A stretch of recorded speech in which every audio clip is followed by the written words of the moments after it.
The person who said this requested anonymity, as he was not authorized to speak on the record as to matters of truth.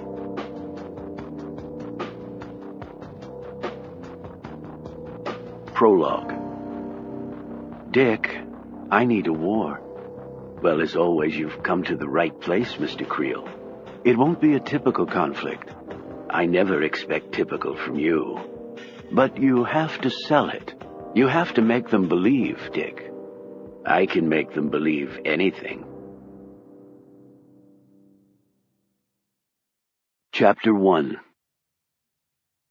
At precisely 0 hours UT, or Midnight Universal Time, the image of the tortured man erupted onto the world's most popular website. The first 6 words he spoke would be remembered forever by everyone who heard them. I am dead. I was murdered. He was speaking Russian on the screen, but at the bottom, his tragic story was retold in virtually any language one desired, with the press of a key. Secret Russian Federation police had beaten confessions of treason out of him and his family. He'd managed to escape and make this crude video. Whoever held the camera had either been scared to death, drunk, or both, for the grainy film vibrated and shook every few seconds. The man said if the video had been released, that meant he'd been recaptured by government thugs and was already dead. His crime? Simply wanting freedom. There are tens of thousands just like me, he told the world. Their bones lie heavy on the frozen tundra of Siberia and in the deep waters of Lake Balkhash in Kazakhstan. You will see evidence of this soon. There are others who will take up the fight now that I am gone. He warned that while the world had focused on the Osama bin Ladens of the world for so long, the old evil, with a destructive force 1,000,000 times greater than the combined Islamic renegades, was clearly back, and deadlier than ever. It is time the world knew the whole truth, he shouted at the camera, then broke down in tears. My name is Konstantin. My name was Konstantin, he corrected. It is too late for me and my family. We are all dead now. My wife, my 3 children, all gone. Do not forget me and why I died. Do not let my family perish in vain. As the man's image and voice faded from view, a mushroom cloud lit up the screen, and superimposed on the bottom of this horrifying visual was the ominous tagline, First the Russian people, then the rest of the world. Can we afford to wait? The production values were rudimentary, the special effects amateurish, but no one cared about that. Konstantin and his poor family had made the ultimate sacrifice, so that the rest of the world would have a chance to live. The first person to see the video, a computer programmer in Houston, was stunned. He emailed the file to a list of 20 friends on his share list. The next person to view it seconds later lived in France and suffered from insomnia. In tears, she sent it to 50 friends. The third viewer was from South Africa and was so incensed at what he'd seen that he phoned the BBC and then did an email blast to 800 of his closest mates on the web. A teenage girl in Norway watched the video in horror and then forwarded it to every person she knew. The next 1,000 people to view it lived in 19 different countries and shared it with 30 friends each, and they with dozens each. What had started as a digital raindrop in the Internet ocean quickly exploded into a pixel and byte tsunami the size of a continent. Like a spreading pandemic, the video ignited a maelstrom worldwide. From blog to blog, chat room to chat room, email to email, the story passed. With each retelling, it grew in proportion until the globe was in apparent jeopardy of being overrun at any moment by crazy, bloodthirsty Russians. Within 3 days after Konstantin's sad proclamation, the world rang with his name. Soon, half the Earth's population, including many who had no idea who the U.S. President or the Pope was, knew all about the dead Russian. And from the email, blog, and chat room circuits, the story was picked up by newspapers on the outskirts of the mainstream, And then the likes of the New York Times, the Wall Street Journal, and leading dailies around the world were sucked into the frenzy, if for no other reason than it was what everyone was talking about. From there it hit the global TV circuit, with everyone from Channel 1 in Germany to the BBC to ABC News and CNN to government-run TV in China, heralding a possible new doomsday era. And from there it became firmly planted in the world's collective mind, soul, and conscience, becoming the #1 story to such an extent that there were no other stories anyone cared about. The rallying cry of, "Remember Constantine," was heard on the lips of people on all 7 continents. The Russian government issued emphatic denials to all of it.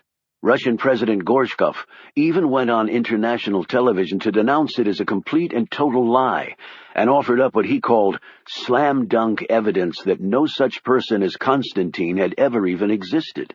Yet not many people believed him. Gorshkov was ex-KGB. From top to bottom, the Russian government was filled with fascist demons. Journalists across the world had been informing people of that for years. It was just that up to this moment, no one had really cared, because, well, it hadn't interfered with their lives. Now they had dead Constantine and a mushroom cloud on the internet, telling them that it suddenly mattered very much. There were certainly plenty of skeptical people out there who held serious doubts as to who and exactly what Constantine and his video were actually supposed to represent. These same people would start to investigate the supposedly dead man and his story. Yet for many others, they had heard and seen all they needed to unequivocally make up their minds.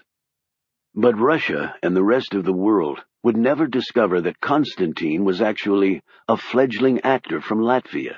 His wounds and emaciation, the result of clever makeup and professional lighting. After shooting his piece, he washed up, removed all elements of his disguise, and had a nice lunch at, of all places, the Russian Tea Room on 57th Street in New York, spending part of the $50,000 he'd been paid to do the shoot. Since he also spoke Spanish and possessed dark good looks and a chiseled body, his chief ambition now was to win a major role in a Latino soap opera. Meanwhile, the world would never be the same. Chapter 2. Nicholas Creel leisurely finished his Bombay Sapphire and tonic and put on his jacket. He was going for a walk. Actually, normal people went for walks. Billionaire corporate chieftains traveled high above the rabble. As he looked out the chopper window on the short ride across the Hudson to Jersey, the skyscrapers below reminded him of how far he'd come. Creel had been born in West Texas, an area so big and barren with a seemingly endless flatness that it was said many who called it home were unaware there was any other place to live, or at least any way to get there. Creel had spent exactly 1 year of his life in the Lone Star State before moving to the Philippines along with his Army Sergeant Daddy. From there, 7 other countries had followed, bang, bang, bang, until Creel's father was deployed to Korea and promptly blown to ash in what the Army later described as an unfortunate logistical snafu. His widowed mother had remarried, and years later, college followed for Creel, where he earned an engineering degree. After that, he cobbled together enough funds for an MBA run, but petered out after 6 months, choosing instead to learn the ropes in the real world. The one valuable lesson his soldier daddy had taught him was that the Pentagon purchased more weapons than anyone, and overpaid for every single one of them. And even better, when you needed more profit, you just asked for it, and they gave it to you. It wasn't their money, after all, and there was nothing easier to give away than someone else's cash, especially since America had the biggest piggy bank in the world.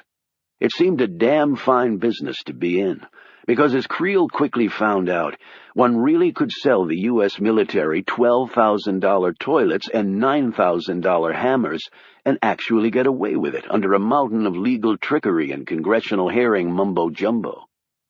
Creel had spent the next several decades building what was now the largest defense conglomerate in the world, the Ares Corporation. According to Forbes magazine, he was the 14th richest person on the planet, with over $20 billion to his name.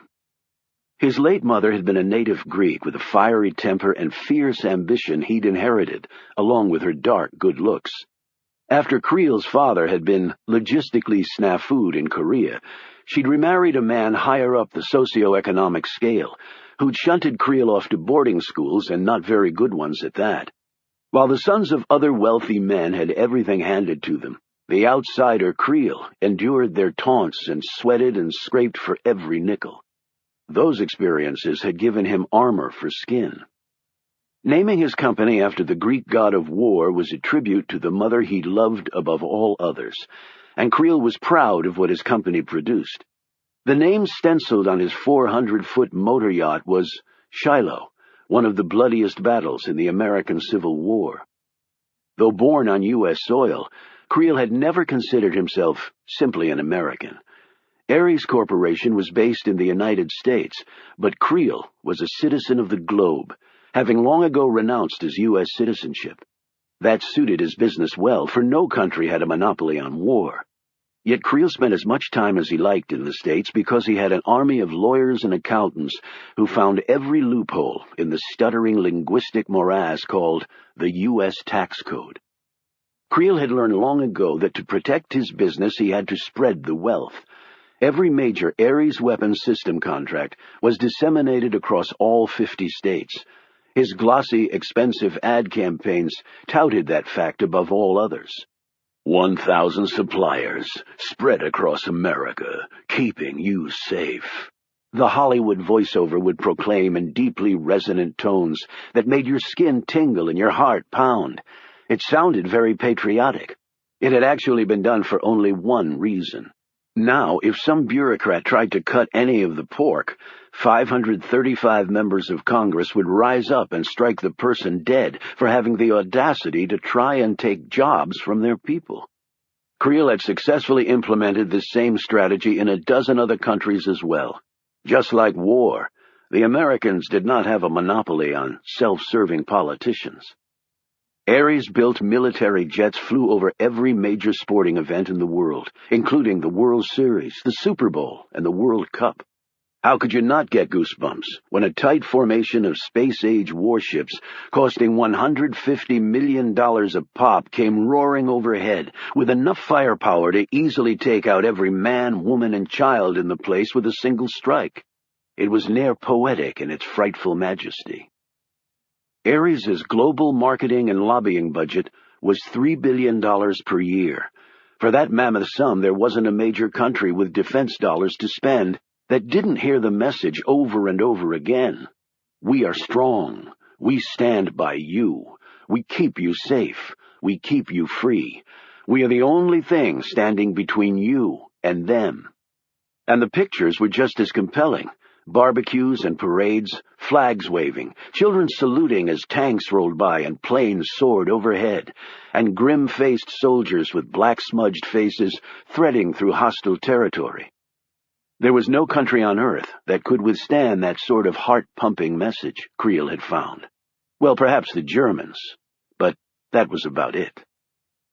The way the commercials were scripted, it was like the mighty Ares Corporation was giving the weapons away out of patriotic fervor instead of eternally being over budget and behind schedule, or convincing defense departments to buy expensive war toys that were never even used, while ignoring the lesser-priced items like body armor and night vision goggles that grunts on the ground actually relied on to survive.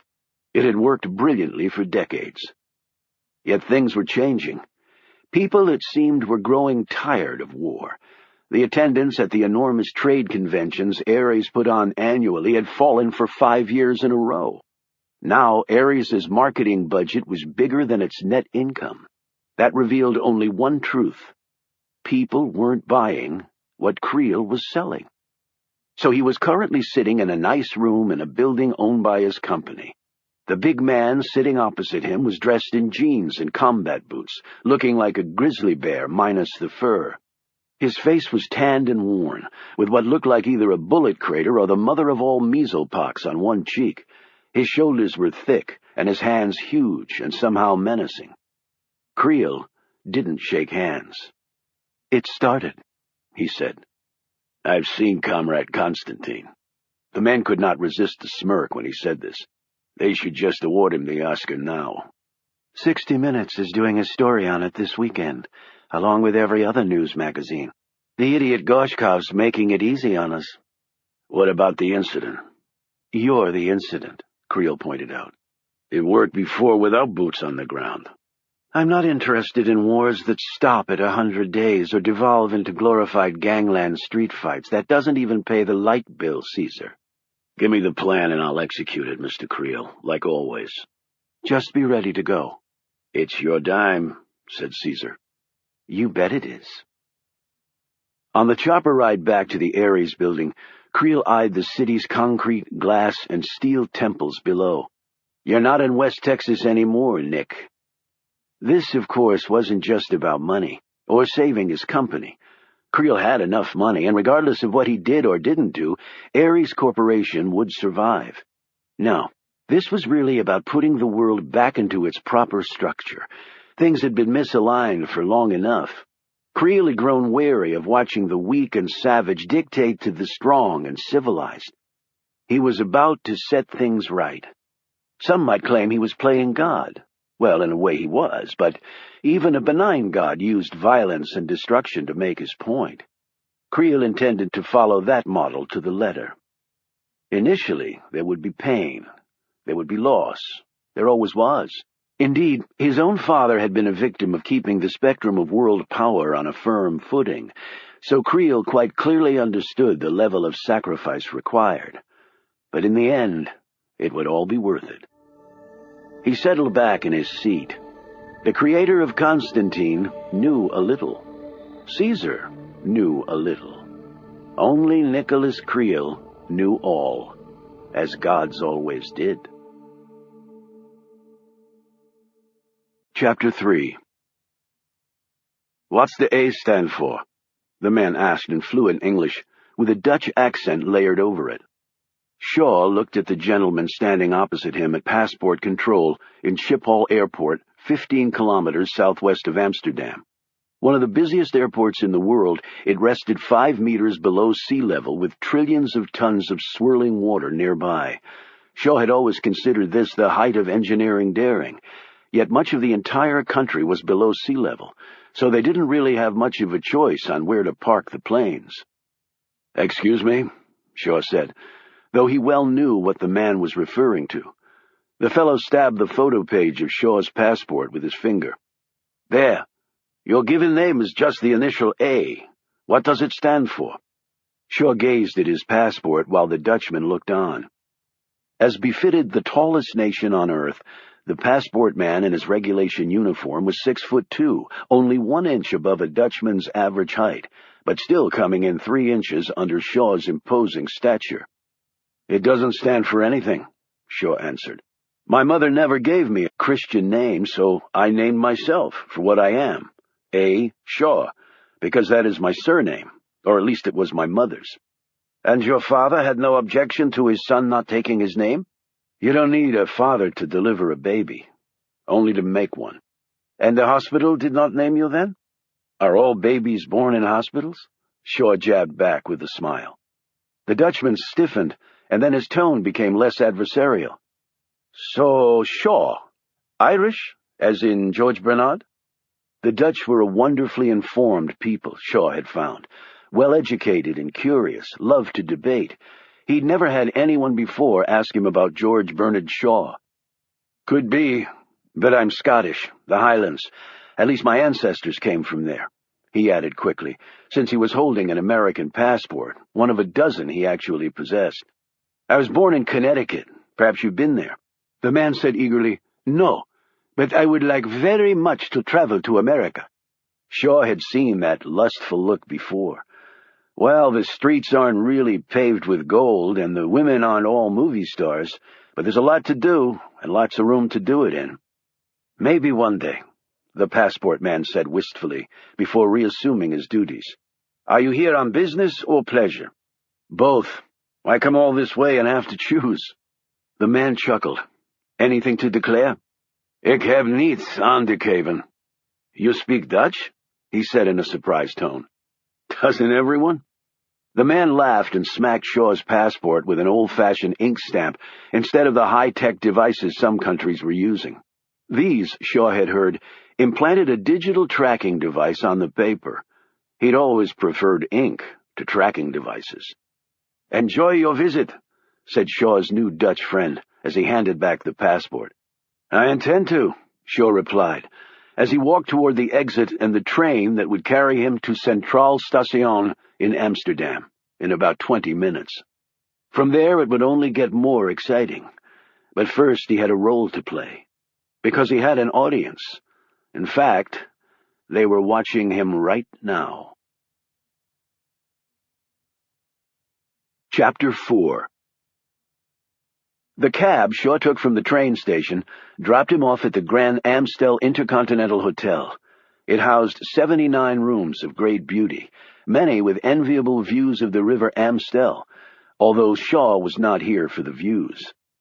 Adhering to his role-playing over the next 3 days, Shaw was a tourist in town. There were few places more suited to that enterprise than Amsterdam, a city of 750,000 people, only half of them Dutch-born. He took a boat ride, enthusiastically snapping pictures of a city with more canals than Venice and nearly 13,000 bridges in a space of barely 200 square kilometers, of which 1/4 was water. Shaw was especially drawn to the houseboats, nearly 3,000 of them docked along the canals. They appealed to him because they represented roots. Even though they were floating on water, these boats never moved. They were handed down from one generation to the next, or sold outright. What might that feel like, he wondered, to have such ties to one place? He later donned shorts and running shoes and jogged across the wide-open spaces of Ooster Park near his hotel. In a very real sense, Shaw had been running his whole life. Well, if things went according to plan, that was going to end. Either that, or he'd end up dead. He would gladly take the risk. In a way, he was dead already. Sipping a coffee at the Bulldog, Amsterdam's most famous cafe chain, Shaw watched people go about their business, and he also eyed the men who were so very clearly watching him. It was pathetic, really, observing folks undertaking surveillance who didn't have the least clue as to how to do it. The next day he lunched at one of his favorite restaurants in the city, run by an elderly Italian. The man's wife sat at one table reading the newspaper all day while her husband acted as maitre d', waiter, chef, busboy, dishwasher, and cashier. The place had only 4 bar stools and 5 tables, not counting the wife's domain, and prospective customers had to stand in the doorway and be scrutinized by the husband. If he nodded, you were allowed to sit and eat. If he turned away, you found another place to dine. Shaw had never been turned away. Perhaps it was his imposing physical stature or his magnetic blue eyes that seemed to snatch one up in their powerful embrace. But most likely it was because the owner and he had once worked together, and it wasn't in the field of food and beverage. That night Shaw put on a suit and attended the opera at the Musiktheater. After the performance was over, he could have walked back to his hotel, but he chose instead to head in the opposite direction. Tonight was why he'd really come to Holland. He was a tourist no longer. As he approached the red light district, he observed some activity down a dark and particularly narrow alleyway. A little boy stood there in the shadows. Next to him was a rough-looking man with his zipper down and one large hand stuffed in the boy's pants. In an instant, Shaw had changed direction. He slipped into the alley and placed a blow to the back of the man's head. It was a measured strike designed to stun, not kill, though Shaw was sorely tempted to finish off the predator. As the man fell unconscious to the pavement, Shaw crammed 100 euros in the boy's hand and sent him off with a hard push and a dire warning in Dutch. As the child's frantic footfalls echoed away, Shaw knew the boy would at least not starve or die tonight. As he resumed his original route, he noted for the first time that the old stock exchange was directly across from the hookers in the red light. This struck him as odd until he thought about it. Cash and prostitution had always been bedfellows. He wondered if some of the ladies accepted company shares in lieu of euros as payment. Even more ironic than the exchange's close proximity to the whores was that the red light district completely surrounded Audiobook, or Old Church, the city's most ancient and largest house of worship. Built in 1306 as a simple wooden chapel, it had been constantly tinkered with and enlarged for the next 2 centuries. One jokester had even inlaid a brass pair of breasts into the pavement by the front entrance. Shaw had been inside a few times. What had struck him was the series of carvings on the choir benches depicting men having massive bowel movements. He could only assume that masses must have been really long in those days. Saints and sinners, God and hookers, mused Shaw, as he reached the middle of this strip of iniquity. The Dutch called the area the Wallages, or Little Walls. Presumably what happened behind the Wallages stayed there. Tonight, he was counting on that. The red light district was not that large, perhaps 2 canals long, but there was a lot packed into those pair of blocks. At night the prostitutes on duty here were the most beautiful.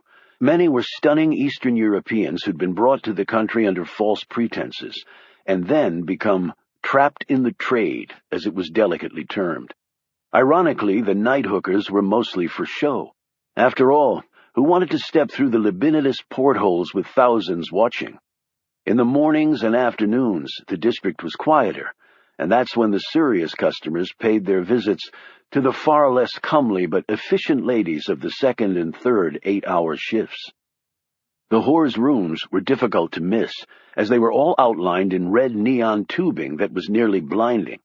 The rooms also had fluorescent lighting such that the skimpy clothing the girls wore blazed like a summer sun. Shaw passed window after window where the women stood, sometimes dancing, sometimes posing erotically.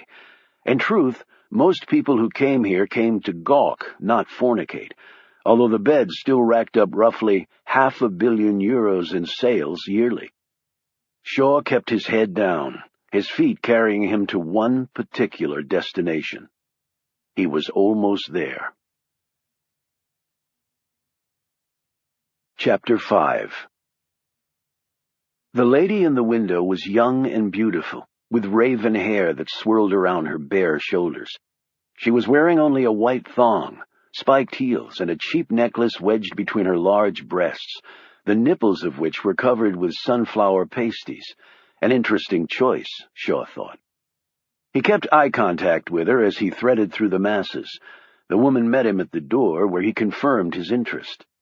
Even in her heels, she was a foot shorter than him. In the window, she looked bigger. Things on display often did look bigger, and better. When you got your purchase home, it didn't seem nearly as special.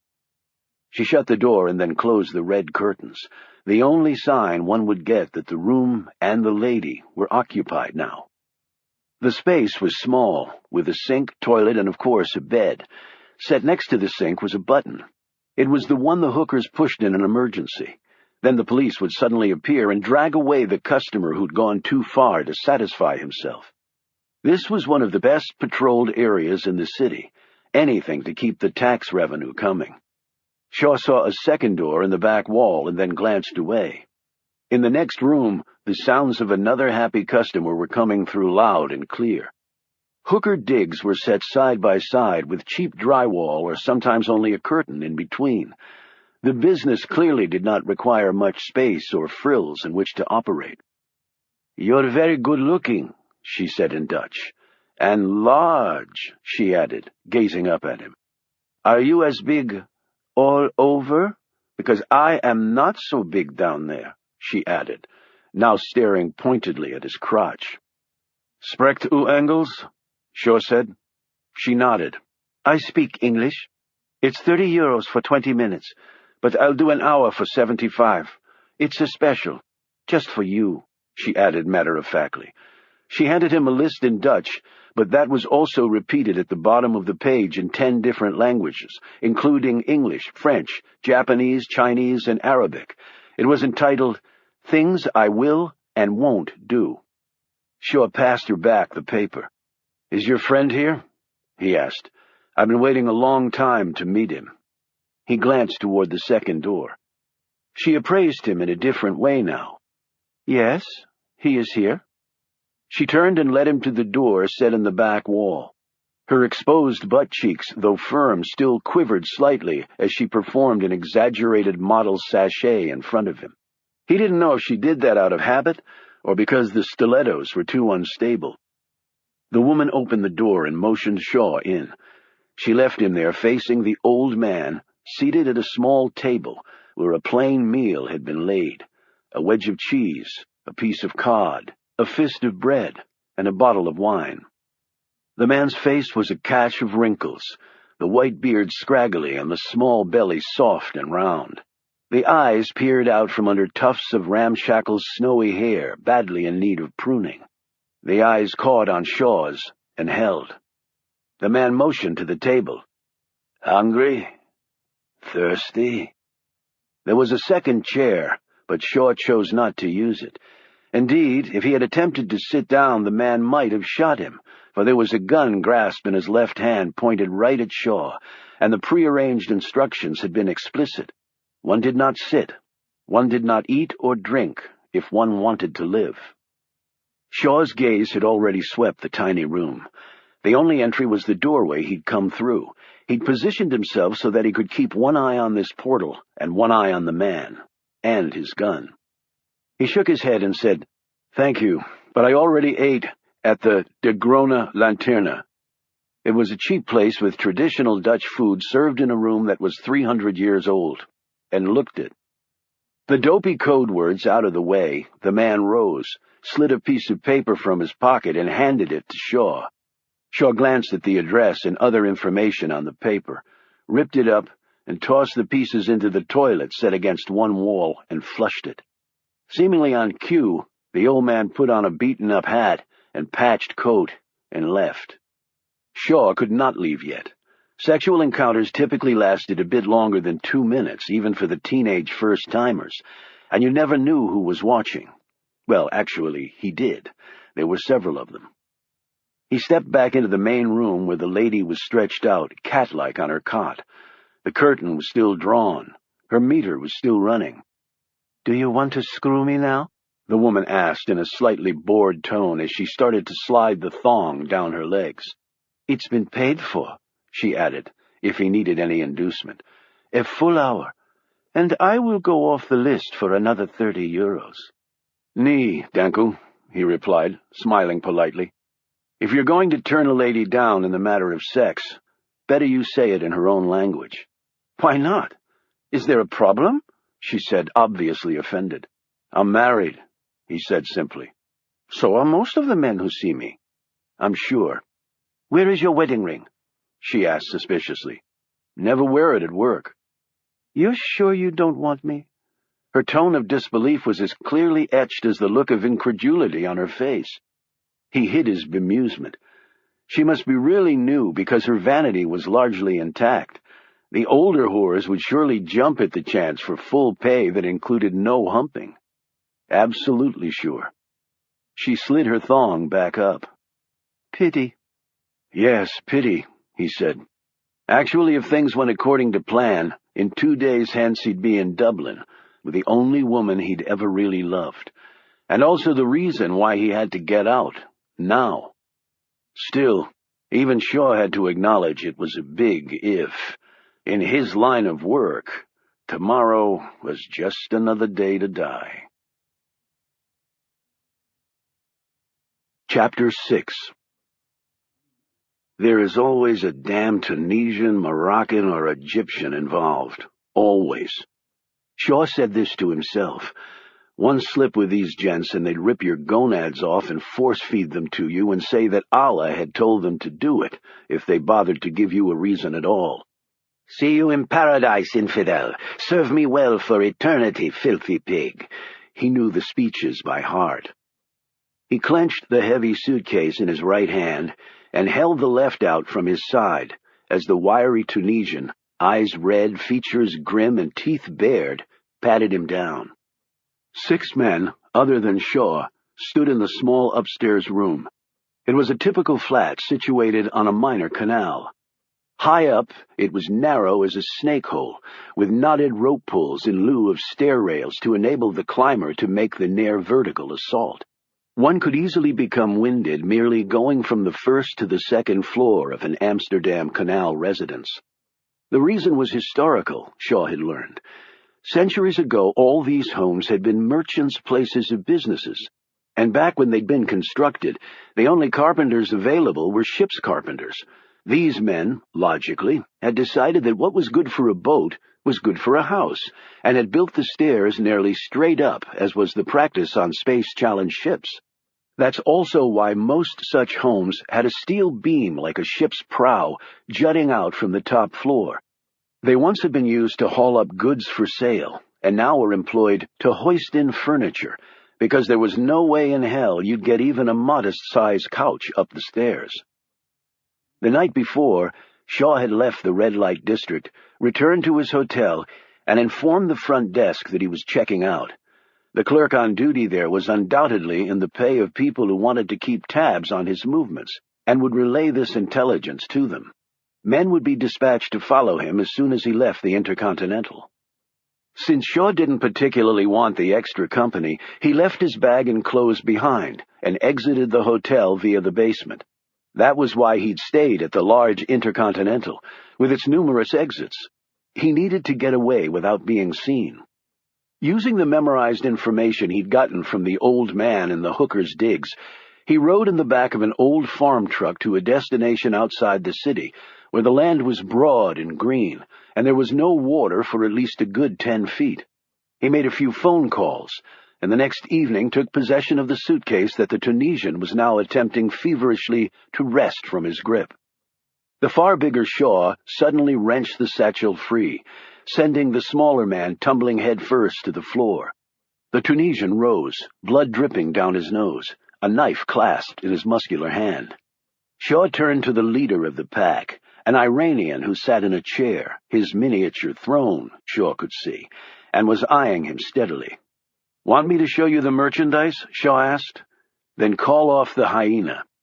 The slender Persian, clad in crisply pressed knit slacks and a loose-fitting white long-sleeved shirt, waved his hand, and the Tunisian's knife disappeared, but the snarl remained.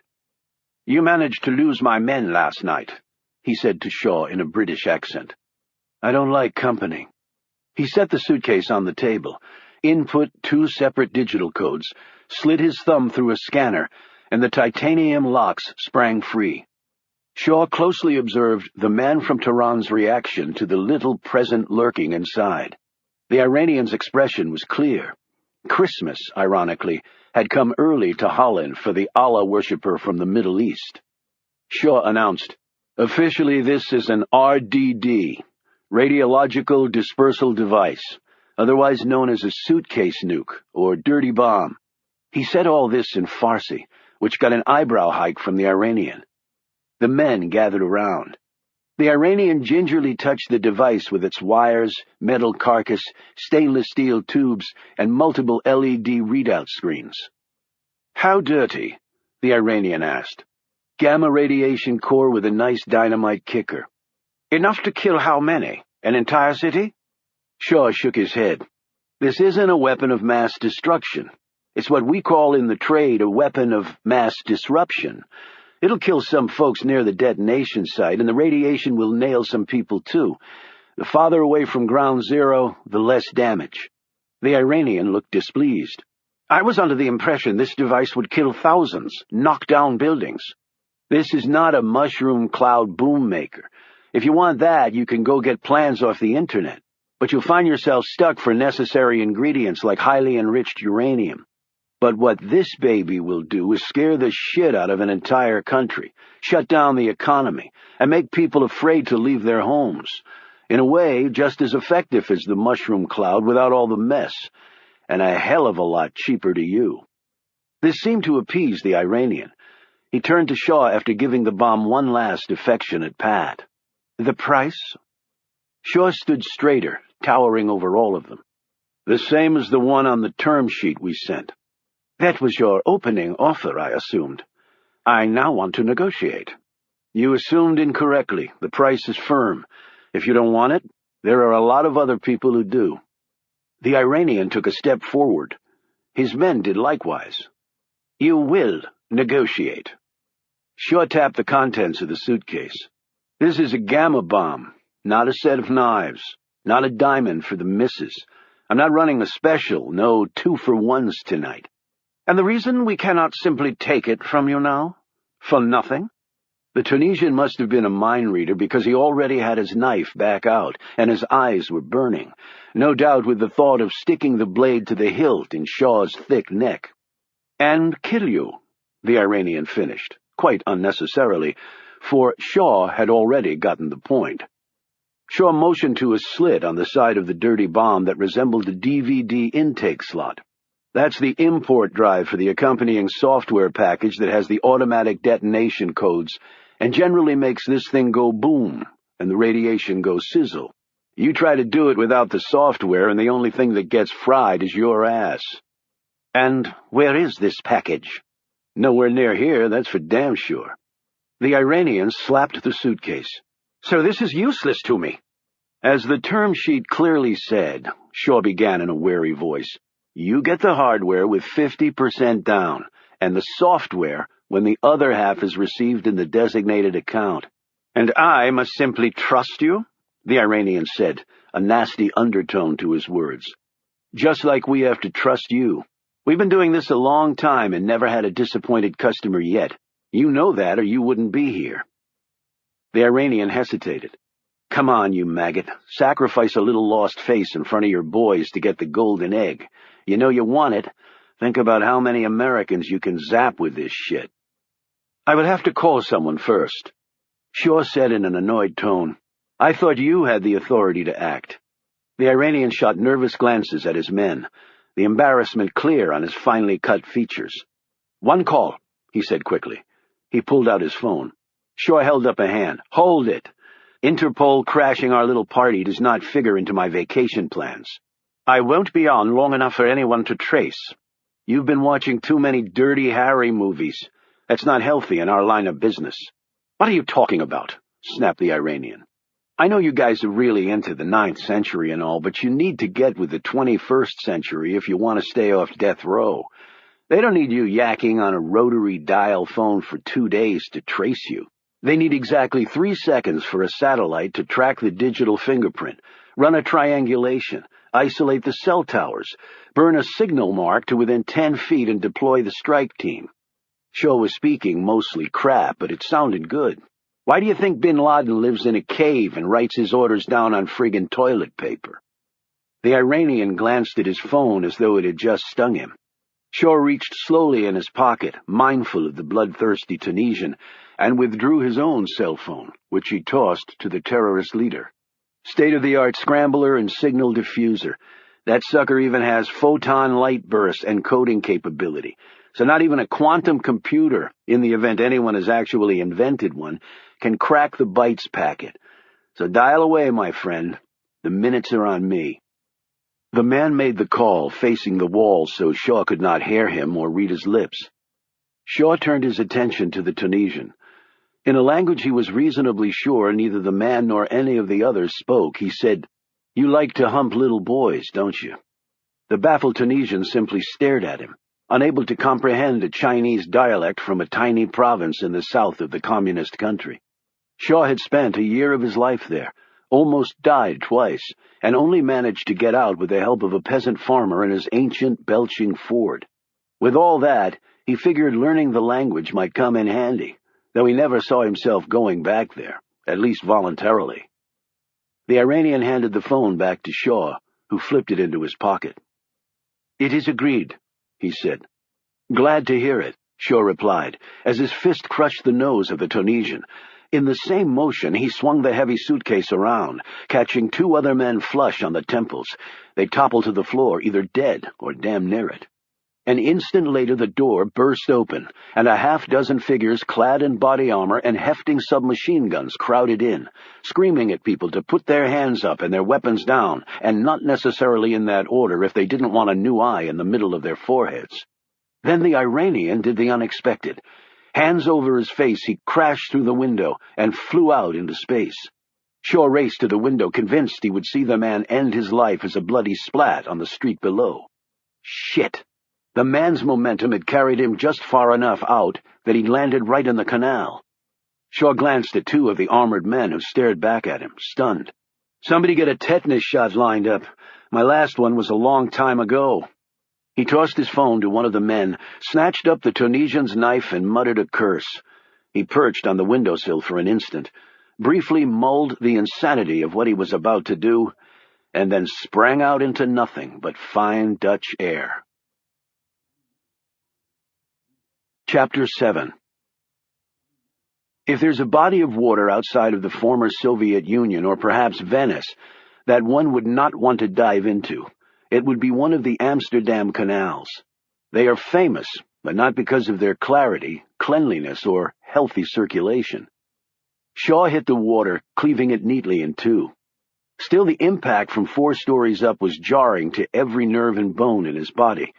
He turned and propelled back up, breaking the surface and looking around for his man. Nothing. Apparently the Iranian was a fast swimmer for a person hailing from a desert country. Shaw was also a strong swimmer, and when he finally spotted his quarry, he shot across the narrow canal with a powerful stroke, nearly hooking the other man's foot as he climbed out of the water. Kicking out, the Iranian caught him painfully on the jaw with the heel of his boot. It did nothing to improve Shaw's mood.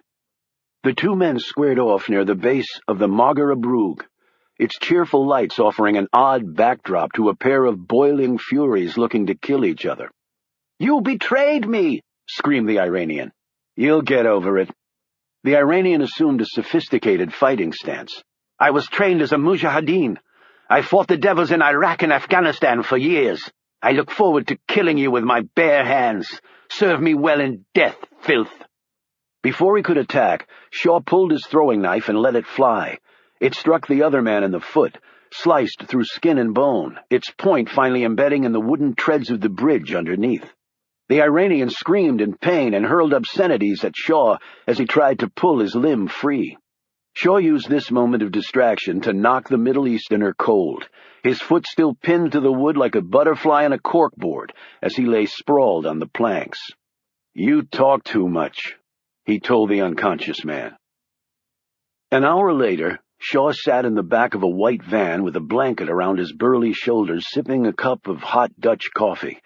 2 men in uniforms that were conspicuous for not having a single identifying mark, along with a 3rd fellow in an off-the-rack business suit, sat across from him. "Diving out windows? Into the canal? At your age?" the suit said as he scratched at a patch of reddened skin on his bald, egg-shaped head. "Did you trace the call?" The man nodded. "Quick thinking, giving him your phone. We nailed Maslumi and his crew in Helsinki about 10 minutes ago. Nasty group of people. Yeah, real tough." The man did a mock shiver and then laughed. Shaw didn't crack a smile. "Good guys rarely try to nuke innocent people. That's why we have governments." "You really believe that?" "Yeah, and so do you, Frank, if you had the balls to admit it." Frank looked at the twin uniforms and nodded at the door. They quickly got up and left. Frank edged closer to Shaw. "What's this I hear about you wanting to hang it up?" "How long did you expect me to keep doing this?" "Didn't you read the fine print? Until you died, like you almost did tonight." "Tonight? Not even close. This was about as dangerous as taking on a nun in a ruler smackdown." "Well, if you do ever get around to dying, don't let it be on my watch. I don't need the hassle." "Thanks for caring." "Where to now?" "Dublin." Frank said curiously, "Why?" "Vacation. Maybe you don't think I deserve one after tonight." "Oh, you can go. But you'll be back," Frank said confidently. Shaw rose, let the blanket slide off his shoulders, and handed his empty cup to Frank. His skin was itchy as hell, and it felt like his hair was falling out. "Just as soon as you send me a picture of you swimming in the canal. Naked, of course." "Right. Still glad you came over to our side?" "I really didn't have a choice now, did I?" "Have a nice time in Dublin, Shaw." "You can see for yourself, can't you? Your boys will be right on my ass." Frank lit up a Dutch cigar and gave Shaw a smirk through the curtain of smoke. "You think you're important enough for us to chase all over the world? My God, what an ego." "May you never grow old, Frank."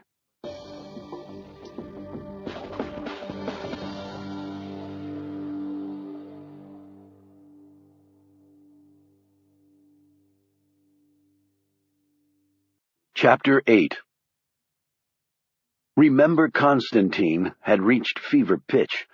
There were rallies against the Russians in 50 countries, and the United Nations had formally asked a furious President Gorshkov for a more thorough response.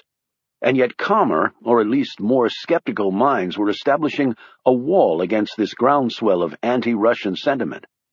A good number of political leaders, journalists, commentators, and think tank types, stung in the past by rushes to judgment, urged caution and restraint in the wake of the Remember Constantine outrage. More questions had been raised about the authenticity of the man in the video, particularly in the wake of detailed denials and unprecedented access to classified records provided by the Russian government to outside media. Soon after this measure of cooperation by Moscow, the worldwide sentiment that Russia was evil incarnate had begun to ebb a bit, and leaders around the globe began to breathe a little easier. However, this was merely the calm before the real eruption. 2 days later, the world received another collective shock, when digitally goose-stepping across servers around the globe came the names and photos of thousands of Russians allegedly slaughtered by their own government. They included men, women, children, young, old, pregnant, and disabled, and included with the faces and names were details as to each of their lives and gruesome tragic deaths. More damaging still, these files all possess the indicia of coming right from the classified files of the Russian government. The RE line of the accompanying blast was simple and devastating. Remember more than Constantine. Soon, everyone from so-called experts to expatriate Russians and people from former Soviet bloc countries went on TV, radio, and the web to attack Russia for its obvious descent back into a maniacal world power-grabbing menace. It was as though the image of poor tortured Constantine, bolstered by the indelible imprint of thousands of new dead, had given people the courage to finally speak out. On a bizarre note, coffee mugs and T-shirts, silk-screened with Constantine's haunted image, apparently now the Che Guevara of his generation, flooded global markets. And the 1960s had suddenly returned, with accompanying images of mushroom clouds alive in people's collective nightmare. Folks claiming to be family or friends of Constantine appeared on news shows around the world, telling and retelling the plight of a man who had never existed. Yet they spun their yarns with gusto, having apparently convinced themselves that he was real and they had known him. He was a martyr, famous and beloved, and now they were too. Their poignant appearances captured the attention and the hearts of people around the world. The talk show hosts and news anchors asked these folks many probing questions like, "This is all very upsetting, isn't it?" And, "If he were alive right now, what message do you believe poor murdered Constantine would like to deliver to our millions of viewers?"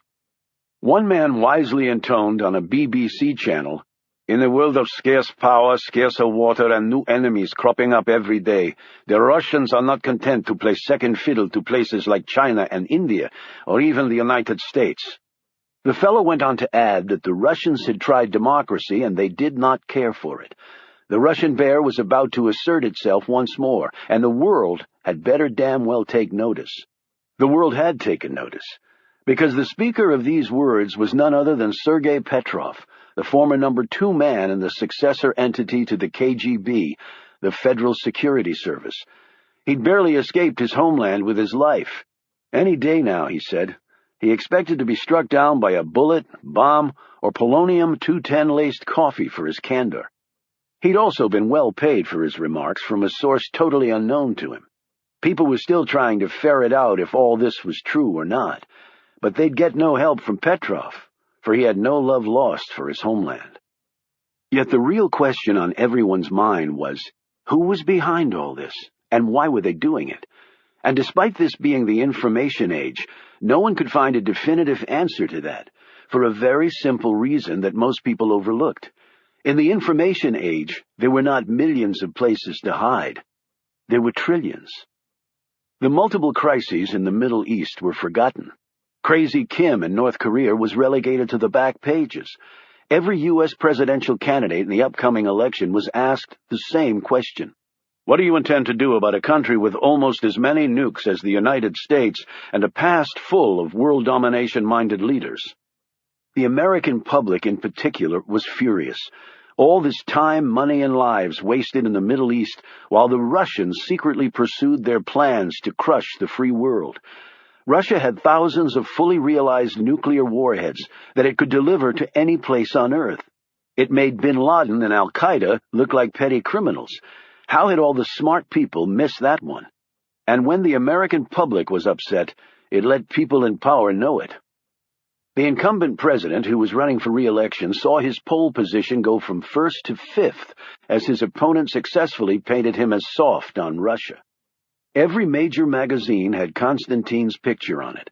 Every pundit show, from Hardball to Face the Nation to Meet the Press, and every blog, chat room, and cyber cafe talked about nothing else other than the rise of Russia, the possibility of a return to the Cold War, even the re-emergence of a new Iron Curtain that some witty if insensitive souls were already dubbing the titanium coffin. The political talk show pundits were screaming the loudest from their billion-watt stages, claiming that they'd been voicing this potential danger all along, when of course they'd been laser-fixed on the Middle East like everyone else. Still, they collectively roared, "I speak for the common man when I say, nuke the damn Reds before they nuke us. It's the only way." The major television networks trotted out their enormous archives of grainy black-and-white images of nuclear bomb detonations. At least 2 generations of Americans, for the first time, saw pictures of wide-eyed 1960s-era schoolchildren huddled under desks as though a bit of laminated wood and flimsy glass could actually protect them from a thermonuclear blast. Along with this came film footage of the communists parading their military might in front of the Kremlin, and it scared the hell out of everybody. As one op-ed piece candidly, if tastelessly, stated, "If Moscow hits New York with nukes, it won't just be 2 buildings falling down. It'll be all of them." The U.S. military, the only viable counter to Moscow's army, other than perhaps China's 3-million-man machine, was beaten up, its numbers and morale down, and its equipment destroyed by Iraqi sand and jerry-rigged IEDs. While it was true that the American Air Force and Navy were far more than a match for anything the Russians could cobble together, the United States and the rest of the world were still holding their collective breath. No one knew what the crazy Russians would do next, yet the planet did seem to know one thing. The evil empire was back. Nicholas Creel put down his newspaper and his coffee. He was presently flying 7 miles above the Earth on his way to a very important event. He'd been filled in on all the latest developments. Things were going along nicely. In the parlance of the perception management field, the world had firmly entered the gripper stage, where the majority of people embraced as true everything they were told. It was far easier to accomplish this than most would care or dare to believe. It was easy to manipulate people. Folks had been doing it pretty much forever, with results that had taken the world right to the edge of destruction.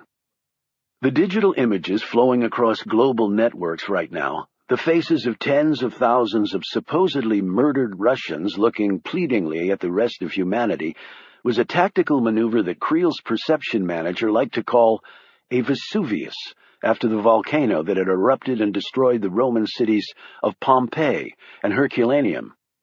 Through sheer overwhelming bulk, it made whatever denials the government in Moscow was making seem absurd, even though it was the truth. It was part of a classic mind manipulation maneuver, something Creel's man referred to as the Triple M, and had worked in this instance to perfection. Not only did the Russians look like liars, but they appeared to be incompetent liars on top of it. Creel looked out the window of his 767 wide-bodied jumbo jet. Designed to hold over 250 ordinary people, it was amazing how one could make the ordinary extraordinary by reconfiguring the aircraft to accommodate 20 privileged individuals, wrapping them in the embrace of private bedrooms, with ensuite baths, a gym, full-time masseuse, dining room, conference room, and even a movie theater. and at his beck and call were 3 leggy flight attendants in tight skirts, with Aries on the back of their blouses. Not that Creel noticed this. Well, perhaps a bit. He was a married man. In fact, he had been married 4 times, and counting, the latest to a Miss World hottie or something like that. He couldn't exactly remember her title. It was absurd, of course, and wouldn't last. He'd have some fun, though, and she'd get enough from the divorce to live comfortably. His first 2 wives had been elegant, smart, and opinionated, and driven him absolutely insane. He now opted for the arm candy, trading in for a new model every so often with the security of an ironclad prenup, seriously limiting what the lady walked away with. He looked out the window. Down below was China, a country with more potential and more problems than any land on Earth. Yes, a complex place, perhaps the most complicated of all. And what a superb place to start a war, thought Creel. Yet it was actually far more complicated than something that simple. Nicholas Creel had never sought out the easy. He always went for the seemingly impossible. Chapter 9. Katie James groaned as sunlight flooded the room. Apparently, the 3 wake-up calls had failed to stir her, even though she'd specifically asked for them, naively believing, perhaps, that one of them would break through the fog of her brain. She was exhausted from travel, time zone changes, and lack of sleep, and anyway, who wanted to get out of a comfy bed to go to a funeral? Groggy, she finally sat up, tugging the sheet high up around her neck. She coughed, rubbed her throat, and glanced at the clock. Oh, shit, I'm really late. Hold the body, I'm coming. She leapt up, dashed naked into the bathroom, and in the span of 10 blurred minutes was showered, dressed, and slamming the hotel room door behind her, wet hair and all. The life of the globe-trotting journalist had at least prepared her to move fast when she absolutely had to. Fine, she was attending a funeral. What she really wanted was a mojito. In fact, she wanted about 3 of them just to start. Then the bourbon would kick in. Then the martinis, followed by the gin and tonics. She didn't discriminate. She loved them all. It had started with too much bar time trying to keep up with the boys covering the next big story overseas. Yet it was when she'd won her 2nd Pulitzer, almost dying in the process, that the booze had gotten out of hand. Katie had very good reason to drink after that near-death experience, but she kept them strictly to herself. The booze had not become a career problem until her editor had noticed the slurred speech, the red eyes in the afternoon, and the occasional forgetting of places to go, stories to write, asses to kiss. He, in turn, had informed the managing editor, and up the line of command the lurid truth had galloped. They were all lushes themselves, having successfully extended the liquid lunch into the 21st century, yet the hammer had come down on her until she'd finally been reassigned to write about dead people. In Hollywood, going into rehab got you instant street cred. In journalism, she was damaged goods. It had been the talk of New York journalism circles for a few weeks, and then everyone quit caring. Everyone except Katie. So here she was covering a state funeral of a beloved Scottish leader who'd lived to be 104 or some ridiculous age. To see a shriveled man with the face of a Shar-Pei dressed in a full kilt, lying at the bottom of a gigantic coffin like a miniature doll in a massive toy chest, made her want to laugh, not cry. She tried AA only because her editor had demanded it as a condition of her continued employment. He'd obviously forgotten the 2 Pulitzers she'd earned the damn newspaper, or the wound in her left arm that had never really healed, or the powerful stories she'd delivered, plumbing them over the years from every chaotic and wildly dangerous corner of the earth. This had been accomplished at enormous personal cost to herself, meaning exactly that she had no life outside of putting pen to paper. She'd been to 84 countries and experienced exactly 1 blind date, to a Pakistani, who told her she reminded him of his favorite cow. Bless him. She wondered if his nose had ever healed from her fist colliding with it. Then, 3 years shy of the big 4-0, she'd woken up in a room she didn't recognize, with a man she didn't know, in a country she didn't know how she'd gotten to, covered in what appeared to be her own sick, That had propelled her back to AA, where she'd stood up and told a room full of strangers that she was a totally screwed-up basket case that hoped to get better. Her last drink had been 6 months ago, yet every morning, afternoon, and evening the monster was there, urging her to break her pledge, take that one little sip. And here she was in Scotland, home of the world's best whiskey, or at least the most choices of it. Her lips quivered, and her throat tightened at the thought. It wasn't until she arrived at the funeral that she discovered she'd mistakenly dressed all in white, frantically grabbing whatever clothes she could find in her hotel closet. She looked like a lily amid the sea of dreary black. Katie was tall and slim, with shoulder-length blonde hair that was still wet, even after hanging it outside the taxi window on the ride over. She'd been mistaken more than once for Téa Leoni. There might have been a time when Téa Leoni would have been mistaken for her, especially after the second Pulitzer, when her picture was plastered all over the world, because she'd come seconds and inches away from losing her life getting the damn story. One older man had suggested that she was actually a dead ringer for Shirley Eaton, the Goldfinger girl from the Bond film. He'd intimated that he wouldn't mind seeing Katie in gold enamel paint and nothing else, even as his hand had slid to her rear end and squeezed tightly. She'd heard her fist on his face, too. Hollywood, of course, had wanted to film her harrowing adventure in winning journalism's top prize, and had even suggested Leoni as a potential lead to play her. Yet Katie had said no to all such offers. It was not for reasons of vanity or privacy. It was for reasons of shame, of guilt. There had been someone else involved, someone who had lost his life while she earned her short-lived fame. A child, a little boy. And it had been somewhat Katie's fault. No, perhaps mostly her fault. No one knew that part of the story. No one except Katie. That's when the only solace she could find anywhere in life was while staring at a full glass of liquor and then pouring it down her throat, letting it burn the hell out of her, grafting scars onto her soul on the way down, one highball at a time. The little Afghan boy's name had been Benham. She'd been told the name meant goodness and honor, and he had possessed both qualities she'd found. Curly black hair, a smile that could melt the stoniest of hearts, full of life right up to the moment it was violently taken from him. Her fault. He'd died, she'd lived. But not quite all of her had made it. A part of Katie had perished with the child. When she'd received the second Pulitzer, her emotions had been such that no wordsmith, no matter how gifted, could have hoped to capture them in mere language. It was her night. Everyone was telling her how brave, how wonderful, how talented she was. Her wounded arm bundled up in thick bandages and a brace, the really serious internal damage the bullet had done, mostly hidden away in her emaciated, weakened body, had only seemed to emphasize in a dramatically visual way her unequivocal birthright to the prize. Yes, a deserving winner if ever there was one. She'd smiled, hugged them all with her one good wing, and generally given off the aura of someone perfectly at peace with herself and her exalted position in life.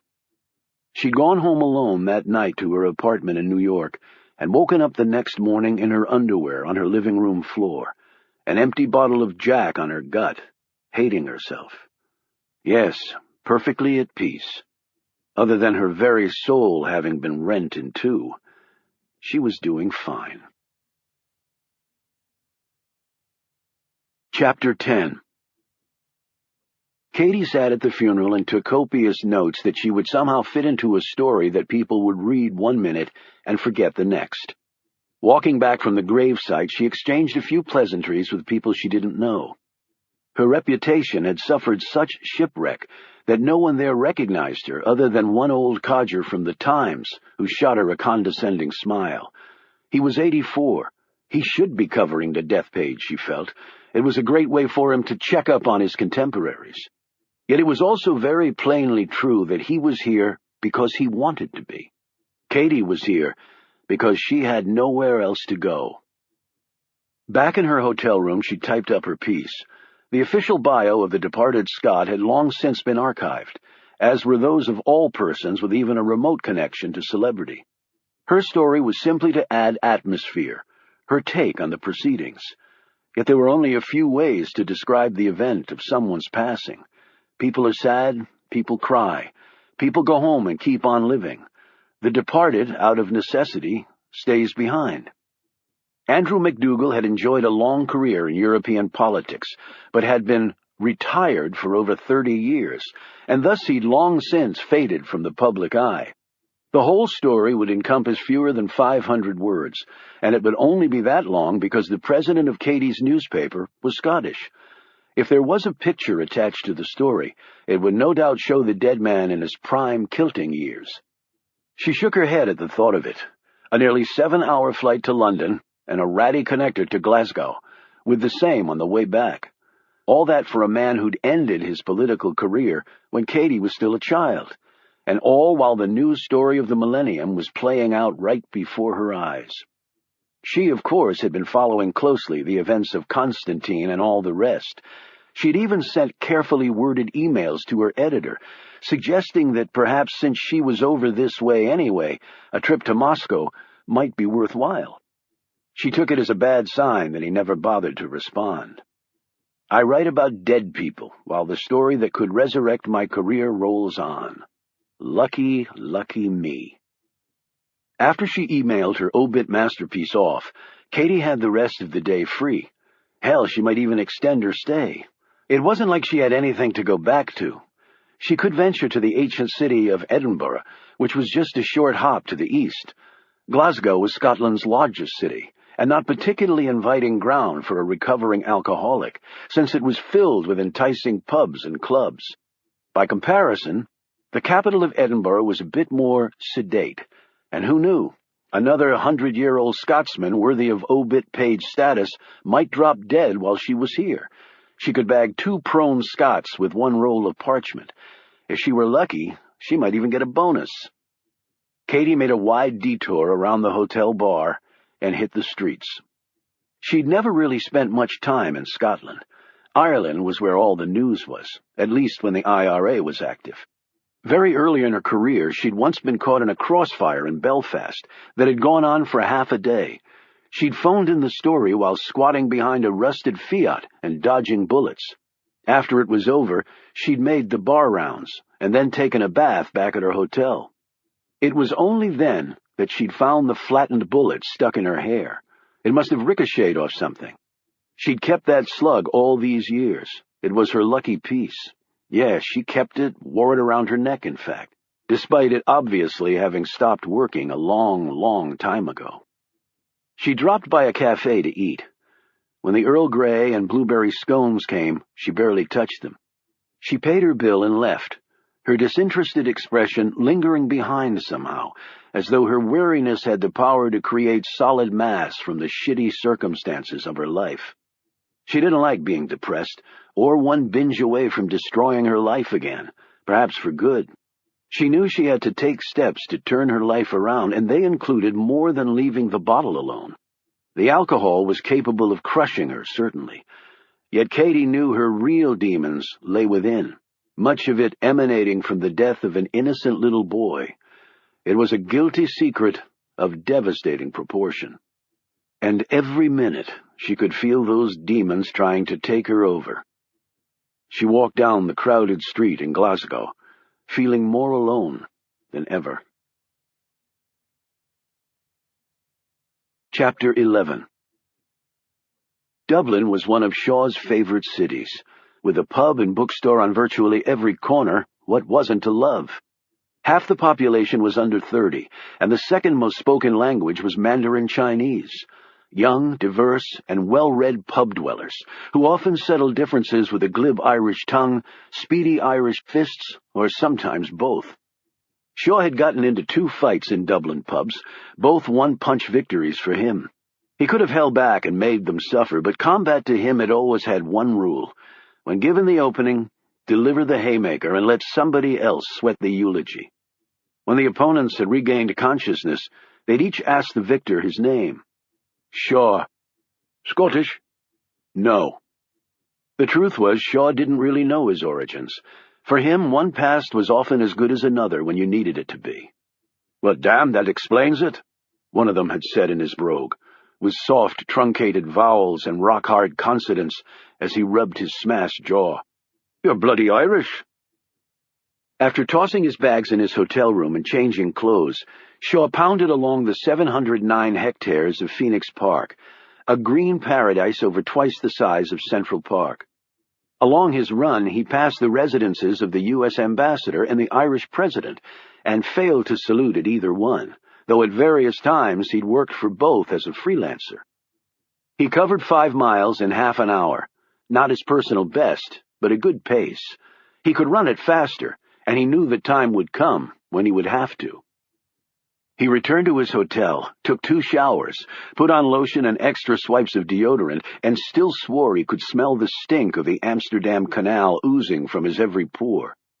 He checked his watch. He still had some time to kill, so he took a stroll, finally reaching the spot on the River Liffey, where as recently as 1916 the Brits had sent a gunboat up and commenced lobbing shells into Dublin proper to quell the uprising. It was no wonder, Shaw thought, that the Irish were still a bit prickly with respect to their neighbors to the east. Wars. They were the easiest things to start and the hardest things to end. Shaw knew this, unfortunately, from experience. He checked his watch again. It was time to go see Anna. Anna Fisher, born in Stuttgart, university educated in England and France. She was now currently living in London, except when she was giving a speech, which she was doing in Dublin. Hence, Shaw was here too. He and Anna often hooked up around the world, yet this time was different. And the nerveless Shaw suddenly felt his heart rate quicken and his breathing grow more shallow. It really was time. Chapter 12. The walk to Trinity College took only about 10 minutes, with Shaw's long-gated pace and pent-up anticipation. Her lecture nearly over, he waited for his lady across from a side entrance to the college, close to Maggie's bookshop, a favorite of theirs. He spent a few minutes chatting with the woman who ran the shop. On one shelf he found a copy of a book that Anna had written on the subject of the origins of fascist governments, entitled An Historical Examination of Police States. The love of his life was fun-loving in many ways, emotional and romantic, but she also possessed an IQ far to the north of genius level, and the issues that dominated her professional life were serious ones indeed. Was there ever a more potent combination to win someone's heart than brains and beauty? When Anna came out, the hug lingered. She pressed her long fingers directly into the small of his back, kneading as she moved up the spine. She could always sense pain in him, and he was a man who hid such things extremely well. "Tense?" she asked, her German accent virtually non-existent. Anna Fisher could speak 15 languages at last count, and all of them like a native. After 6 years at Oxford writing brilliant research papers and books, she had joined the UN as a simultaneous translator. After that stint, she'd accepted a position at a think tank in London, and did work on international policies and global issues of unfathomable complexity, with not an easy answer in sight. She was certainly far smarter than Shaw, yet never made him feel it. "A little. Bad flight from Holland?" "Ride was great, just an old rugby injury. Actually, it was the free fall into the canal cesspool, but she didn't need to know that." "Boys and their games," she said in a mock scolding tone. "Is that how you got that?" She pointed to the bruise on his face, courtesy of the Iranian who would never see freedom again. "Luggage came out of the plane bin faster than I thought it would. Looks worse than it is." When they finally let go of each other, Anna stared up at him. But at 5'11" and wearing 2-inch pumps, she didn't have to crane her neck too much. Still, Shaw had never been more grateful for his imposing height. "How was the speech?" he asked. "It was fairly well attended. However, in the interests of full disclosure, I have to add that the heightened numbers were probably due largely to the catered food from the best Indian restaurant in town and the open bar. I'm disappointed you missed it. I could have at least imagined you in your skivvies." "Why imagine when you can see it for real?" She kissed him and intertwined her long fingers through his thick ones. He held out her book he'd purchased. You paid for it? I could have given you one for free. They sent me all the unsold copies. They were so numerous I used them as furniture in my office. Well, this one you're getting the full royalty on. Will you sign it for me? She took out her pen and wrote something in the book. When he tried to see what, she said, "Read it later, after Dublin." Thanks. You're interested in police states? She asked. As much as I get around, I'm usually in one at least once a month. He'd literally run into her on a Berlin side street 3 years ago. She was in the process of being mugged by 2 men, and he'd just finished a solo mission not unlike the one in Amsterdam, and was not in a particularly good mood. When the thugs saw him, they made a big mistake by thinking they'd robbed 2 birds at the same time. The police showed up a few minutes after Shaw called them, when he'd finished beating both men unconscious. He'd hit one of them so hard he had nearly broken his hand on the man's skull. He'd walked Anna back to her hotel after she refused to go to a hospital.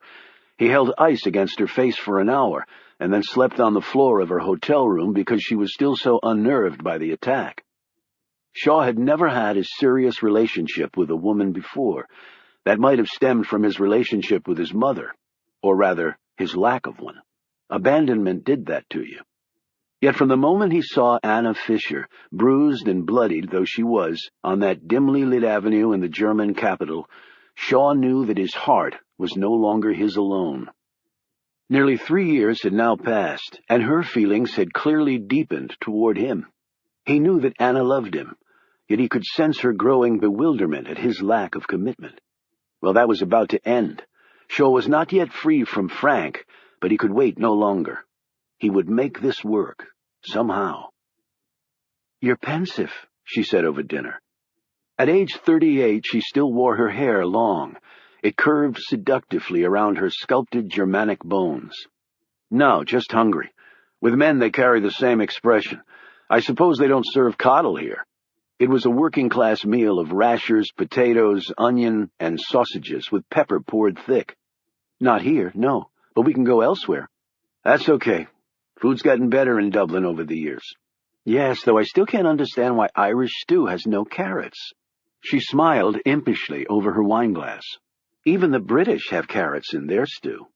And that's exactly why the Irish don't." Later, as they were finishing their meals, she said, "So, what were you doing in Amsterdam this time?" "As little as possible." "Your consultancy work slowing down?"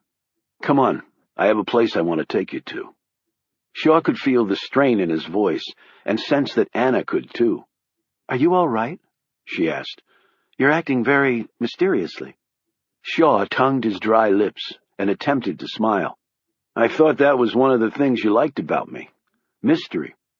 He didn't believe his own words, and it was clear she didn't either. He rose, his legs quivered a bit, and he silently cursed himself. "I jumped into a damned canal from 4 stories up and beat a gang of nuclear terrorist nutcases almost single-handedly. You'd think I could manage this without acting like a lovesick teenager." An hour later, they entered a small pub north of the Liffey, which was the decidedly poorer and less glamorous half of Dublin. Yet Shaw liked it here, as did Anna.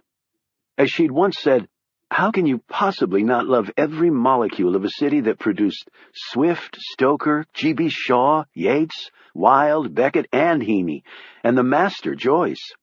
Just to see her reaction, he'd answered, "I'm more into Roddy Doyle."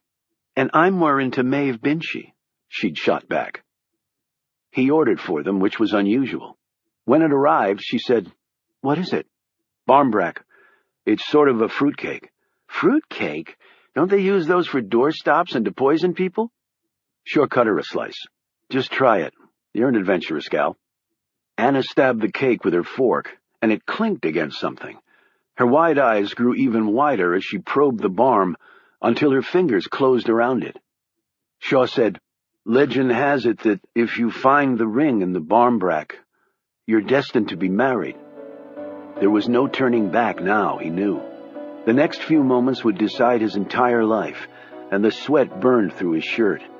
He drew a deep breath, slipped from his chair, and rested one knee on the old plank floor that was worn smooth from centuries of drunks and at least one man proposing. Taking her shaky hand in his firm one, he slipped the ring on her finger and said, "Anna, will you marry me?" Chapter 13. The drum of the rain woke him. As he tried to get back to sleep, the vibration next to his head elicited a small groan from him. Shaw snatched up the device and read the message he'd just been sent. Frank. In the bed next to him was Anna. They'd properly consummated their engagement and then drank a bottle of Dom, glasses balanced precariously on flat bellies. She slept soundly as Shaw rose, walked into the adjoining room, and punched in a number, knowing it would be answered immediately. "Your gig over in old Dublin?" Frank said cheerfully. Shaw could imagine the man lounging in a chair somewhere, probably several time zones away, wearing the smug, shit-eating grin that masters reserve for conversations with their servants. "What, your men not checking in with you regularly? Not that you need them to." Shaw stared at his right side when he said this, where the old scar was. "And by the way, it's 3 a.m. here. The thought ever run through that thick head of yours?" "We're a 24/7 op, Shaw. You know the rules." "Your rules." He yanked open the drapes and stared out at a dismal curtain of rain drenching the area. "We need you, Shaw." "No, you don't. And even people like me need some damn R&R. I can tell from your grumpy tone that you're not alone." Shaw, of course, knew that Frank knew exactly where he was and who was with him. Yet the other man's tone made him look away from the window and then race back to the bedroom to check on Anna. She was still sleeping peacefully, blissfully unaware that he was currently haggling with a professional psycho. One of the woman's long, elegantly formed legs lay on top of the sheet. It made Shaw want to wake her up, make love to her again, but then he had Frank on the phone. He returned to the other room and gazed out the window, exploring every crevice of the streets and alleys below for Frank's boys. They were down there. They were always down there. "Shaw, you still breathing?" "I told you where I was going, so why keep me under the scope?" "You did it to yourself, with all this crazy talk about retirement." "It wasn't crazy talk. I'm done, Frank. The last one was the last one." Shaw could envision Frank shaking his head with the dent in the back from where he'd been shot at close range with a 9mm Sig Sauer, sporting custom grips. Shaw knew these intimate details because he'd been the one who'd shot Frank. "We have a lot of work to do. The world is a very dangerous place." "Yeah, because of people like you." "It's noble what we do, Shaw. It's a matter of honor." "Save the babble for the rookies." Shaw heard the squeak of the chair as Frank sat up straighter. "Okay, here it comes." Frank's voice was tight and hard as cement. "And where exactly are you going to retire to, you prick? A Supermax facility?" "The deal was for 5 years, Frank. I've hung on for almost 6. You nearly killed me. You had a gun pointed at me, and you didn't show your badge. I thought you were just one more goon looking to shoot me in the back." "So if I'd flashed my badge, you're telling me you wouldn't have shot me in the friggin' head?" "I did take you to the closest hospital. Otherwise you would have bled to death." "Hospital?" Frank roared. "You left me holding what seemed like half my brain in the parking lot of a human chop shop in the middle of Istanbul." "You really think it was just half?" "Look," but Shaw cut in. "I shot you in self-defense, but when your guy showed up in Greece a month later, they obviously didn't see it that way. So we made a deal, and I lived up to it. There's nothing else to talk about." They did have a deal, Shaw knew. In return for not spending the rest of his life at hard labor in some hellhole in Siberia that Frank would have gleefully arranged once he'd recovered from the large-caliber hole in his head, Shaw had spent nearly 6 years running around the world, risking his life, so, as Frank quaintly put it, others could live in peace and security. Well, Shaw wanted a little peace and security in his life, and he wanted it right now, with Anna. Yet arrangements with men like Frank were sort of like hanging off the Golden Gate Bridge by your pinkies while high winds kicked off the bay, and Shaw couldn't exactly grab a lawyer off the street and sue in open court for his contractual freedom. That was why he'd agreed to spend an extra year getting nearly shot, stabbed, poisoned, and even blown up. When he'd implied that tangling with the Amsterdam Islamic nuke squad was a cakewalk, he'd meant it. "But for your special skills, I wouldn't have offered you anything except a prison cell." This was news to Shaw. "So you were the one? Why you?" "After my brains got put back in my head, I realized anybody who could almost take me out was somebody we needed on our side. Then you should understand that I've done my duty." Frank said slowly, "I don't know. I have to talk to my people about that. Maybe I could bring myself to cutting you loose, but I don't think they'll be too happy about it." Shaw had never been able to go over, around, or through Frank. The burly Baldy had stood his ground like a stone wall. "I should have shot him between the eyes." "I don't care if they're happy. Just tell them what I said. In the meantime, I need you in Edinburgh and then Germany, Heidelberg. You don't come through on that, you can forget me talking to anybody except your new warden." Shaw was silent for a few moments, trying to get his anger under control. "This is the last time, Frank. This is it. You can tell your people whatever the hell you want. Understood? Instructions the usual way. 2 days. Enjoy Dublin. And your friend. You really don't want to go there. Just making an observation." The line went dead. "I hate your guts, Frank," Shaw whispered to the empty air.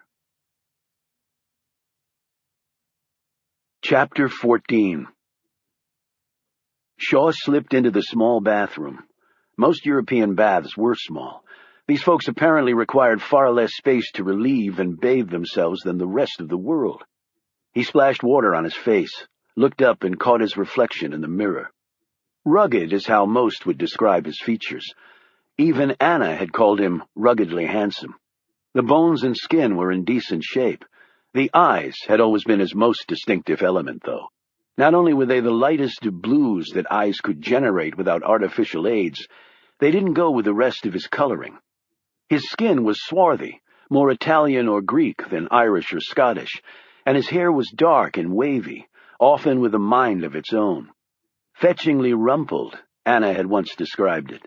Yet when Shaw looked at himself, all he saw was a haunted man, with scars that ran far too deep to endure. As though she had sensed her presence in his thoughts, Anna appeared behind him, wrapping her long arms around his bare and brawny shoulders. She was wearing his T-shirt. On Shaw, the breadth and cut of his delts and chest made the shirt a tight fit, yet even on the tall Anna, it was more like a dress. "Trouble sleeping?" she asked. "Rain. Don't like rain at night." "I thought I heard you talking to someone." Shaw stared at her in the mirror's surface as her fingers traced a small scar near his throat. It was a little souvenir from a visit to the Ukraine. He told her it was from falling off a bike. Actually, it was from a knife thrown by an ex-KGB agent whose only qualification for the job was that he was a homicidal maniac. It had missed Shaw's jugular by about 2 centimeters. Still, he'd come pretty damn near bleeding to death in a place that would have made the chop shop in Turkey he dumped Frank at look like Johns Hopkins. He had another scar on his right side that he never explained to her for a simple reason. He wanted to forget it was even there, because every time he did think of it, he felt shame. Branded. Like a horse. No. Like a slave. In fact, that was the other reason he was in Dublin. To do something about that little present. She said again, "Were you talking to someone?" Frank, scars, and the KGB butcher passed from his mind. What Shaw was really wondering was whether Anna was now having second thoughts. His proposal had been followed with a tearful yes from her that he could barely hear. And then the bride-to-be's enthusiasm and excitement ratcheting up. She'd accepted his marriage proposal in 9 other languages, her tears leaching onto his skin, finally bringing Shaw the man as close as he'd ever come to crying. But something in her tone now was signaling a message other than happiness. It really was time, he thought. He splashed water on his face, licked some off his fingers, and turned to face her. "I'm not really a business consultant specializing in international mergers and acquisitions," he said. "I know that." "What?" he said sharply. "I know many business consultants. They rarely can beat unconscious 2 armed men. They rarely have knife scars on their bodies, and they almost always want to show off their wealth. I've never even seen where you live. We always stay at my London flat." "And you're just telling me this now?" "It's different now." I just told you I'd marry you. And if I'd still said nothing about what I did, I'd have asked, like I am now. But you already said yes, and I can also say no. I'm no criminal. I know that, too. I can tell. Otherwise, I wouldn't be here. Now tell me the truth. He leaned back against the sink basin and marshaled his thoughts. I work with an international law enforcement agency funded by several of the G8 countries. We handle stuff that's either too dicey or too global for one country, sort of like Interpol on steroids. I'm not in the field anymore. I'm in a desk position now, he lied, carrying it off reasonably well, he thought. And what laws do you enforce? She asked firmly. We try to stop bad people from doing bad things. Any way we can, he added. And what you do now isn't dangerous, though you get calls in the night. Living is dangerous, Anna. You can turn the corner and get nailed by a bus. Shaw, don't condescend. It's not dangerous, no. He could feel his skin growing hot. He could lie to a Persian madman with ease, but not to Anna. Will you continue to come and go as you have been? Actually, I'm planning on retiring. Start doing something else. Her face brightened. This is a surprise. I hope I live to carry it out, he thought, and then said, Marriage is supposed to mean two people together, not apart. You would do this for me? I'd do anything for you. She stroked his cheek. Why? He asked suddenly. Why what? You could have any man you wanted. Why me? Because you are a good man, a humble man, and a brave one. But as capable as you are, you need looking after, Shaw. You need me. And I need you. He kissed her, ran his fingers along her cheek. Do you have to leave now? He shook his head. 2 days. Where to now? Scotland. He took Anna in his arms, let her blonde hair touch his face, her scent mingle with his, canal stink and all. But first, to bed. They made love again. After she fell asleep, Shaw put one hand behind his head and the other protectively over Anna's arm. He listened to the rain and envisioned Frank chuckling at having screwed him again. He touched Anna's face. Yes, it was different now. The Dublin torrent poured on. Each drop of water was a jacketed round fired right into his brain. Shaw had asked her to marry him, but after his conversation with Frank, he feared it might turn out to be the biggest mistake of his life. Chapter 15. RIC? Anna said, as she held the paper up to Shaw, who was pouring coffee, still dressed in his boxers. She pushed the room service card away a bit and unfolded the insert that had slipped out from the Herald Tribune. Shaw looked over her shoulder. The article was long, brimming with factoids, and constituted another compelling broadside fired against the government of the Russian Federation. The title of the article might have been The Evil Empire, Act 2. Shaw read out loud, The Russian Independent Congress, or RIC, and its adjunct division, the Free Russia Group, appeal to free countries everywhere to stand up to President Romuald Gorshkov and an administration of terror and oppression before it is too late. Anna glanced at another section. The Gorshkov administration has filled secret prisons with political opponents, murdered rivals, instituted a policy of ethnic cleansing at the highest levels of power, and are secretly manufacturing and stockpiling WMDs in clear contravention of myriad disarmament treaties. She gazed up at Shaw. First the Constantine business, then all those allegedly dead Russians, and now this? Have you ever heard of this organization, the RIC? He shook his head. There's a website listed at the bottom of the page. She slid her laptop out, fired it up, and within a minute was hooked to the hotel's wireless network. Her quick fingers skimmed across the keys and a colorful page sprang up on the screen. Look at this website. She pointed to the screen. This wasn't online yesterday. I would have heard about it. Anna snatched up her ringing cell phone, listened, asked questions, and listened some more. She clicked off and glanced over at Shaw. Well, he said. That was my office. Everyone's buzzing about this new article. Gorshkov and his ministers are said to be furious.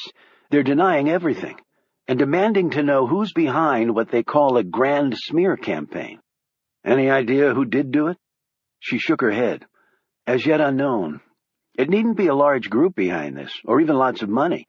Although this newspaper insert wasn't cheap, a few good computer people can swamp the globe with propaganda. We've all seen that. And everyone else has sort of jumped on the bandwagon. She looked back at the computer and scrolled through the site. It's Russian evil this and Russian evil that.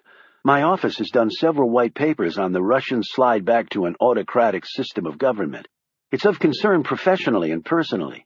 Tensions are very high between Moscow and the rest of the world right now, and all of this certainly hasn't helped matters. Well, forewarned is forearmed, Shaw said. She looked at him thoughtfully. That's the problem. When one is forearmed, one tends to pull the trigger faster than one should. Like old times, though, he said. Cold War redux. She stared at him strangely. Precisely. Perhaps someone wants the old world order back. The rain had broken. He only had 2 days left with Anna, perhaps forever. He took her in his arms and said, "Screw the Russians." He held her so tightly she said, "Shaw, I can't breathe." He let her go, stepped back, staring down. She cupped his chin with her hand. "We're engaged. You should be happy." "I am. Happier than I've ever been." "You don't look very happy." "We have to leave each other. But not for long. We'll be together again soon." He wrapped his arms around her again, though not as tightly. There is no guarantee. None. Chapter 16. 2 days later, Shaw kissed a tearful Anna goodbye. "We need to set a wedding date," he told her. She looked at him strangely. "Yes, of course." Shaw drove off in a rental car, but didn't head to the airport. He was going to Malahide Castle. Malahide in Gaeilge means on the brow of the sea. It is situated on the Howth Peninsula at the north end of Dublin Bay. Built on a small rise, it has a commanding view of the water, because in those days enemies would often come by boat to pillage and slaughter. Shaw passed broad fields on the grounds of the castle, where local teams played rugby and cricket, without an axe-wielding pillager in sight. He paid his euros and was admitted to the oldest inhabited castle in Ireland. It looked like one would expect of a medieval keep, built of sturdy stone block, with wings of imposing circular turrets and ivy grafted onto its hard skin. It had belonged to the Talbot family from 1185 right up to the 1970s.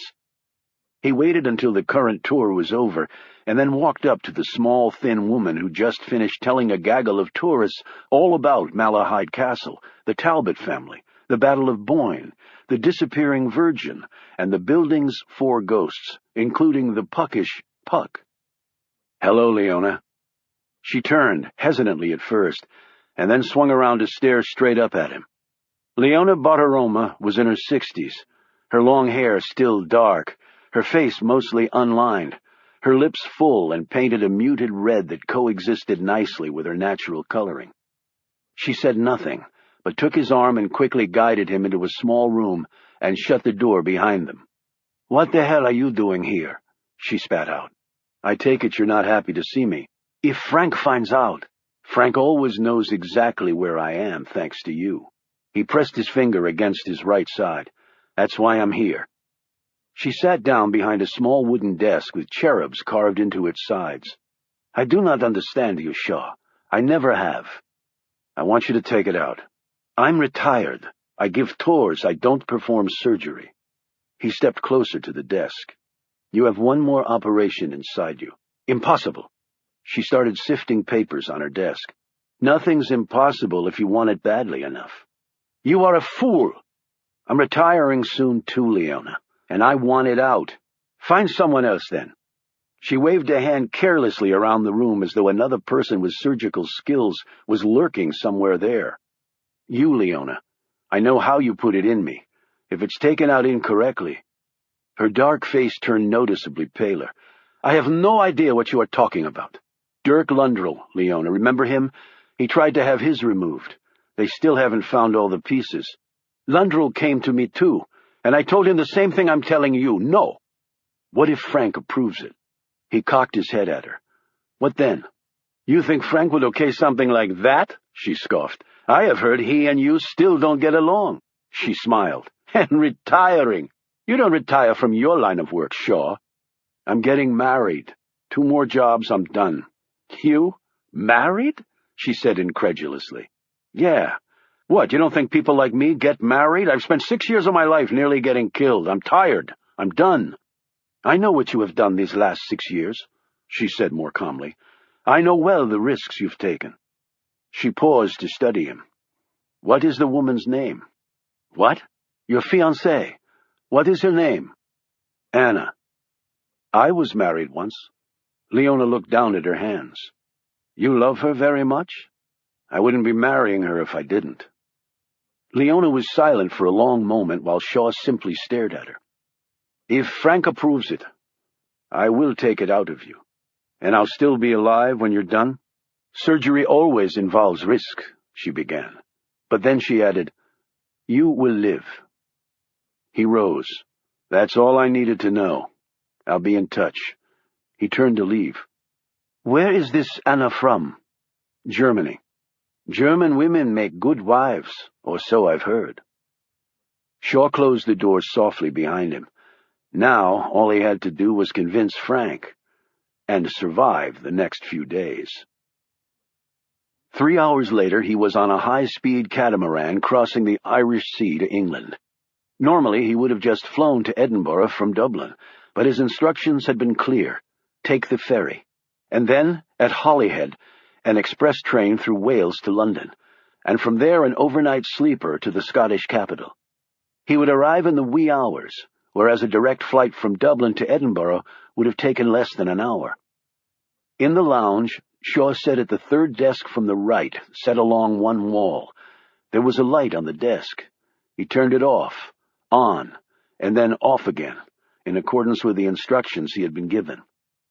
While he was waiting, he opened the book to read Anna's inscription to him. Her message was written in French, but his language skills were sufficient enough to translate. It was short, simple, and hit him like a sledgehammer. Love without trust is nothing. As Shaw slowly closed the book, he instinctively glanced up. Tipped off by his signal with the lamp, a man was coming his way. They always were.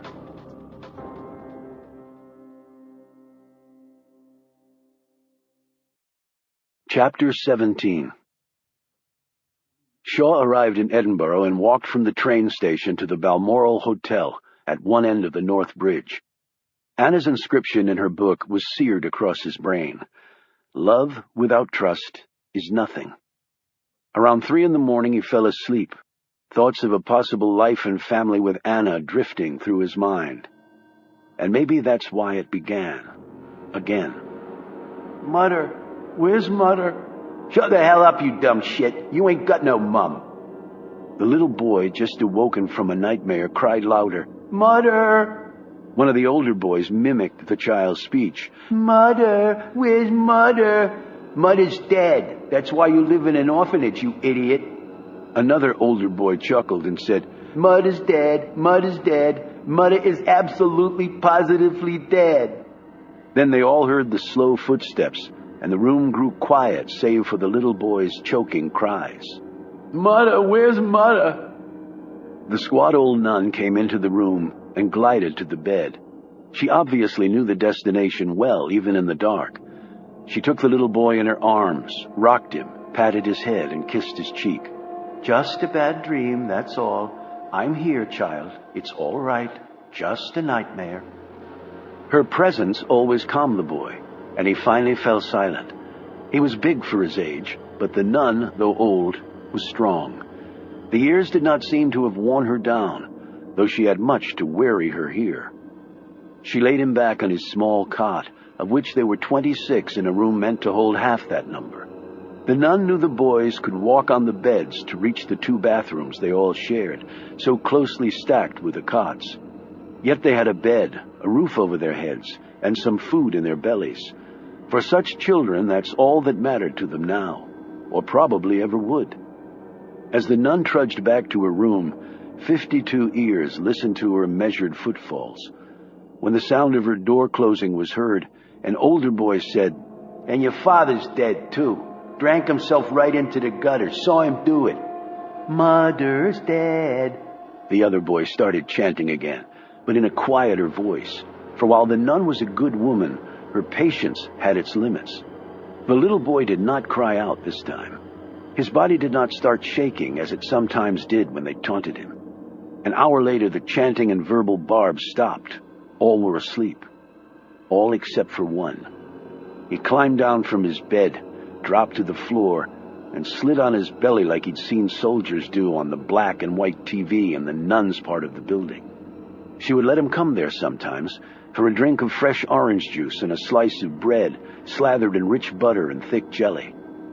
He reached the bed, sat up on his haunches, coiled into a ball, and pounced. His hands closed around the other boy's throat. One fist connected to the far larger child's face. Blood spurted on the bed covers, and he felt it splash on his arm. He smelled sweat and fear. It would be the first of many times he would experience it in someone else. He aimed another fist and connected with soft flesh. Then something hard struck him in his right eye. It stung, immediately felt puffy. A bony knee wedged painfully into his belly, forcing the breath from him. Still he hung on. He hit with his hands, his feet, even his head, driving it deep into the chest cavity of the boy under him. He felt his own blood rush down his face, tasted it when the wet ooze hit his lips. It was salty and thick and made him sick, yet he didn't let go. "Mother!" he heard his voice cry out. His arms and legs worked like pistons. His chest was so heavy from exertion, it felt like his lungs had solidified. "Mother is..." he panted. Hands tore at him. Nails like claws ripped at his back. Someone was screaming into his ear, but it was as though they were on the other side of a waterfall. He struck, flesh, bone, cartilage. The claws ripped. The blood poured into his mouth, the taste of the ocean. "Mother is not..." He drove a knee right into the boy's privates, something that had been done to him here more than once. The older boy whimpered and instantly fell limp under him. He found the air to scream, "Mother is not dead!" Then the claws gripped hard, and he let go, and like a bent, rusty nail in an old fence post, he finally came free and fell to the floor, panting, bleeding, but not crying. He had never cried again. Not once. Chapter 18. Shaw sat up in bed. He smelled his adult sweat, tasted it too as it trickled into his mouth. He rose, opened the window of his hotel room, and let the cool Edinburgh air sweep away the terror of a 6-year-old boy. His room at the Balmoral looked out onto Princess Street, a grand thoroughfare of shops, pubs, and restaurants. On a high hill to his right lay the imposing footprint of Edinburgh Castle, that would dwarf Malahide if they'd been set side by side. The palace of Holyrood House anchored the other edge of the city, and was the official summer residence of the British royal family. Must be nice, Shaw thought, to have an official residence. "Mother," he said in a low voice. He hadn't experienced the pain of that nightmare in nearly a year. He thought it was gone forever. As with many important things in his life, he'd been wrong. He'd been thrown out of the orphanage the next day despite the old nun's impassioned pleas to allow him to stay. The other boy, a bulky lad of 12, had been severely injured by the young Shaw. Some had wanted to call in the police. Yet how could one hold a 6-year-old criminally liable? Shaw remembered terms like malicious intent, willful assault. He hadn't known what they meant, but he did know that he wanted to kill the other boy. Kill the other boy so he would hurt as much as Shaw did. In the end, it was determined that a child who couldn't even pronounce the word mother properly because he'd never really had one could not be charged with a crime. Sister Mary Agnes Maria, what a truly beautiful name that had been. They called her Sister Ma'am, which Shaw had translated to Mom. She was as close to a mother as he would ever get in life. He'd never had another. He hadn't called himself A. Shaw because he was a Shaw. It was because of the orphanage. Painted on the wall over the bed of the boy who slept opposite his was the letter A. It was not just randomly there, not the beginnings of an alphabet train. It had once been part of a word, but the M, E, and N had been worn away over time, and poor, busy Sister Mary Agnes Maria had never had the time or apparently the paint to put the M-E-N back into Amen. Shaw wasn't sorry about that. He would look at the letter and imagine the long vertical lines of the A softening to form the rounded face of his mother. The horizontal slash connecting the two long lines would curl into a smile on his mother's face because she was so happy to see him. She had come back for him. They would leave together. They would leave right now. The A was his friend. It held so many good possibilities. And then the sun would rise and vanquish them all. Ever since then, Shaw had enjoyed the night far more than the day. He would always be a person of the night now. The years had passed swiftly with a quick succession of orphanages, none of them with the Sister Mary Agnes Maria. Then came foster homes and other facilities for children who, while not technically criminal, were so close to the line that no one wanted the problem. That was every day of his life until Shaw the boy became, at age 18, Shaw the man. By then he could clearly say mother, but had not a single reason to do so. He shut the window and sat on the bed. The man on the high-speed ferry from Dublin had connected with him. They'd gone to the open boat doors at the stern. With the wind and the engines covering their conversation, he'd told Shaw the first phase of what he needed to know. As he was leaving, the man had stared back at Shaw, his expression clear. If you survive this, it'll be a miracle. On the express train from Wales to London, Shaw had stared out the window, alternately taking in the sea vistas and the views of the Cambrian mountains, shutting out the desultory conversations from the passengers around him. There was nothing normal about his world, and he felt it nearly impossible to relate to anything outside his own sphere. Except for Anna. She was his first and only connection to the rest of humanity. On the overnight train to Scotland, he was visited again, in his sleeper compartment, this time by a woman. She was young, but looked old. She was physically attractive, but her spirit seemed to be gone. She was a vessel only. People like Frank had torn her soul right out so they could fill it up with what they wanted. In a monotone, she told him the second phase of what he needed to know. Nothing was ever written down, so he memorized every detail. If he made one slip, he was dead. It was that simple. He rose, dressed, and looked once more at the book Anna had inscribed for him. Love without trust is nothing. She'd be asleep. He called anyway. Surprisingly, she answered on the second ring. "I hoped it might be you," she said, her voice wide awake. "How was the trip?" "I read the inscription." She said nothing. He swallowed hard. "I want to trust you. I do trust you. I told you what I did. Do you realize how hard that was for me?" "Yes, but there are obviously things you can't tell me." "There are," he admitted. "So, after we're married, you will go away without a word and show up without one either?" "I'm retiring, I told you, and I have a desk job. Don't insult my intelligence with tales of luggage falling from aircraft bins. And people behind a desk don't travel to castles without bothering to take a tour, or take the time to travel by ferry from Ireland to Scotland.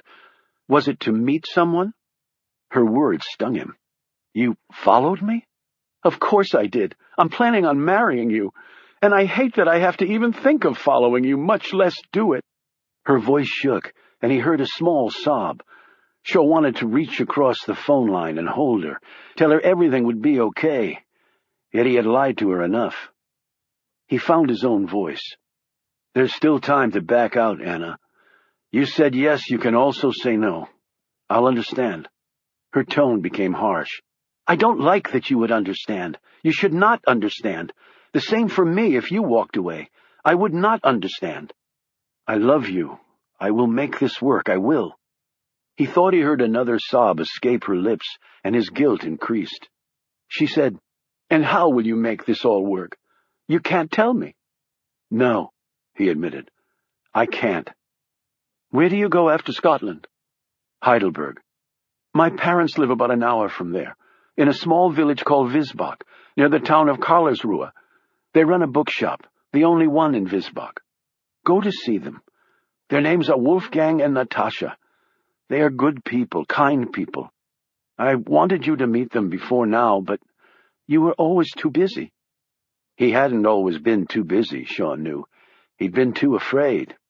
"You want me to see them without you?" "Yes. Ask my father for my hand in marriage. If he says yes, we will be married. If you still want to." This request stunned him. "Anna, She rushed on. "If you think it is worth it, you will go. I will tell them you are coming. If you do not go, then I will have my answer." The line went dead. Shaw slowly put down the phone and looked at the blotting paper on the desk where he had written the name Anna Fisher over and over, driving the letters hard into the thin surface. He tore the paper up, left the Balmoral, and walked down Princes Street, past all the closed shops. 2 hours later he was still wandering through the ancient Scottish capital, as the sun started to creep up, illuminating the aged stone bridges and casting shadows behind which Shaw could imagine every single one of his nightmares, and he had more than most. He would go to see her parents at the bookshop in Wiesbach. He would ask for their daughter's hand in marriage. Yes, he would do all that, if he was still alive. "Where's Mother?" he whispered to the semi-darkness as he walked back to the Balmoral to prepare for what might be his last few hours on Earth. Chapter 19.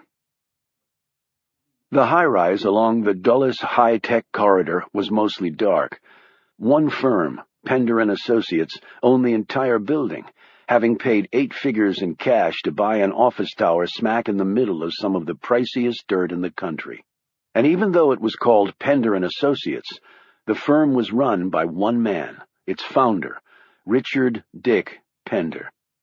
He possessed a face that was as chiseled, a grin that was as toothy, and hair that was as perfectly primped as any gospel-spouting televangelist.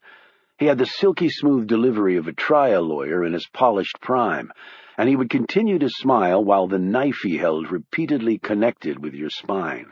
His motto was simple: why waste time trying to discover the truth when you can so easily create it? Pender's line of work was called perception management. PM firms, as they are known, were paid to establish what was true or not all over the globe. Some traditional lobbying firms considered themselves to be PM firms, but they really weren't. There were only a very few pure PM players, and Pender and Associates was one of the best in the world. Dick Pender could bury any secret, despite the attempts of the press to ferret it out. He had also on occasion started or enhanced wars based on certain truths, and when people started poking around, he had hidden those reasons under such bewildering layers of facts, figures, and falsehoods that no one could ever reach them. Yet mostly he was retained to create the truth.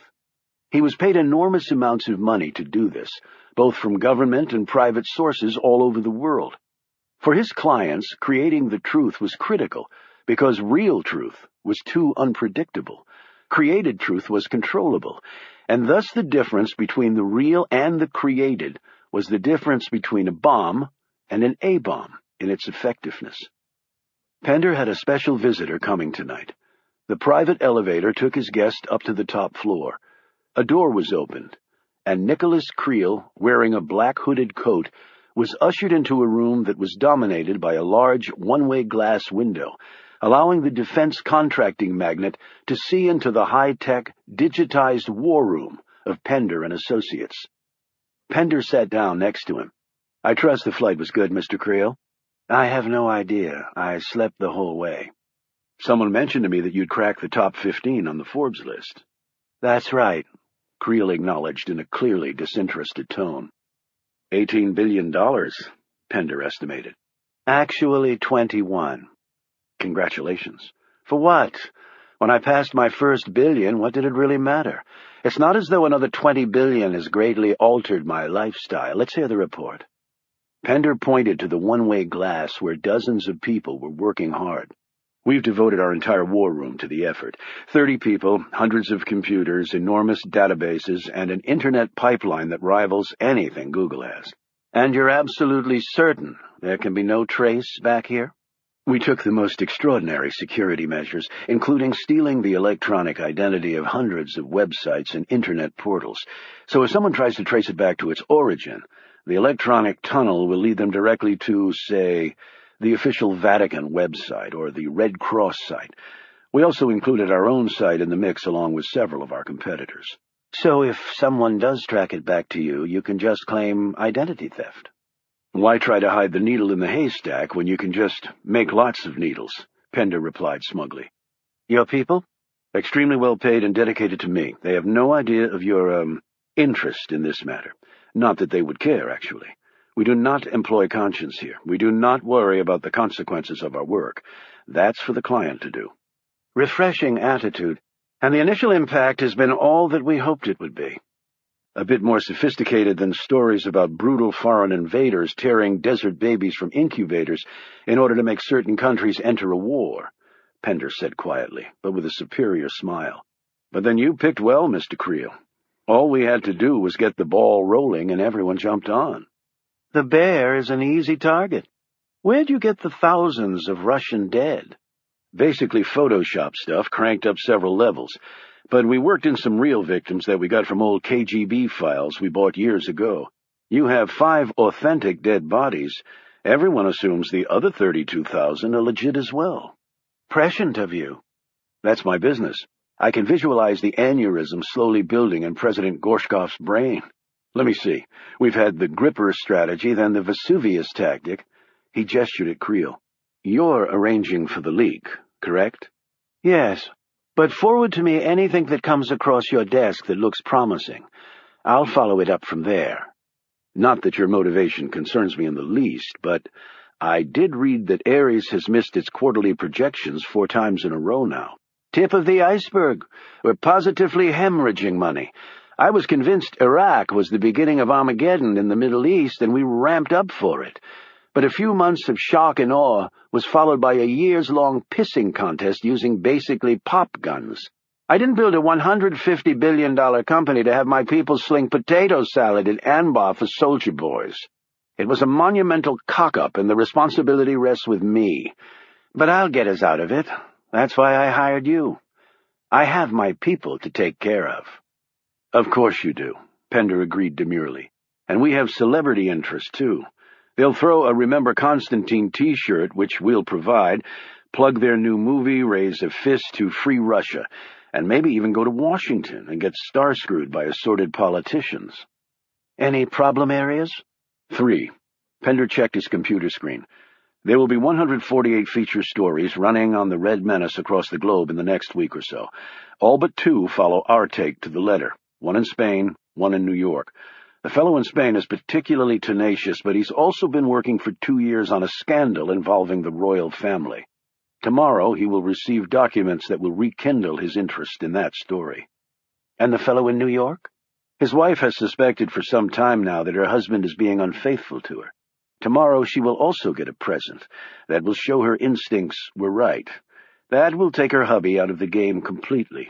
Divorces can be so messy and time-consuming. I speak from experience, unfortunately. You just had these things lying around. I have files on virtually every journalist worth a damn. We collect secrets, craft half-lies, and anonymously release those items when it best serves our clients. You said there were 3 problem areas. Senator here in the States who fancies himself an expert on Russian affairs. Word is he plans to call for hearings on the matter using a very skeptical prism. What are you going to do about it? Next time he steps into a public men's room, we're going to Larry Craig him. So Senator Craig was set up? Who knows? Who cares? But it'll take this senator right off our backs. And what do you call that tactic? The I'm screwed maneuver, Pender said, smiling.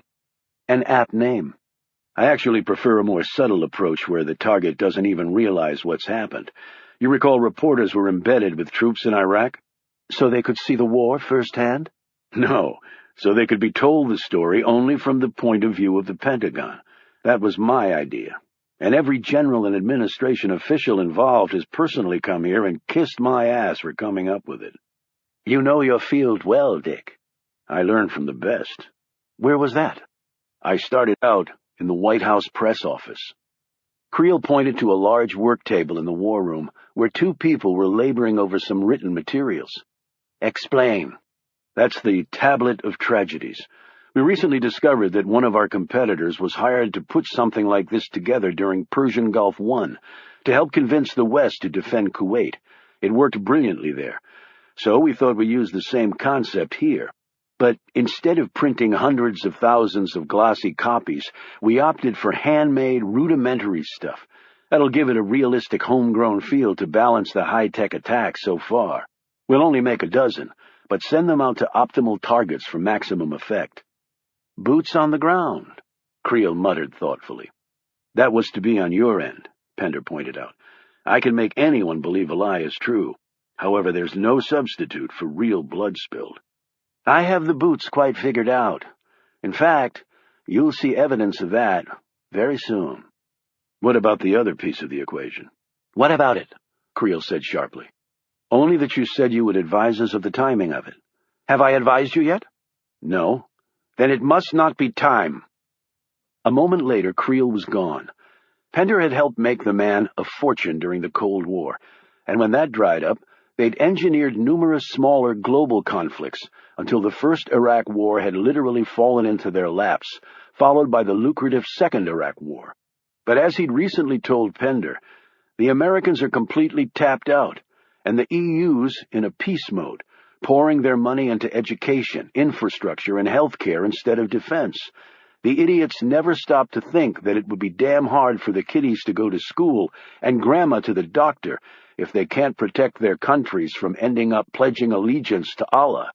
But with all that going against me, I'm going to win this war. And Dick Pender would never bet against the man. Chapter 20. Katie James extended her stay, unwilling to return to New York in the next big death. She'd taken a first ScotRail train over from Glasgow to Edinburgh, soaking in the alternately stark and then lush Scottish countryside during the 50-minute ride, near where the Firth of Forth dug a notch out of the country right above the capital city. She checked into the Balmoral and had a quick bite of lunch in the restaurant before setting off. She bumped into a tall, broad-shouldered man on the way out. He politely apologized for the collision and strode quickly away. Katie rubbed her bruised shoulder and stared after him. It had been like hitting a damn wall. He was probably a rugby player. She passed the doorman in his full kilt outfit, right down to the ceremonial dagger in the sock. After a pleasant day touring the city and taking tea near Holyrood House Palace, she dodged myriad pubs trying to draw her in like a nail to a magnet, and made the pilgrimage up the hill to the crown jewel of the city, Edinburgh Castle. The dark crag of Castle Rock lurching skyward above the setting sun end of town was the sole reason Edinburgh existed. The rock-strewn volcano remains sat like an anchor between central Scotland and England, the land many Scots still referred to as the Old Enemy. Katie passed the entrance gateway, flanked by statues of Robert the Bruce and William Wallace, who'd each built their legends on kicking English ass. She'd missed the firing of the 1 o'clock gun, a World War II 25-pounder, but she did see the Stone of Destiny. It had been taken by the English in the 13th century, who'd kept it until the 20th.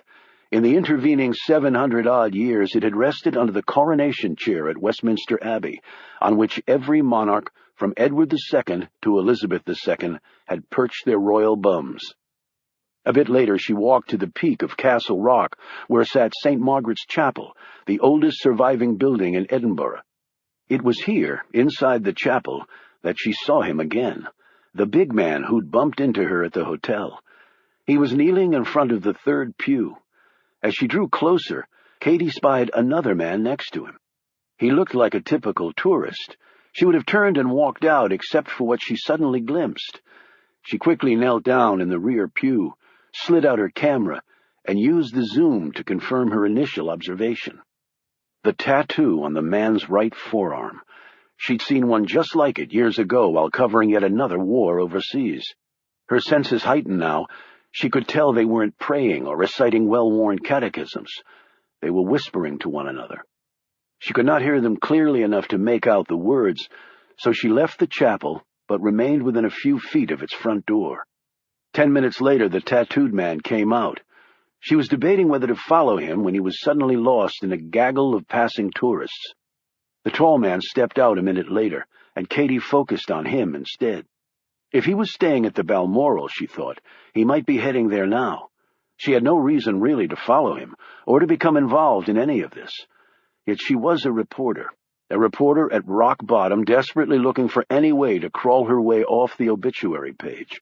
She had no idea if this would lead to anything, but it might, and it wasn't like she had anything else to do. He didn't return to the Balmoral.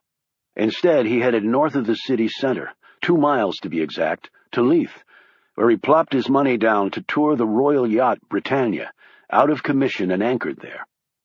Katie slipped off her shoes and rubbed her sore feet. Her quarry had been inconsiderately a very fast walker. She paid her pounds and crossed the gangplank.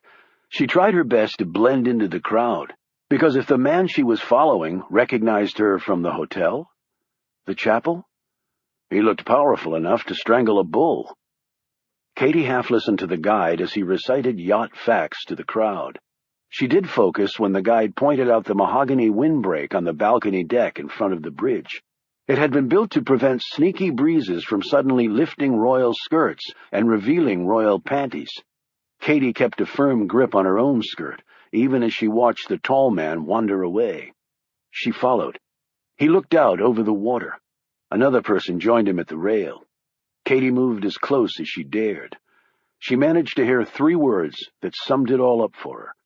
Tonight, and Gilmerton's Cove. She immediately left the yacht and grabbed a cab back to the hotel. She didn't have much time to get ready, and she had a little research to do first. She didn't know what she'd stumbled onto, yet experience had taught her that some of the biggest stories started from the most unexpected encounters. Chapter 21. This crew made the Iranian and his bloodthirsty boys look like a bunch of 4-year-old thumbsuckers, thought Shaw. He was sitting in a car, a block of granite from Tajikistan on one side of him with a small mountain from that same Asian country on the other. It was a wonder even the large Mercedes front wheels weren't off the road with the half-ton of flesh perched in back. But then again, it might have been due to the pair in the front seat, both also Tajiks, who pulled at least 700 pounds between them, and very little of it from fat that Shaw could see. Add one more guy, and they could have made a decent line for any NFL team. Shaw had never met a Tajik who didn't seem angry, perhaps living in a brutishly mountain-bound country that had been used by the Soviets as a toxic waste dump and had an 80% poverty rate gave them a good reason to be perpetually ticked off. He said something in Russian and received what could only be described as a growl in response. Tajiks didn't see themselves as Russian. Culturally, they, along with the Persians, were part of the Iranian ethnic pool. Shaw had never bothered to learn Tajik. He hoped he didn't live to regret that decision. He settled back in his seat. The Tajiks were selling drugs, heroin specifically, made from opium produced in neighboring Afghanistan, the country's most lucrative export crop. This was possible because coalition forces had largely abandoned Afghanistan to go make Iraq a beacon of democracy. Drug-dealing empires of the world thanked them every night for their thoughtfulness. Because without opium, one could not make heroin, one of the most popular street drugs of all time. The sheer misery this one bastardized chemical time bomb had imposed on the world was beyond calculation.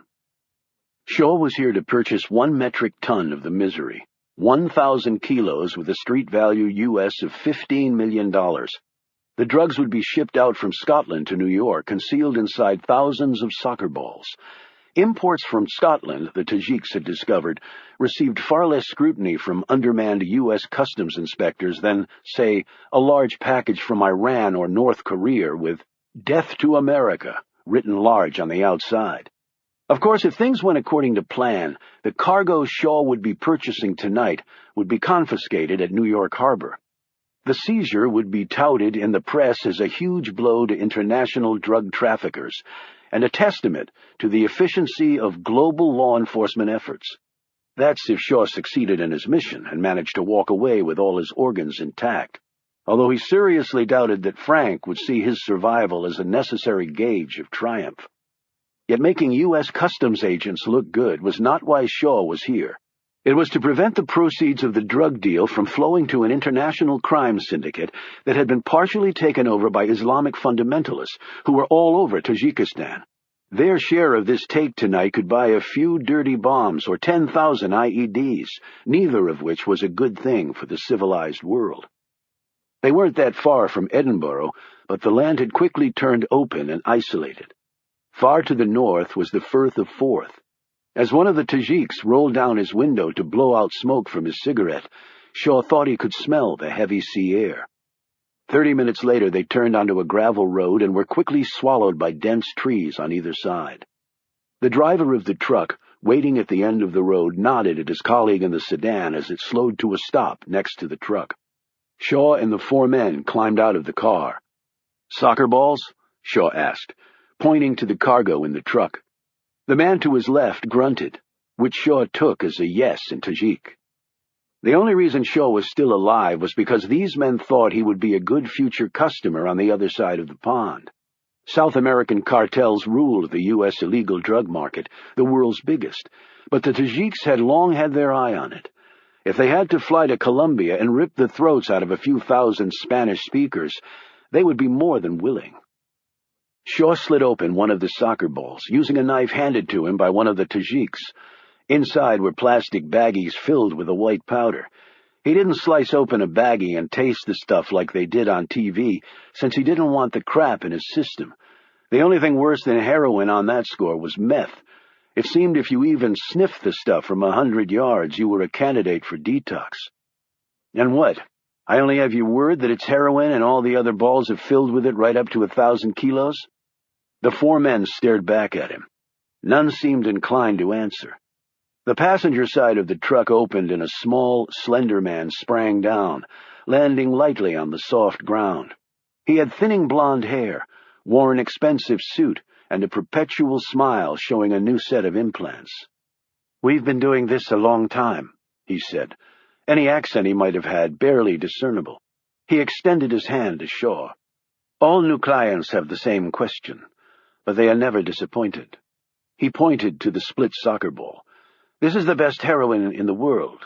Guaranteed 70% pure, even with all the shit you'll put in it before it hits the streets in the U.S. Most heroin you need 10 kilos to get a little over 2 saleable kilos. That's a 40% purity rate. That's for shit. That costs you money, my friend. With our product, you'll make double that." Shaw imagined himself standing in a product demo line listening to the pitch. The man continued. "And I threw in 10 kilos at no extra charge. That's $1.2 million U.S. on the street. It's for new customers only to show our good faith. One time only," he added firmly, but still smiling. "We sell it to you for 5 million euros, and you get 12 to 15 for it in New York, L.A., and Miami. Not a bad markup. And we can do this every other week. Easy money." "It's a big risk pushing drugs in America," Shaw pointed out. The man chuckled. "That's not what I heard. Candy from babies because all Americans are addicted. Fat, greedy, and sex maniacs. And now that you've seen our product, I'd like to see your money." "How do I get the balls to the port?" Shaw asked, buying time. "If Frank screwed me, the Tajiks will feed me to the squirrels, one finger, toe, and critical organ at a time. We put it right on the ship for you. Nobody the wiser. Now your money." The man looked in the Mercedes. "I see no briefcase. 5 million euros takes up a lot of space, even in large notes." He looked at Shaw inquiringly. "We don't accept checks or credit cards," he added with a flicker of a smile, and then his mouth tightened. Where the hell is the cash? My people are bringing it, Shaw said casually. Your people? What people? The small man looked around at the emptiness that surrounded them. You have your people, I have my people. We were not told about this. Come on. You think I'm getting into a car alone with 4 T-Rexes I don't know from Adam, with 5 million euros burning a hole in my pocket? If I were that stupid, I wouldn't have lasted 1 week in this business. The little man motioned to his men, and 4 MP5 submachine guns emerged from the trunk of the Mercedes. A metallic sound Shaw heard from the truck indicated that the driver was also armed. Where the hell are you, Frank? Chapter 22. Katie James adjusted her small binoculars at the same time she placed a hand on her chest to try and stop her heart from beating quite so violently. She followed the Mercedes from the Balmoral. Having heard the destination earlier at St. Margaret's Chapel, she'd even been able to pass the car a couple of times to avoid suspicion before falling back. When they turned onto the gravel road, she'd driven on, then doubled back, counting on the fact that they would not have gone far. She'd parked her car behind a bend in the road, set out on foot, topped a knoll, slunk through some trees, and settled herself down behind a berm to watch. She was close enough to catch snatches of what the men were saying. The tall man from Balmoral was a drug buyer, that much was clear. This surprised her because of the man she had seen him with at the chapel. The fellow had sported a tattoo Katie had only known Delta Special Forces to have carved on their skin. Yet even such men can go bad, she thought. The other men were selling.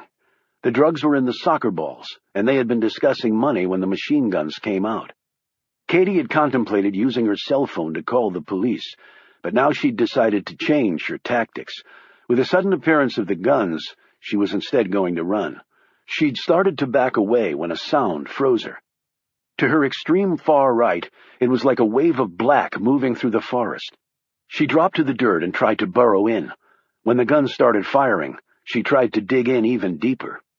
Yet something, perhaps her journalistic instincts, made her look through her binoculars in time to see 2 of the dealers riddled with machine gun fire, their bodies literally opening up with holes awash in blood. They dropped to the ground dead without having uttered a sound. As she continued to watch, the tall man managed to wrestle the submachine gun from one of the giants, and then, with a nimbleness that belied his size, he landed a kick to the gut and then the head of the larger man, felling him. He turned and held the gun up, as though in surrender, but as machine gun fire hit all around him, he seemed to think better of this. The other drug dealers had taken up cover behind the truck. They were shooting at whatever was coming their way, while the wave that had passed Katie was laying down walls of intense fire, and the tall man was caught right in the middle. "He's dead," Katie whispered fearfully to herself. Shaw dodged behind the Mercedes as another blast of fire missed him by centimeters. The Tajiks were shooting at him from his rear flank, and his own men were doing the same from the front. What, had Frank failed to mention to the strike team that they were supposed to leave at least one man standing? Him? He got off a burst of submachine fire at the Tajiks, and then slid into the front seat of the Benz. He cranked the engine and slammed it in gear. Another bullet blast from the rear took out his back window. He crushed the accelerator, and the S-600 leaped forward, gravel firing off the tires and spraying the truck. Holding the MP5 out the window, he emptied his clip at the truck, catching one of the Tajiks flush in the face and ending his career in international drug dealing. Shots pinged all over the car like hail, and water and oil started spraying from under the hood. He slid the car into reverse, burned down the gravel strip backwards, and spun the wheel, whipping the Benz into a J-turn. He came out at the 180, slammed down the gas, and hurtled forward, hitting 100 on the straightaway and getting almost clear of the trees when the engine started vomiting black smoke and the car died.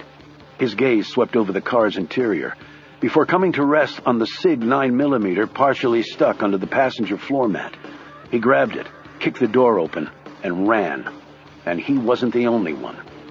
He changed course, rounding the bend, his long legs eating up chunks of ground, and caught up to her right as she was climbing in the car, a black Mini Cooper. "Let me go!" she screamed as he grabbed her arm. "Give me the keys," he yelled back. He ripped them from her fingers and opened the car door, sliding his big body into the small space. "Get in!" he cried out, because she was just standing there. No! If they find you here, they'll kill you. You mean you'll kill me? She eyed his gun. If I were going to do that, you'd already be dead. I wouldn't be offering you a ride. A ride to a hostage, you mean? These guys don't give a shit about hostages. Now get in. In the near distance, they could both hear something coming their way. Your last chance, he said in a voice that clearly meant it. The truck exploded out from the tree line, 50 feet from their location. It was the cargo truck, and it was being driven by one of the big Tajiks. The small man with the wicked grin who didn't accept credit cards or checks was sitting next to him. His gaze suddenly found them, and his smile widened as he rolled down the window and took careful aim. "Look out!" Shaw exclaimed. His eyes had seen what Katie's hadn't. He grabbed her arm, yanked her through the open-door window and into the car, and hit the gas all in seemingly the same motion. Seconds later, the ground that Katie had been standing on was obliterated by an RPG. Shaw pushed Katie to the floorboard and gunned the engine. He shifted gears and wound the engine way past the manufacturer's maximum RPM range, and it still might not be enough.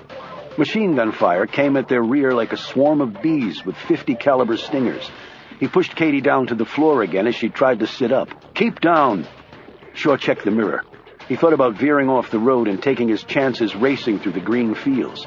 The only problem was the shoulders of the road were simply deep ruts the Cooper would never make it over. And even if it did, the land was so rough here that only a four-wheel drive could manage it. The Cooper was far more agile than the truck, but on straightaways, Shaw couldn't get out of the range of another RPG strike. Any second now, he expected one right up his ass. He thought he could see the big teeth of the little Tajik as he smiled, no doubt thinking he was in the driver's seat, and he was, actually. But that was about to change. "Hold on," Shaw yelled to Katie. He whipped the wheel around, did another 180, and mashed the gas to the floor. Now they were rocketing right at the truck. Katie sat up in time to see this. "What the hell are you doing?" she screamed. The game of chicken was 5 seconds from its conclusion as the big truck and the little car bore down on each other. Katie closed her eyes and gripped the dash. As the headlights grew closer, the Tajiks glanced at each other, apparently unable to believe what was happening. If they collided with the car, it might disable the truck, and with the men in the woods coming for them, they needed their wheels. And that was exactly why Shaw had pointed his ride at them. The big Tajik cut the wheel to the left. It would be his last evasive driving maneuver. Shaw's pistol fired, and 3 bullet holes appeared in the windshield on the driver's side of the truck. The little man's smile disappeared along with his wheelman's life. Shaw cut the car hard to the right and whipped right around the truck, the Cooper's wheels digging an inch-wide gouge in the top layer of the dirt shoulder before regaining firm traction and racing on. The driverless truck kept going for another 500 feet, slipped off the road, hit the rough shoulder, kicked up a wedge of dirt and grass, and slid over on its side. Only then did Katie James open her eyes. Chapter 23. When they were 10 miles away from where their deaths should have occurred, Shaw slowed the Mini, rolled his window down, and took a long breath. Even for him, that had been close. For the first time, Katie noticed the red patch near his shoulder. "You've been shot." He glanced at the wound with little interest, his mind racing through what had just happened. "Just a nick. Bullet didn't go in." "Look, if you let me go, I promise I won't say anything." "You watch too many movies." "You mean, you're really just going to let me go?" "Well, I sure as hell don't want to hang around with you." "Who were the men all dressed in black doing the shooting?" "I gave you a lift. I'm not delivering testimony." She looked at him curiously. "You're not a drug dealer, are you?" "Met many, have you?" "Yes, as a matter of fact, I have." "What were you doing back there anyway?" His features turned grim as he suddenly recognized her. "I bumped into you at the Balmoral, and you were at the yacht. You've been following me." He grabbed her by the shoulder. "Why? Who put you up to it?" She gripped his hand. "You're hurting me. Please." With one final squeeze, he finally let go. "What were you doing back there?" "It was an accident." "Lying makes me very unhappy." Okay. You were acting suspiciously and I followed you." "Why? Are you a cop?" "No, I'm a reporter." "A reporter? Investigating drug dealers in Scotland?" "No, Tell me the truth or I might change my mind about letting you go." "I was in Scotland doing a special obit piece on the death of Andrew McDougall," she said in a rush. "Which paper?" "The New York Tribune." He paused and then said, "You're Katie James? How did you know that?" "I read the obit piece on McDougal. It had your byline on it. But McDougal died in Glasgow. What are you doing in Edinburgh?" "On vacation. Reporters do get those from time to time." "Snooping around in stuff that doesn't concern you part of your vacation plans?" "I wish it wasn't." "Guess you screwed up somehow to get stuck on the obit page before you turned 70. "Go to hell." "I've actually been to hell. It's just as bad as people think it is." He said this so matter-of-factly that even the seasoned journalist could only stare at him before stammering, "What do you mean by that?" "If you have to ask, then you wouldn't understand the answer." Actually, Katie thought she knew exactly what he meant, yet she chose to say nothing. They drove on in silence. 30 minutes later, the Cooper pulled up next to the Balmoral. Shaw turned to Katie. "Okay, now get out of town as fast as you can." "How about you? They were shooting at you." "I can take care of myself." She reached over and grabbed his hand as he started to climb out. "What's your name?" "I've followed your work over the years, so I know you're not that dumb." "Can you at least tell me what happened back there?" He hesitated. "I'm not going to write the story if that's what you think. I don't know enough to write it anyway." "If you do write the story, you'll ruin a lot of hard work and help the bad guys." "I've never been into helping the bad guys." He paused, studying her closely. "It was a drug transaction. We're trying to keep cash out of the hands of terrorists. There, now you know all." "Good guys don't open fire like that." "I know," Shaw admitted. "I don't know why they started shooting." His candor seemed to melt away most of Katie's doubts. She added in a cautious tone, "But then why were your own people shooting at you?" "That's exactly what I'm going to find out." He leveled his gaze directly at her. "And get out of Edinburgh. You survived tonight, it'd be a shame to waste it." In a few seconds, he disappeared. Katie sat back into the leather of the Mini. She'd seen much death in her career, heartbreaking stuff that you never really got over. But there had been something about tonight, and she had never met anyone quite like this guy. Had everything he'd told her been a complete lie?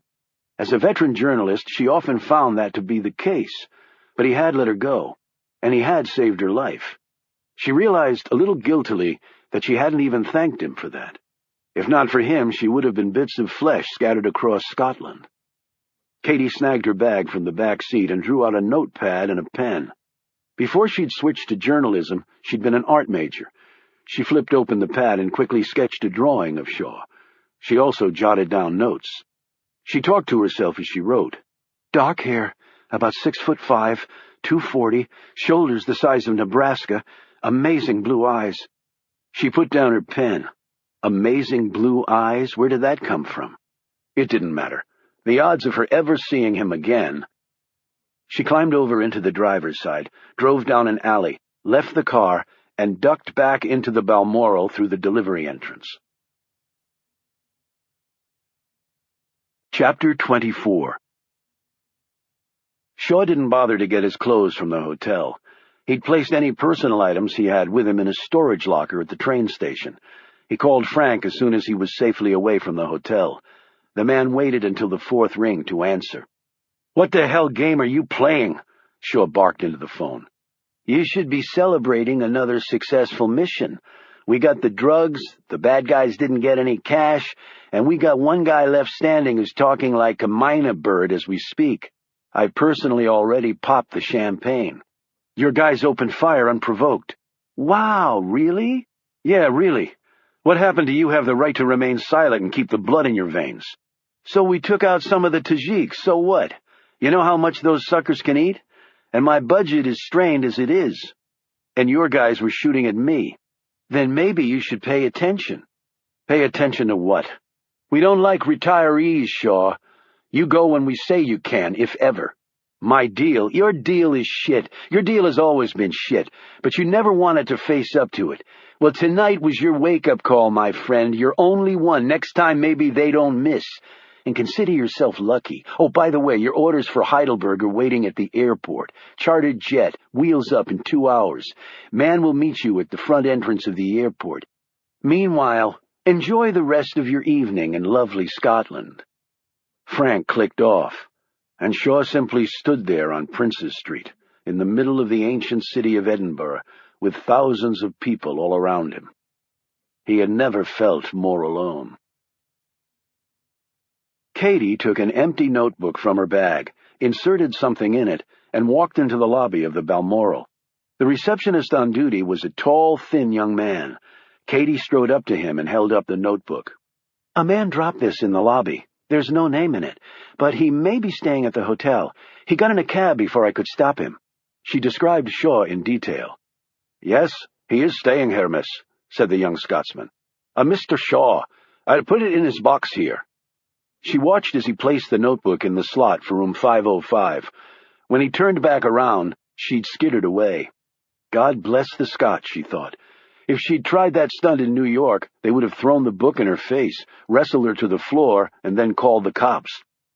She waited for 2 hours in the lobby, her gaze flitting to the front desk from time to time as she sipped a Coke and chewed her nails till they bled. She stirred when the young Scot turned his position over to a middle-aged woman whom Katie had never seen before. As soon as the man was out of sight, Katie approached the front desk. "I'm staying in room 505 with my fiancé," she began. "I gave him my key when he misplaced his, but he was supposed to put it in a notebook he left for me so I could get back in the room." The woman glanced at the wall of slots behind her. She reached into 505's box and pulled out the notebook. "This notebook?" she said. Katie nodded and took it from her.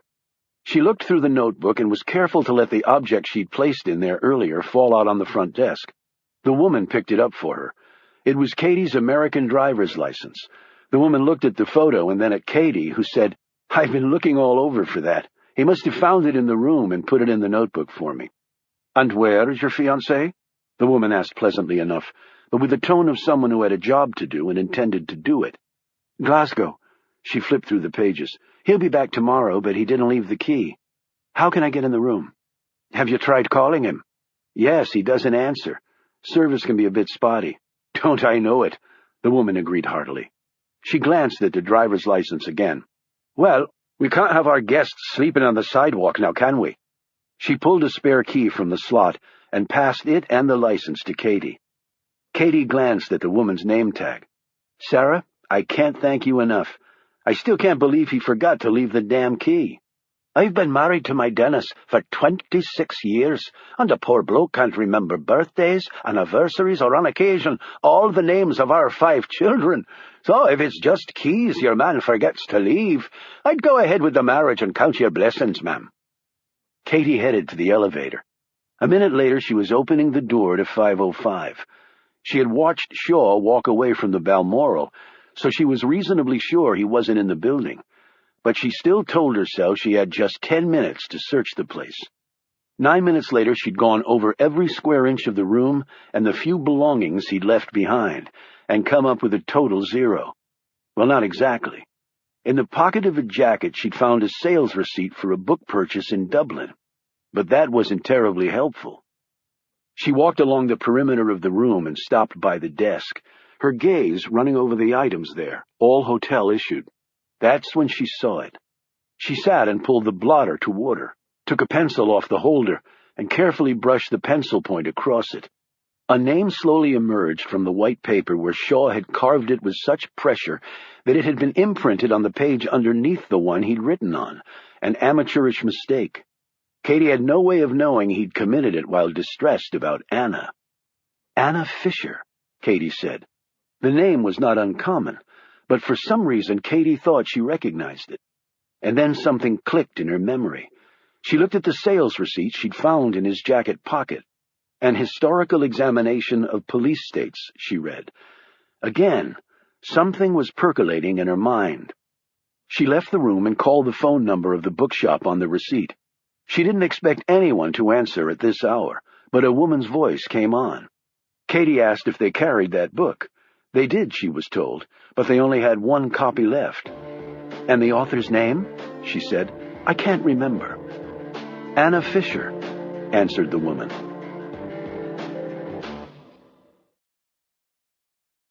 Chapter 25. Anna Fisher walked slowly along the streets of Westminster in London. Many tourists tended to congregate in this area of the city, craning to catch a glimpse of the Queen or other royals at Buckingham Palace, or visiting the graves of long-dead monarchs at the famous Abbey. The West End Theatre District was also here, as well as Lord Nelson looking pensive in Trafalgar Square on the giant granite shaft, even as the birds crept all over him. She entered St. James Park, passing foreign nannies and British moms pushing trams and enjoying an evening jaunt under clear skies. Weather such as this was not particularly plentiful on the little isle in the middle of big water, so Londoners leapt to take advantage of the sun when they had the chance. Anna kept trudging along, passing the King Charles Steps, and then stopped and stared over at Duck Island in the middle of St. James's Park Lake. Here she chose to sit down, her skirt gathered around her long legs. Had she been too hard on Shaw? Part of her said yes, but the other part held forth with a resounding no. Marriage, at least for Anna, was a commitment for life. Yes, she should have pressed this point before, but now that Shaw had officially proposed, the matter had taken on a greater urgency. He had to see that, and if he didn't, well, perhaps it would be best if they didn't stay together. She'd had other suitors over the years, educated, articulate men who held important positions in the world, or had obtained considerable wealth.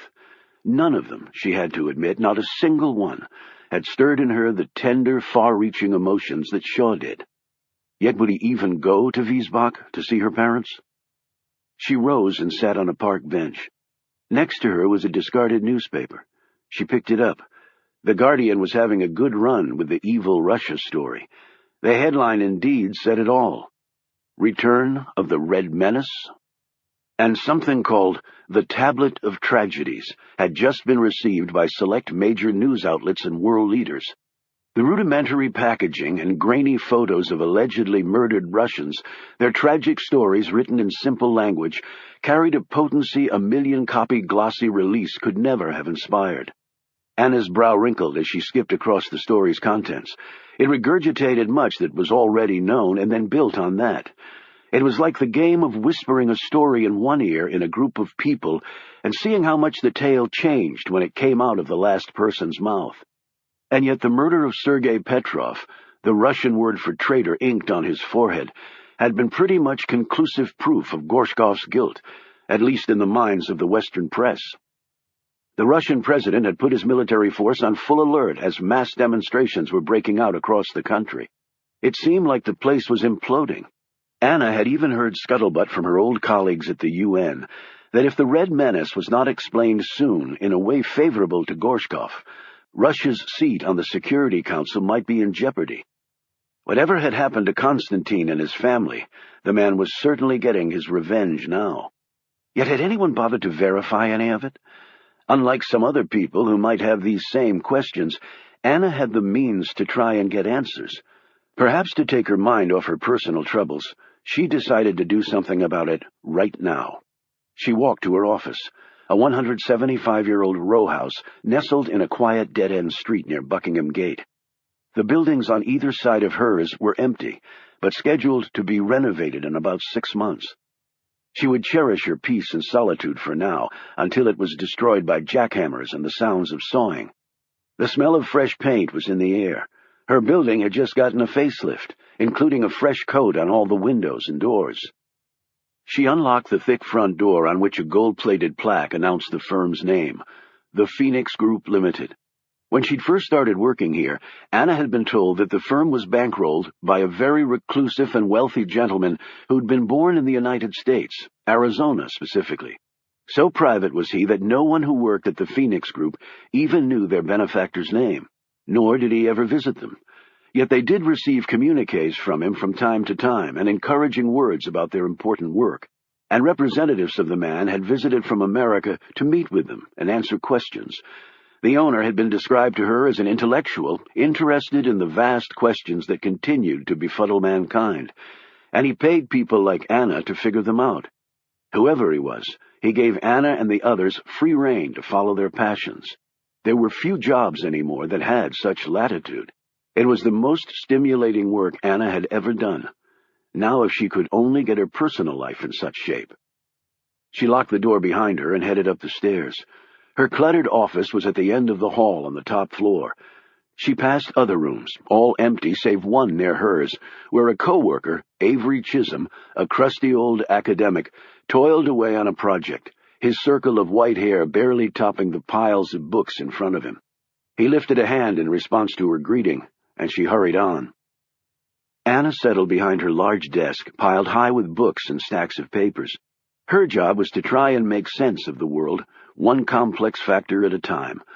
She and her colleagues wrote paper after paper, published book after book, gave talk after talk, in which they laid out precise, detailed analyses that should have proved a treasure trove for government and business leaders from the United States to Japan.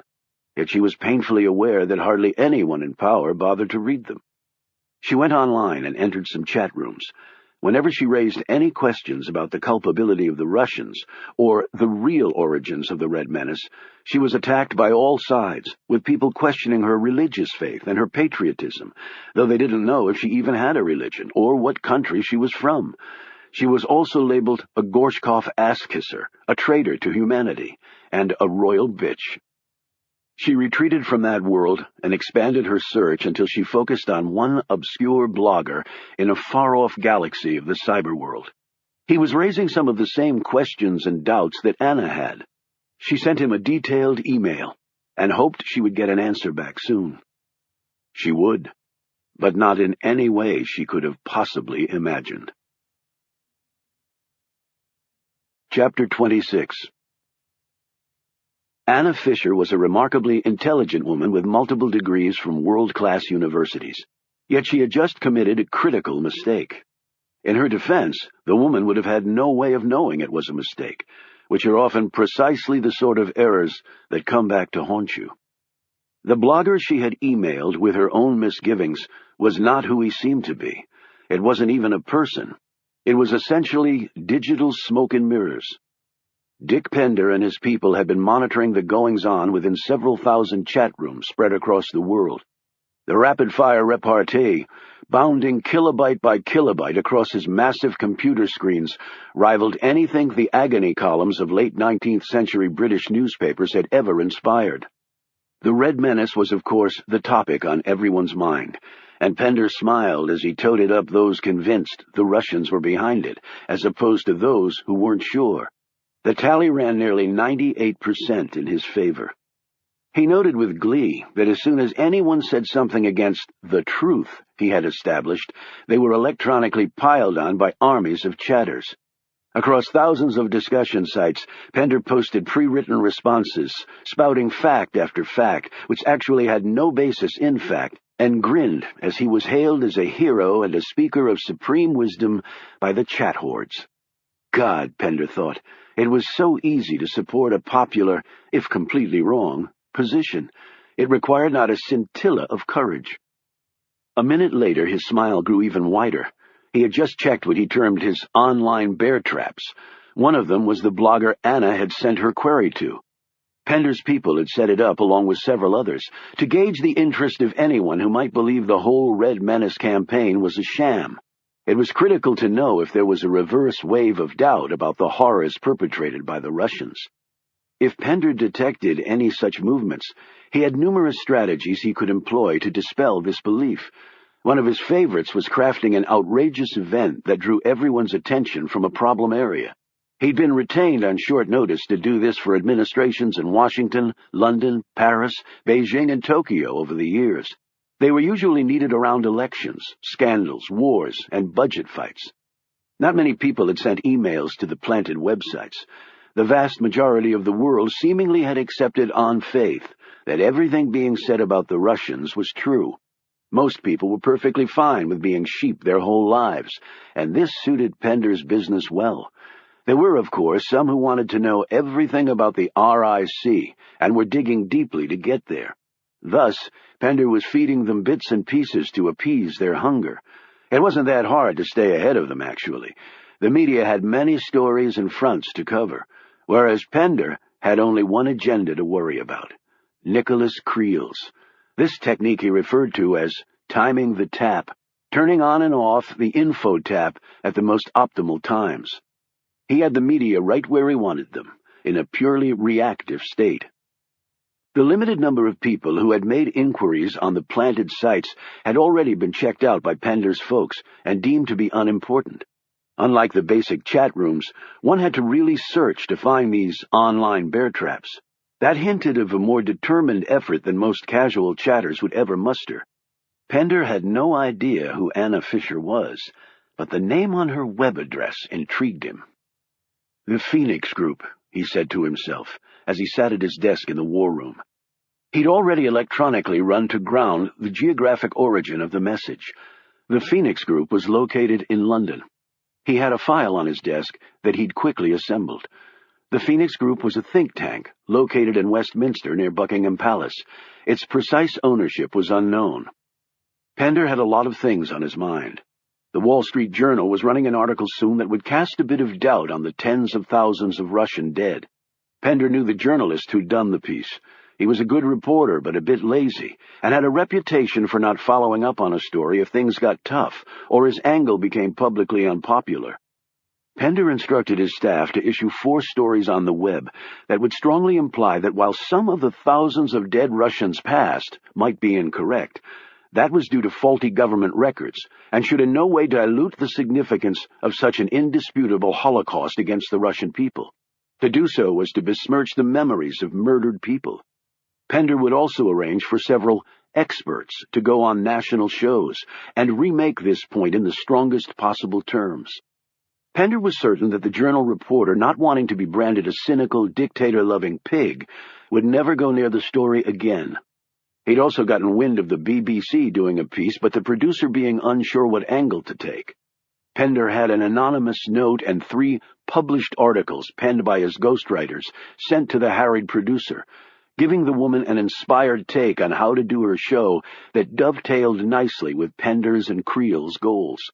He looked forward to watching the program. Yet Pender instinctively knew that this Phoenix Group might be precisely what Creel had instructed him to keep a lookout for. Thus, he electronically forwarded all this information to his client. Then he went back to doing what he did best, selling the truth to a gullible world. There was no more exhilarating game ever invented.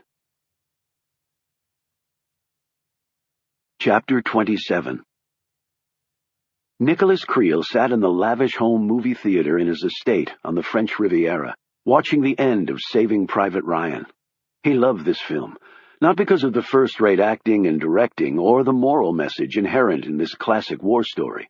No, he loved seeing the world at war, because it made dying so noble. Creel had made his fortune building and selling machines that could kill thousands, even millions of people, and yet he was a peaceful man. He'd never struck anyone in anger, never even fired a weapon of any kind. He detested violence. He made the most money while the world was at peace, a very specific type of peace. It was really only a sense of peace laced with fear that at any moment war could break out. For Creel, a peace based on lurking terror was the best kind of all. Creel loved Saving Private Ryan for another reason. World War II was the classic conflict of good versus evil, a noble war that had enabled a deserving generation of Americans to fulfill their destiny and become the greatest generation. Whether the world was aware of it or not, such a conflict was occurring now, and Creel was positioning unsuspecting global players to rise to the occasion, to crush the evil and make the world safer than it had been in decades. The short term would be a bit bumpy, of course, but there were always casualties. In the long run, it would all be worth it. He rose, went to his bedroom, and gave Miss Hottie a peck on the cheek as she lay passed out on the bed after performing her usual service for him. Even as he gazed down at her, he knew it was coming to an end. Hottie liked her newfound wealth, social status, and also her drink a little too much. She routinely screamed at the servants, put on airs she had no business going there, and managed to terrorize Creel's grown children from his previous marriages whenever they stopped by to visit. This wasn't necessarily a bad thing, because Creel wasn't overly enamored with any of his children. Still, the rages could be awkward. Indeed, his dear wife could be the poster child for insecurity. She had barely a high school education tucked inside a supermodel shell. Yet when he'd seen her flounce down that runway in New York, he knew he just had to have her, because everybody else so desperately wanted the lady. Creel always wanted to be first. As was his custom at night, he went to his office to work. The space was probably not as large as one would expect a man of his net worth to have, but it was efficient.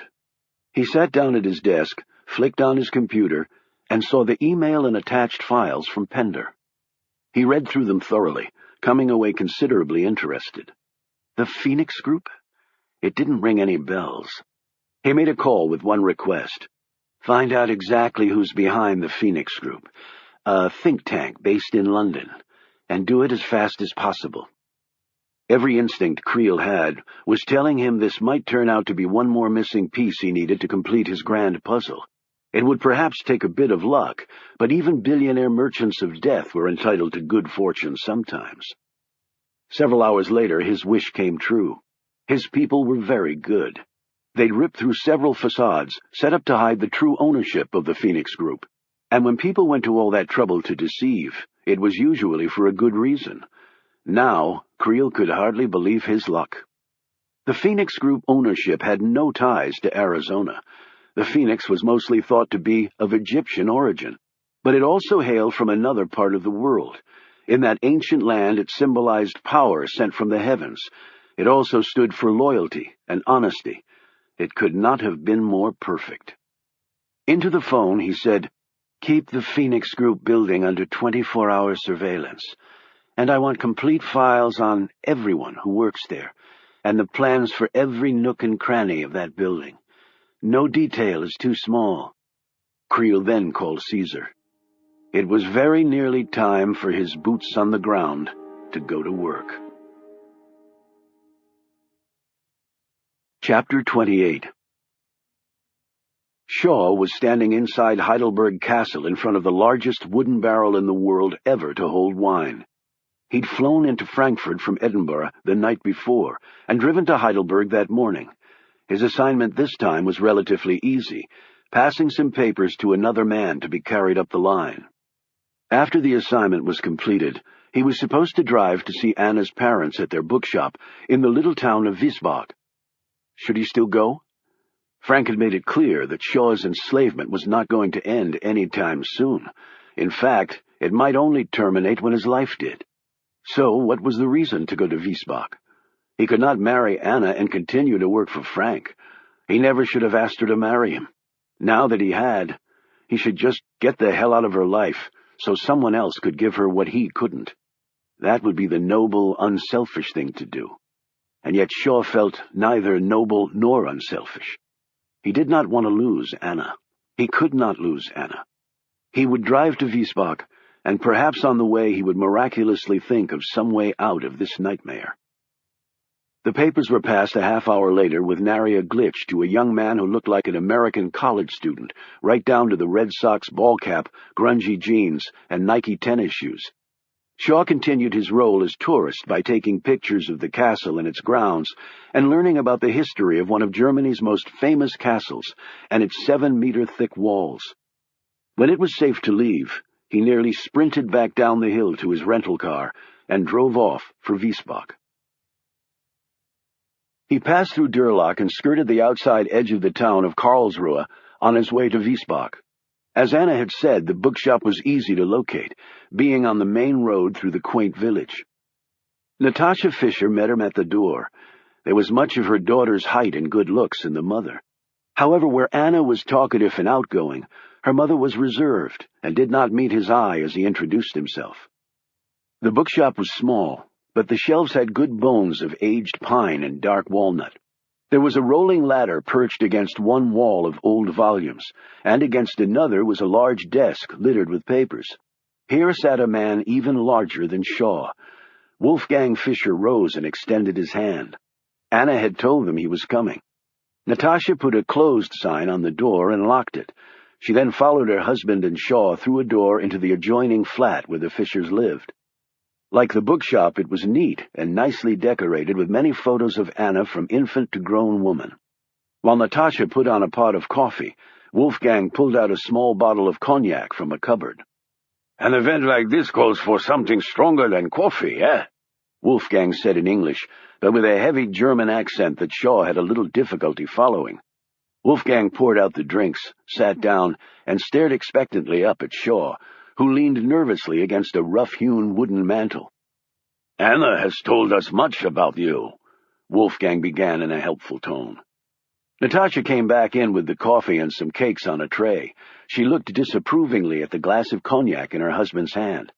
"It is not yet 4 o'clock," she said in a scolding tone. Her husband grinned. "Shaw here was just about to say something." Natasha sat and poured out the coffee, but she shot anxious glances at their visitor. Shaw felt the perspiration staining his armpits. He almost never broke a sweat from nerves, even when people were shooting at him. He felt like a schoolboy on his first date. His mouth was dry. His legs seemed unable to support his weight. "I came here to ask you something," he finally said, sitting down opposite them. "I might as well just say it." He looked directly at Dad. "Would you have a problem with me marrying your daughter?" Wolfgang glanced at his wife, his lips curling into a smile. Natasha dabbed her eyes with a napkin. Wolfgang lurched up, pulled Shaw to his feet, and gave him a bear hug that made Shaw's ribs ache. Laughing, he boomed, "Does that answer your question?" Natasha nimbly got to her feet, took Shaw's hand in a firm grip, gave him a kiss on the cheek, and said in a quiet voice, "You have made Anna so happy. Never has she talked of anyone as she does you. Never. Has she, Wolfie?" He shook his head. "And she makes you happy, yes, I am sure?" "Happier than I've ever been." "When will the wedding be?" asked Natasha. "It will be here, of course, where her family is." Wolfgang looked at her crossly.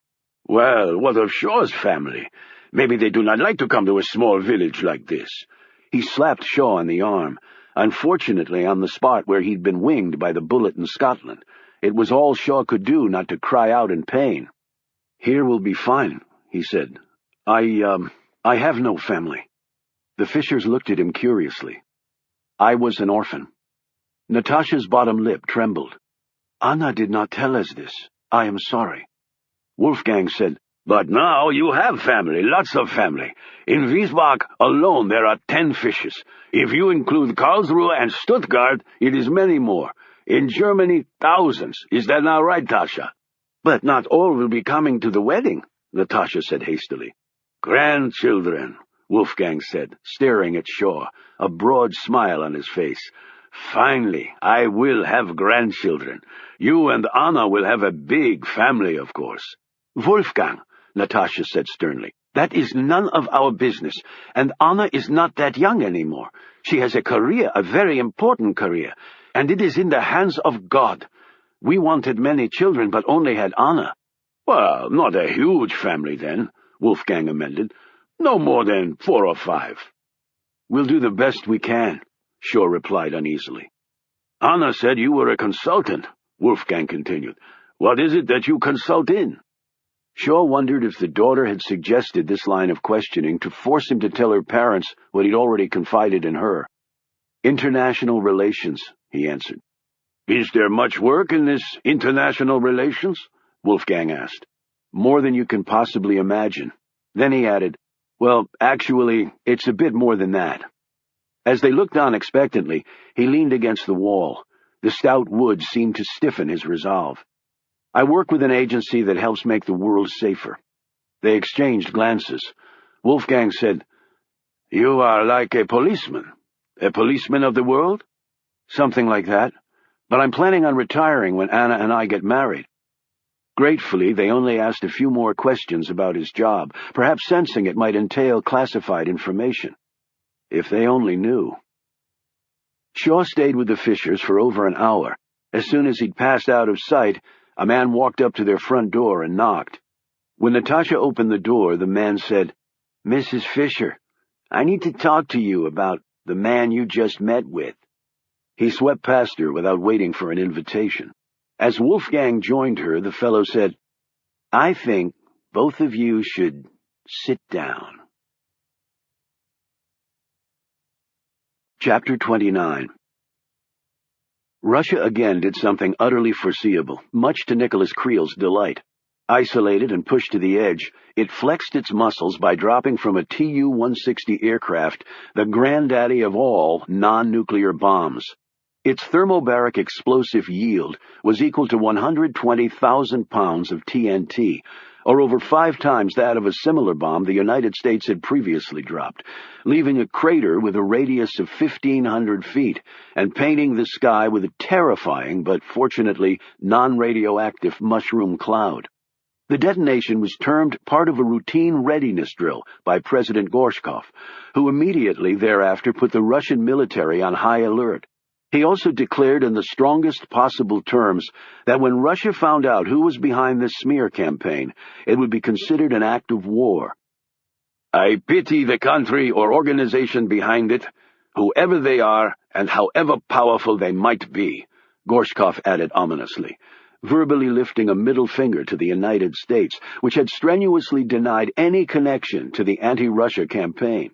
However, in diplomatic circles, this was considered almost an admission of guilt, for who else had enough money or motive to do such a thing other than the Americans, they reasoned. Nicholas Creel laughed as he read this latest report. He was in the conference room of his Boeing jet, 39,000 feet over the Atlantic. Caesar sat across from him. Creel spun the paper around so Caesar could see the headline about Russia dropping the bomb and Gorshkov's threats. Creel scoffed. "An act of war? To fight a war you need an army, and the Russians don't have one. They're sitting on a mountain of oil revenue, but by presidential decree, the idiocy of which strains credulity, they can't spend more than 3.5% of their GNP on the military. That comes out to $22 billion US a year, and only $8 billion of that is earmarked for arms purchases. You can't build major weapons systems for that kind of chump change. Look at the Americans. Including supplemental budgets, they spend over $700 billion a year on defense, about 20% of the federal budget. The Yanks outspend every other country in the world combined on weapons, and that's the way it should be. Superpower status doesn't come cheap, but it sure as hell is worth it, because when you want to kick ass, you can kick ass, my friend." Creel pointed to a statistical graph on the paper detailing Russian troop strength. "The Russians may have 5 army divisions combat ready, 5 if they're lucky. They used to build a third of the world's naval ships. Now they can't even construct an aircraft carrier because the idiots don't have a single shipyard dock in the country large enough to do the work. Some planning that was, comrade.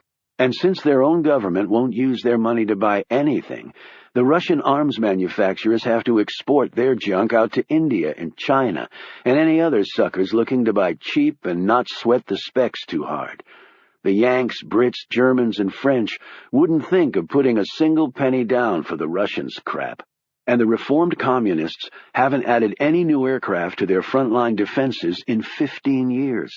They've got over 3,000 planes, but they're nowhere near the standard of the West, and half their military bases don't even have fuel for them. Their latest generation combat fighter never even got funded. They've still got nukes, but they can't use them. If they fire one off, the Yanks will send 10 back in retaliation. Their vaunted navy consists of 20 creaky ships, including 1 decades-old carrier, but not counting the subs that tend to find their way to the bottom of the ocean with regularity and stay there. The Americans have 300 ships, including 10 nuke-powered Nimitz-class carriers, and that doesn't even take into account the dozen or so Ohio-class ballistic subs. Each one of those suckers can take out an entire country. I should know because one of my subsidiaries built them. Hell, the Yanks could wipe out the Red Menace in a week without breaking a sweat." Creel chuckled again. "But still, I'm a happy man." Caesar finished reading the article. "Why? The Russians obviously won't be buying what you're selling." Creel took a moment to light up a cigar. "Last year, President Gorshkov, in a rare moment of sanity, implemented a new 8-year state armaments program worth nearly 5 trillion rubles. That's 186 billion US dollars. That's over and above the current defense budget." "Okay, I see your interest." "That's what I thought when I had my people over there get the plan pushed through. But sorry, that doesn't get me excited. It was only a start. Excuse me for saying so, but I just don't get you, Mr. Creel." The billionaire smiled. Join the rest of civilization. So let me explain. The bulk of those dollars are going to Russian outfits. But if the Russians would match the U.S. in defense spending as a ratio of GNP, that would mean an extra $70 billion per year on top of what they're spending now, plus the new armaments program. There is no way the homegrown war machine over there can do that amount of work, and the buildup they need would take about 10 years. That means they have to look to the West, to me, actually, to get it done. In inflation-adjusted dollars, that's nearly $1 trillion U.S. Let's say Ares gets 70% of that work. That's $700 billion U.S. Now that gets my blood pressure going. But why would they do that? Match the U.S.? They would if they feel they have to. Constantine, this publicity campaign you've put together, think that'll force them to become like the old Soviet Union and fill your coffers? Not that simple. The Red Menace campaign has isolated them from the rest of the world, sure.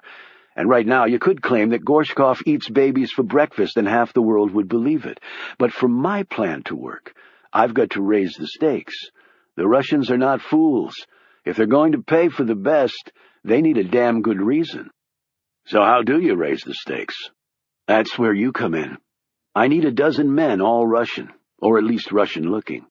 No problem. Unemployment's high over there, so I've got Russians coming out of my ass. They'll kill with guns, knives, or their bare hands. It doesn't matter to them. I didn't think it would. I also need some of them to be computer whizzes. Again, not a problem.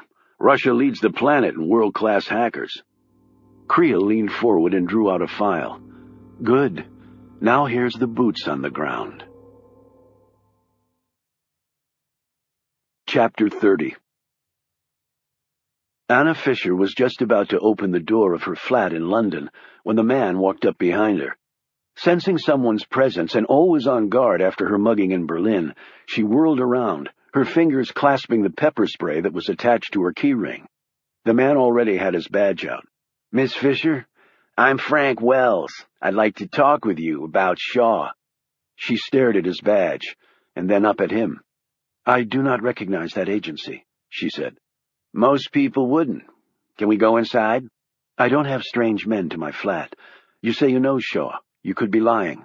Should have known. A lady with all your degrees isn't stupid. All my degrees? How do you know that? I have a 2-inch file on Anastasia Brigitte Sabina Fischer. Your parents, Wolfgang and Natasha, live in Wiesbach, Germany, where they run a bookshop. You're an only child, a champion swimmer. Advanced degrees from, among others, Cambridge. A stint at the UN and now employed at the Phoenix Group here in London. He eyed the ring on her finger. And currently engaged to Shaw. He looked away from her astonished face and glanced at the front door. Now, can we go up to your flat? It's important. They sat in her small front room overlooking the street. Frank looked around her flat. Nice place. Why have you come here? Like I said, to talk to you about Shaw, just like my men have done with your parents. My parents? No, you're wrong. They would have called. We told them not to, so I'd have a chance to see you first. He eyed her keenly. He proposed to you in Dublin, didn't he? I can't see why that's any business of yours. Frank ignored this. And he told you he was retiring from his job. Anna found herself nodding in spite of herself. Let me tell you the truth. Would you like that? Tears gathered in Anna's eyes. She whisked them away with her hand and composed herself. If you have something to tell me, say it, but I will determine for myself if it's true. Frank chuckled, then nodded. Fair enough. He leaned forward and cocked his head so she could see the sunken hole in his scalp. See that little divot? That was courtesy of a round Shaw fired into my brain when I was trying to arrest him. Anna eyed him coldly. Arrest him? For what? That's classified. But it wasn't for not paying a parking ticket, I can tell you that. After I recovered and we caught up to him again, he started working for us. Working for you? After he almost killed you? You said you wanted to arrest him. If he's a criminal and you say he shot you, why isn't he in jail? Frank held up a cigar. Mind if I smoke? Yes. He put the cigar away. My world doesn't strictly involve good and bad, right and wrong. Shaw would be in prison right now, but for one thing. What's that? she said fiercely. Your fiancé possesses some pretty incredible skills. No one I've ever worked with in the field can touch him. He can walk into a room full of terrorists loaded for bear, con the turbans off them, take them down, and walk out alive. Pretty much one-of-a-kind stuff, and for that we make exceptions. He tapped the dent in his head. Even if the exception almost killed me. So he works for you. He told me he worked for a law enforcement agency. He did, huh? And that he runs around the world never knowing if he's going to come out alive? He studied her closely. Anna nervously twisted her fingers. He said he worked behind a desk now. A desk? Frank grinned.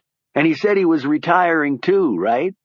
He leaned so close she could smell his tobacco breath. Let me tell you something. People like Shaw don't retire. He goes until he either dies or we don't need him anymore. He tries to leave before that, his ass goes right to the scummiest prison I can find. He leaned back. Why did you come here to tell me this? Because I thought you needed to know the whole truth. The man you have described to me is not the man I know. He saved my life in Germany.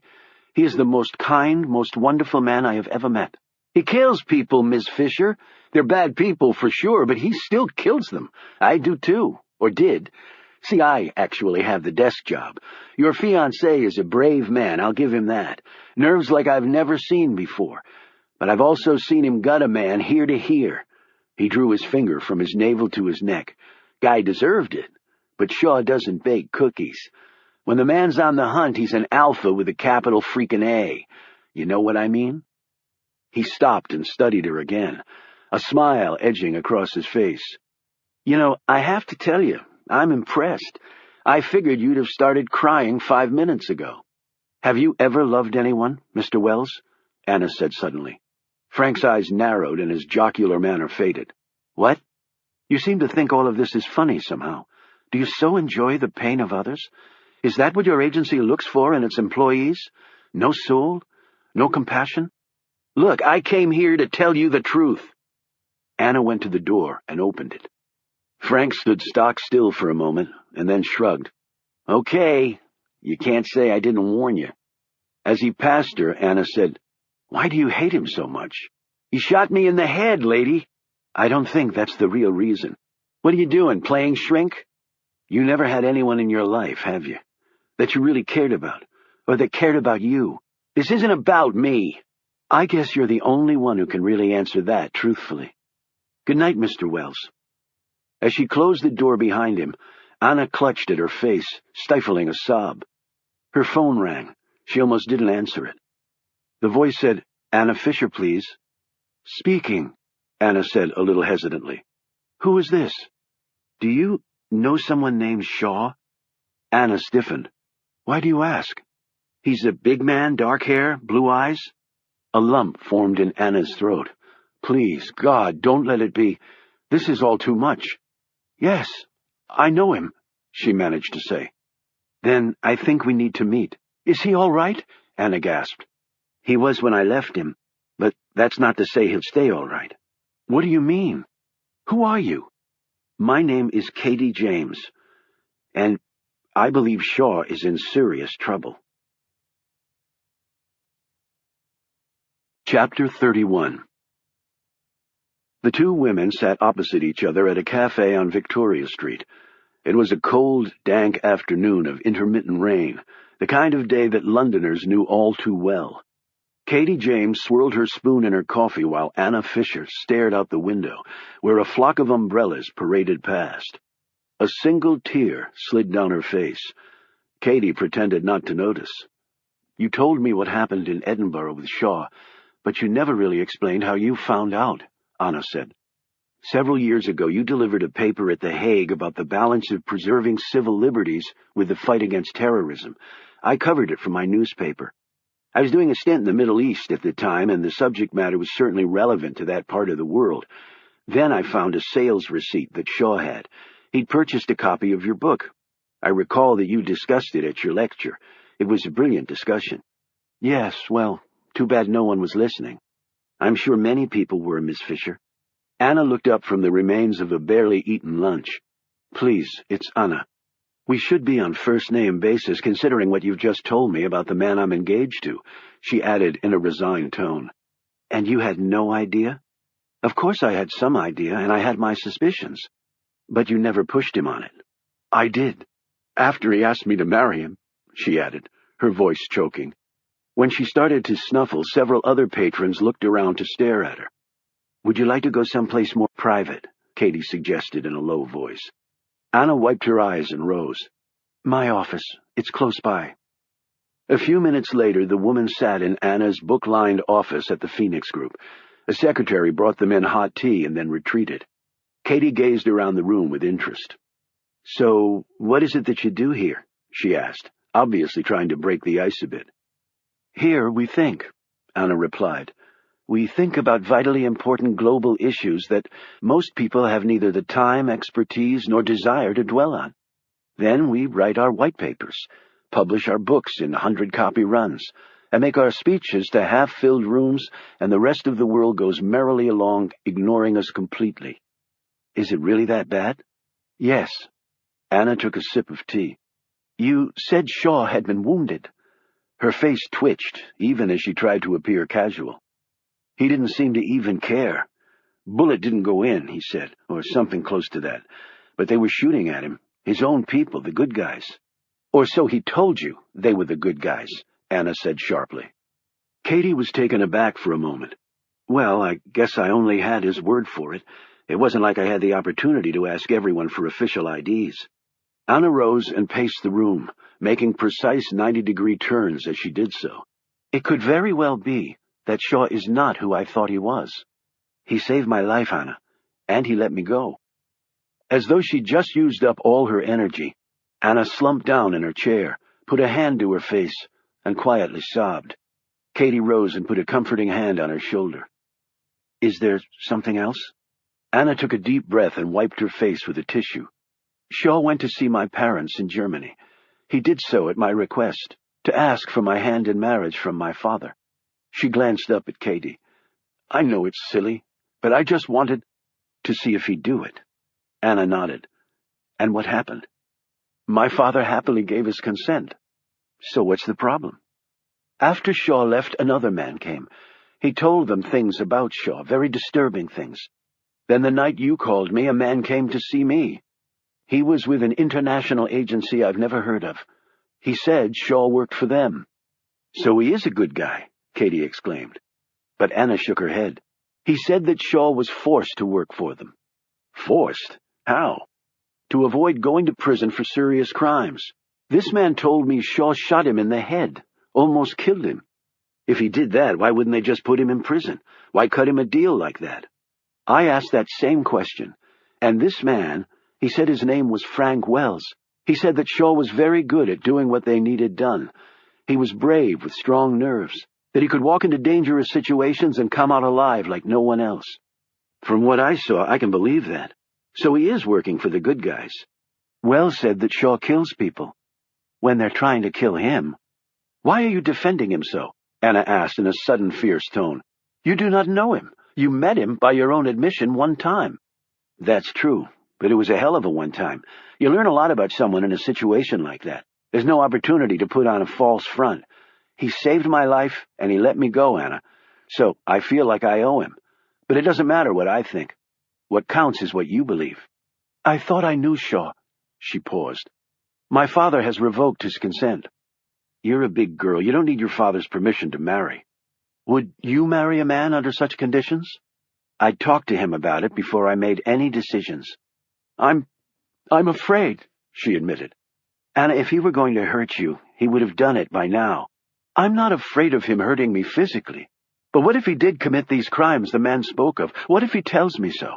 I cannot live with that. I don't want to know. But then he doesn't get to tell you his side of things. That's not fair to him. And he told me that he had a desk job. According to you, that's not true. So he lied to me, and he said he was retiring. According to this Frank Wells, that is not an option. If he quits, he goes to prison. Anna, I don't have all the answers, but I do have a suggestion. Talk with Shaw. He needs you right now. His own people tried to kill him. Maybe he's trying his best to get out, and they gave him a pretty deadly warning. But you have to talk to him. Anna composed herself. "I want to thank you for coming here and telling me all this." "You're welcome," Katie said a bit resentfully. "But you're not going to talk to him, are you? Please, that is not your concern." The door opened and a man came in. "Anna, Bill wants to speak to you for a moment." She turned to Katie. "I'll be back." "There's not much else left to say, is there?" Anna hurried out while Katie slipped on her raincoat. Her gaze caught on some papers on Anna's desk. Ever the curious soul, she drew closer. "The Red Menace," she read from the top of a printout. Anna's desk was littered with research related to the world's #1 story, along with her handwritten notes. She ran her gaze over the desk, taking in as much as she could: names, dates, places, websites. She had a wonderful short-term memory. When she got outside, she would write these things down. She didn't know why. Well, she did. It was just who she was. Then her eye caught on something else. She picked up the photo from the desk. Shaw and Anna looked very deeply in love as they stood there, arms around each other. In the background, the Arc de Triomphe watched over them. "Well, if you can't fall in love in Paris, you're not meant to be together." She glanced up as Anna hurried back into the room. "So you're analyzing the Red Menace," Katie said, pointing to her desk. "Just curious, like everyone else." The next moment, Anna saw what Katie was holding. "Please put that down." As Katie passed Anna, she pressed the picture in her hands and said, "Don't expect that kind of love to come around again. Most people don't even get it once in their lives, and I speak from experience." She handed Anna a business card with an address written on the back. "Here's where I'm staying in London, if you want to talk some more." Katie left Anna clutching the photo as she headed down the stairs. Chapter 32. Shaw was waiting in the British Airways lounge at Frankfurt Airport. He, along with the other passengers, was watching the news on several TVs sprinkled around the room. On one screen, indignant senators from the United States were on the floor of that august chamber, taking turns lobbing potshots at the Russians and their downward spiral into an autocratic state that rivaled the ruthless machine Papa Joe Stalin had cobbled together. On another screen, the BBC was showing the British Parliament giving the same treatment to the former Soviet Union. On yet another screen, the German Chancellor was putting her 2 cents in. While she was asking for calm and urging others not to rush to judgment, the Chancellor still made it quite clear that the Russians should be deeply ashamed of themselves. This was the same tack the French president was taking, although he was erring more on the side of caution than his fellow leaders. Shaw was not focused on the great international political question of the day. He'd made up his mind. He was flying to London and would tell Anna the truth about what he did for a living. If she still wanted to marry him, which he doubted she would, then he would figure out some way to do it. He was actually surprised that he hadn't heard from her after his meeting with her parents. He'd called and left her a message telling her he was coming to London. She hadn't called him back, which was also unusual. He was thinking about this when the men approached him. They didn't have to flash their creds. He recognized them. Frank's goons. A few minutes later, deep in the bowels of the airport, Shaw entered a small room where Frank sat at one end of a table and a man Shaw didn't recognize at the other. There were 4 other men here, all fit, and, Shaw assumed, amply armed. "I did Heidelberg." Frank nodded. "I know. Nice easy job, just like Scotland. How was the side trip to Wiesbach, by the way? Work out okay for you?" This didn't surprise Shaw. He knew that Frank tracked his every movement. As a matter of fact, it did. Frank glanced at the men standing against the wall and nodded. They each crept forward a bit, putting a wall of flesh and guns between Frank and Shaw. "The Fishers are nice people, aren't they?" Frank said. "My guy really enjoyed his chat with them. And I really enjoyed getting to know Anna when I visited her in London, though I was really surprised at how clueless she was about you. But now, just so you know, she's all filled in." About a minute of absolute silence followed, as Shaw stared at Frank, and Frank smiled at Shaw. Shaw instantly sized up the situation. They would kill him long before he could reach Frank, but if the last 6 years had taught him anything, it was patience. He turned to the short, thick-necked, curly-headed man about Shaw's age seated at the table. "Who's this, Frank? Your boss or another flunky?" If Frank was disappointed that Shaw had not tried to attack him, he didn't show it. He just continued to smile and motioned with his hand at the other man. The man said, "I'm actually neither. The name's Edward Royce, MI5. He handed Shaw his card. "And what's so important that you had to pull me away from a comfortable chair and a Guinness, Mr. MI5? Royce glanced at Frank, his eyebrows slightly upraised. "Sorry to inconvenience you." "No, you're not, and hurry up. I have a plane to catch." Shaw stared directly at Frank as he said this. That comment got another eyebrow hike from Royce. "Well, frankly, if it were up to me, Mr. Shaw, I wouldn't even be here. MI5 is working with Interpol in investigating this Red Menace phenomenon. I think we're perfectly capable of handling the situation, but it's not my call, and my superiors have asked Mr. Wells's people for assistance, and he in turn recommended that I meet with you." "What do you want me to do about it?" Shaw said bluntly. "I've been told that you have very good contacts in Moscow, speak fluent Russian, and can handle yourself in dangerous situations. That makes you pretty unique. The time I spent in Russia was against my will, so you might want to find another unique person to carry your bags. Don't you want to find out who's behind the Red Menace?" "Why?" Shaw asked pointedly.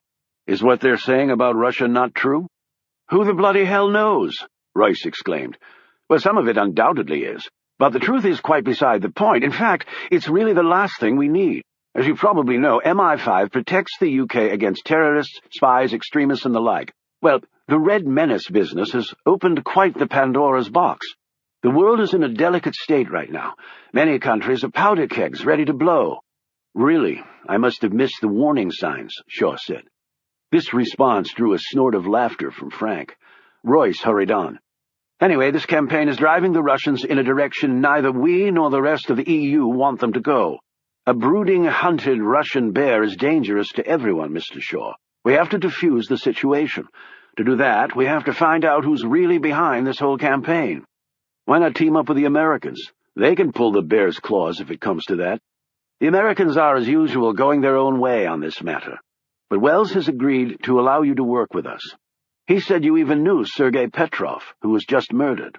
Shaw shot a glance at Frank, who stared back at him imperturbably. "That was very generous of Frank to offer my services, but I respectfully decline." Royce said angrily, "Fine, no bloody skin off my nose." Frank stood. "Look, Shaw, you get this done, then maybe we talk about those other things. Is that right?"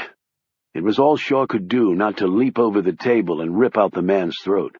Frank hitched up his pants. "That's right. I'm giving it to you straight, Shaw.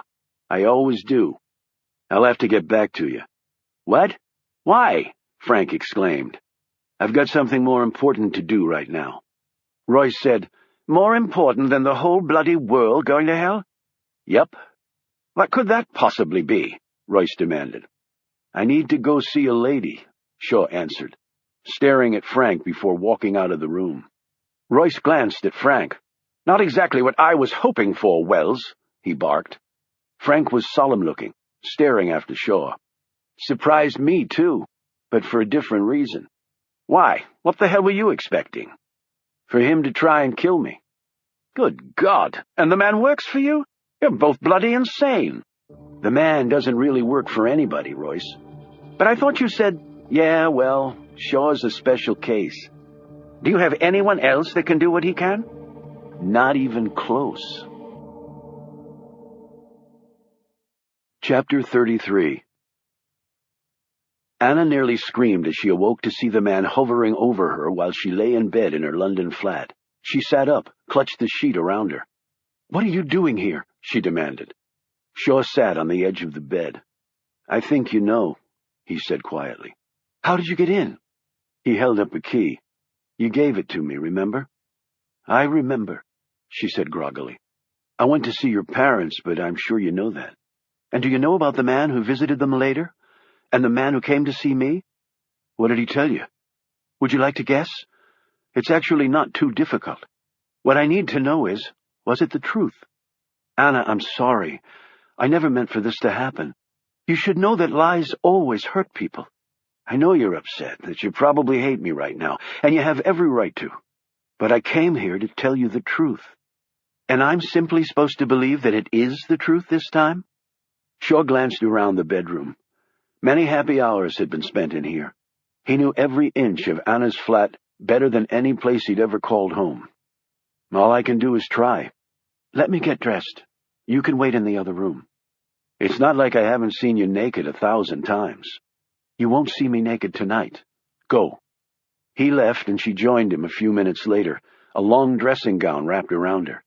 She remained barefoot. They sat at the small table overlooking the street at which she and Frank had sat. So explain, she said tersely.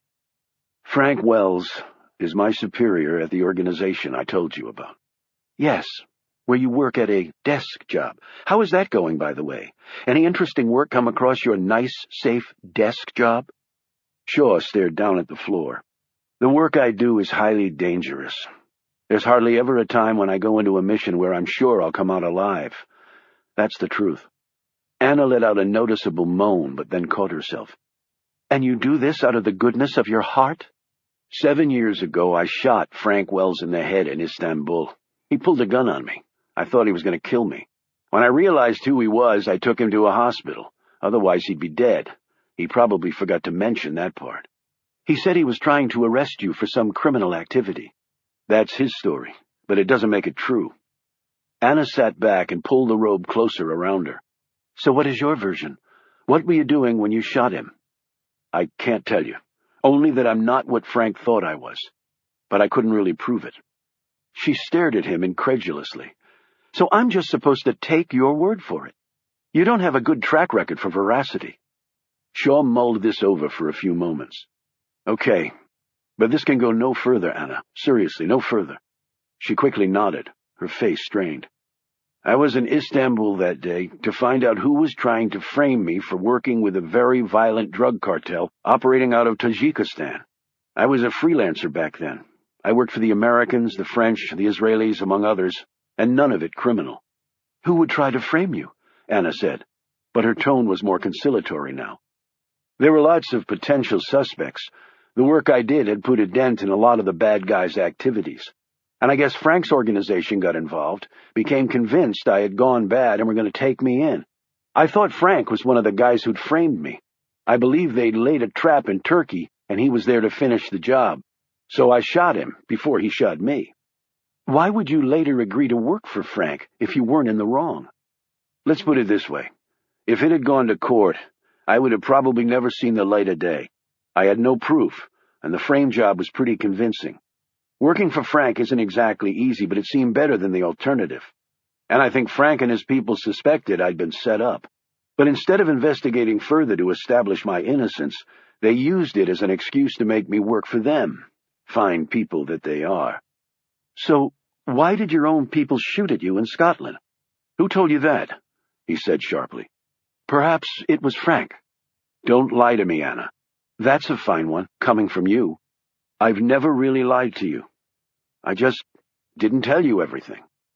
A distinction that is beyond absurd, she retorted. Shaw looked angry for a moment, and then his face cleared. You're right, it is. Anyway, they'd agreed that I'd work for them for 5 years, and if I survived, I was a free man. As of right now, I've stayed on for nearly 6 just to make sure. Why would you work for these horrible people for an extra year? It makes no sense. I did it because I wanted to be sure they'd let me go. I had to be sure because of a very important reason.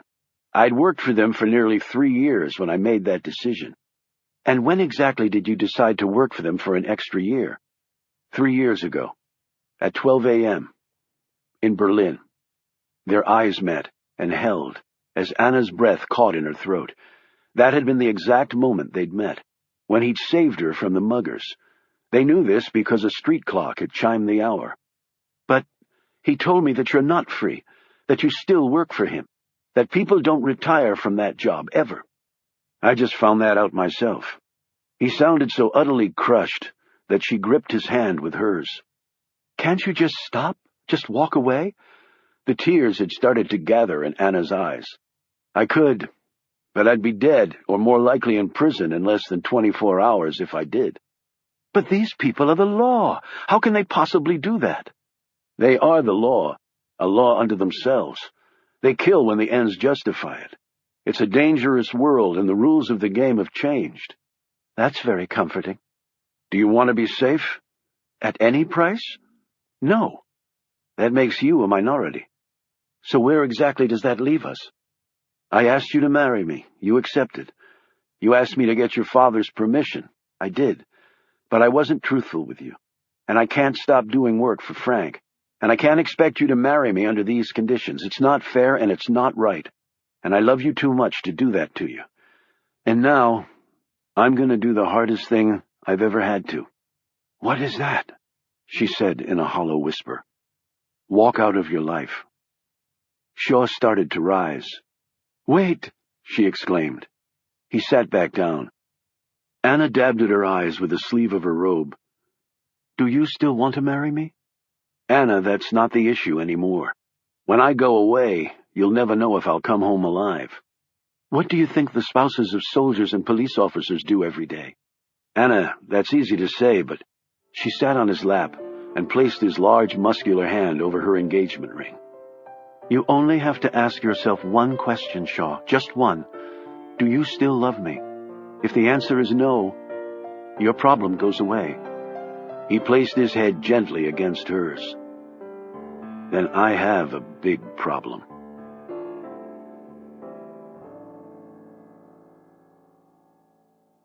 Chapter 34. Nicholas Creel had never been an overly religious man. Yet this amount of good fortune must surely have at its epicenter a divine light. His life of balancing good works with the sale of deadly weapons was clearly paying off, judging by the latest golden opportunity to drop in his lap.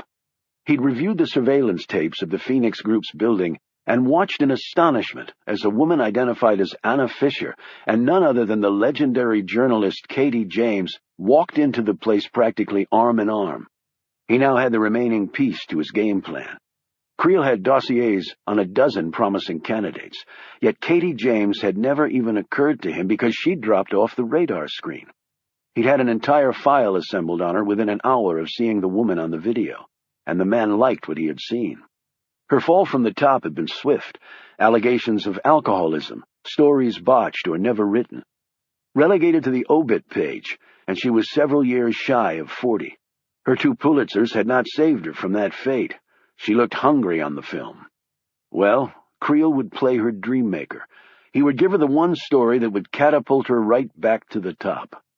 He called Caesar and told him to be ready to go in 2 days.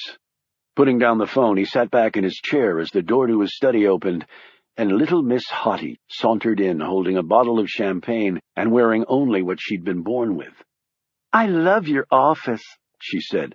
It just feels like you. I come in here sometimes and just soak it in. She sat down in his lap and drank straight from the bottle. This is a nice surprise, Creel said, as he ran his hand along her naked thigh. It wasn't on the schedule, sweetie. Thank you for that kick-ass ring you got me, baby, she slurred. She was drunk, and from the shrunken appearance of her pupils, also high. Yet Creel had found his wife was at her love-making best while stoned out of her mind. It's amazing, really, what 20 carats will get one these days, sighed Creel, as Hottie slid up on his desk. The buzzing sound woke Shaw. He instinctively sat up and scanned the room until he realized where he was. Next to him, Anna was still sleeping. He rubbed his face and glanced at his phone. It was Frank. He snatched it up and went into the next room, looked out the window onto a moonless London night. The rain had passed, but a chill mist still floated down the street, obscuring everything it touched. What do you want? Shaw said. Spending the night? The lady must really love you. You go near her again, Frank, I'll kill you. Don't make promises you can't keep, my friend. What the hell do you want? Shaw snapped. Well, since you didn't seem all that interested in the assignment from MI5, it's my job to put your ass back to work. And I hope you've got the notion of freedom right out of your head, or else the little woman can come and visit you in the biggest shithole prison I can find. His reconciliation with Anna was so powerfully euphoric that Shaw found himself immune even to Frank's taunts. Where? He asked curtly. Paris, tomorrow night. You'll take the Channel over this afternoon. Instructions at St. Pancras. The rest when you get to Paris. Piece of advice, Frank. Always watch your back." The line, however, was already dead. Shaw smiled and clicked off. He had Anna. That's all that mattered. The enormous weight lifted off him almost made him feel he could fly. He ate breakfast with his fiancée, kissed her goodbye, and was about to leave the apartment while she showered when he remembered he'd left his jacket in her cluttered office off the dining room. When he retrieved it, he happened to see the card on her desk and picked it up. "Katie James, New York Tribune," he said slowly, his anger rising. He flipped the card over and saw the London address penciled in there. That's how Anna had known about Scotland. He checked his watch. He had time. He slipped the card into his pocket. Chapter 35. Shaw could sense the eye burning into him from the peephole. He would have laid down a bet that she wasn't going to let him in. He would have lost. Katie got right down to business. "Look, I can tell you're upset, but did you see Anna?" Her voice was anxious, her features worried. She sat down on the small sofa and curled her legs under her. She had on a hotel bathrobe and slippers covered her feet. Her hair was wet and straight. Shaw could still sense the steam coming from the bathroom. The aroma of her shampoo drifted into his nostrils, yet he barely noticed. He was so angry he could barely keep from shaking. "Can I ask you a question?" he said. "Go ahead." He exploded. "What the hell do you think you're doing, getting involved in my life?" "I was just trying to help." "I don't need your help, lady." She sat back and crossed her arms. "Really? So you're totally oblivious to the fact that you have this amazing woman head over heels in love with you, but trying to figure out whether you're her knight in shining armor or a psychopath?" Her tone was far more aggressive now. "You have no business, no right butting into this." "I told Anna to talk to you before she made up her mind. I told her I thought you were a good guy." "Well, are you, or aren't you?" "Right now I'm having a hard time making up my mind." "Why?" "Because part of me wants to strangle you." "Okay, I can understand that. Would you like some coffee instead?" For the first time he noticed the room service table with her breakfast on it. "No." "Well, I'm sure you won't mind if I help myself." She poured out a cup of coffee and took a bite of bagel. "Well?" "Well, what?" he shot back. "Did you talk to Anna?" "Yes." "And?" "And it's none of your damn business." "So that's the only reason you came here, to read me the riot act?" He moved so fast her eyes could barely follow. The room service table smashed against the wall with a loud crash. Unperturbed, Katie finished her coffee and put her cup down. "Are you finished with the histrionics?" "Stay out of my life." He turned to leave. "I actually have one question for you, and it doesn't involve Anna," she added quickly. He stopped at the door and glowered at her. "What did you mean when you said you'd been to hell, and it was just as bad as everyone thought it was?" "Like I told you before, you wouldn't understand the answer." In response, Katie slid her robe partially down, exposing a blistery red gash on her upper right arm. "Try me." Shaw eyed the old wound on her shoulder. "Gunshot?" "I figured you were the sort of man who could tell. Fired by one ticked-off Syrian. Good thing he was such a lousy shot. He said later he was aiming at my head." She picked up an unbroken coffee cup and the carafe that miraculously hadn't burst open, poured him a cup of coffee. As she handed it to him, she said, "Whenever Clint Eastwood got shot in the arm in a movie, they'd just pour some whiskey on it, wrap a little sling around it, and he'd get on his trusty horse and ride off. They never even bothered to dwell on what happens when the bullet enters your arm and keeps going, shattering an artery here, ripping up muscle and tendon there, or nicking my left ventricle on its pinball ride through Katie's organs. I was in rehab for 3 months after they finally weaned me off the ventilator. They had to cut a nice little hole in my back to get the slug out. It was flat as a pancake." Shaw sat down. The sight of the wound seemed to have wilted his anger. "Soft head, designed to tumble through your body, trashing everything in its path. And it tends to stay with you, which means a surgeon has to cut you open in another place while you're just about dead to get the sucker out." She eyed him from over the rim of her cup. "How many gunshot wounds do you have? You can show me, I won't tell." "A good plastic surgeon could take care of that scar." "I know. They wanted to when I got back to the States." "So why didn't they?" I didn't want them to. Why not? Because I wanted to keep the scar. That explanation cover it for you? Her face softened, and she said in a calmer tone, Look, you have every right to be pissed off at me. If you were messing in my life, not that I have one right now, but if you were, I wouldn't be happy about it. For what it's worth, I was just trying to help. You picked a great lady, and it's easy to see how much she loves you. Shaw drank his coffee, but said nothing. Katie said, And no more meddling for me, I swear. I hope things work out for you both. He finished his coffee and rose, looking very uncomfortable. Anna and I are fine. I told her things I should have told her a long time ago. He took a few steps toward the door before glancing back. I'm glad to see you got out of Edinburgh okay. It's coming in awfully late, but I want to thank you for saving my life back there. I mean, really thank you. How'd you find out about Anna? Hey, I am an award-winning investigative reporter. Your hotel room. You left her name engraved on the blotter, and I found a book receipt in your jacket pocket. I'd actually heard an Anna Fisher speak a few years ago and was very impressed. Figured it was worth a couple of phone calls to see if it was the same one. From what I'd seen of you, it would take an exceptional woman to keep your interest. Shaw looked a little surprised by this praise, but didn't say anything. He happened to look at her desk parked next to the hotel room door. Piles of papers, news clippings, and writings were scattered over it. On the laptop screen was a headline detailing the recent events with Russia. Your next Pulitzer? He asked. A girl has to keep trying, and do it far better than the boys just to stay equal. You sound like Anna.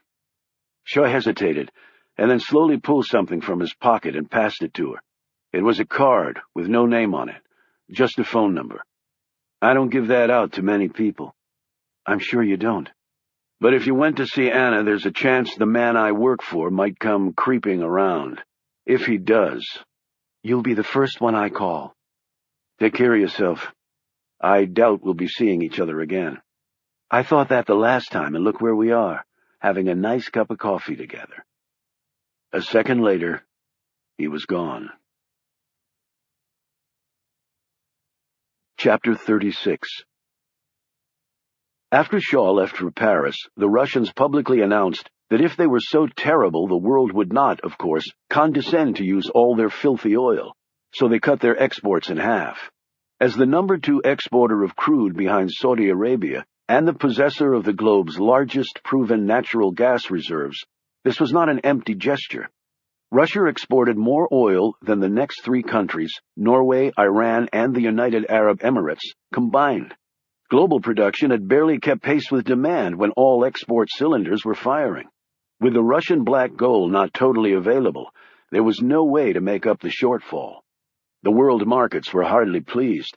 The price of crude hit $130 a barrel within hours of the announcement, and stock markets around the globe suffered enormous, unprecedented losses even with automatic trading stops in place. Gas at the pump and airline ticket prices soared. And since many things people used every day were made with petroleum products, the cost of everything from toys to trucks shot up too. OPEC, so long in the driver's seat on the world's economic stage, scrambled to try at least to make up some of the difference, but they couldn't come close.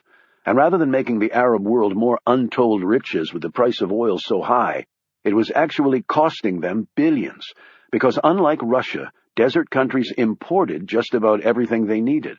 So, while crude had skyrocketed 40%, the cost of derivative products had doubled. Because of the price increase and Russia's stockpile of cash and foreign investments, and its proportionately low level of imports and per capita consumption, it was believed that Moscow could keep this position up for quite some time. If that wasn't enough for the world to absorb in a week's time, the Russians had more up their sleeve. Their Minister for Foreign Affairs announced that a Taliban-occupied sector of Afghanistan had been caught red-handed, using Uzbekistan and Kazakhstan to smuggle drugs into Russia, which promoted criminal activity and corrupted innocent Russian youth. Everyone knew that this was true, of course, but the Russians had never done much about it before. The Russians would not follow diplomatic channels in dealing with this serious problem, the minister stated. Afghanistan had allowed this activity for years, and Moscow was tired of it. And when the Russians made up their minds, they acted. One day later, 5 large cruise missiles fired from a Russian submarine hit a Taliban training compound that the Russian minister later said was instrumental in this drug trafficking. In seconds, 1,000 Taliban fighters were obliterated, and their caches of weapons and equipment destroyed. The Russians warned every Arab country in the Middle East that if there was any retaliation by them against Russian interests, they could expect the same treatment multiplied 100-fold.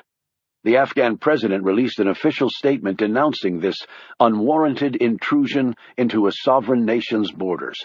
But in diplomatic circles, this was seen as only perfunctory, considering that the Taliban was doing its best to overthrow the Afghan government and had attempted to assassinate the current president twice. The Afghan leader, therefore, was probably doing cartwheels down his presidential corridor at the same time he was telling off Moscow. Tehran fired off an angry response, saying they were appalled by what they termed the Russians' barbaric behavior, and then hastily turned to the UN for help. The United States also immediately filed a protest against Russia with the United Nations and began withdrawing its troops from Iraq and Afghanistan. The Pentagon announced that this was not connected to the attacks on the Taliban, but merely in keeping with previously stated administration policy. Insiders knew, along with probably most Americans, that this consolidation of troop strength had everything to do with the looming Russian threat. The Middle East was no longer that important. Generals from every NATO nation pulled out their old attack and defend plans against Soviet aggression. One major newspaper, succinctly if melodramatically, stated it in 4-inch headlines. "The Cold War is back."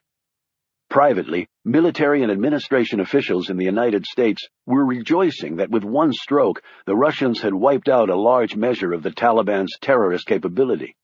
One 4-star general complaining to his aides said, "If only we could do that shit and get away with it." When the first major American pullouts from Iraq began, Shiite and Sunni tribal and militia elements commenced probing attacks on each other in preparation for what many believed would be the long-feared all-out civil war.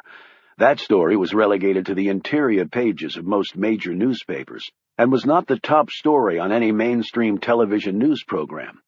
Iraq, as a newsworthy subject, was now very much second-tier. Islamic-based terrorism was listed in recent polls as the 11th most important subject for citizens across the globe, falling right after too much sex and violence on TV. Russia was the #1 target of concern, and the reason was abundantly clear. Terrorists had little bombs. Russia possessed tons of real nukes and had apparently lost its collective mind. The search for the forces behind Constantine and all the rest took on a much greater urgency now. The world probably figured if they could at least get the Russians one target to crush, they might leave the rest of them alone. Yet what if the force behind the Red Menace was the United States? Many wondered with dread. The Russians had said it would be considered an act of war. Was this really the beginning of the end? Could the Americans have made such a colossal miscalculation? People across every nation on Earth braced for the next crisis to happen. They would not have long to wait. Chapter 37. The final elements of the mission in France had taken an inordinately long time to complete. Typically, Shaw would get to a town a day or two before the big event, receive his briefing, and hit his marks. Whether he lived or died was really the only unanswered question. This time had been different. Frank had even flown in with a team to go over everything in meticulous detail. At the final prep meeting before D-Day, he'd hammered the essentials home to Shaw again and again, while they sat in a little cottage 20 miles outside of Paris. He warned, "These guys are good, Shaw, really good. They don't trust anybody, and anybody they don't trust, they kill." "Thanks for the pep talk, Frank. I really appreciate it." Shaw sat across from him, rubbing his hands slowly together and not meeting his colleague's eye. Frank observed this and suddenly slammed his fist down on the table. "Are you freaking nervous?" Shaw looked up at him. "What the hell do you think?" "I think I need the old Shaw, the man who never even sweats. If these guys even smell your stink, they'll put a slug right here faster than you can say, 'Oh, shit.'" He pointed to the center of his forehead. "And then chop your body up while they chit-chat about the weather and women." "I'll be fine, Frank." "It's the lady, right? You're getting married now, and you finally got something to lose." Frank sat back and shook his head, a patronizing look spreading across his face. "Well, keep this in mind, lover boy. You screw up tomorrow, there's no wedding. Just 4 funerals. One for each part after the scumballs quarter you up. How long have I been doing this? And I've walked away from every one. There's a first and last time for everybody. Just don't make it happen on this one. I'm not done with you yet." Shaw reached over and gripped the man's arm. "Tell me why you really went to see Anna." "I told you I was being fair, and you should have been the one to tell her, not me. She had a right to know what she was getting into." "She's not a little girl, Frank. Did you tell her you weren't retiring? That any second your ass could be grass? What the hell do you care?" Frank looked uncomfortable and shrugged. "She seems like a nice lady. You ever stop to think about what you getting killed might do to her? Or if one of the wackos we deal with on a daily basis gets wind of her?" "I would never let anything happen to Anna." "But you're not in control of that, are you? You're not an accountant, Shaw. And in our line of work, you make a mistake, you get dead real fast, and maybe she does too." He paused. "So with all that, you don't think she had a right to know?" Shaw didn't say anything, because more than a little bit of him was arriving at the conclusion that Frank, the hated Frank, might be right. Frank rose, grabbed his overcoat, and headed to the door. "Good luck, Shaw. And if I don't see you again, well, I'll have to find somebody else, won't I?" "You'll never find anybody as good as me." Frank considered this as he slipped on a battered hat. "You're probably right about that, but I'll settle for almost as good. And if they do end up killing you, right before the bullet hits you in the brain, just ask yourself one question. Was the lady really worth it?" Frank slammed the door behind him, leaving Shaw alone with only his thoughts. "Yes," Shaw said to the empty room. "She is." Chapter 38. Shaw was on the move. The warehouse was in an area of Paris where people who liked to avoid violence never ventured. This small patch of French earth wasn't controlled by the police. It belonged to others who called it home, and they did not encourage visitors. 4 skinheads came out of the darkness toward Shaw, who stood at one end of the warehouse, a few dim bulbs overhead the only illumination. The young men encircled him. They didn't even bother to hide their weapons. They probably ate breakfast, lunch, and dinner, holding them closer than any woman they'd ever bedded. 3 of them wore tank tops, though it was chilly outside. They were all white, though it was actually hard to tell because their torsos were so blackened with tattoos. The skin engravings were all different, except for one that appeared on the right triceps of each man, a swastika. One of them, who looked about 20, had an entire dragon wrapped around his upper body, in black, green, and salmon colors, the fangs spreading across the bottom part of his face.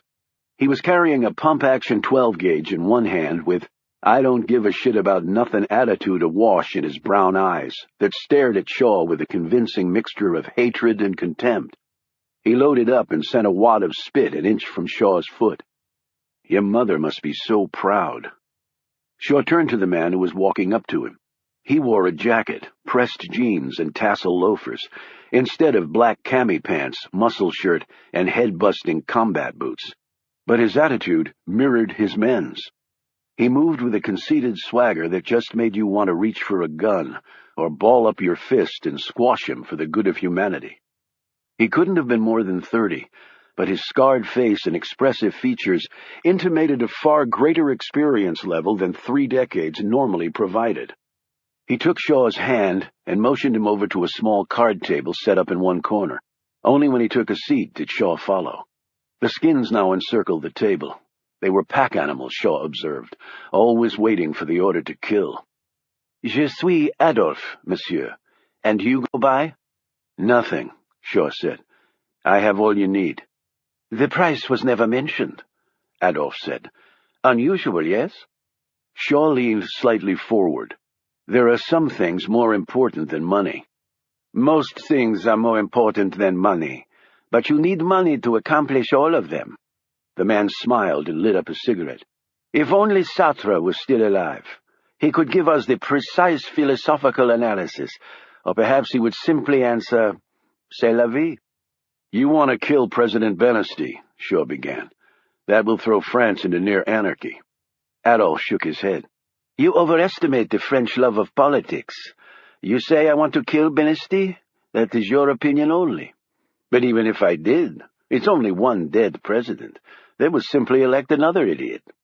This is the land of political revolution, countered Shaw. Au contraire, this was the land of political revolution, Adolf retorted. We have been truly Americanized. All my fellow citizens care about now is whether they have the latest iPhone. But we are the real revolutionaries, mon ami. And what is your revolution about?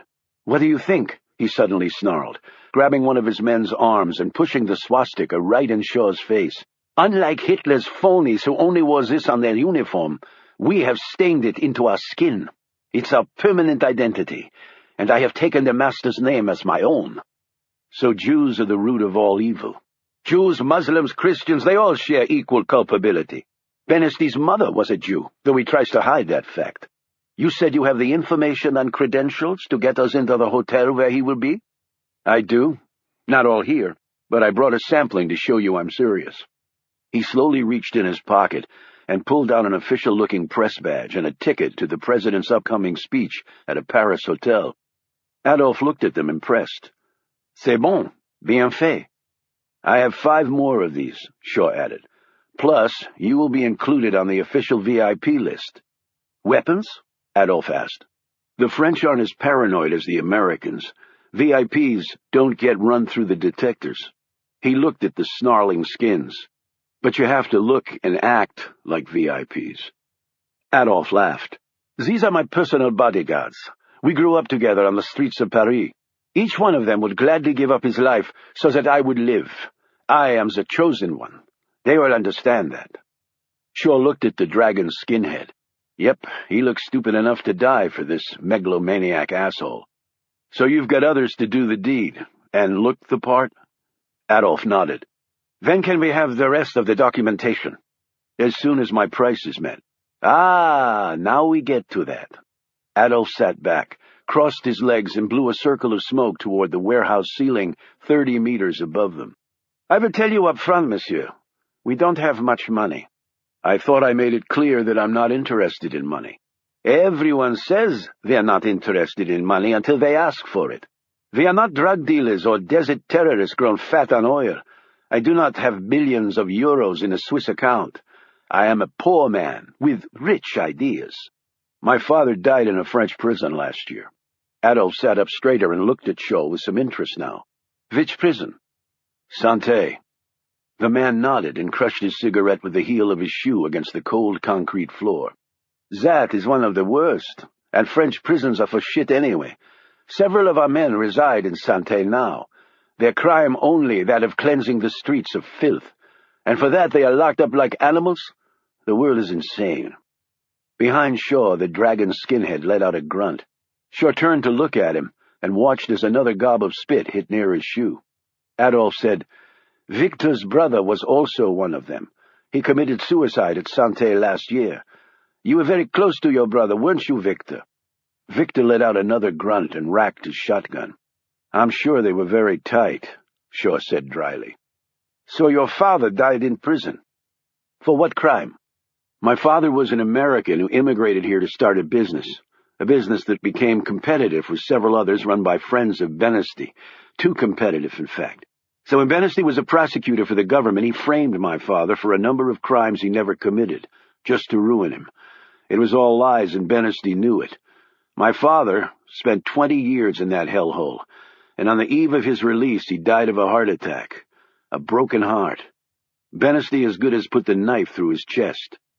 And if we check out your story, we will find it is true? I speak the truth, Shaw said emphatically, his gaze leveled on the other man. Otherwise, I would not have walked in here. So, you want revenge? That is all? Isn't it enough? I give you the information, you kill Benesty. He paused. And someone else, he added slowly. Who? Adolf said sharply. Benesty's father. He cost me my father. I will now take his. Adolf sat back and considered this. I understand that he is also guarded.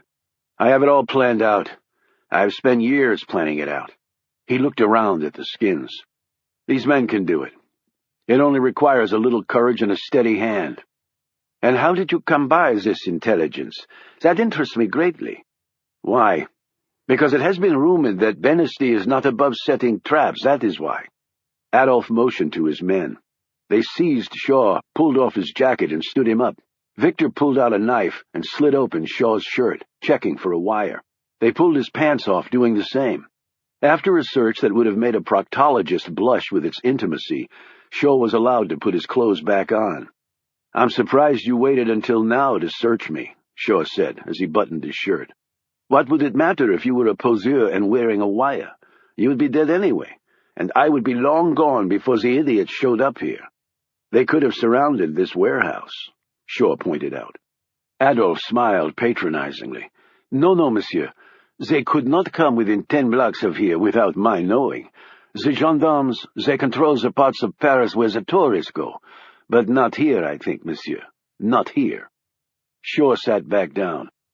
"I am close to Benesty. He trusts me." "Why, after what he did to your papa?" "He didn't know the man was my father," Shaw said simply. "I left France, changed my name, assumed a new identity, and then returned. I do his dirty work behind the scenes. Oh, he trusts me like a son. I think about the irony every day." "Your hatred is inspiring. Do we have a deal?" "Viva la revolution, monsieur." Chapter 39.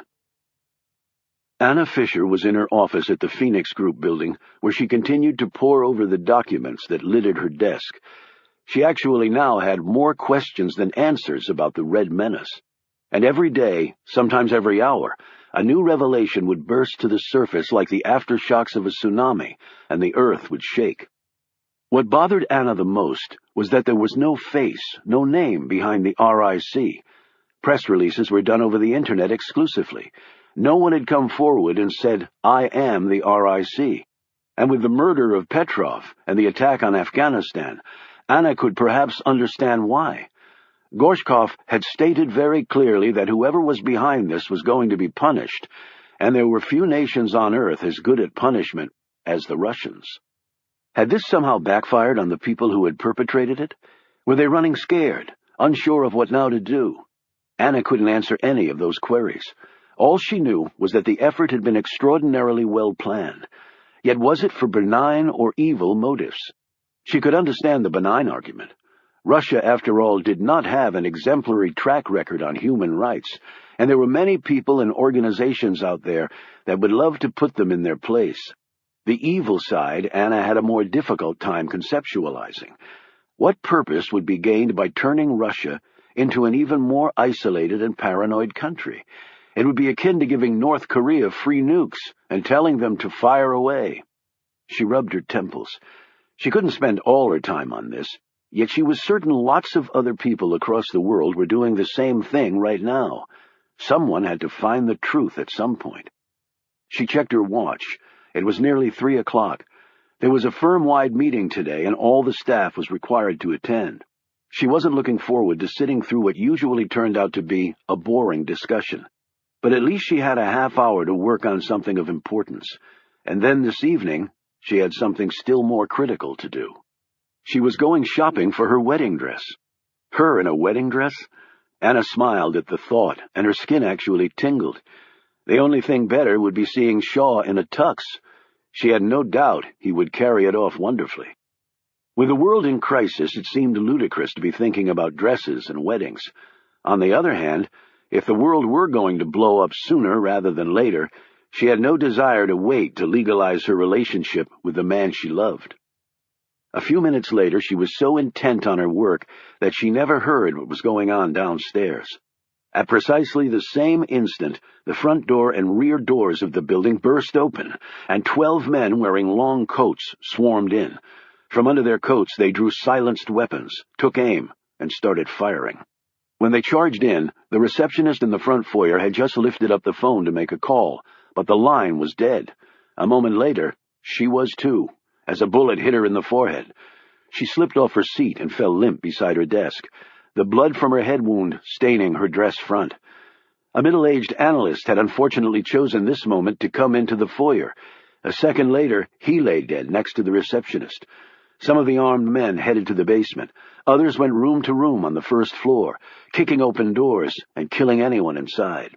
Still others raced to the upper floors. There were 28 people in the place today. Not a single one of the 28 would be going home tonight. When the screams reached Anna's ear, she thought someone had injured themselves. She jumped up and rushed to the doorway. When she heard a muffled sound, she didn't immediately realize what it was. When she heard it again, the truth hit her. That was a gunshot. Then she heard several more. She slammed her door closed and locked it, raced back to her desk and tried the phone. The line was dead. She grabbed her purse off the shelf and slid out her cell phone. The sounds of footsteps were growing closer. She heard more bangs, more screams, and more thuds as bodies presumably hit the floor. She tried to remain calm, but her hands were shaking so badly she could barely hold the damn phone. She punched in the emergency number for the police, and then watched in disbelief as the phone tried to connect, but no ringing came. She had made many calls on her cell from the building. What was going on? She looked at the tiny screen. She had no bars of reception. She tried again and again with no luck. She finally threw her phone down and ran to the window. She was 3 stories up, but she had no choice. She heard the sounds of feet pounding up the stairs. Her office was the last one in the hall. Still, she probably had barely a minute, if that. She struggled with all her might to raise the window. The exterior had recently been painted, and Anna suddenly realized that the idiots had painted the window shut. She dug her fingernails into the wood frame, applied every ounce of strength she had. It would not budge. The sounds were coming down the hall. She heard a door kicked open, and next came a scream, then a sound like a book being dropped as another body hit the floor. In the midst of her terror, this actually gave her an idea. She grabbed a book off her desk and used it to smash the window glass open, and then to clean out all the shards. She leaned out the window and screamed, "Help us! Help us! Call the police!"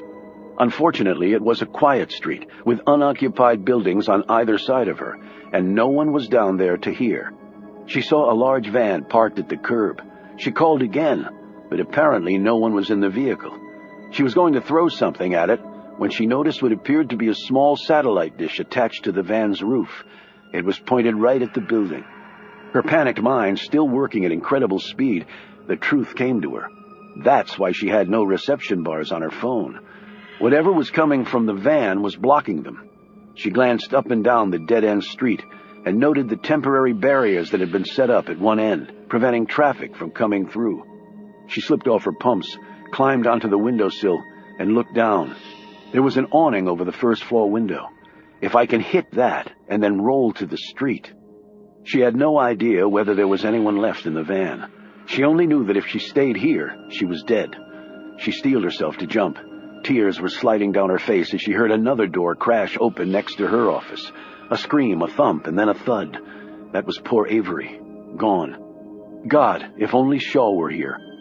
She said a prayer, took aim, and tensed her legs for the leap. As soon as she was safely out, she would run like she had never run before to get help, although she doubted there was anyone left alive to save, except her. The 2 bullets fired right through the door hit Anna directly in the back and exited out her chest into the fresh air of a London afternoon. She squatted there, frozen on the windowsill, seemingly unaware that she had just been shot, as blood gushed all over the floor and window, and all over her. As her eyesight began to fade, the blue sky turned brown. The small patch of green grass across the street eroded to yellow. She could no longer hear the birds in the sky or the cars passing along on the next block over. She gripped the wood of the window with all her strength, but within a few seconds, as her blood left her far too fast, she had no strength left. When Anna Fisher fell, it wasn't forward and out the window, but backwards and into the room. She lay there, spread-eagled, staring at the ceiling of her office. The door was kicked open and 2 men came in to stand over her. One of them slid off his mask and looked down at her, shaking his head. "Damn lucky shot," he said. "I was just trying to blow the door." The other man took off his mask and gazed down at her. "How the hell?" Caesar began. "2 chest shots dead on and she's still breathing?" The other man said, "Give it a minute. She's about to kick." I don't have a minute. Look at the window. She was trying to get away. The other man followed his gaze to the shattered glass. Caesar took careful aim even as Anna's chest started heaving erratically with the last throes of life. The shot hit her directly in the forehead. As she let out what was to be her last breath, it sounded very much like a name. Shaw. Caesar used his boot to push roughly against the woman's shoulder, but it was crystal clear she would never bear witness against them as to what had happened here today. The second man spoke into a walkie-talkie. He listened for a moment and then nodded. "All dead," he told Caesar. "All dead," Caesar repeated back.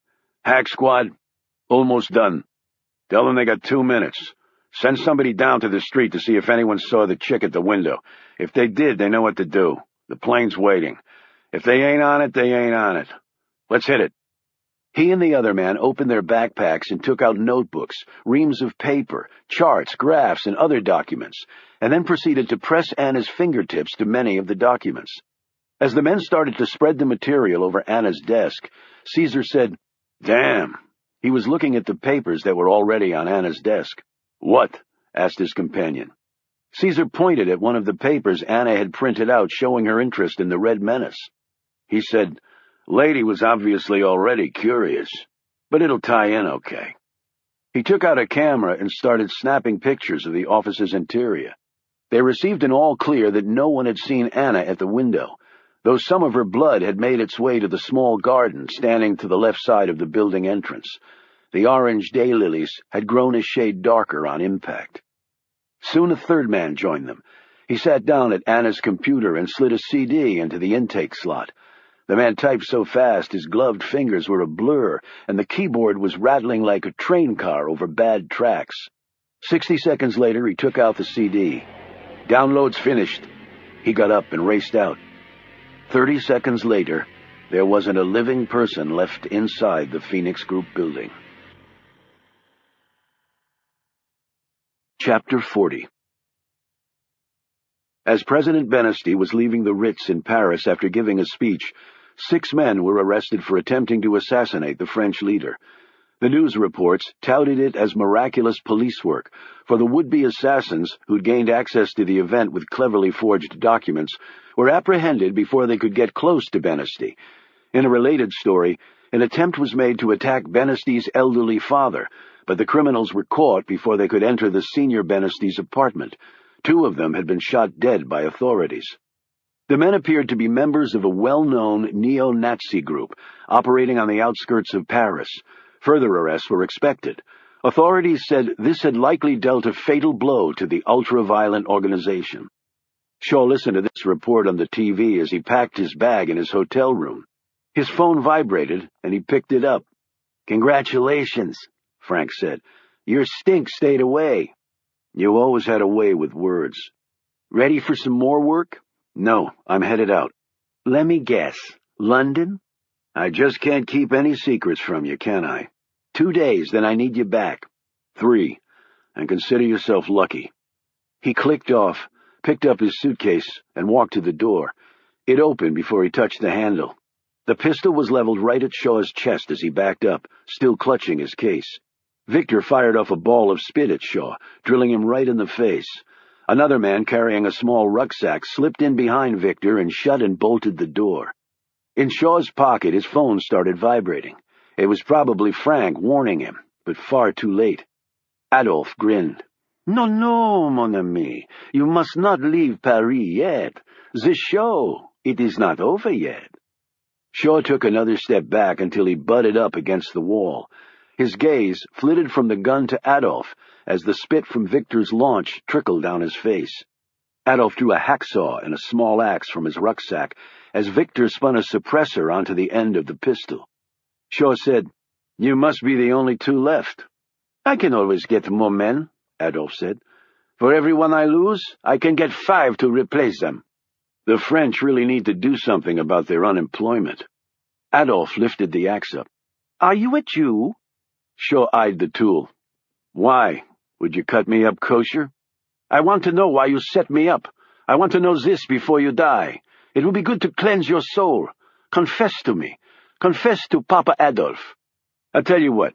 I'll give you one chance to get out of here, only one. Then all bets are off." Adolf looked at Victor and laughed. "We have weapons and you have nothing. So that must mean you are full of bullshit." He brandished the saw and smiled maliciously. "If you are full of shit, I will certainly find out." Shaw pressed a button near the lock on his suitcase.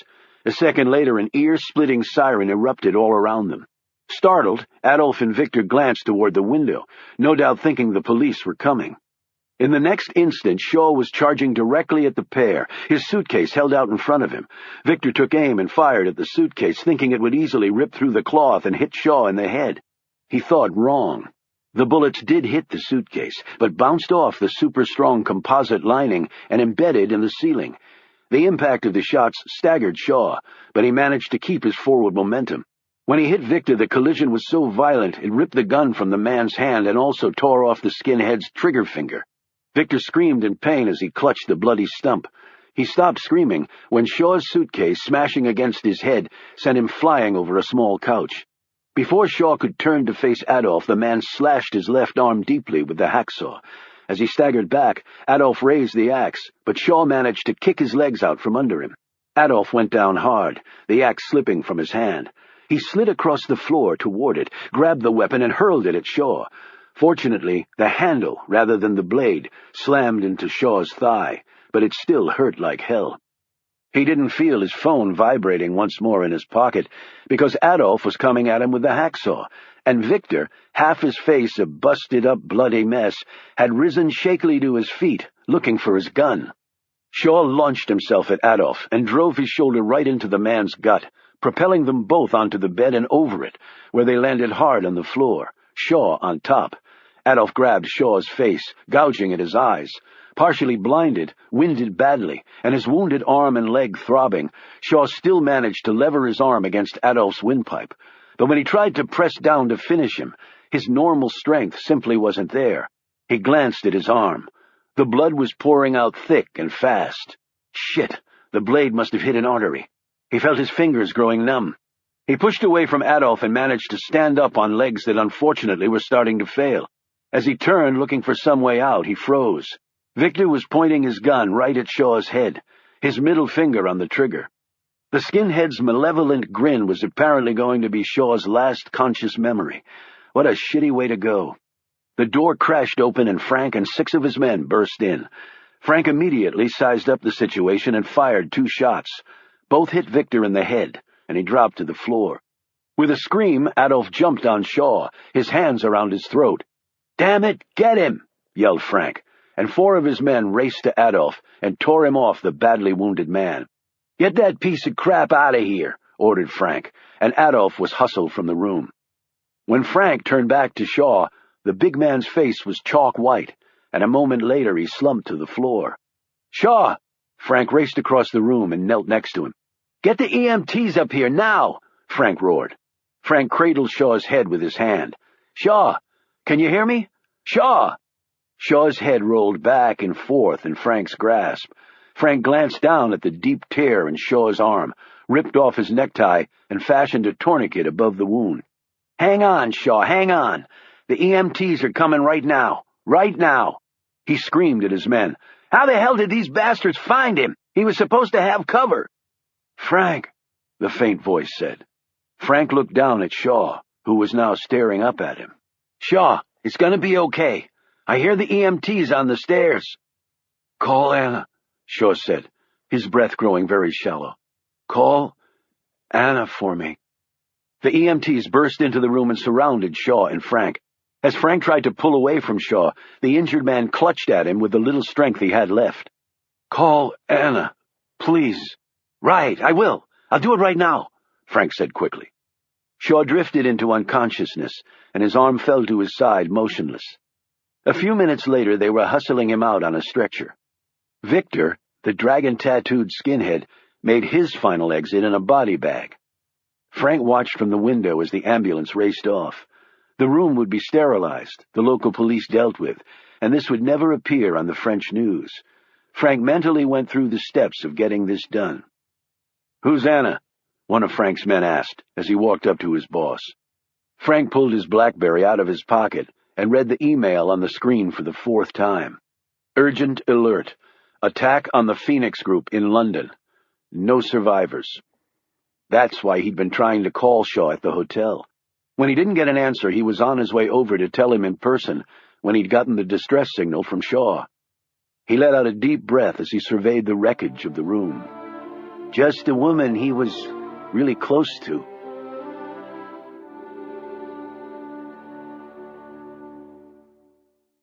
Chapter 41. Katie James was sitting in her small apartment on the Upper West Side in New York, staring at a bottle of gin she had placed carefully on her kitchen counter. An empty glass sat next to it. She put 5 ice cubes in the glass and then added 2 fingers of tonic. She sat back and examined what she had done so far. She swirled the tonic around with a spoon, the ice clinking enticingly against the sides of the glass. She eyed the bottle of gin. 1 drink, that was all. And didn't she deserve it? She had nearly been killed, for starters, and then she'd flown home to New York to find she'd been canned from her job on the death page due to budget concerns. They'd replaced her with a freelancer who was pushing 80. They'd also given her a hearty, "Good luck, Katie," as they had her escorted from the building by security. She wanted to run back in, take the Pulitzers she'd won, and cram them down their fat throats. Instead, she'd come home and was staring at the gin. She would stop at 1. She knew she could. She could just feel that she had the strength to stop at 1. She unscrewed the top, smelled the delectable gin. She dropped a wedge of lime in the glass, swirled it around as she worked herself up for the final step, the adding of the Bombay Sapphire. It would be a toast to her new career, in what she didn't yet know. But that wasn't the whole story. The thing was, when she was sober, she saw Benham in her dreams. The little Afghan boy who had died so that she could win her 2nd Pulitzer always came to her when she slept. He seemed very much alive, his curly hair being lifted by a stifling desert wind. The smile on his face would melt the hardest heart, light the darkest night, but the dream always ended with him lying dead in her arms. Always dead was Benham. It was only when she was drunk that she didn't see him. It was only when she was wasted that he stayed away, and that meant she had seen him pretty much every night over the last 6 months. He had died hundreds of times after being resurrected in her dreams 3 or 4 times a night. She was tired of the spectacle. She wanted a drink. No, she wanted to be drunk. She didn't want to see Benham alive and then dead. As she sat back on her bare haunches, a ratty old sweatshirt her only clothing, she stared out the window. There was a rally going on in Central Park today. It was a protest against the Russian government. Tens of thousands of people were marching and waving "Remember Constantine" flags. Katie couldn't know the flags had been secretly delivered to the rally organizers by a firm working for a shell corporation with an untraceable connection to Pender and Associates. 20 million of the flags had been manufactured and distributed throughout the world for rallies, just like this one. Katie had decided not to attend the protest. She had other things on her mind. She glanced away from the window and happened to stare through the blue glass of the gin bottle to the TV beyond. Breaking news. Right. There was always breaking news, the next big story. In the recent past, she'd already be on a plane, hurtling 500 miles an hour right to the epicenter of the storm and loving it, loving every second of it until it was over and the next big story came along. And then the one after that in a psychotically charged, adrenaline-burning race that had no finish line. London again. Well, London had its share of breaking news, though nothing bad had happened while Katie had been there. Just her luck. She took a deep breath and idly looked at the building with police tape all around it. It looked familiar. She sat up straighter and forgot about the gin. What was the woman saying? Westminster? What group? Katie jumped to her feet, jogged into the living room, and turned up the sound. The newsperson was standing in the rain while police and people in white uniforms raced here and there. A curious, neck-craning crowd was being held back by portable barriers. TV film crews were arrayed up and down the street, their satellite masts flinging the story electronically around the world, one frantic byte and pixel at a time. The Phoenix Group would be the last place most people would expect something like this to happen, the reporter was saying. Situated on a quiet London street, it has been described as a think tank conducting research on global policies covering myriad social and scientific subjects. Virtually all the people who worked here were scholars and scientists, many of them former academics, that one would hardly expect to be the target of a brutal murder rampage. An official list of the dead has not been released pending notification of family. While details remain sketchy, it appears that the massacre— Massacre? Did the woman say massacre? Katie slumped down on the carpet, her heart thudding against her chest. Her limbs felt dead. The reporter continued. As of right now, the authorities are only saying that there are nearly 30 victims inside the building. There has been no indication of any survivors. No indication of any survivors? Katie glanced at her watch and did a quick time zone calculation as her reporter mentality kicked in despite her rising panic. It was evening in London now. A few hours for the bodies to be discovered, the police called, and the news people and crowds to get there. It might have happened around 3 or 4 that afternoon. Then the panic resumed. No survivors. She bolted up, raced to her phone, grabbed the business card Anna had given her and made the call. It went immediately to voicemail. Katie choked back a sob as Anna's precise voice came on the line, asking her to please leave a message. Katie hung up without saying anything. Her next thought hit her like a lightning bolt. "Shaw!" she exclaimed. She called the number he had given her. It rang 4 times, and she thought it too was about to go to voicemail when someone answered. "Allô?" a woman's voice said in French. Confused for a moment, Katie said, Can I speak to Shaw?" The woman at the other end spoke to her again in French. Katie thought quickly, trying to conjure up her college French and the little she had learned while overseas. She asked the woman if she spoke English, and she said a bit. Katie asked her where Shaw was. The woman did not know that name. "You've got his phone." Now the woman sounded confused, but asked her if she was family. That didn't sound too good, thought Katie. For a surreal moment, she wondered if Shaw had been with Anna at the Phoenix Group and had been killed too. Yet why would a Frenchwoman have his phone if the massacre had taken place in London? "Yes," she told the woman. "I'm family. His sister. Who are you?" The woman said she was a nurse and her name was Marguerite. "A nurse? I don't understand." "This man, this Shaw, is in hospital," Marguerite said. "What's wrong with him?" "He has been injured. He is in surgery." "Where?" "In Paris." "Which hospital?" The woman told her. "Will he be okay?" Marguerite said she didn't know the answer to that. Katie ran to pack. Using her millions of frequent flyer miles, she booked a seat on an Air France flight leaving JFK that night. She tried to sleep on the flight over, but couldn't. As other passengers dozed all around her, Katie's eyes were glued to the news channel on her personal monitor. There was a bit more information about the Phoenix Group massacre, as the media had termed it, but nothing really enlightening. Katie had tried to call Anna before boarding the plane, but it still went to voicemail. As the jet zoomed across the ocean, Katie asked herself why she was doing this. She barely knew Anna or Shaw, and as Shaw had made quite clear, and quite correctly too, she had no right butting into their lives. "So, why are you doing this, Katie? Why?" Perhaps the answer was as simple as she had nothing else in her life, and while she didn't know Anna and Shaw very well, the very dramatic way in which she had met them both made the pair seem far more than mere acquaintances. She cared about them. She wanted them to be happy. And now she felt as though a very close friend had died. She landed at 7 in the morning local time, passed through customs, and grabbed a cab to the hospital, which was near the center of Paris. She paid off the cabbie and ran through the front doors. Using her broken French, she quickly found someone who spoke English and asked for the location of Shaw's room. There was no one here under that name, she was told. Damn it! She mentally kicked herself for not asking the nurse on the phone the name Shaw had been admitted under. He was badly injured. He was in surgery yesterday. He's a big man, 6'5" or so, dark hair, really blue eyes. The woman looked at her blankly. "It is a large hospital, madame. I spoke to a nurse here about him. Her name was Marguerite." "Ah, Marguerite, bon, that is helpful," said the woman. She made a call, spoke for a minute, and then nodded at Katie. "Monsieur Ramsey is in room 805.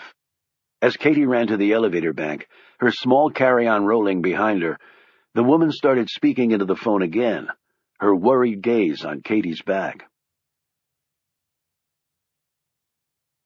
Chapter 42.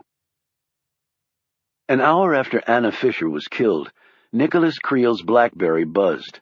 He rolled over in bed, picked it up, hit a key, and 5 words appeared on the screen. All's well that ends well. It was from Caesar. Who would have thought such a man would have been a fan of the Bard? Creel checked his watch. Afternoon in London, right on schedule. He rolled over and went back to sleep. Later that evening, Creel smoothed down his tuxedo jacket, adjusted his French cuffs, and rose from his seat to thunderous applause. As he strode to the lectern, he shook the hand of the governor, who'd just introduced him to an elite crowd that had paid $5,000 a pop for the privilege of seeing Nicholas Creel named Man of the Year for his philanthropy, the latest of which had been a donation of $80 million for a state-of-the-art cancer wing for children at a major hospital. The wing was not named after Creel, though. He had enough buildings named after him. He'd christened it in his late mother's honor. The governor of California had been effusive in his introductory remarks, calling the billionaire arms manufacturer a man for the ages, with unsurpassed vision and unbridled compassion for others. Had Creel's mother been alive, she no doubt would have shed many tears over that description. Creel's eyes never even grew moist. It was just not his way. As with everything else in his life, every action had multiple motivations. Tonight's event was no exception. Indeed, it was money well spent. He had no problem helping kids who were sick. He'd nearly lost his oldest son to leukemia, which had spurred his interest in cancer research and treatments. He might be more greedy and ambitious than most, but he was far more successful than most, too. He actually had a generous heart, and better still, he had plenty of money. Over the decades, Creel had given away billions to charity, far more than most of his fellow super-rich. And spreading the wealth made you feel good, made others feel good, and did some good all at the same time. It was also a fine way to honor his mother, to give her the immortality she deserved. But doing good works gave you friends in high places when you needed them. He had a feeling the governor of California and the state in general would be his friend for life. It was a win-win, a classic no-brainer. At $80 million, it was actually cheap. He drew his speech from his pocket and looked out over the adoring crowd, suddenly wondering if there was a brand-new Miss Hottie out there. There was a good reason he'd left his wife at home. It was definitely time for a change there. She was bored with him, and the only asset she possessed of interest to him had long since lost its appeal. He figured he'd opt more for brains this time, so long as the lady had an exceptional exterior. He was a man who loved beautiful things around him. He started off his remarks with a reference to what the media were now callously terming the London Massacre. He then asked for a few moments of silence in respect for those killed. He thought it was a nice touch. He bowed his head and even thought of the dead and their families. With this, his eyes did grow moist. It really was horrible. He was sorry he'd had to do it. If there had been any other way, what a tragedy.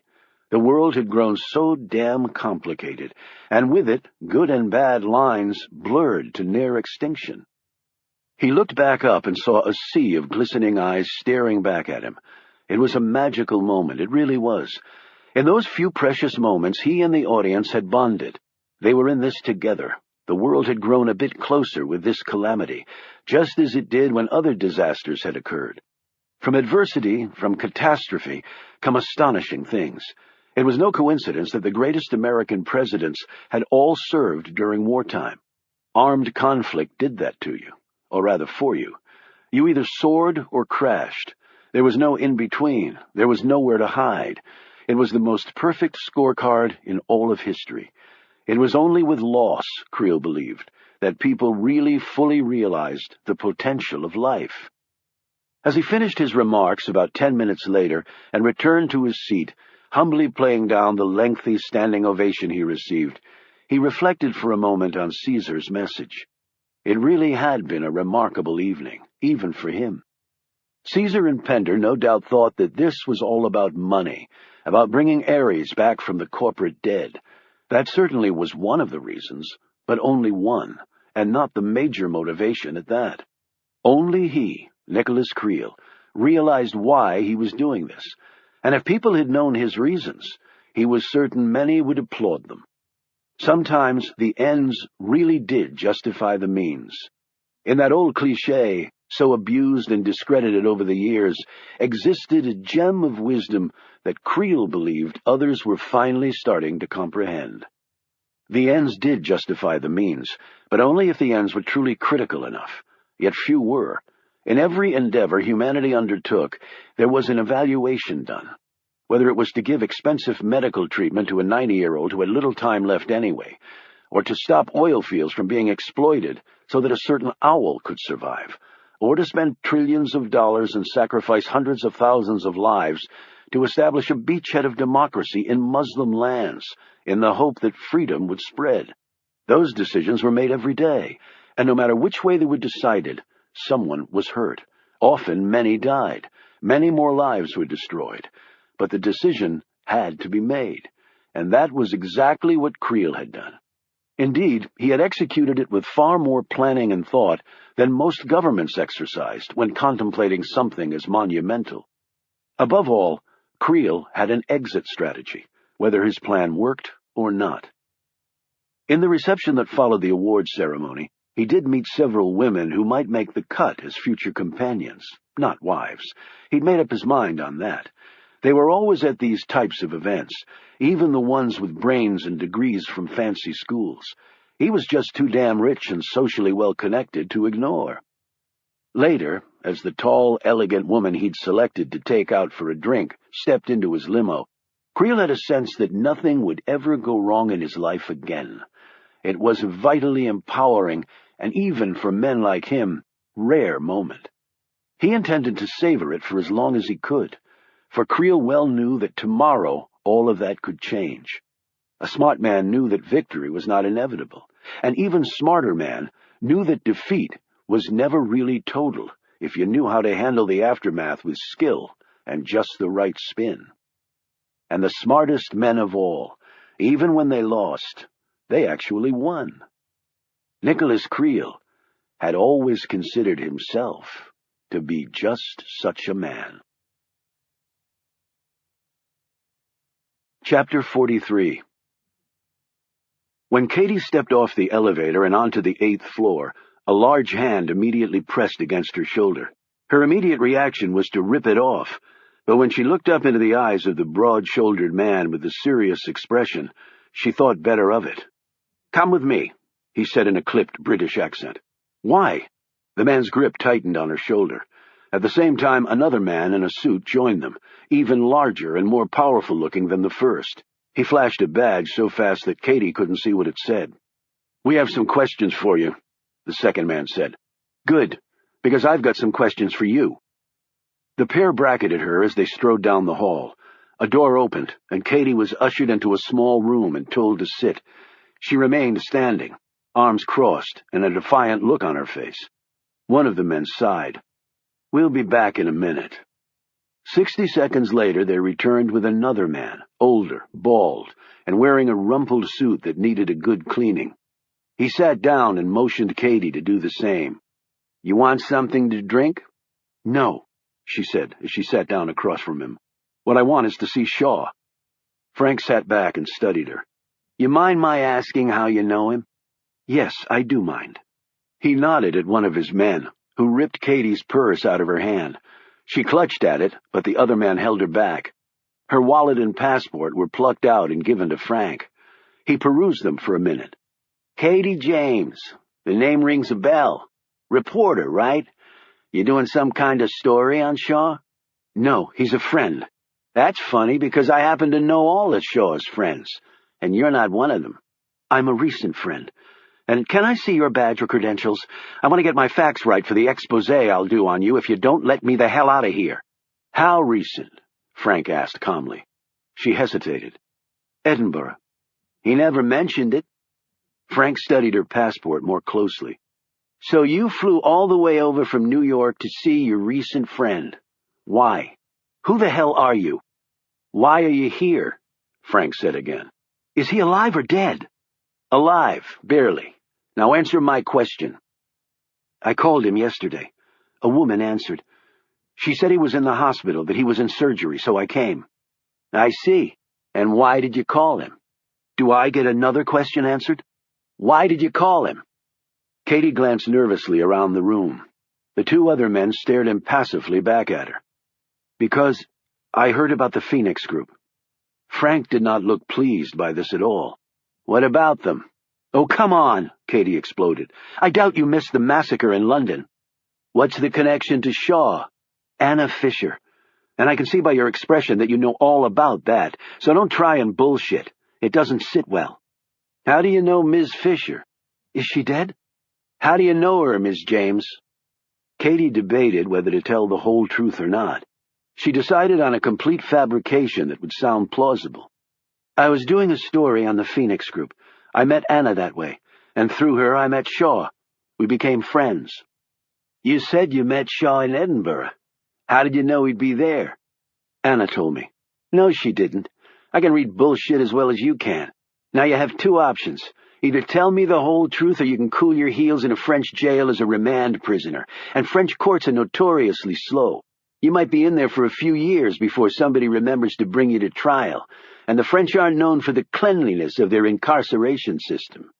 I know. I did a story on the French garbage cans they call prisons 5 years ago, and won a major journalism award for the effort. By the way, what offense am I being charged with? Because even the French require that before throwing somebody's butt in jail. How about being stupid and uncooperative? How about taking me to the American Embassy? I have the address memorized. We seem to have reached an impasse. He tapped his fingers on the table. Will you tell me the truth if I let you see Shaw? Now Katie sat back, not looking as defiant or as confident. This time, she opted for the truth. Okay, I was in Edinburgh on holiday. I saw Shaw and another man at the chapel at the castle. Something made me suspicious. She went on to explain what had happened near Gilmerton's Cove, Shaw saving her life, and her following up the clue Shaw had left at his hotel, and then her meeting Anna that way. I'm surprised he didn't tell me any of this. He barely survived that night, and he didn't know about my tracking Anna down until very recently, and he wasn't happy about it. In fact, he got quite angry. I'm sure he did. Now you know all. Katie hesitated, hoping against hope. Was Anna killed? Yes, along with everyone else in the place. Katie looked down at her hands. Why? They were just a think tank. Anna said no one even paid attention to their work. Apparently someone did. Does Shaw know about Anna? She glanced up at him. No, Frank said quietly, not meeting her eye. Is he going to be okay? He lost a lot of blood, but the docs say he came through the surgery fine, and that he's out of danger. He's a tough guy. Katie let out a long breath. Thank God. But when he finds out about Anna, someone has to tell him. I'm not sure it should be any time soon, Frank said candidly. But if he finds out on the TV, newspaper, telephone? Frank shook his head. We've got that covered. Won't he wonder why she's not here with him at the hospital? I'll tell him I made her stay away, but he'll want to talk to her, at least by phone. She paused. I never got your name. He hesitated. Frank. First or last name? Just Frank. Okay, just Frank. They're engaged to be married. He's not going to buy for 1 second that he can't talk to her or see her. I didn't say it was a perfect plan, okay? Frank suddenly exploded. He asked me to call her when he thought he was dying, and I told him I would, even though I already knew she was dead. He jumped up and started pacing around the small room, hands shoved deep in his pockets, his gaze on his shoes. Can I see him? You said if I told you the truth I could see him. Frank stopped pacing. Without looking at Katie, he gave a curt nod to his men. As they were escorting her out, Frank called after her, Tell him. She turned back. What? You were right. Tell him about Anna. Katie looked stunned. Me? I can't. You said he saved your life, that you're his friend. so start acting like it." A terrified Katie started to say something else, but Frank slammed the door in her face. A moment later she was walking toward Shaw's room, and it felt like she was traveling the last lonely mile to her own execution.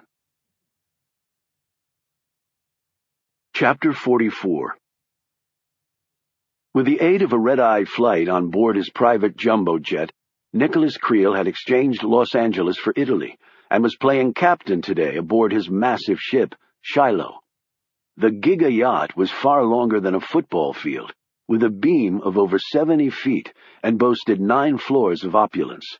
Creel's master suite alone measured 5,000 square feet, or far larger than the average house. It could carry up to 30 guests in extreme luxury, since it also housed an indoor pool, cinema, disco, gym, wine cellar, basketball court, every water toy imaginable, 2 helipads, several hot tubs, and its very own private submarine, with a capacity of 30 passengers. The sub exited the ship via the bottom of the hull, so Creel could come and go in privacy. The Shiloh also carried a crew of 30 superbly trained professionals, whose only goal was to serve with pleasure. The Shiloh was also a very safe ship, with state-of-the-art security, motion sensors, and even a special missile detection system. And while he was parked here in Italian waters, the Italian government, ever mindful of Creel's prestige and his humanitarian and political connections in their country, provided a couple of police boats to stand guard. Despite its gigantic size, it being far larger than many naval vessels, the Shiloh could still manage a top speed of 25 knots, allowing it to easily outrun any storm. All in all, Creel had considered it a bargain at a mere $300 million. Of all his residences around the world, he loved the Shiloh the best. As a youngster, he'd had a secret passion for the sea, and a desire, never fulfilled, to join the merchant marine and see the world as a sailor. In keeping with his nautical surroundings, today he had on a dark blue double-breasted jacket, cream-colored slacks, and a white seaman's cap. He watched as the chopper headed toward the ship, covering the still waters below at just over 100 knots. The aircraft slowed, hovered, hit its pad mark, and the blades wound down. Dick Pender stepped off, shrouded in a wide-brimmed hat, large sunglasses, and a long leather coat. He carried a slim briefcase that flapped against his leg from the prop wash. Creel met him on the aft deck and escorted him down wide, polished teak stairs to a large walnut burl-paneled room amidships. Outside the large porthole windows, the coastline of Italy was visible across the dark, brooding plains of the Mediterranean. "Is the missus with you?" Pender asked, as he removed his hat and coat and threw them over a chair. "No. The crew enjoys her nude sunbathing habit a little too much. She's in Switzerland at some spa rejuvenating herself. From what, exactly, I was never clear about." Pender glanced at the flat-screen TV on the wall, where scenes of the London massacre were being replayed. "Quite a mess over there," Pender said. "You've been a busy man." Creel had enough information to bury Pender many times over, and the man knew it, so he never worried about Pender turning on him. And no one knew Pender was here. He came in secret, and he would leave in secret. It was just the way Creel worked. When you basically had your own airline, there was nothing easier to accomplish. "Let's get down to it." Pender spread out the contents of his briefcase. "I'm assuming the appropriate materials were left behind at the Phoenix Group?" "Correct." "Any indication whether the police have gone over them?" "It's early yet, but they're easy to find. Only a matter of time." "You have someone on the inside?" Creel simply nodded at this question. "You know, when you called and told me what you discovered about the Phoenix Group, it seemed too perfect." "I thought the same thing," Creel admitted. "But it all checked out, or else I wouldn't have done it. So tell me the steps you have planned to get our next truth out to the public." Pender picked up a piece of paper. "For maximum exploitation and dissemination, we recommend going over the web first and letting the mainstream outlets reverse engineer the story. The major networks don't like to acknowledge the fact that they troll the blog world constantly looking for cutting-edge stories and trends. It'll make it appear to be more grassroots and homegrown that way, lends credibility, and throws off suspicion." Creel nodded in agreement. So we get the payoff of Phoenix's true ownership that way, which will segue nicely into the inevitable leak that will come out of what's discovered in London. That's how I see it playing out. We have the revelation of ownership, and then the really earth-shattering news of the activity having been conducted there coming out. It'll be disputed, of course, he added. Of course it will, and that will only lend credibility to it being true. If you dispute, you lose. Your boots on the ground work to perfection. Well, they're not done yet, Creel responded cryptically. When will the leak come? She is primed and ready. I'll pull the trigger on that when I deem the time right. And she can be trusted? It's not a question of trust. And after she's performed the leak? Then I will decide what to do, Dick. In my experience, Pender began, before Creel cut him off by lighting a cigar and turning away from him and picking up a decanter. A glass of port? I always find port particularly supportive of grand scheme-making. I'm sure your port is better than anyone else's, Pender said, smiling. A ship's horn sounded. Pender glanced out the starboard portal in time to see a 26-foot launch pulling up with about a dozen excited children in shabby clothing on board. He looked at Creel with an amused expression. You're running tours on the Shiloh, Mr. Creel? Earning some extra income from the dirty-faced Mediterranean rabble? Creel didn't return the smile. He rose from the chair and pressed down his sailor's jacket and reset the cap on his head. This was why he'd worn the uniform today. For the children.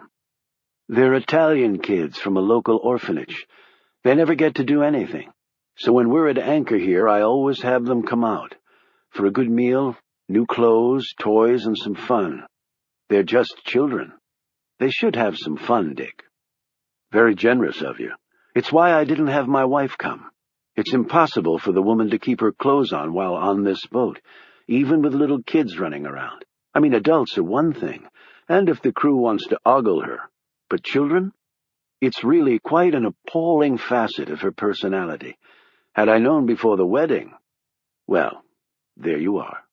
A small dent in your aura of omniscience, Pender said, not bothering to hide his smile. Dick, I've found that you occasionally take liberties with me that you have no right to take. Pender looked startled. I'm sorry, Mr. Creel. I had no intention. Creel set a glass of port in front of him. By the way, it is the best. A pale-faced Pender nervously lifted his glass with Creel. Creel said, To a better world. To a better world, Pender mumbled nervously. Don't look so glum, Dick. I wasn't being entirely serious. This comment didn't seem to make Pender feel any better at all. I'll be back in a few minutes after I get the kids settled down to eat. Then after that, I'm going to take them on a submarine ride. You have a submarine? I have everything, Dick. I thought you knew that. Yes, but Italian orphans on a submarine? And when one has everything, one needs to share, Creel added firmly. As Creel headed above deck to see his youthful guests, Pender set back to work. However, part of his mind was contemplating the oddness of mankind in general and the peculiarity of one enormously rich man in particular. He also made a mental note to never ever treat himself as an equal to the billionaire. That, he knew, could be deadly. It was perfectly true that there were only a very few people who could do what Dick Pender could do. But it was also true that there was only one Nicholas Creel. Chapter 45. Shaw slowly opened his eyes. His first image was the far wall where a small cabinet sat. When he moved his gaze to the right, his line of sight took in the pair of long, shapely legs standing next to the door. He smiled, even though the painkillers were beginning to wear off, and it felt like his left arm had been amputated. "Anna?" he said, trying to lift up his good arm to reach out to her. The legs moved forward, coming more sharply into focus. "It's Katie James. Do you remember me?" she said awkwardly, her voice actually cracking. God, he mistook me for Anna. Katie stopped next to the bed. Shaw very slowly moved his head up so he could see her standing there. He said in a drug-induced halting voice, "What are you doing here?" Katie was momentarily frozen, She hadn't thought of that one. What was she doing here, other than because of Anna? Her mind suddenly snapped into action. I called your cell phone and a nurse answered. She said you'd been hurt, so I came to, check up on you, see that you were okay. You came to Paris? Well, I was just over in London, she lied. It was a quick trip. Katie pulled up a chair, placed her purse on the nightstand, and sat down next to him. She slipped her hands through the side rails of the bed and took his large hand in hers, squeezing it. She saw the huge bandage covering his left arm, and the stain of blood streaking its outer edge, and also the bruises and cuts on his face and neck. Boy, you look like a train wreck, but they say you're going to be fine. Where's Anna? He said groggily. She started to speak, but couldn't say it. She couldn't. The news might kill him. I'm not really sure. Has she been contacted? Shaw nodded absently. I told Frank. He took care of it, he said vaguely. He suddenly winced and clutched at his wounded arm, his left side obviously seizing up in pain. Katie looked frantically around, saw the call button and hit it. A voice came on. Katie spoke to the nurse, and a minute later she arrived. More medication was sent through his IV drip, and Shaw slowly drifted off. Katie held onto his hand, kicking her shoes off, and leaned against the rail, watching the rise and fall of the man's chest. She sat there unaware of the passing time, exhausted by her travels and lack of sleep. Her eyes finally closed. More time skipped by as she and Shaw slept heavily.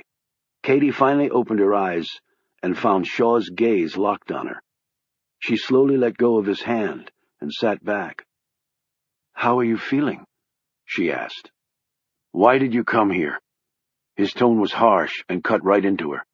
The meds-induced fog was clearly gone now. "I told you. I heard you were hurt. And I mean, you saved my life. One good deed deserves another," she added lamely, instantly, wishing she hadn't said the stupid words. He seemed to stare right through her skin, peering directly into her soul of souls, a place not even she had ventured that often. It was completely unnerving. "Are you hungry or thirsty?" she asked quickly, hoping to find shelter from his withering gaze in mundane matters. "Where's Frank? You had to get past Frank to get in here." "He's around somewhere." Shaw tried to rise from the bed, but Katie gently forced him back down. "You've got tubes coming out all over the place," she warned him. "Just lie still, or you'll really do some damage." "I want to see Frank," he said firmly. "I want to know where Anna is." "I'll go and see if I can find him." "You do that." She found her mouth running dry as he stared at her accusingly, as though she'd committed some crime. And in truth, Katie felt as though she had. She had lied to him, and knew he could sense it. She nearly ran from the room. "So you didn't tell him?" Frank said, with the same accusatory tone Shaw had just used. They were back in the same small room. "He's hurt and vulnerable and depressed enough," Katie snapped. "It's not right to tell him now." Frank didn't look convinced, but he also didn't argue the point. "He wants to see you," Katie said. "I'm sure he does, but I can't tell him what he wants to hear." "So what do we do?" "We could keep him drugged up until he's healed a little more." "How did he get hurt?" Frank looked at her incredulously. "What, you want me to give you a debriefing? If he keeps working for you, he's going to end up dead. You know that, don't you?" "It's a risky profession. We try to be as careful as we can." "Does that include having your own men shoot at him? Because that seems a bit much even for your profession." Frank spun around to stare at her. He was about to say something when the sounds of a commotion reached their ears. Katie and Frank raced out and headed toward Shaw's room. Screams pierced the air. There was a crash like a table had been overturned. A door slammed open. Multiple pairs of feet were racing over the tile floor. Another cry seemed to rise above all the others. "That's Shaw!" Frank exclaimed. "What the hell's going on?" Katie suddenly glanced down at her hands. "Oh, my God!" "What?" Frank said quickly. "My purse. I left my purse in his room. My cell phone was in it. It has internet capability." Katie's face turned deathly white. "Son of a bitch!" Frank screamed as he rushed down the hall. They turned the corner and stopped.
Shaw slowly put on his loose-fitting shirt, careful to work around the thick bandage on his left arm.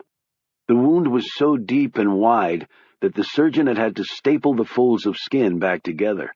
A plastic surgeon had also been called in, and had done the best she could at the time. There would be scars, the doctor told Shaw, who really could have cared less. "We can do another surgery later, after the staples come out. Fix it up better," she told him.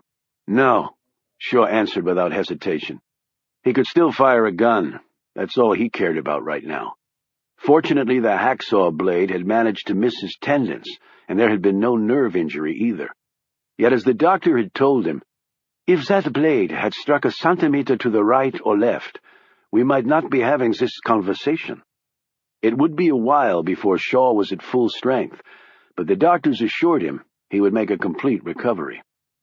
"I want to go to London today," Shaw announced to Frank as he finished packing his bag in the hospital room. Frank sat moodily in a chair. "Let me guess why. How fast can I get there? Channel trains quicker than planes these days. You can be in London in the same time it takes you to get through de Gaulle. Private wings? Sorry, I don't have any available right now. Then book me on the train. Make it for early this afternoon. Are you sure you want to do this? Book me on the train, Frank." "Okay. Then what?" "Where's Katie James?" Frank looked surprised. "Why?" "I want to thank her." "Are you out of your friggin' mind after what she did?" "What she did was fly halfway around the world to see if I was okay. Where is she?" "Hell if I know. I'm not the lady's keeper. I've got my hands full with your ass." "Tell me where she is," Shaw persisted. "What happened to me giving the orders and you following them?" Frank said spitefully. "It stopped when Anna died, because I don't give a shit anymore.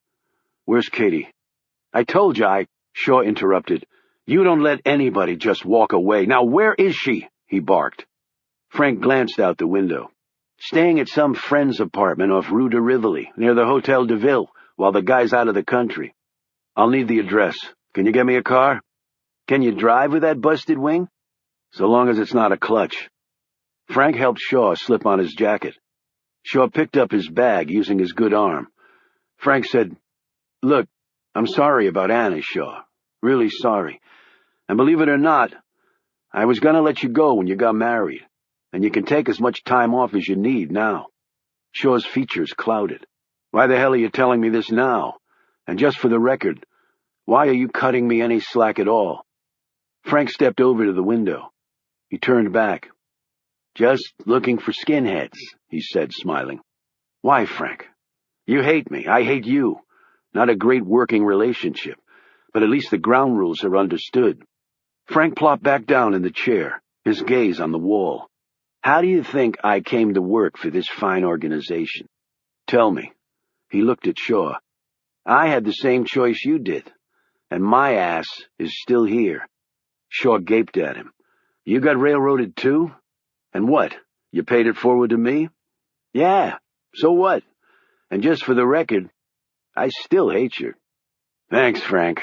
And here I was thinking my life couldn't get any better." Frank looked down at his beefy hands. "She must have really loved you. I never had anybody like that." "Well, now I won't either."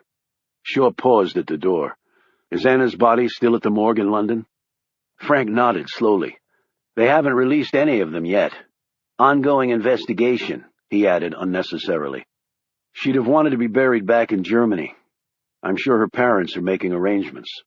A part of Shaw's mind couldn't even contemplate, much less understand, that he was talking so calmly, so rationally about Anna's upcoming funeral. He suddenly felt as though if he didn't get out into the open air, his skin would catch on fire. Frank followed him out. "Are you going to see James now?" "Yes." "Want me to tag along?" "No." Shaw suddenly stopped and held his injured arm, evidently in pain. Frank put a supporting arm on his shoulder. "Sorry about the screw-up with the Nazi freaks," he said in what seemed a sincere manner. "Right hand, left hand crap. It won't happen again." "Yeah." Frank made a call as they were heading out of the hospital to the car, waiting for Shaw on the street. He wrote something down on a piece of paper and handed it to him. "James's address." "Thanks." Shaw slid into the driver's seat, and then popped his head back out the window. "Call me with the train info." Frank nodded glumly. "You're just going to see Anna's body, right? You're not going anywhere near where it happened, right?" "I'll see you later." "Damn it, Shaw. You are not to go anywhere near the Phoenix Group. Do you hear me?" "I'll make a deal with you, Frank. A deal so good you can't refuse. Want to hear it?" Frank looked at him suspiciously. "I don't know, do I?" "You let me poke around the Phoenix Group." "Shaw," Frank began, but Shaw kept talking over him. "You let me do that, I'll work with this MI5 guy Royce on the Russian piece." "I don't think that's—" Shaw interrupted. "And I'll sweeten the pot. You sign off on it, and I'll keep working for you until I drop." Frank was silent for a long moment, then slowly said, "But what about retiring?" Shaw gave him a look that somehow contained both helplessness and menace. "Retiring to what, Frank? Is it a deal?" Frank hesitated. "Yeah, sure." Frank started to say something else, but with a squeal of tires, Shaw was gone. Frank turned and walked down the street to find a bar and a drink. Chapter 47. A wisp of rising sunlight managed to slip by the window blinds, creep across the floor, and end up briefly settling on the bare calf that poked out from under the sheet. Later it traveled ruler straight across the bed and slid to the floor where it glanced off the empty blue gin bottle lying there, causing beads of swirling reflected light to kaleidoscope off the ceiling. The demons had finally caught up to Katie James. The last few days were lost to her in a drunken binge of such mammoth proportions that the only thing she remembered later was the feeling of deep shame and the worst hangover she'd ever had.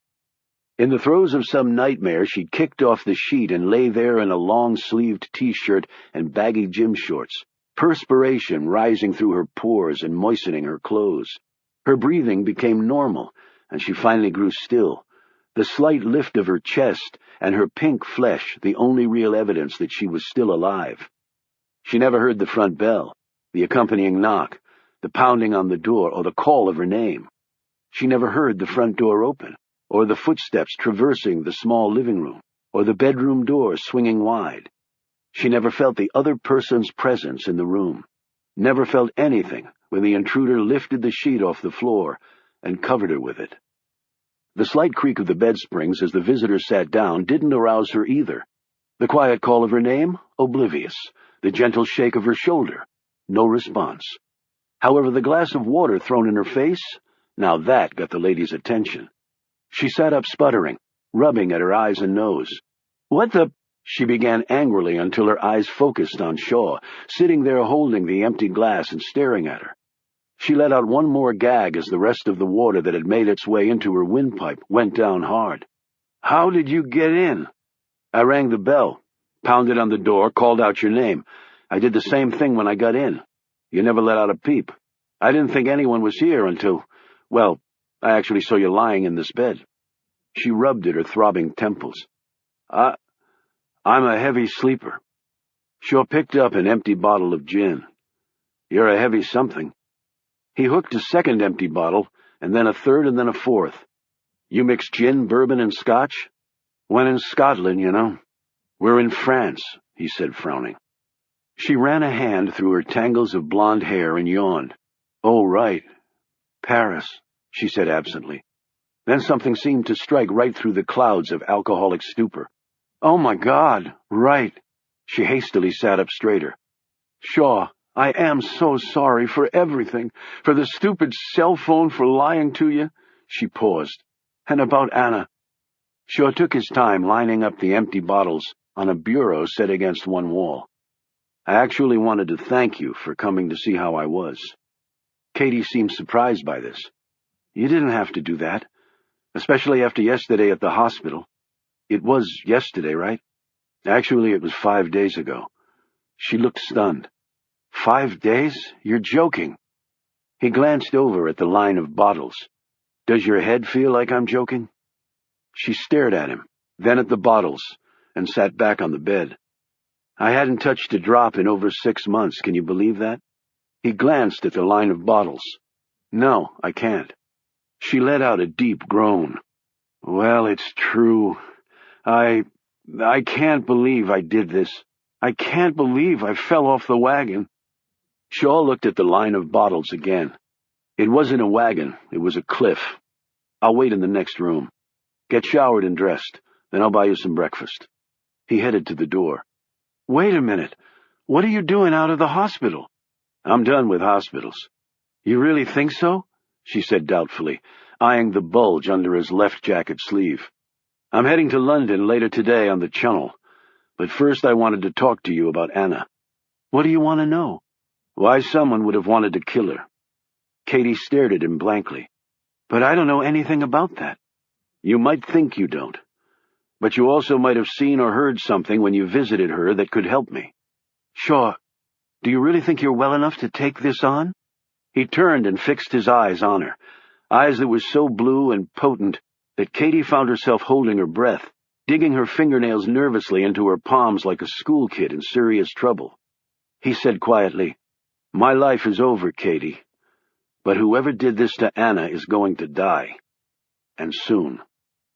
Every hair on the back of Katie's neck stood straight up, and her skin actually goose-pimpled for the first time in years. Her head was pounding, and her stomach gave a sudden disquieting lurch. Now get dressed. Please. As soon as he left the room, she sprinted to the bathroom and threw up 5 days' worth of liquid hell. Chapter 48. They ate outside at a small brasserie that had partial views of the Seine across Quai de Chèvre. If Katie craned her neck just a bit, she could glimpse the spires of Notre Dame Cathedral in the middle of the famous river. The Louvre was less than half a mile to their west, the Bastille a little farther than that to the east. The coffee was strong, the bread hot, the simple egg dish as delicious as only the French seemed to be able to accomplish. You met her in London, Shaw said. At her office? Her flat? We first met at a cafe, then we moved on to her office. Anything strike you as out of the ordinary when you got there? Katie shrugged as she delicately took a forkful of eggs, while her stomach continued to do little flip-flops. It seemed ordinary and extraordinary at the same time. A beautiful old row house on a quiet street in the heart of London, filled with a bunch of scholars who write things no one reads, or at least that last part was Anna's description. She glanced over at him. Have you ever been there? Shaw nodded. And just for the hell of it, about a year ago I checked the real estate records to see how valuable that building was. Care to guess? Katie shook her head and bit into a piece of toast as she stared at him curiously. 16 million pounds. The toast nearly fell out of Katie's mouth. That's over $30 million. That's right. And that was just the purchase price 10 years ago. It's obviously worth a lot more now. How long had Anna worked there? 5 years. She was a senior analyst, one of the best they had. I'm sure. She told me basically what they do there. But who owns the Phoenix Group? She said once. Some rich American recluse living in Arizona, hence the name. Although she also told me she thought it came from the mythical bird, the phoenix. The one that never dies, Katie said, and then her face reddened when she found Shaw staring at her. Didn't turn out to be a very apt name, did it? He noted. Katie said quickly, but there must be more to the Phoenix Group than people knew, so we really need to nail down who or what the Phoenix Group is. No, I need to do that. I thought we were working this together. You thought wrong. I want to find out what happened to Anna, too. Shaw just shook his head. What else can you tell me? Why should I tell you anything now? Because I asked you politely. His eyes locked on her again, and Katie felt herself quivering under their burn. Well, when I was about to leave, I noticed she had all this research on her desk. She always did. That was her job. No, I mean it was about one thing, the so-called Red Menace. Shaw sat forward. Did you ask her about it? Was she working on it for the Phoenix Group? She shook her head. Anna said she was just curious, that it was just something she was working on in, I suppose, her spare time. When we were in Dublin, she was very interested about this RIC organization. She went online trying to dig up some stuff, but didn't find much. Well, it seemed like she was still very curious. She looked thoughtful for a moment. You don't think her employer had anything to do with any of that? I mean, trying to find out who was behind the Red Menace. And maybe they did, and that would explain the shooting. Shaw slipped a business card out of his pocket and looked at it. Edward Royce, MI5, the man Frank had wanted him to team with on the Red Menace investigation. He was based in London. Shaw didn't believe for an instant that the Phoenix Group had been investigating the Red Menace, and that was the reason for the slaughter. Yet Royce probably had the connections to get Shaw at least into the building, if Shaw agreed to help him on the Red Menace situation. Anna would have told me if she were working on it for them. Katie licked her lips and said nervously, "Take this in the spirit in which it's offered." Shaw looked up from the card. "What?" "Could Anna have been keeping things from you? I mean about what she really did." She added quickly as his features turned grim, "Look, you weren't exactly truthful with her. It's just a thought." "It is a thought. I'll keep it in mind. Thanks." "So, when do you leave?" "Soon." Shaw's BlackBerry vibrated. He had some difficulty getting it out of his coat pocket, so Katie helped him pull it out. "Do you want me to bring up your messages?" She asked this as she watched him struggling with the device basically one-handed. "I can manage," he said, perhaps suspecting that this was a ploy on Katie's part to read his mail. He glanced at the screen. He had a first-class ticket on the Eurostar out of the Gare du Nord station in Paris to St. Pancras International in London. He'd be staying at the recently reopened Savoy. At least Frank didn't do things on the cheap. It was partial compensation for a job that involved the potential of violent death on a minute-by-minute basis. "Will you at least call and let me know what you find out?" He stood after dropping some euros on the table to pay for the meal. "Sorry, I can't do that." "Why?" "Because I don't want to. That explanation cover it for you?" It took Katie a moment to realize he was merely throwing her own words back at her, when he'd quizzed her about not getting plastic surgery done on the scar on her arm. "No, but I guess I don't have a choice." "Thanks for your help. Now go back home and get on with your life." "Oh, yeah, great," she exclaimed in mock delight. "I hear the New York Times needs a new managing editor, or maybe I can take over Christian Amanpour's slot on CNN. I've always wanted to cross over to TV. I'll make millions. I have no idea why I didn't do it years ago." "Take care of yourself, Katie, and lay off the drink." He left her sitting there at the table, her head pounding. 5 minutes passed and she hadn't moved at all, just sat staring at nothing, because that's apparently all she had left, nothing. Her ringing phone jolted her. It was a stateside number she didn't recognize. "Hello? Katie James?" "Yes?" "I'm Kevin Gallagher, features editor at Scribe. We're a fairly new daily based in the U.S. "I've read some of your stuff. You've got some good reporters. Quite a compliment coming from a 2-time Pulitzer Prize winner. Look, I'm sure you're busy, but I got your number from a buddy at the Trib. I understand you're no longer there." "That's right," Katie said, then quickly added, "Irreconcilable differences.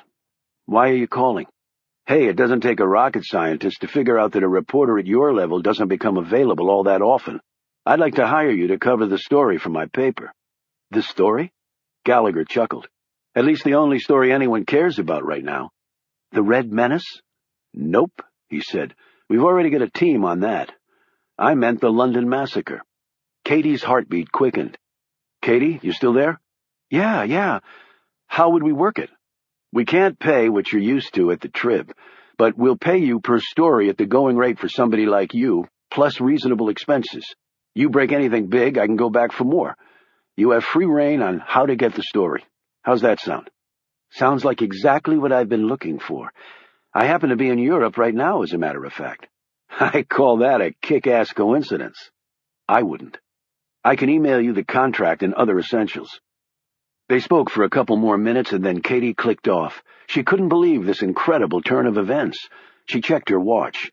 She'd just have time to catch the 1 o'clock Eurostar to London. Chapter 49. The yellow and blue Eurostar train left right on time, and once past the suburbs of Paris, quickly accelerated to over 200 kilometers an hour. The rails were designed for high-speed trains, and the ride was smooth, with just enough gentle swaying to induce a nice nap if one were so inclined. Shaw was in first class, where he enjoyed a wide, comfy chair and a 3-course meal complete with wine, professionally presented by a smartly uniformed steward who spoke both English and French. Shaw, however, didn't eat or drink anything. He just stared moodily out the window. He rarely thought about the past, but as the train sailed along, he did so if for no other reason than he no longer had a future to think about. Life had come full circle for him. Abandoned in an orphanage by a woman who was his natural mother, but someone he could no longer remember, and then thrown onto the garbage heap of a string of fake families who'd done him no good and much harm. He had constructed his adult life around being a loner. Before he had involuntarily joined Frank's group, he had spent his years going from country to country, doing the paid bidding of others. He neither cared about the personal risk nor the moral implications of his actions. He had hurt people, and been hurt by them. Some of what he'd done had made the world safer. Some of it resulted in added danger for the 6 billion other people who shared the planet. Yet all of what he had done had been authorized by governments or organizations acting on behalf of such governments, and that had been the sum total of his existence, until Anna had come into his life. Before he met her, he believed his life would end when one of Frank's missions went seriously awry, and he was perfectly fine with that. You live, you die. Before Anna, Shaw had no reason to draw his life out other than from innate self-preservation. Yet when one is only living half a life, even that instinct becomes worn down, dulled over the years. With Anna, he suddenly had a real reason to survive. He prepared harder and harder for each job, because he wanted to come back, to her. And then he had planned his escape from Frank, and his future life with Anna, and it seemed that he was so close. Even with Frank being Frank, it was still possible, so long as he could stay alive. And that was the heartless irony that tore at him now. It had never occurred to him, never even entered his personal equation, that Anna would be the one to die a violent death instead of him. Never. He stared out the window at the rolling landscape of breathtaking beauty. It meant nothing to him and never would. The only thing of beauty he had ever cared about was currently inside a refrigerator in a London morgue. Her beauty now only existed in Shaw's mind, in his memories. That should have been a comfort to him, but wasn't. Eyes open or closed, all he saw was the one person he'd ever allowed himself to love. That image would be with him forever, his penance for thinking he could ever possibly deserve to be normal, or happy. He only had one goal now, to kill. After that, he would end his life as he had started it, alone. Katie was in another train car, one down from Shaw, though she didn't know it. As the picturesque French countryside raced past, she was focused, despite her new assignment, on the grieving Shaw, and what would happen when he got to London. He would, of course, go to the Phoenix Group building, and, with his connections, probably get in somehow. He would also visit Anna's flat. He would have to go there, she told herself. There would be no way he could avoid it. So deep in thought was Katie that she didn't even notice the train passing through Calais and then entering the tunnel, heading downward and eventually making its way underneath the bedrock of the English Channel. With billions of tons of water overhead, she looked out onto the well-lighted tunnel, unconcerned with leaks or walls of water smashing the train flat. 25 minutes later, the train emerged into bright sunshine. They were in England. The whole trip would take about 140 very pleasant minutes, and Katie had electricity for her laptop computer and the convenience of her cell phone, though she had no one to call. Indeed, after the episode at the hospital, she had no desire ever to use her cell phone again. She thought, too, about Shaw's words. My life is over. But whoever did this to Anna is going to die. She had no doubt that he meant it. She had no doubt at all he would try to kill the person or persons with his bare hands, injured or not. But after that, what would he do? Or what if he died in the attempt? Someone who could orchestrate the slaughter of nearly 30 people was not someone who could be easily killed. And she had stories to write now. What would Shaw think if he found out she was reporting on the London murders, earning a living from Anna's death? But that was what she did. She was a journalist. Still, though, he would be angry. Very angry. As she was thinking about this, she noticed the small bottle of red wine on her tray that had been served with lunch. She'd kept it when the steward had cleared the lunch tray. Katie kept staring at it as the train rolled on. 20 minutes later, when the Eurostar reached the outer fringes of London and the old dwellings with their unique chimney stacks, she was still gazing at the wine. She unscrewed the top, took a whiff and a quick gulp, and felt immediate gratification followed by crushing, searing guilt. Yet she took another swig, and the guilt grew 1,000-fold. She screwed the cap back on, dropped the bottle on her pull-down tray, and muttered, "Shit." The fellow next to her heard this, glanced at her, and then at the wine. "Bad year?" he asked with a smile. She gave him a burning stare. "Bad life." He quickly went back to his newspaper. Katie knew she could not do her job this way. She could not help herself as a drunkard. She could not wallow in self-pity, no matter how enticing that might seem right now. When a steward walked by, she stopped him and asked him to take the bottle away. A few minutes later, they pulled into St. Pancras Station. Katie detrained and quickly made her way to the cab stand. Like Shaw, she would be staying in the Strand in the West End of the city, but not at digs as nice as the Savoy. London was not cheap at any time, but one could find bargains, and Katie had traveled enough to where she knew them all. If her stay in London was going to be a long one, she hoped, much as she had done in Paris, to crash at the flat of another news correspondent friend of hers, who was away more than she was home. She checked into her cut-rate hotel, dropped her bag in her room, and took a cab to the Phoenix Group building. At some point she would probably run into Shaw. If she did, she felt fairly confident of her action plan. "I'll run like hell." Chapter 50. On the drive over to Anna's former office, Shaw pulled out the business card he'd been given and called MI5 agent Edward Royce. The man answered on the second ring, and Shaw explained that he was in London and had reconsidered helping Royce on the Red Menace investigation. When Royce asked about his change of heart, Shaw said, "Long story, not worth going into. But I've got a favor to ask. I've already cleared it with Frank. He called me." "Really? And said what?" "To help you in any way I could. He told me of your personal connection to the murders in London." "Can you get me access to the building?"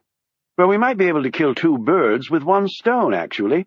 How does that plan work for you?" "What are you talking about?" Shaw said curiously. "You'll see when you get here." "Here? Where?" "At the Phoenix Group building." Shaw's mouth sagged. "What are you doing there?" "I'll see you when you get here," Royce said tersely.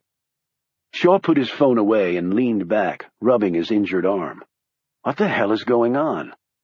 After he'd gotten to Katie's cell phone and found out about Anna's death, the next 2 days in the hospital had been worse than any mission he'd ever done, worse than any nightmare his subconscious had ever conjured. He did remember being sedated again and again after busting up his hospital room and actually throwing someone against a wall. This outlet for his grief, his fury, hadn't helped. It just kept building until his mind and body had been unable to endure any more, and he had just collapsed. He actually thought he'd died, and a real big chunk of him wished he had. For 24 hours he didn't move or speak.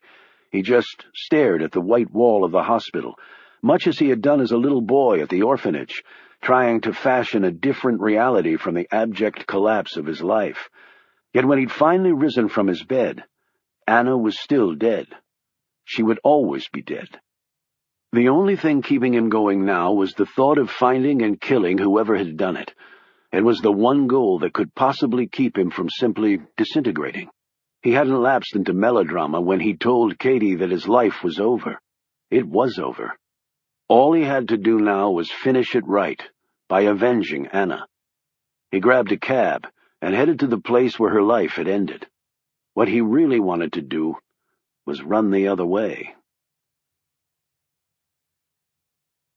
Chapter 51. Royce met Shaw at the front door where police lines were still strung across. Inside the building, the activity was intense, with police and forensic teams examining every square inch of the place. As Shaw stepped carefully around their work, He saw the pools of dried blood and white tape outlines that distinctly marked where a body had dropped. Royce eyed his injured arm. "What the bloody hell happened to you?" "My dog bit me." "What did you mean about killing two birds with one stone? And why are you here in the middle of a homicide investigation? I'd like you to see this first." He led Shaw into a room on the first floor that had been set up as a crime scene investigation office. On one table was a computer terminal. Royce sat down in front of it and started hitting keys. "We got a video feed from a surveillance camera on the street that was put there to record license plates for the congestion charge. Here's what it captured on the day the killings happened." Shaw looked over Royce's shoulder as the screen sprang to life. The positioning of the camera up on a pole afforded a complete exterior view of the building. A van with a satellite dish sprouting from the top pulled up in front of the building, and two men got out. Royce explained, "The uniform of the London road crews." The men pulled a number of traffic cones from the van and used them to cordon off one end of the street and the sidewalks in both directions. The instant this was done, Shaw noted the satellite dish started moving. "They're jamming cell phone reception," he deduced. Royce nodded. "After having earlier cut the hard line phone wires to the building." Shaw stiffened as the next frame on the screen showed half a dozen men erupt from the van and race into the building. It happened so fast it was almost impossible to clearly see their movements. Even someone looking out a window or passing down the street might not have thought anything was out of the ordinary. "Slow it down," Shaw instructed. A minute later, the scene was replayed again at half speed, and the picture was zoomed in. The men were all tall and fit-looking. Lifelike masks covered their faces, and any weapons they might have been carrying were concealed under the long coats each wore. Shaw scrutinized each figure, looking for anything of distinction, any exposed skin that might have a memorable marking on it, but he came away disappointed. Royce, who'd been watching him, nodded in sympathy. "I know. We've been over it a dozen times, and nothing hit us, either. They were obviously pros. They knew the camera was there and acted accordingly." "I take it the camera feed isn't reviewed in real time." "Unfortunately not. Otherwise it would have elicited an energetic response from the Metropolitan Police, I can assure you. They also must have been aware of that." "I probably shouldn't even bother asking this. License plate and vehicle at dead ends. Van was stolen from a junkyard in Surrey about a week ago. The plate's off a wreck at a repair garage here in London. The back door to this building was kicked in, so evidently an assault team came through there as well." "I think you hit it on the head. An assault team. Front, back, hit each floor grid by grid. They probably had a list of everyone who worked here and the physical layout of the place." Shaw said this more to himself than to Royce. "Okay, run the rest of the feed." Shaw stiffened once more when the shattered window glass poured down on the street. He saw a head emerge, and the person started screaming. He couldn't hear her, because there was no audio. But he didn't need to hear. "That's Anna." "I thought it might be," Royce said. Shaw stared hard at him. "How much did Frank tell you about her and me?" "Not all that much, but enough. And I've been in Ms. Fisher's office. I saw the photos of you and her. I'm sorry. Had you been together long?" "Not long enough." "Again, I'm sorry. I can only imagine what you're feeling." "Don't even try to imagine it," Shaw said back. Royce cleared his throat and turned to the screen. "The windows were accidentally painted shut, and she had to break the glass." "Accidentally, you sure?" "We checked out the painting company. They're legit. Been doing buildings around here for decades, all hands accounted for and all. It's not such an unusual thing, apparently. Shoddy work, I mean. I had my flat done 3 years ago, and I still can't open the damn windows." Shaw wasn't listening. He was watching the image of Anna as she called out the window, obviously for help that would never arrive. Then a moment later, he saw her climb up onto the windowsill. "Was she going to jump?" he said sharply. "To that awning below, we're guessing." "But she never made it," Shaw said dully. "Why?" "I have to warn you that the next few frames are... well, they're not easy to watch." Royce turned to look at him. "Are you sure you want to keep going?" "I need to see it." The next scenes were played out quickly. Anna was still on the sill of the window in her stocking feet, grasping both sides of the window with her hands. Mentally, Shaw was telling her to jump before it was too late, even though he knew it already was. It was an agonizing moment for him. He couldn't even imagine how terrifying it had been for her. The next frame, however, sent his agony to an entirely new level. He saw the first bullet pass through her chest, and a wash of blood and tissue was propelled from her body. A split second later, another chunk of Anna was blown out into the fresh London air. As she toppled back inside her office, Shaw finally looked away. "We can finish this later," Royce suggested. "Keep rolling. I'm okay." Several minutes later, the men emerged from the front door. Seconds after that, the van was gone. "And no one heard or saw anything?" Shaw asked. "Even a woman screaming out the window? Shots fired, her blood hitting the street?" "The buildings on either side of this one are scheduled to be renovated, so they were empty. The buildings opposite are occupied, but the tenants were notified that the city was doing some hazardous gas work in the area that day, and they were to leave their premises before noon or risk a hefty fine. And no one bothered to call and check whether that was true. There was a phone number on the notice. Several tenants did call and received confirmation that it was true. Only the number was phony." "Correct. And the cones blocked off the normal automobile flow and foot traffic, and it's a dead-end street. There are never many vehicles down here anyway. Leaving the Phoenix group all alone. It was well planned out," Shaw grudgingly admitted. "I'd like to see Anna's office now." "Well, first I'd like to introduce you to an owner of the Phoenix group." "They're here?" Shaw said sharply. "One of them flew in as soon as he was notified." "Where from?" "What do you know about the Phoenix symbol?" "Bird that never dies, rises from the ashes, Egyptian origin." "Your description is accurate as far as it goes. The phoenix is actually a symbol that has various origins. Egyptian, as you said. It's also Arabian, Japanese, and at least one other." "Which is?" Shaw said impatiently. A small man appeared in the doorway. He was dressed in a black suit, and his expression matched the color of his clothing. Royce rose to greet him. "Shaw, let me introduce you to Mr. Feng He of China." Chapter 52. While Shaw was inside the building, Katie had been busy outside. She'd actually gotten there before him, and had hidden around a corner when she saw him arrive by cab.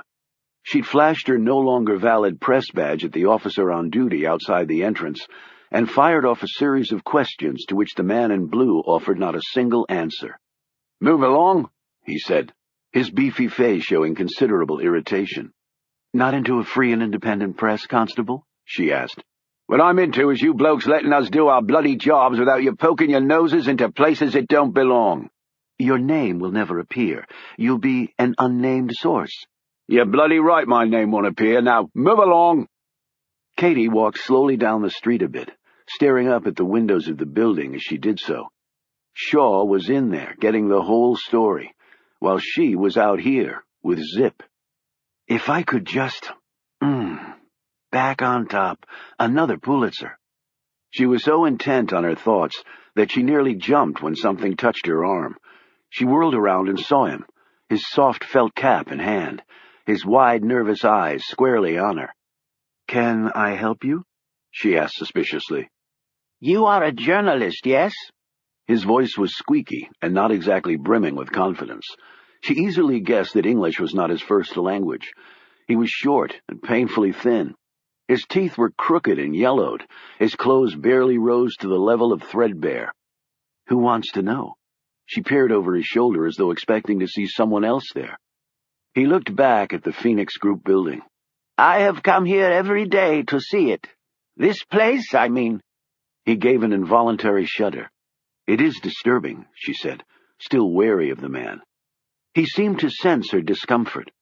"My name is Aaron Lesnick. I am from Krakow. That is in Poland," he added. "I know where Krakow is," Katie said. "I've been there. What do you want with me?" "I saw you talking to that police officer. I heard you say you are journalist. Is that true? Are you journalist?" "Yes, so?" Lesnick glanced once more at the building. When he turned back to her, his eyes were filled with tears. "I am so sorry for those people. They were good people, and now they are dead." He wiped his eyes with the back of his sleeve and looked at her pitifully. "It was a real tragedy. Now, if you'll excuse me." Katie wondered why she always seemed to attract the nutcases. The man's next words made her forget that thought. "I was in there, on that day." He said this in a hoarse voice. "What?" Katie couldn't have heard the man right. "In where?" Lesnick pointed to the Phoenix Group building. "In there," he repeated, an agonizing pitch to his voice now. "Where the murders happened?" Lesnick nodded, his head bobbing up and down like a child making a confession. "What were you doing in the building?" "I was looking for work, a job. My English is not that good, but I am good with computers. I go there because I hear they need people who are good with computers. I have appointment. It is on that day, that bad day." "Let me get this straight," Katie said, trying but failing to hide her excitement. "You were in that building for an interview when the people were killed? While they were being killed?" Lesnick nodded. "Yes." His eyes filled with tears again. "Then how come you're not dead?" she said suspiciously. "I hear the guns. I know about sounds of guns. I was young boy in Krakow when the Soviets would come with guns, so I hide." A bit of Katie's suspicion drained away. She'd had to hide from men with guns when she'd been reporting overseas. "Where did you hide? I want precise details." "On the second floor there is a machine in a little room they used to make copies of papers. It has doors in back, a little space to hold things. It was empty. I am not big. I crawl inside. I stay there until the shooting stops. Then I come out. I think they shoot me too when they find me. But they do not find me. I am lucky." Katie was nearly vibrating off the pavement. "Look, it's probably not a great idea to talk about this here. Why don't we go somewhere else?" Lesnick immediately backed away. "No, I say enough. I come here every day. I come because I can't stay away. Those people, all dead except me. I should be dead too." "Don't say that. It obviously wasn't your time to go. Like you said, you were lucky. And besides, it'll be good to get it off your chest," she urged. No. I only come up to you because I hear you are journalist. In Poland we have journalists who are heroes in Poland. They stand up to Soviets. My father, he is one of them. They kill him, but he is still hero," he added proudly. "I'm sure he is, but you can't just not tell anyone. You have to go to the police." Lesnick took another step back. No police. I do not like police." Katie looked at him wearily. "Are you in some sort of trouble?" Lesnick didn't answer her. He simply glanced away. "No police. I must go now." She clutched his arm. "Wait a minute." Katie thought quickly. "Look, if I promise not to reveal my source, can you at least tell me what you saw? I promise, I swear on a stack of Bibles, I won't ever tell who told me. After all, you came up to me. You must want to help somehow." Lesnick looked unsure. "I don't know why I come up to you." He paused. You can do that? Not tell?" "Absolutely." She looked over his anguished face, his small childlike frame, and his shabby clothes. She could easily envision him hiding terrified inside a copier as gunfire erupted all around him. "How about I buy you something to eat and we can talk? Just talk. If you're still uncomfortable, you can walk away." She put out her hand. "Deal?" He didn't take her hand. "I'm sure your father would want to see the truth come out, and to see murderers punished." He slowly slipped his fingers around hers. "Okay, I go with you." As they walked along, Katie said the one question she'd been dying to ask. "Did you see who did it?" She held her breath, waiting for the answer. He nodded. "And I hear them, too. I hear them good. I know the language they speak very good." "Language? So they were foreigners?" Lesnick stopped walking and stared at her. "They were Russians." "You're sure? Absolutely certain?" For the first time, his face took on a confident, near-defiant expression. "I am Pole, from Krakow. I know Russian when I hear it." Chapter 53. We named the company after the Chinese phoenix, the Feng Huang, Feng He said, as they sat in an office off the main foyer. In Chinese mythology, the phoenix stands for virtue, power, and prosperity. It was also said that the bird represented power sent down to the empress from above. You might know that Feng means male phoenix. And Feng is also your surname, commented Shaw. Unlike the West, the Chinese put their family name ahead of their given one. So He was the man's first name. Feng nodded. That also gave me the idea. That is correct. And the connection the Phoenix Group has to China? Royce asked. It is simply a Chinese company doing business in London, like many others. Your employees seem to think a wealthy American from Arizona owned it, Shaw noted. Feng shrugged. Rumors, obviously. Shaw said, I think it was more than that. I think it was a deliberate cover. Royce sat forward while Feng glared at Shaw. So it was basically a think tank that studied global issues funded by you and your partners. That was the business model? Feng nodded. And you set it up for what reason? Royce asked. To find answers to complicated questions, Feng said. The Chinese, too, have an interest in such problems and solutions. We are not all heartless polluters and people who put lead in children's toys, gentlemen, he said, attempting a weak smile. Did the Phoenix Group make any money for you? Shaw asked. We did not do it for money. Shaw looked around at the elaborately decorated interior of the office. This building must be worth what, 16 million pounds? It has been a good investment, but as I said, money is not our chief concern. We, my partners and I, we are good businessmen. We make lots of money in other things. The Phoenix Group was our way of doing some good. Giving back, I think you say. And you have no idea why anyone would have wanted to attack this place and kill everyone? Royce asked, the skepticism in his voice unmistakable. None at all. I was most distressed when I heard. Most distressed. I could not believe that such a thing could happen. The people here were scholars, intellectuals. They work on issues of water usage rights, globalization of world economies, atmospheric warming due to carbon-based fuel use, energy consumption, matters of international financial assistance to third world countries, political dynamics, benign intellectual subjects, gentlemen. Anna Fisher wrote a book on police states, Shaw pointed out. That hardly qualifies as a benign intellectual matter. Ms. Fisher was most excellent at her job. You knew her? I knew of her. Had anyone here met you before? Shaw asked quickly. We, my partners and I, prefer to keep a low profile, but we received regular reports. I'm sure you did, Shaw said to himself. Have you found any evidence that will lead to the people who did this? Feng asked anxiously. Royce shook his head. No fingerprints, no shell casings, no trace at all, I'm afraid. He did not mention the video feed. That is most discouraging. But we did find one thing of interest, Mr. Feng, Royce said. Would you care to see? It's a real eye-opener. Chapter 54.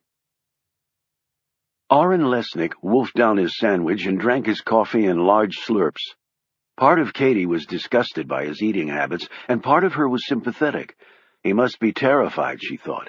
Terrified, probably broke, and obviously hungry. Lesnick wiped his mouth and let out a small sigh. He caught her staring at him, and his features turned embarrassed.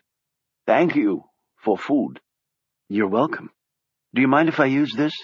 She pulled out a mini recorder. No, I tell you, but I don't want people to hear me. He looked around nervously. I am scared. She put the recorder away. Okay, I'll just write it down. He relaxed and sat back. Now tell me everything you saw and heard, she said. Lesnick's story only took a very few minutes. He'd been interviewing with an older man named Bill Harris on the second floor. Why weren't you killed, then? Katie asked sharply. I go to the bathroom down the hall from his office, Lesnick explained. When he was coming back, he heard shots and screams. He ducked into an empty room, saw the copier machine, and climbed in. He heard more screams and shots. He listened to people walking nearby. He thought they would find him. He told Katie he was convinced he was going to die. He had to interrupt the story several times to drink some water and calm down. Katie's pen flew across the page as she recorded everything he said. Then what happened? I hope, they all gone now. The men with guns, I mean. But I hear something. What did you hear? I hear two men talking. They come into room where I am hiding. They speak in Russian. I know Russian. I can speak it, yes. What did they say? They say they have list of names and every name is dead. So they knew who worked in the building. I think they do, yes. What else? They talk about someone else coming in building, but they don't have his name, and they don't think he is dead. Katie immediately got it. They were talking about you. Lesnick nodded. I think this too. I think they search building again, and this time they find me. I am trapped. I know I am going to die now. The tears slid down his face. She poured him some more coffee. So, why didn't they find you? One man say to other that they must leave now. A window has been broke in office.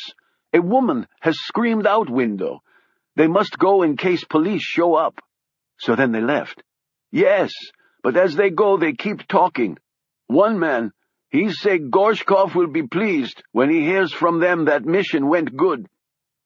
Katie nearly dug a hole in the paper with her pen. Gorshkov? Russian President Gorshkov? Lesnick nodded. I hear his name, and it frightened me much. Everybody know that, like Putin, Gorshkov is ex-KGB. He spits at democracy. Everyone in Poland know this. Why would Gorshkov target a think tank in London? Katie said in a confused tone. I do not know. How did you get away? I wait for men to leave. I hear door close and wait some more, to be sure. Then I go out back door. That is way I come in. Why not the front? The man I talk to, Mr. Harris, he say, come in that way. He say it is easier for me when I tell him where I coming from. His face clouded over. And I no go out front door because there is two bodies there. One old man, one young woman, shot in face. He pointed at his right eye. Shot here. I can no go by them. I go out back door, and then I run all the way to where I staying. And you haven't told anyone else about this? Lesnick shook his head. If I tell, then people come kill me. I just go there for job. I no want to die. Okay, Katie said, laying a calming hand on his slender shoulder. This was a big first step. You write story now? You no use my name? He added anxiously. I promised that I wouldn't. But where can I reach you if I have any more questions? I stay at hostel by river. He wrote down the address for Katie on a piece of napkin. It is all I have money for.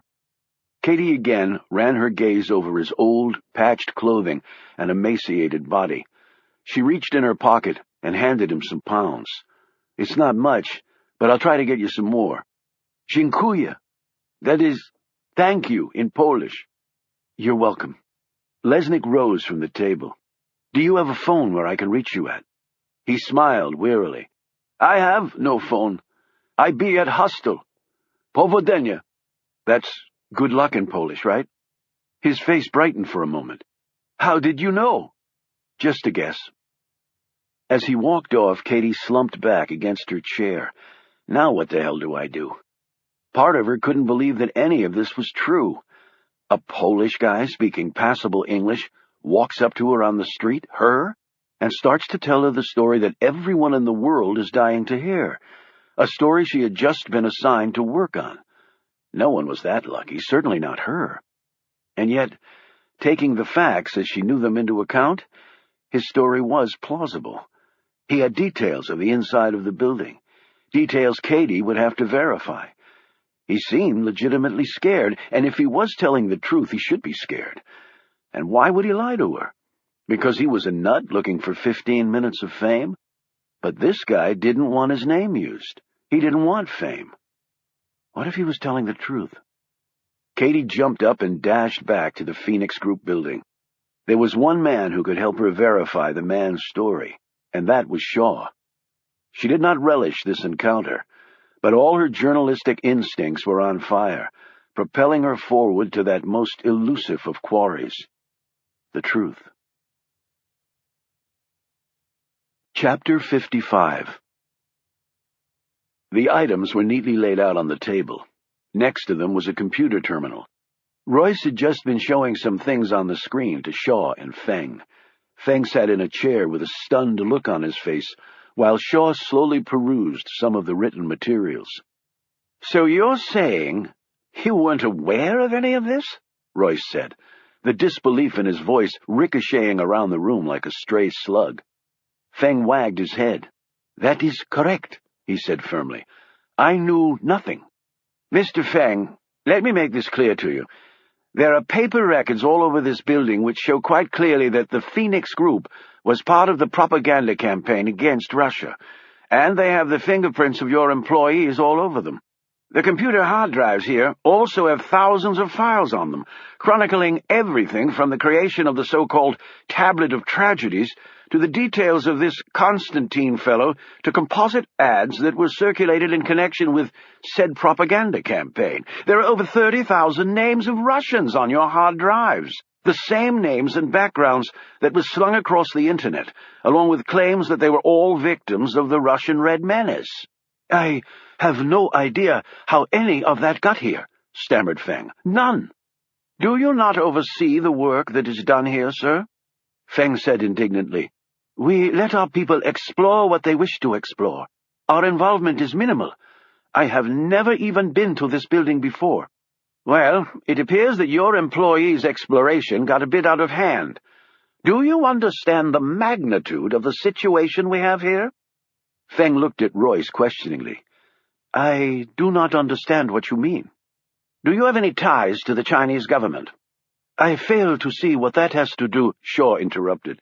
"Gorshkov has sworn that whoever was behind the smear campaign would be viewed as having committed an act of war against his country. If you have any ties to the Chinese government, then you might just have started a war between the People's Republic of China and the Russian Federation." Feng sprang to his feet.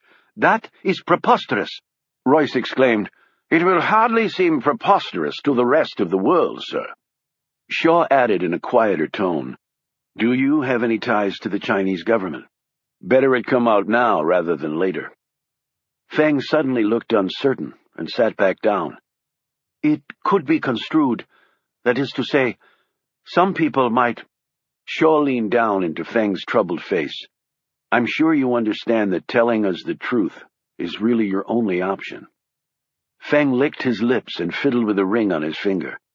"Part of our funding comes from the government." He started speaking rapid fire.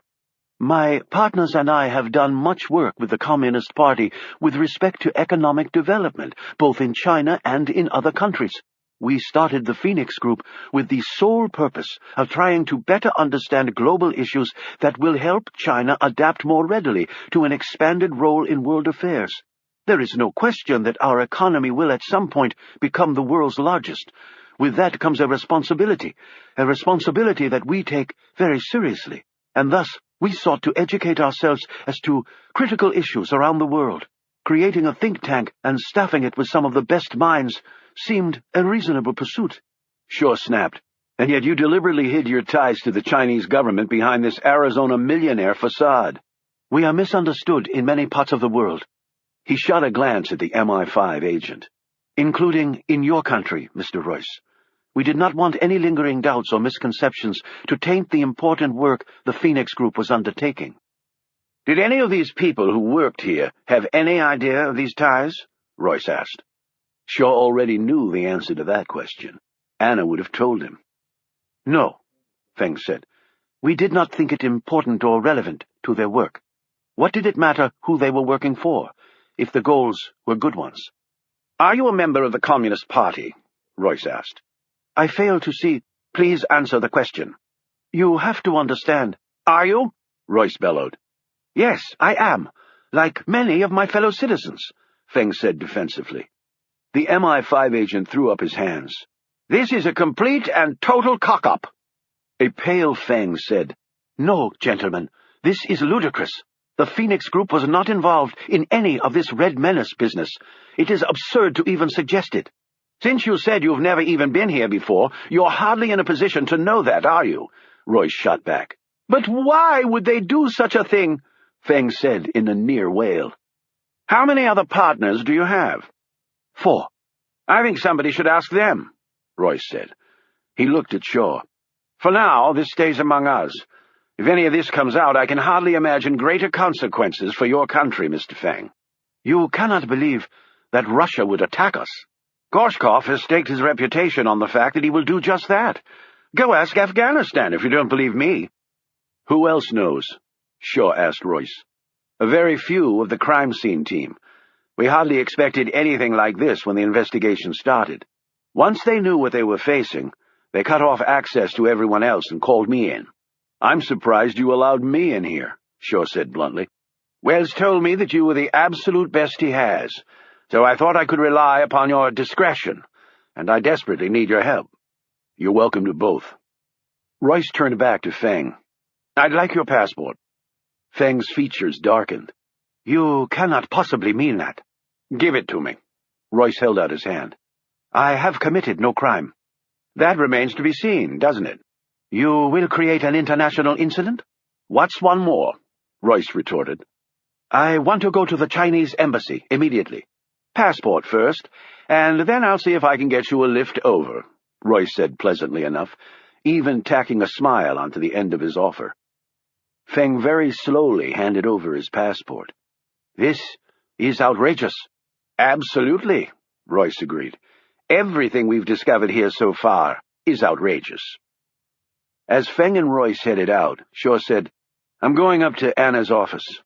"Shaw, we only removed the body. The rest of the place is untouched. It's not very—" "I know it's not."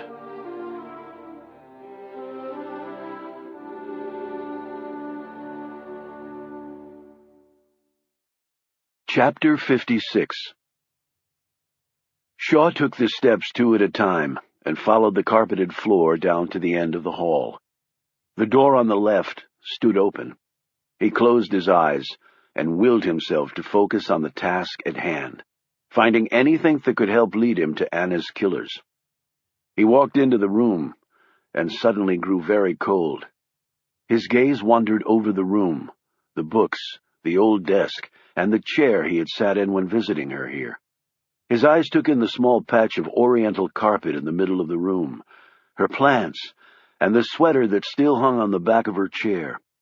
He touched the sweater, and his wall of professionalism started to crumble when he breathed in Anna's scent that somehow still lingered on the fabric, despite the still-present stench of discharged weapons and the antiseptic vapor trail of the forensic team. His professional demeanor started to crumble a bit more when his gaze went to the bookshelf right behind her desk, where there were several photos of him and Anna. Their broad smiles seemed to pile up on him, like grain into a silo, threatening to bury him with their collective tonnage. When he glanced down at the floor and saw her blood where it had leached into the wood, he had to sit down. In those dark stains he saw his past, present, and even his bleak, lonely future in one crushing vision. When you gave your heart to someone, you were never free, ever again, and you had better be prepared for something like this, only you never really could be. The shattered window had been taped over, but he rose and studied it anyway, telling himself that if he broke down now, it would not help avenge Anna. He saw the scratches her desperate fingers had made in the window frame. She must have been seconds from jumping. He glanced back at the door and the twin bullet holes there. His practiced eye did the rough trajectory. It would have indeed hit her chest high as the video had shown. Yet with the door closed, the shooter could not have known Anna was trying to jump out the window. A lucky shot, he concluded painfully. She had fallen back inside the room. He knelt down and looked at the bloodstains and taped outline. Outside he could hear the normal sounds of a large city. In here, there was only the silence of death. And yet, sometimes the dead speak loudest of all. Talk to me, Anna. Tell me what happened. He looked closer and thought he saw the faint trace of a footprint in the blood. It wasn't large enough to help with the investigation, which was probably why Royce hadn't mentioned it. He moved to Anna's desk and sat down in her chair. Her computer had been removed for examination by Royce's people, but her desktop was still covered with things she'd been working on. The only difference was that each item had been sealed for evidence. Shaw picked up one bundle. Through the plastic, he saw Anna's precise handwriting in the margins of the typed pages. He had joked with her more than once that she was an inveterate scribbler and annotator, that she never saw a piece of writing she couldn't comment on. He put it down and picked up another bagged stack. The documents in here purportedly showed that Anna had been engaged in putting together elements of the Red Menace propaganda. Even though her fingerprints were supposedly all over the documents, Shaw knew the idea that Anna had helped propagate the Red Menace campaign was ridiculous, and if he had any doubts as to Anna's involvement, they were dispelled by these pages not having a single mark from her pen on them. Anyone who knew the woman well would have spotted that glaring omission. Yet Shaw was aware that that would hardly be conclusive proof for the rest of the world. They must have pressed everyone's fingers against the papers after they were dead, and they shot Anna in the head, even though the chest wound would have been fatal. And I will take great pleasure in killing every single one of the heartless bastards. He also suspected that every computer in the place had had incriminating files downloaded onto them. Careful scrutiny might show that they had been put there on the day of the killing, but if someone really knew what he was doing, they might never be able to prove that. He wasn't going to tell Royce his doubts about the evidence because he wasn't sure how all this was going to turn out. While he made a show of working with Royce, he knew that his and the MI5 agent's interests were going to diverge at some point. Royce wanted merely to arrest whoever had done this. Shaw simply wanted to kill them. Feng had admitted that the Chinese government had ties to the Phoenix Group. So was someone trying to make it seem as though the Chinese were behind the Red Menace? But who would do that, and why? Russia against China? What maniac would want that global scenario to play out? And Anna had been caught right in the middle. But why had they chosen the Phoenix Group out of all the places they could have targeted? Was it just a coincidence that it had ties to the Chinese government? No, it can't be. The killers had obviously found out the connection, which must have taken some legwork. Yet there must be tens of thousands of entities with ties to China spread all over the world. Why here? Why Anna?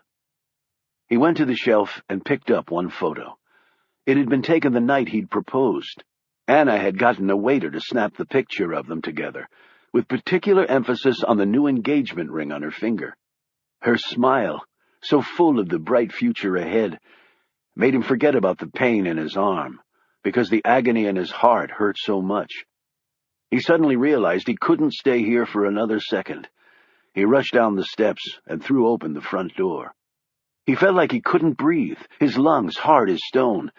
The image of Anna falling dead back into the room, the imagined vision of her killer standing over her, and Shaw far away and helpless, seared his brain. He rushed past the officer on duty and catapulted out onto the street, where a split second later he knocked a person flat to the pavement. He reached down to help, an apology ready on his lips, an apology he would never deliver. He merely gaped. Katie slowly got to her feet. "We need to talk. Right now."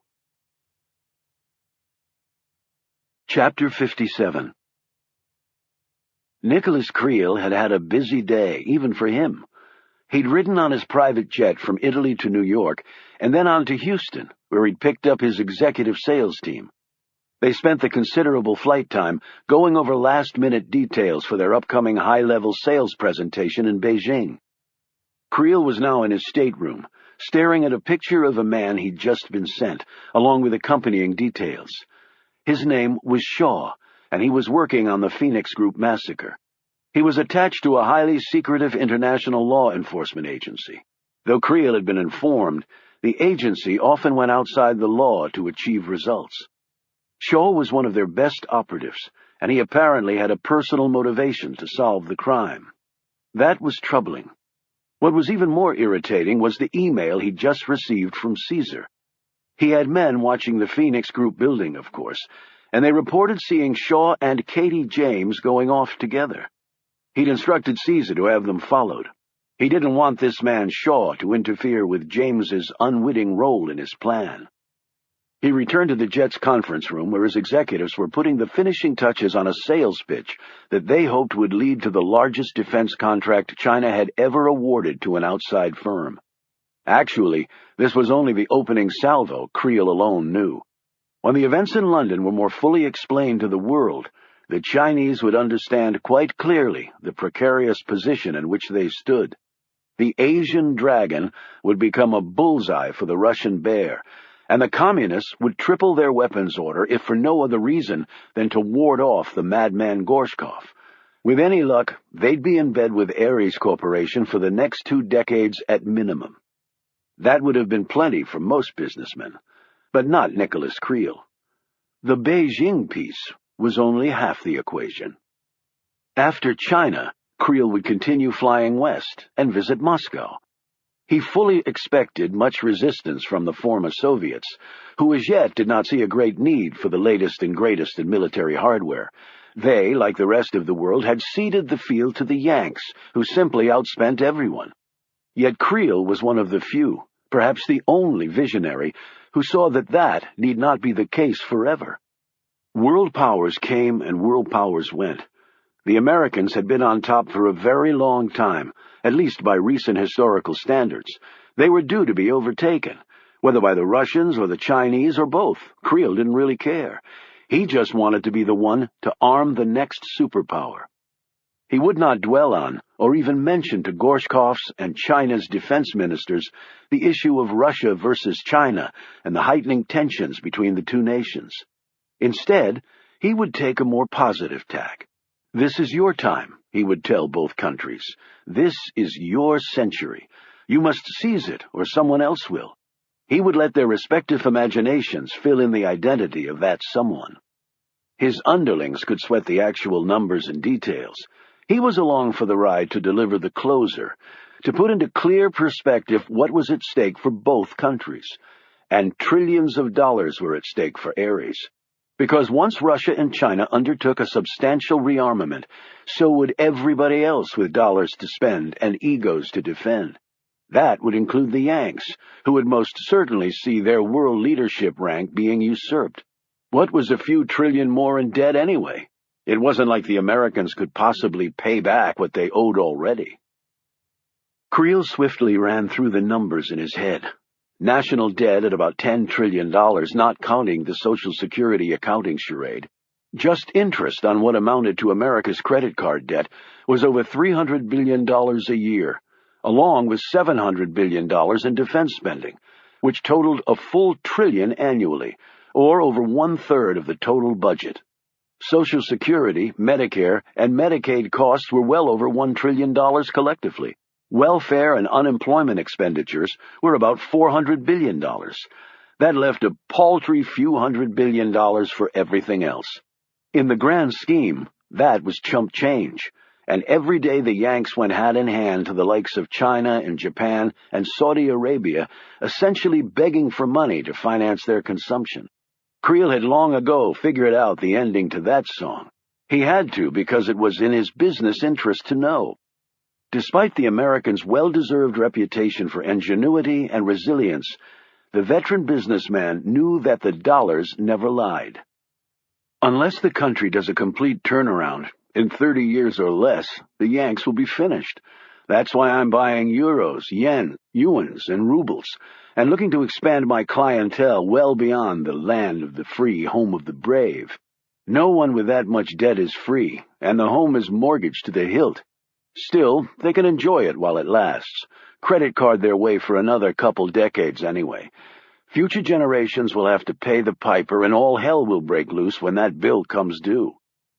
Clearly, several other major defense contractors would get a piece of the global pie, but Creel's firm was perfectly positioned to get the bulk of it.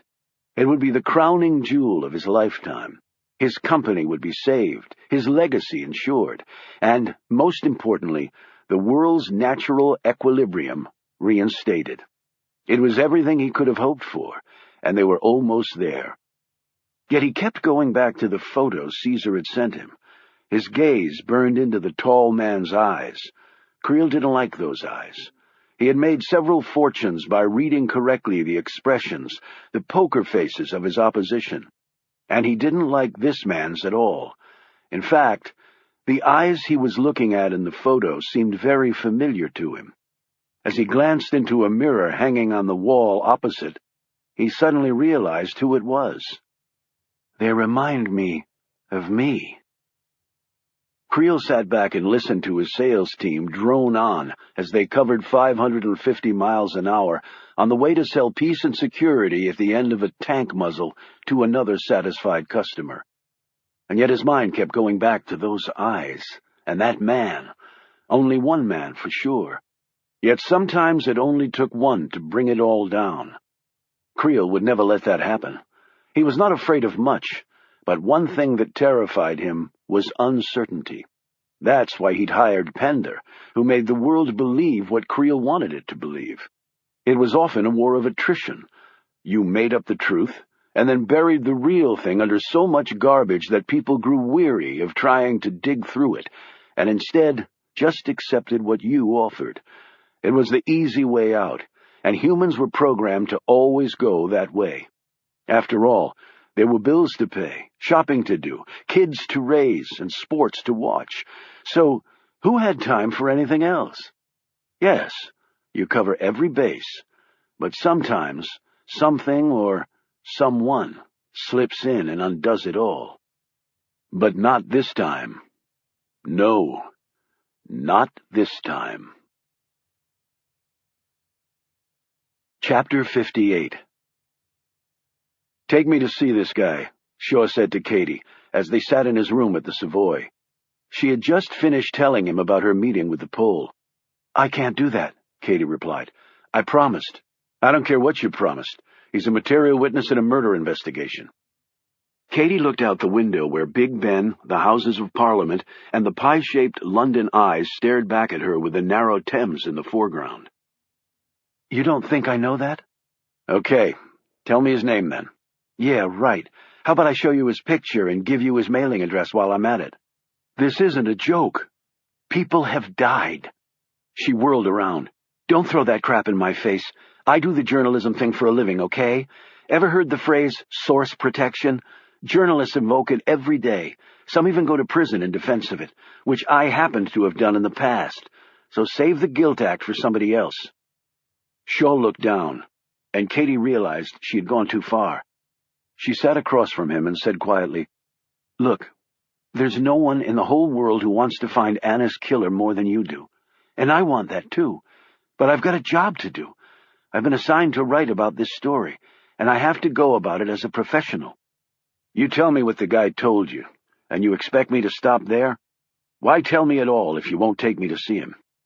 Katie sat back, kneading her fists into her thighs. "I wish I had a stellar answer for that, but I don't. I just wanted you to know.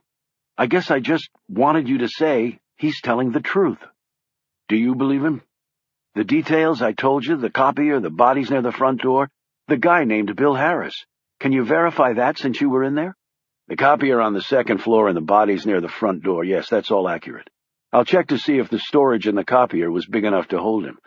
I didn't get a complete roster of the dead, so I can't vouch for this Harris guy, but it'll be easy enough to check that." "You said he entered and left through the back?" Katie nodded. "Then that's why we didn't see him on the video footage. It only recorded the street entrance." "So he seems legit," she said hopefully. "He would also know all of those things if he were in on the murders." "I thought of that. But he didn't seem the type. He's basically a skinny little Polish kid, scared out of his mind." "Who just happened to walk up to you on the street in front of the murder scene? Bit of a coincidence, don't you think?" "It would be, but he heard me talking to a cop, pegged me as a journalist. And it's not so unusual for a survivor to come back to where it happened, guilt and all." "You sound like you're trying very hard to convince yourself." "Trust me, I'm going to check this guy every way there is." "So what do you want from me?" Shaw asked. Katie let out a breath. "You've pretty much confirmed for me that he was in there. I think, well, I keep working on the story." Shaw rose and stared down at her. "What the hell are you talking about? What story?" She looked back at him with equal incredulity. "An eyewitness to the London massacre? Don't you think that's newsworthy?" "Katie, he said the killers were speaking Russian." "Yeah, so?" Shaw looked very troubled as she eyed him suspiciously. "Is there something you haven't told me?" she said. "I'll only tell you if you promise not to write the story." "I can't do that, Shaw. I can't. I won't. This is news." "Even if it might start a world war?" "What world war?" she exclaimed. "If I tell you, you can never repeat it, to anyone anywhere, including in print. Those are my terms. Take 'em or leave 'em." Katie hesitated for an instant, and then nodded. "Deal." "They found evidence inside the building that purportedly shows the Phoenix Group was behind the Red Menace campaign." Katie sprang out of her chair. "What? You're sure?" "Sure the evidence was there? Yes. What it really means, I don't know yet." "And my eyewitness also overheard the killers saying they were there on orders from Gorshkov. Damn it, why didn't you tell me about that? Look who's talking about holding things back. Like you, I tend to keep things close to the vest. But if the Phoenix Group was involved in putting together the Red Menace campaign, that would explain why the Russians, on orders from Gorshkov, attacked the place." "But it's not true. The Red Menace stuff was planted." "How can you be certain about that? I did see those materials in Anna's office. Maybe she wasn't researching it. Maybe she was doing it." "And just left the stuff lying around for you to see while the whole world is trying to find out who's behind it?" he said incredulously. Now Katie looked unsure of herself. "I guess that doesn't make sense.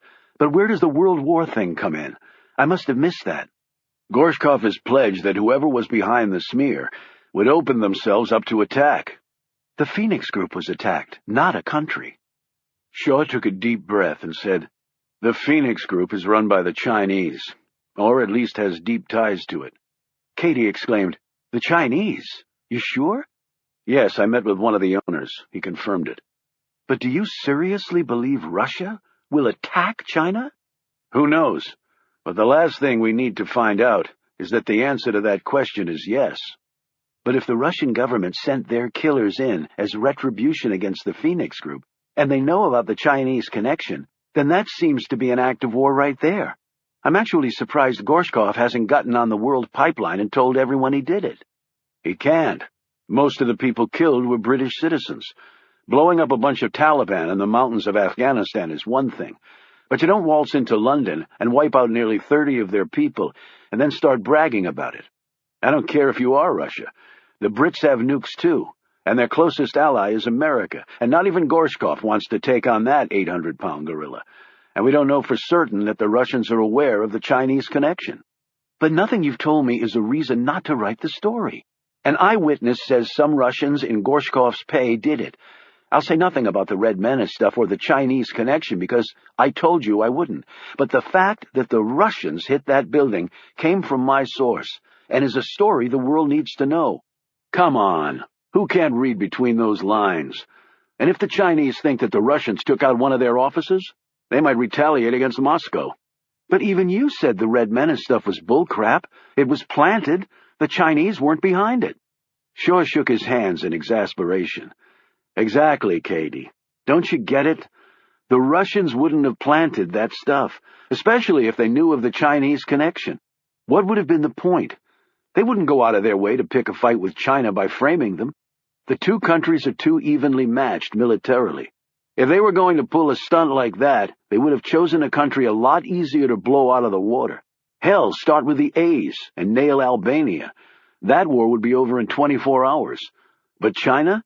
They have 3 soldiers for every Russian grunt, and they have nukes too." Katie looked confused. "So, what exactly are you saying?" "That the Russians didn't do it, and the Phoenix Group isn't behind the Red Menace, and neither are the Chinese." "Okay, then who is behind it all?" she said doubtfully. "There's a third party involved. A third party that is playing a game I don't completely understand, but that I know is somehow designed to pit Russia and China against each other." "So you're saying my source is lying about the Russian involvement?" "If he said he overheard people speaking in Russian who said they worked for Gorshkov, then yeah, I think he might be lying. because I don't believe the killers were working for Russia. Or else, and it's a real stretch, they somehow knew he was in the building and let him live so he could tell what he'd heard, or what they wanted him to hear. She snapped her fingers. He did say he overheard the Russians, or according to you, the fake Russians talking about someone else being in the building. If they were watching the back of the office, they would have seen him go in. But they didn't do another search because a window was broken and a woman was screaming out of the office, and they were afraid the police would show up. Shaw's expression grew clouded. Katie said, "Did that happen?" He nodded slowly. "The woman was Anna. She broke her office window, tried to get out that way, but was killed before she could." "How do you know that?"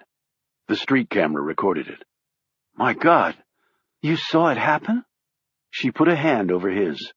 "Shaw, I don't know what to say." "Say you won't write the story." "I can't do that. The world deserves to hear it."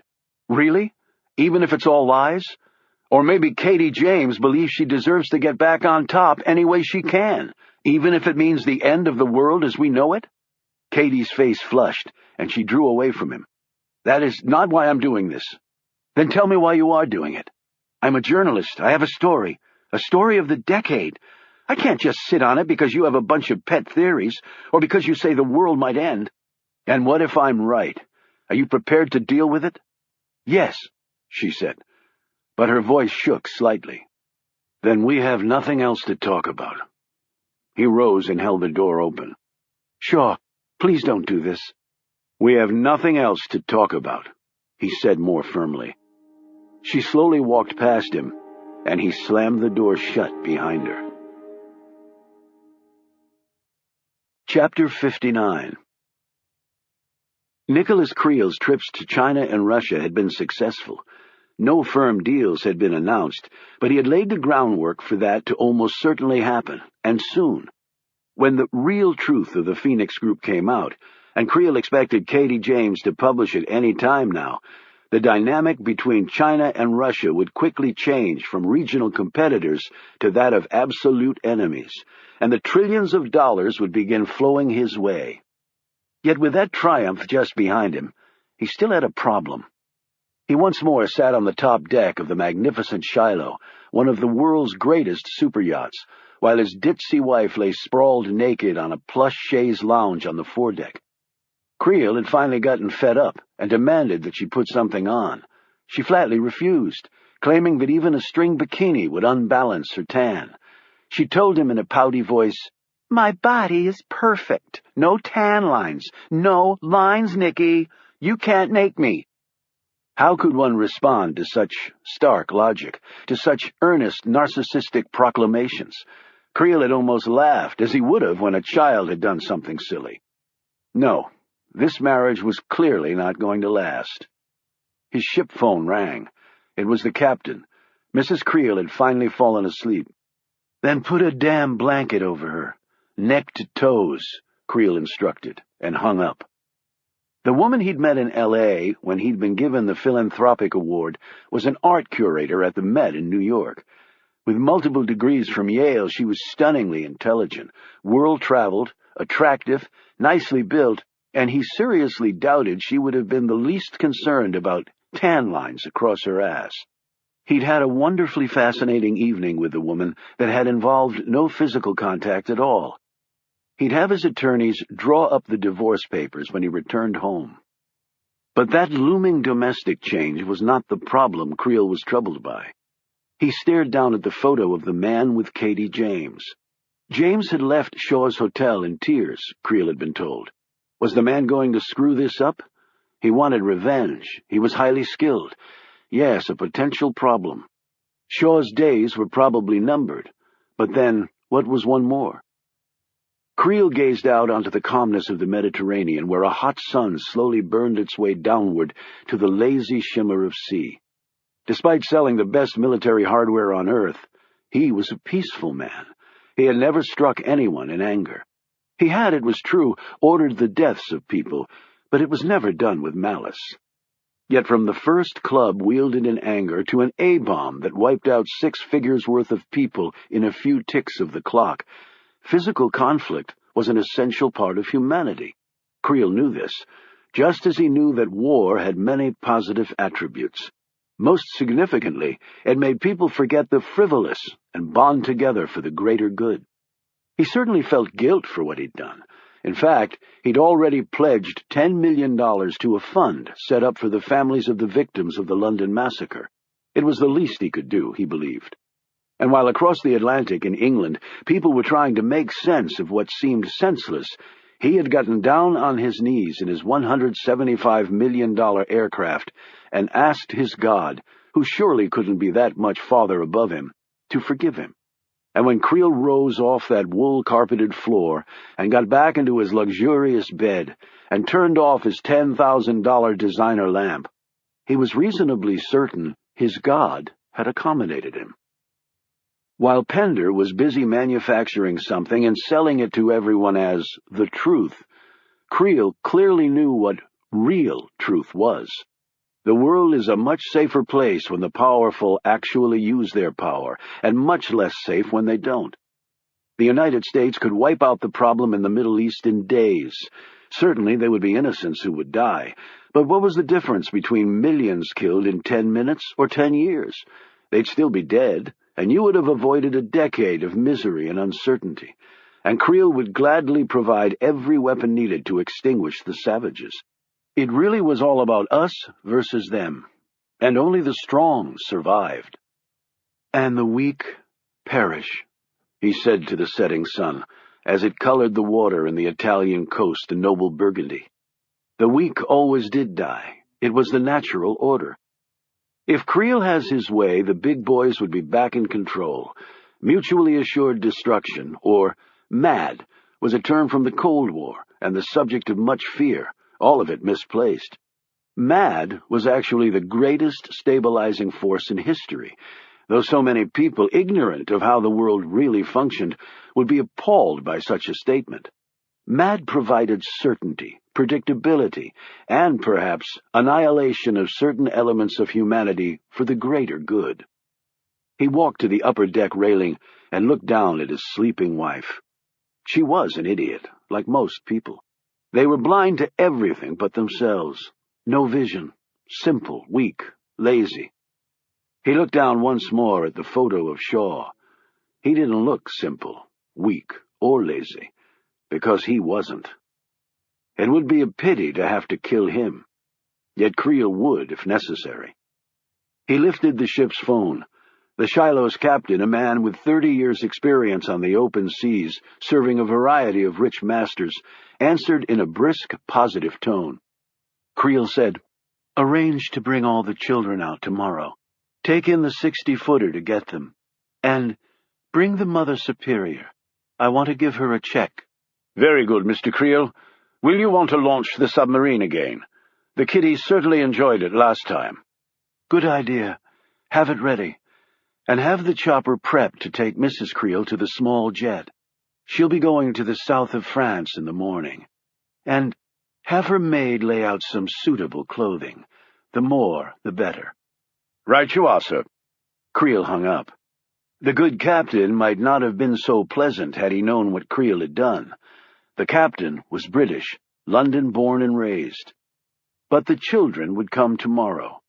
Creel's life had become a series of balances. One bad deed weighed against one good one. Yes, he very much looked forward to the children coming tomorrow, and to building them a brand spanking new place to be orphans in. Chapter 60. The steel bed rolled out with a clanking sound that Shaw felt down to his toes. The place smelled of chemicals and urine and other things he didn't want to think about. Frank stood next to him. "Look, Shaw, you don't have to do this. In fact, I'm thinking you shouldn't be doing this. Why remember her like this, in this place?" He waved his hand around the antiseptic space. "You're right," Shaw said, "but I still have to do it." Frank sighed and nodded at the attendant. For an instant, as the man's fingers clutched the sheet, Shaw wanted to run to daylight before it was too late. Instead, he simply stood there as the sheet was lifted up, and Shaw stared down at Anna, or what was left of her. He tried to avoid staring at the wound in the middle of her forehead, or the V-shaped suture tracks where the medical examiner had cut her open, looking for helpful clues as to what had killed her, or at the twin bullet holes that had erupted through her chest. Yet he found that was all he could look at, the absolute destruction of the most beautiful woman he'd ever seen. He didn't even have the gentle embrace of her green eyes, since they were closed forever. He nodded at the attendant again and turned away. The bed rolled back, and the door clanged shut, and with Frank's help, Shaw left the death room on shaky legs. "Let's go get drunk," Frank said. Shaw shook his head. "I have to go to Anna's apartment." "What, are you some sort of masochist? First you see her on the slab, and now you want to go rip your heart out some more? What's the point, Shaw? She's not coming back." "I'm not asking you to go, but I have to." Frank hailed a cab. "Right, but I'm still going." They climbed in the taxi, and Shaw gave the driver the address. Then he hung his head out the window, trying to fight the waves of nausea that were pounding him. He shouldn't have gone to the morgue, not to see her like that, not Anna. Shouldn't have, but had to. He opened the door to her apartment a few minutes later, entered, and sat down on the floor, while Frank stood nearby, his gaze on him. As Shaw looked around at the familiar sights, he slowly calmed. This was the living, breathing Anna here, not the butchered object he'd just left lying on unforgiving stainless steel. Here, Anna was not dead, not murdered. He rose, lifted a photo off the mantel. It was of him and Anna in Switzerland last year. She was a fine skier. He was less than that. But the fun they'd had. Another photo of them in Australia. A third shot of them atop an elephant she'd nicknamed Balzac for its love of coffee that it would slurp right from the cup with its trunk. Everywhere were her belongings, her loves, her passions, her. He sat down again. In a few seconds he endured a million obvious thoughts that run through a bereaved person's mind at a time like this. The bite of Adolf's saw blade didn't even come close to the pain he was feeling now. One bloody wound versus your entire mind, body, and soul being slowly crushed. They had no painkillers that could fight that. Frank must have noticed the change in his expression. "Come on, Shaw. Let's go get that drink now." Shaw finally realized he couldn't stay here, either. In some ways, the living Anna was more catastrophic to him than the dead one on the metal slab. It brought back so clearly what he'd lost, what they'd both lost together. He struggled to his feet, but before Frank could reach it, the knob turned and the door opened. The next moment, Shaw and Frank were standing eye to eye with Anna's parents. Wolfgang's face flushed. He reached out to grab Shaw, but Shaw stepped back out of the man's range. "No, Wolfgang, no!" screamed his wife. "This monster! This monster!" Wolfgang was so incensed he was sputtering, choking on the few words, his eyes all the time shooting dangerous volleys at Shaw, who hung back, unsure of what to do. "Now, just hold on," Frank said. "He's hurting too." "What are you doing here?"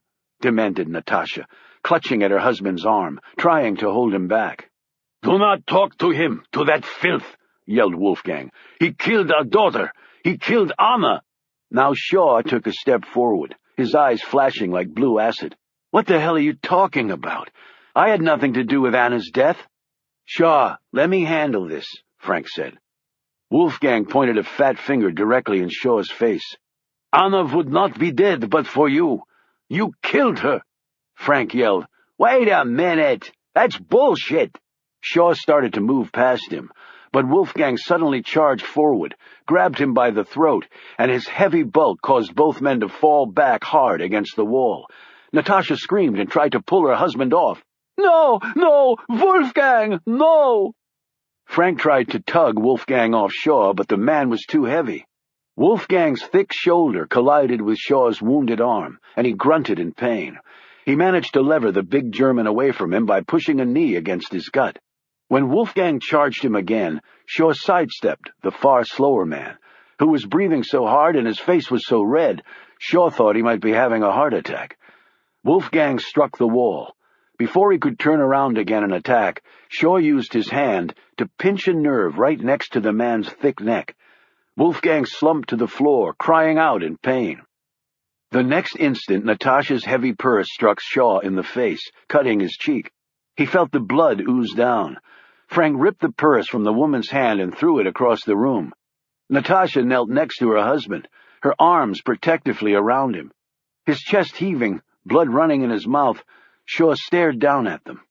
"Is he all right?" "You go now," Natasha screamed at him. "You leave us alone. You have done enough. "I had nothing—" Shaw stopped. "What the hell is the use?" Frank was pulling him to the door. "Let's get out of here before somebody really gets hurt." Shaw wiped the blood off, turned and left, shutting the door behind him. As they walked down the stairs, Frank said, "They were not told you were some kind of monster, Shaw. We just—" Shaw suddenly stopped, sat down on the steps, and let out a sob so loud that it seemed to clang off the walls like the boom of artillery. The remaining blood on his face was washed away by the tears that were coming in droves. For 10 minutes he wept uncontrollably, his body thrashing from side to side. Frank just stood there looking down, his hands clenched in fists, his own eyes moist. And then Shaw stopped crying as abruptly as he'd started. He stood up, wiped his face dry. "Shaw?" Frank said, eyeing him warily. "You okay?" "I'm perfect," he answered in a mechanical tone. Then he rushed down the steps, leaving Frank to gape after him. When Shaw hit the street, he started jogging with a purpose. He was done with mourning. What was the point of trying to cope by letting the normal grieving process take place? He would never get over Anna's death, so now he had to get back to something that really mattered.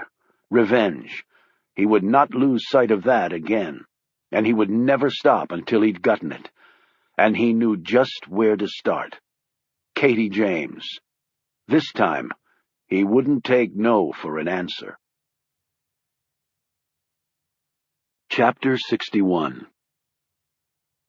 "I checked on your story about Krakow and about your father," Katie said. She and Aaron Lesnick were sitting in his tiny room at the hostel near the Thames, in a far less fashionable part of London than the Phoenix group digs. She'd brought him food and some coffee, which he was devouring as she spoke. "You check?" he said between mouthfuls of ham sandwich and crisps. "Of course I checked. Journalists just assume everyone is lying to them." "I not lie to you," Lesnick exclaimed, and then took a gulp of coffee. She looked at her notes. "Your father was Ilizaz Lesnick, editor of a daily newspaper in Krakow. He was killed in 1989. The Soviets murdered him. Poland was fighting for freedom then. We had Lech Walesa, the liberator, fighting for us. But my father, he writes the truth, and the Soviets, they do not like that. They come one night when I am little boy, and then he is dead." "That was never proven," she pointed out. "I do not need proof. I know." Lesnick pounded his fist against the wall. "So you have quite the grudge against the Russians." He gaped at her. "You do not believe me? You think I make this up because I hate Russians? I see people dead. I see blood everywhere. You ask me questions, I tell you truth." He stared at her defiantly and took a vicious bite of his sandwich. "So why are you afraid to go to the police?" "I go to police, and they think I have something to do with it. To them, Pole is like Russian, and then they tell people, and killers come after me. I see what they do to my father. I no want to die like that." "You say you're good with computers. Mind if I ask you a few questions?" "Ask." She fired off some highly technical questions that she didn't understand at all, but that a techno friend had given her along with the answers. Lesnick responded to each of them correctly. "Do you have computer you want me to fix, if you still not convinced?" he said crossly. "Can't blame a girl for checking," she said sweetly. "Now about this Harris fellow. Tell me about him." She'd gotten a description of Harris, and wanted to see if it jibed with what Lesnick said. "He is okay guy. Old, white hair, smells like cigar. We talk about job. He likes me, I think. He says it is good place to work, this Phoenix place. I drink some water, and then I go to bathroom down the hall. Coming back is when I hear shots downstairs. I hide, like I say already to you." Katie was writing all of this down. "Okay, now talk to me about—" She didn't finish because the door had been kicked open, and he was standing there. "Shaw, how did you know—" She glared at him. "You followed me." He didn't bother to respond. Shaw only had eyes for Lesnick, who'd shrunk back in the corner, his half-eaten ham sandwich forgotten, his coffee spilled on the floor. He marched toward the small man, who pressed back until the wall stopped him from going anywhere else. Lesnick cried out, "Don't let him hurt me! Don't let him, please!" "Shaw, you're scaring him." Shaw took a fistful of Lesnick's shirt in his good hand. He should be scared. "You say no one else know!" screamed Lesnick, as he looked pitifully at Katie. "Shaw, let him go." "You're going to tell me everything you saw and heard that day, and you'd better not leave one damn apostrophe out. I just heard the part about you going to the John and hiding. Now pick it up from there." Lesnick looked ready to faint, his knees buckled. "Shaw!" Katie grabbed at his good shoulder to try to pull him off, which was akin to a gnat harassing an elephant. "Don't get in the way, Katie," Shaw said menacingly, as he glanced at her. Lesnick, however, used this moment of distraction to pluck up his courage and nail Shaw with his fist directly on the man's bandaged arm. "Damn it!" Shaw doubled over in pain. The Pole leapt past him, pushed Katie down, and sprinted through the door. Shaw recovered and, holding his arm, ran after him. Katie right on his heels. They clattered down the steps, Shaw moving as fast as he could with his bad wing, but the much smaller Lesnick was seemingly jet-propelled. He hit the door to the street and was through it while Shaw and Katie were still a flight above. Shaw smashed the door open and skidded to a stop to survey the street. Katie bumped into him. She grabbed his jacket. "Have you lost your damn mind?" she screamed. He suddenly saw Lesnick across the street on the Thames side. He bolted across the road, car horns blaring, taxis swerving to avoid him as Katie followed in his wake, yelling at him to stop before he killed himself. Shaw shouted at Lesnick, who was running down the sidewalk. The Pole turned around for an instant, his face full of fear. The shot struck him right between the eyes. He stood there for a moment, seemingly unaware his life had just ended. Then he pitched backward and over the railing. A few seconds later, his body hit the flat surface of the river. A few moments after that, Lesnick disappeared under the dull-colored Thames, the water briefly turning a murky crimson. At the sound of the shot, Shaw had immediately hunched down. As Katie started to run past him, yelling for Lesnick, he reached out his good arm and snagged her leg, wrenched her down, and then pulled her over behind a parked car for cover. "Stay down," he urged. "That was a long-range rifle round." He edged his head above the car's fender and took a look around, checking for an optics signature from the sniper gun, but seeing none. He looked back at Katie, and his expression softened. She was shaking. "It's okay now." He put an arm around her. "No, it's not okay," she snapped, ripping his arm off her. "You had to come here. You had to butt in. And now an innocent man is dead because of you." "Neither one of us knows how innocent he really is," Shaw said calmly. "But right now we need to get out of here. The police—" "You can run. I want to talk to the police. It'll be good background for the story." "You're still going to write it?" he said incredulously. "You bet I am. And you want to know something funny? Until you bulled your way into this whole thing, I decided to table it, at least for a while. But now—" She looked in the direction of where Lesnick lay dead. "Now I changed my mind." "Katie, listen to me." She cut him off again. "No, you listen to me, Shaw. I know the woman you loved got killed. I know you're hurting. I know your life is even shittier than mine right now. But you crossed the line back there.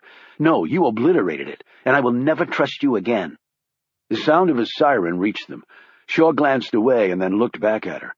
"You better get going. The police won't be your best friend right now." "Katie, I don't think you know what you're getting into." "What I'm getting into, you sorry-ass son of a bitch, is the truth. Now get the hell out of here." Shaw's eyes flashed at her for an instant, but they seemed to have lost their effect on the woman. "Now!" she screamed at him. As he rose to go, she said, "Don't worry. I won't mention you in the story. Consider it a parting gift." Chapter 62. Katie called Kevin Gallagher and filled him in on what had happened. When he finally stopped hyperventilating, he only had one question. "When can you deliver the story?" "It's already written. I can email it to you right now. You can fact-check the crap out of it and then run it." "Your contact is dead?" "Yes, the police are investigating." "Did they talk to you?" "I only gave them the barest essentials and didn't reveal anything he'd told me. This is front page, right, Kevin?" "Front page, front page! 4-inch headlines, Katie, just like we do when war's declared. Send the story right now and I'll call you after I read it."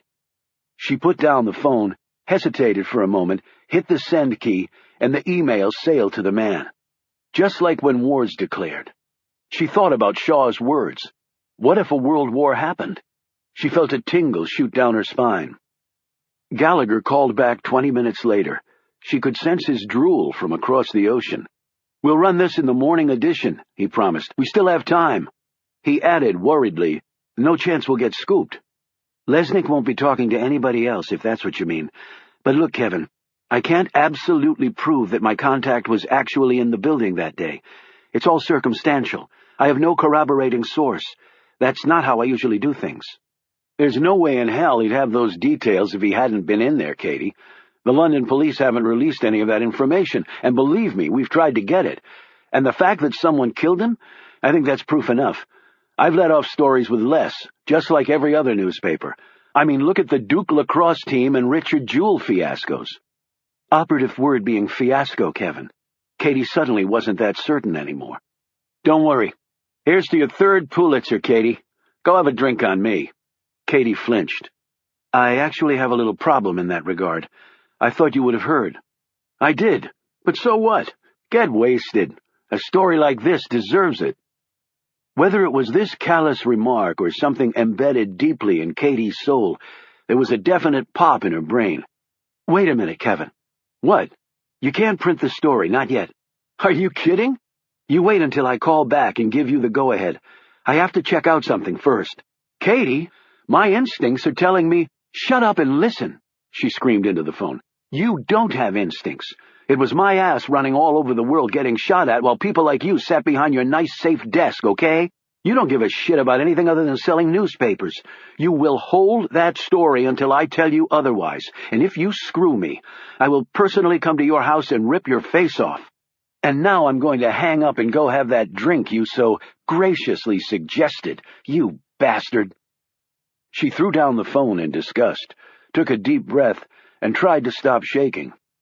A few minutes later, she was in the hotel bar, steeling herself with a whiskey soda for what she was about to do. And then she had a second one. A third would have followed, but she somehow wrenched herself off the bar stool after watching a guy next to her pass out in his own drool. She walked outside and down the street, passing the Charles Dickens house. At least it was one of the many residences that the author had occupied in London. She wondered if even Dickens's prodigious imagination could have contemplated the absolute nightmare she found herself in. Probably she would have had to look to Kafka to do it justice. She reached a small park, sat down on a bench, took out her cell phone and called him. He answered on the second ring. "Yeah?" "Can we talk?" "I thought you made your position perfectly clear already." "I want to see you." "Why?" "Please, Shaw. It's important." The cafe was near King's Cross Station. She sat outside and waited for him, watching the bendy buses, as Londoners had dubbed them. They had taken the place of the double-deckers and were basically 2 buses joined together by a flex joint. They were not liked very much by Londoners, because they often clogged the city's narrow intersections when making a turn. "That's my life," thought Katie. "I've got a dozen bendy buses blocking every possible direction I could take." She saw him before he saw her. Even with the wounded arm, he moved effortlessly, seeming to glide above the pavement like a heron over water, just waiting to strike. She rose and motioned to him. She ordered some food. He only had coffee and a biscuit. "Did you talk to the police?" he asked. "Briefly. I only told them what I saw. I didn't mention that I was there interviewing him. Not a can of worms I wanted to open. As far as they knew, I was just a passerby." "They'll know you lied to them when the story comes out. Which is when, by the way? I'm sure you've already written it. I have. That's why I wanted to talk to you. He sat back and looked expectant. So, talk. I don't want to start World War III. Shaw took a sip of his coffee while Katie picked at her salad. Neither said anything for about a minute. What do you want to hear from me? He said. That you shouldn't publish the story? I already told you that. Do you really think the truth coming out will do more harm than good? Yeah, I do. But let's take a step back. We don't know if what your story says is true. She bristled a bit. How do you know? You haven't read my story. You didn't let me, he shot back. Then his tone softened. Look, Katie, I'm sorry about what happened with Lesnick. I have no idea if he's involved with the bad guys or not. Someone gunning him down on the street probably shows he wasn't involved with them. He knew the truth, and so they tracked him down and killed him. That theory has a few holes in it. How did they track him down? Why did they kill him? Because he might talk about the Russians? It looked like they wanted him to. We seem to be having the same discussion as last time. Yeah, we do. He sat back and looked everywhere except at her. Why did you come bursting into that hostel? Let's just say I was having a bad day. She gazed at him curiously. He caught her look. I went to see Anna's body at the morgue. Why would you do that? She said incredulously. I don't know, I felt like I had to. Then I went to her apartment, and it didn't get any better there. All the memories.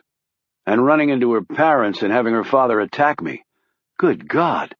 But that wasn't the worst of it. The worst part was him blaming me for what happened to Anna. Katie sat back, looking stunned. Why would he do that? If you see it from his perspective, it sort of makes sense. He finds out I run around the world and duke it out with men who have guns. And on top of that, he's told I'm basically a criminal. Then Anna gets shot. My fault. Another few seconds of silence passed. Look, I'm going to hold off on the story. For now, until I know more. I think that's a very wise move, Katie. He paused. And I appreciate it. What are you going to do now? Find Anna's killer.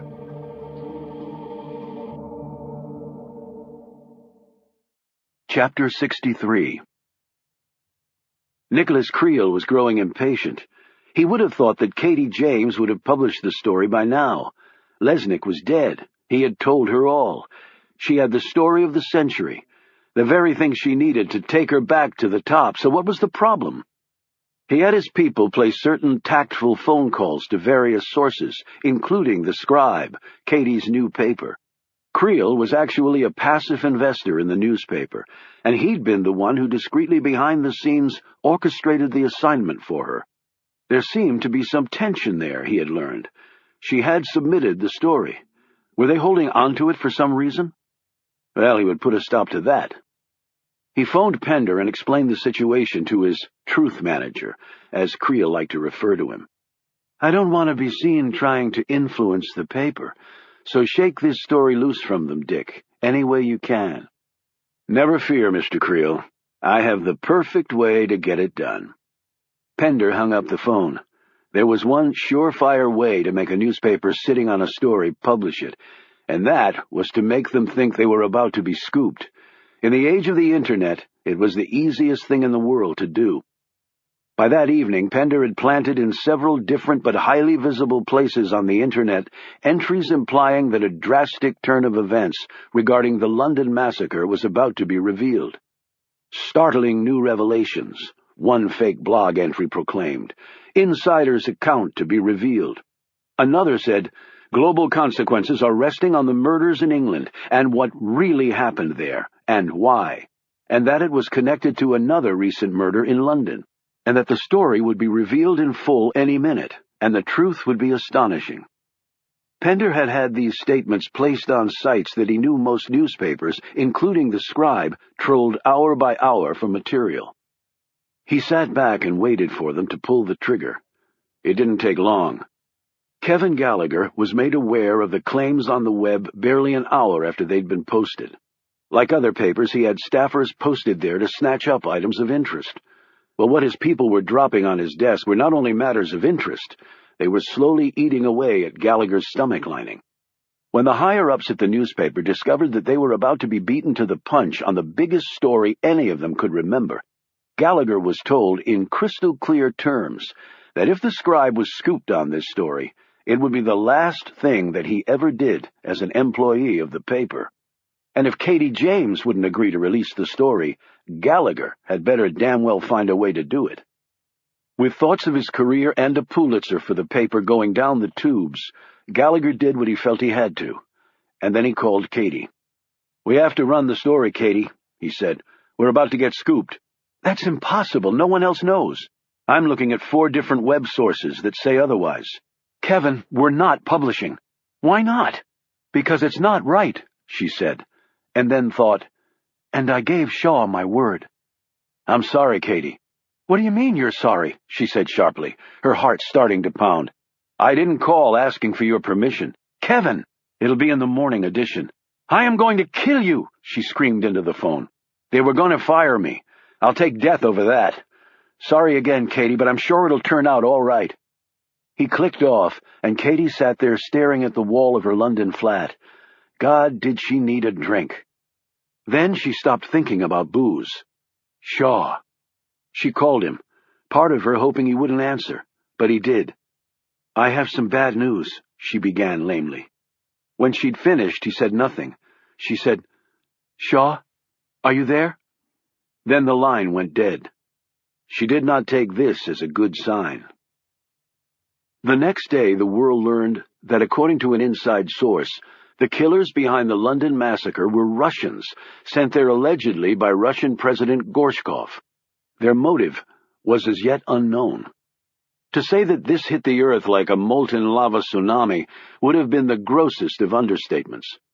Dozens of lawsuits were immediately filed by the victims' families against the Russian government in British courts, even though those tribunals had no jurisdiction. A small bomb exploded outside the Russian embassy in London. Security was beefed up as protesters marched in front of the building, while the grim-faced ambassador was holed up inside, burning up the phone lines to Gorshkov. On the streets of London, thousands of marchers carried flags reading, "Gorshkov is a murderer." They'd been discreetly supplied by people working with Pender. The families of the victims appeared on the BBC, all major U.S. networks, and also in several other countries. All denounced Russia's atrocity, and their tearful faces and crushed hearts made a stunned world reach such a level of apoplectic fury that had been seen very few times in history. Stoking the inferno even more was the revelation that the inside source, Aaron Lesnick, had been shot down in broad London daylight. In fact, he died right in front of Katie James, who just zoomed back to the top of the journalism world after her exclusive bombshell. The Russians again issued stern denials of it all, and these statements made not a dent in the opinion of the world.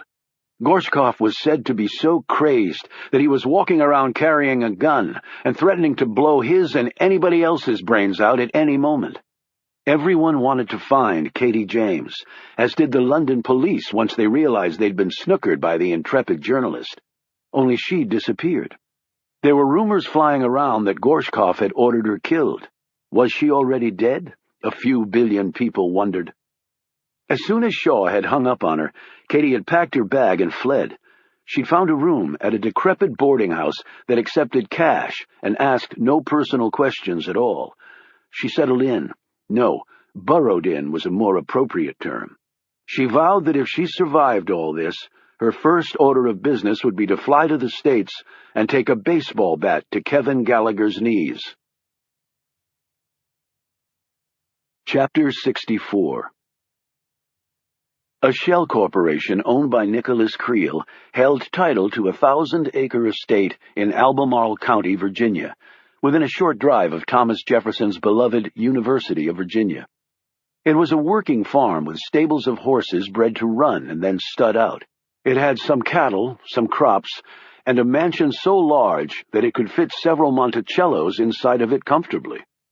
Creel had flown in today, and his chopper had delivered Dick Pender here to discuss and implement the next step in the plan. The men sat at a small conference table in a room that was totally sound and bug-proof. Pender asked, "Did your wife come back with you from overseas?" "No. That relationship is now over.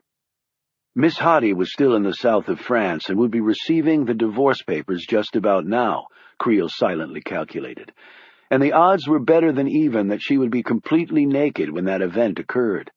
He wondered briefly how she would be able to manage on the $5 million a year stipend the prenup provided for the next decade.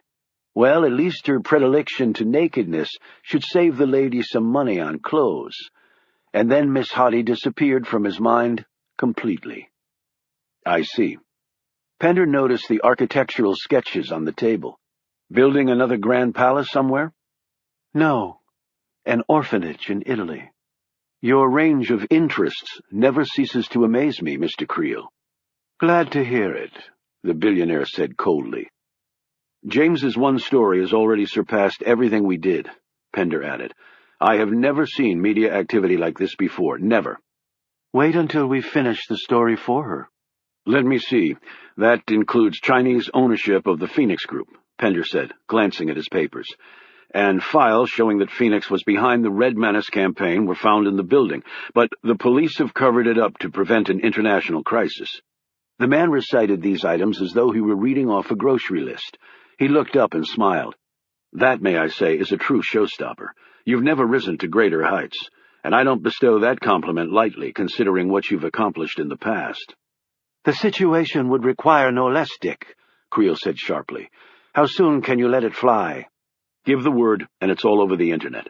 5 minutes after that, every major news outlet will have it in their greedy little claws. You sure they won't sit on it? Try to verify things. Pender laughed.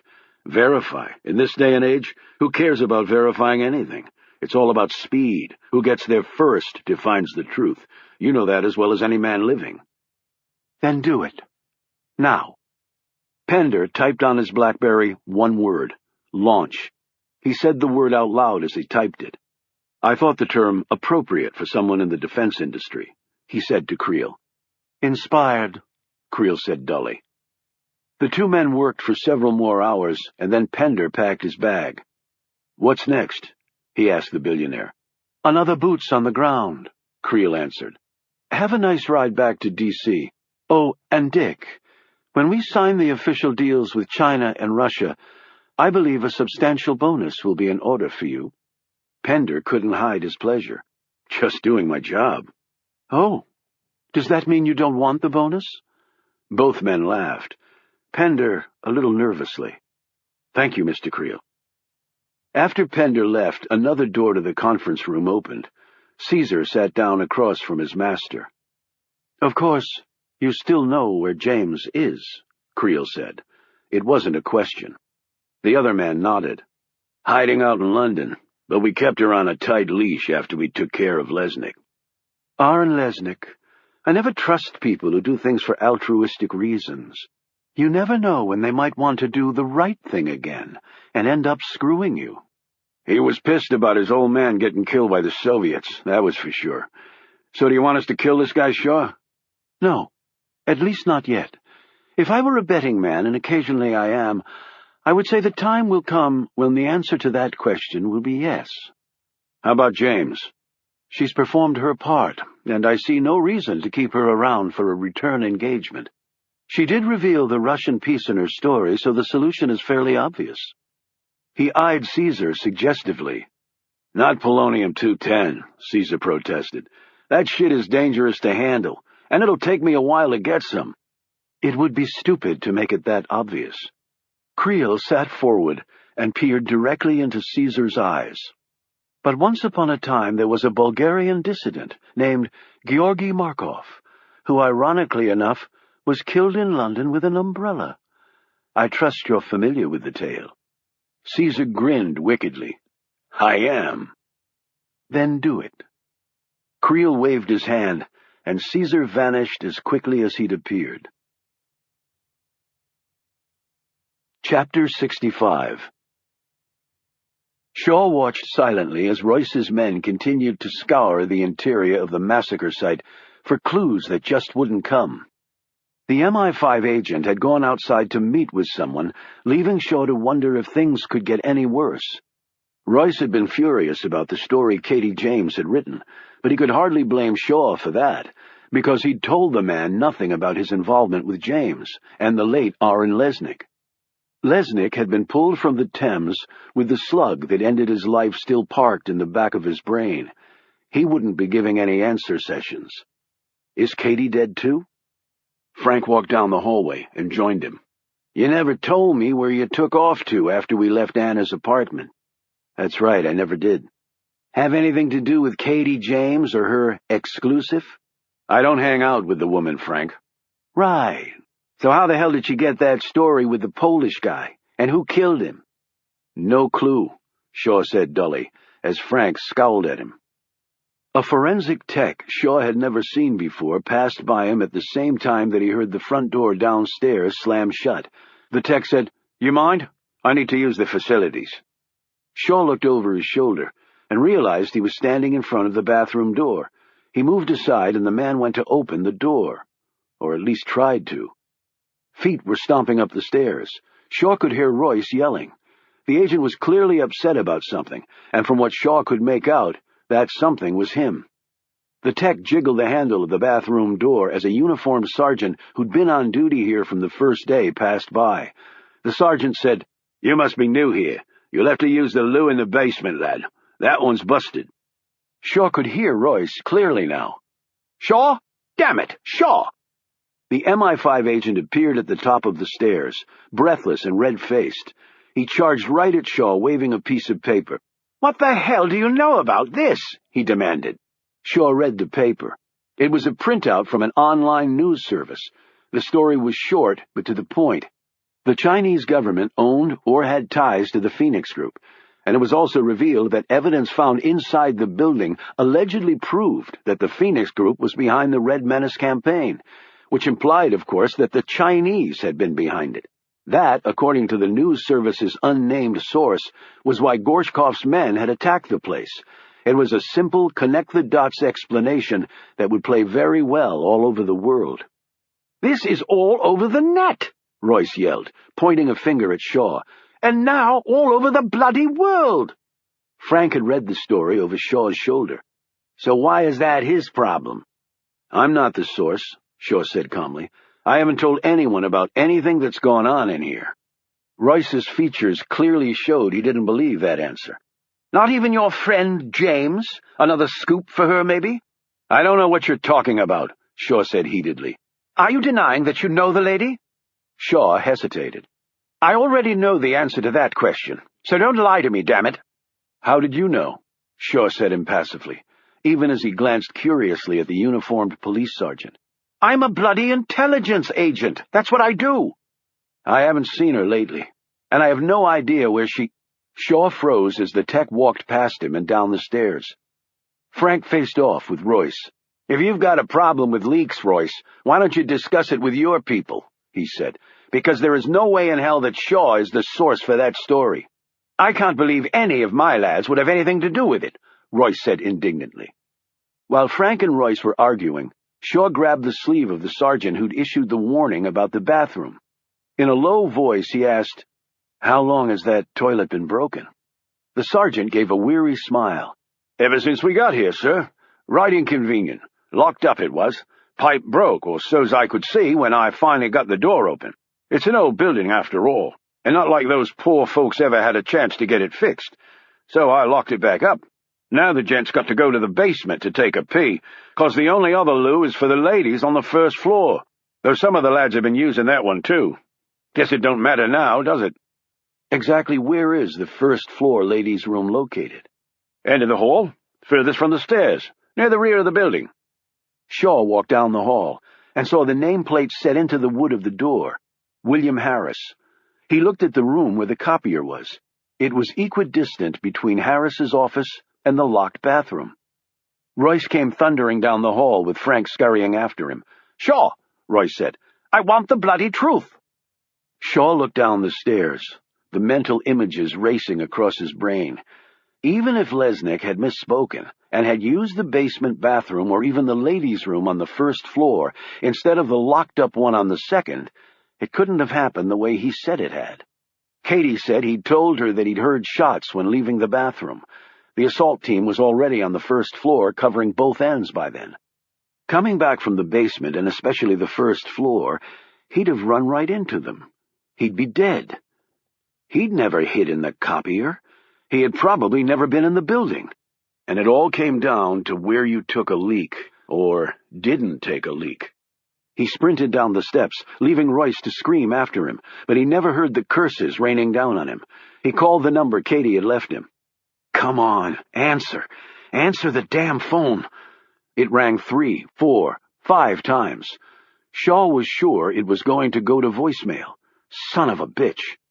"Hello?" A rush of relief hit him when he heard her real voice. "Lesnick was lying," he said. "What?" "On the day of the killings, the toilet on the second floor was busted and the door was locked shut. He'd have to have used the one in the basement or the first floor near the rear entrance. He would have run right into the killers. He'd be dead. He was lying about the whole thing. You were set up, Katie." There was only silence on the other end. He wondered if she'd hung up on him. "You're sure?" she said shakily. They briefed him well otherwise, but for the slip about the John, which they obviously forgot to check and assumed it was working, and a bit of luck, I'd never have known.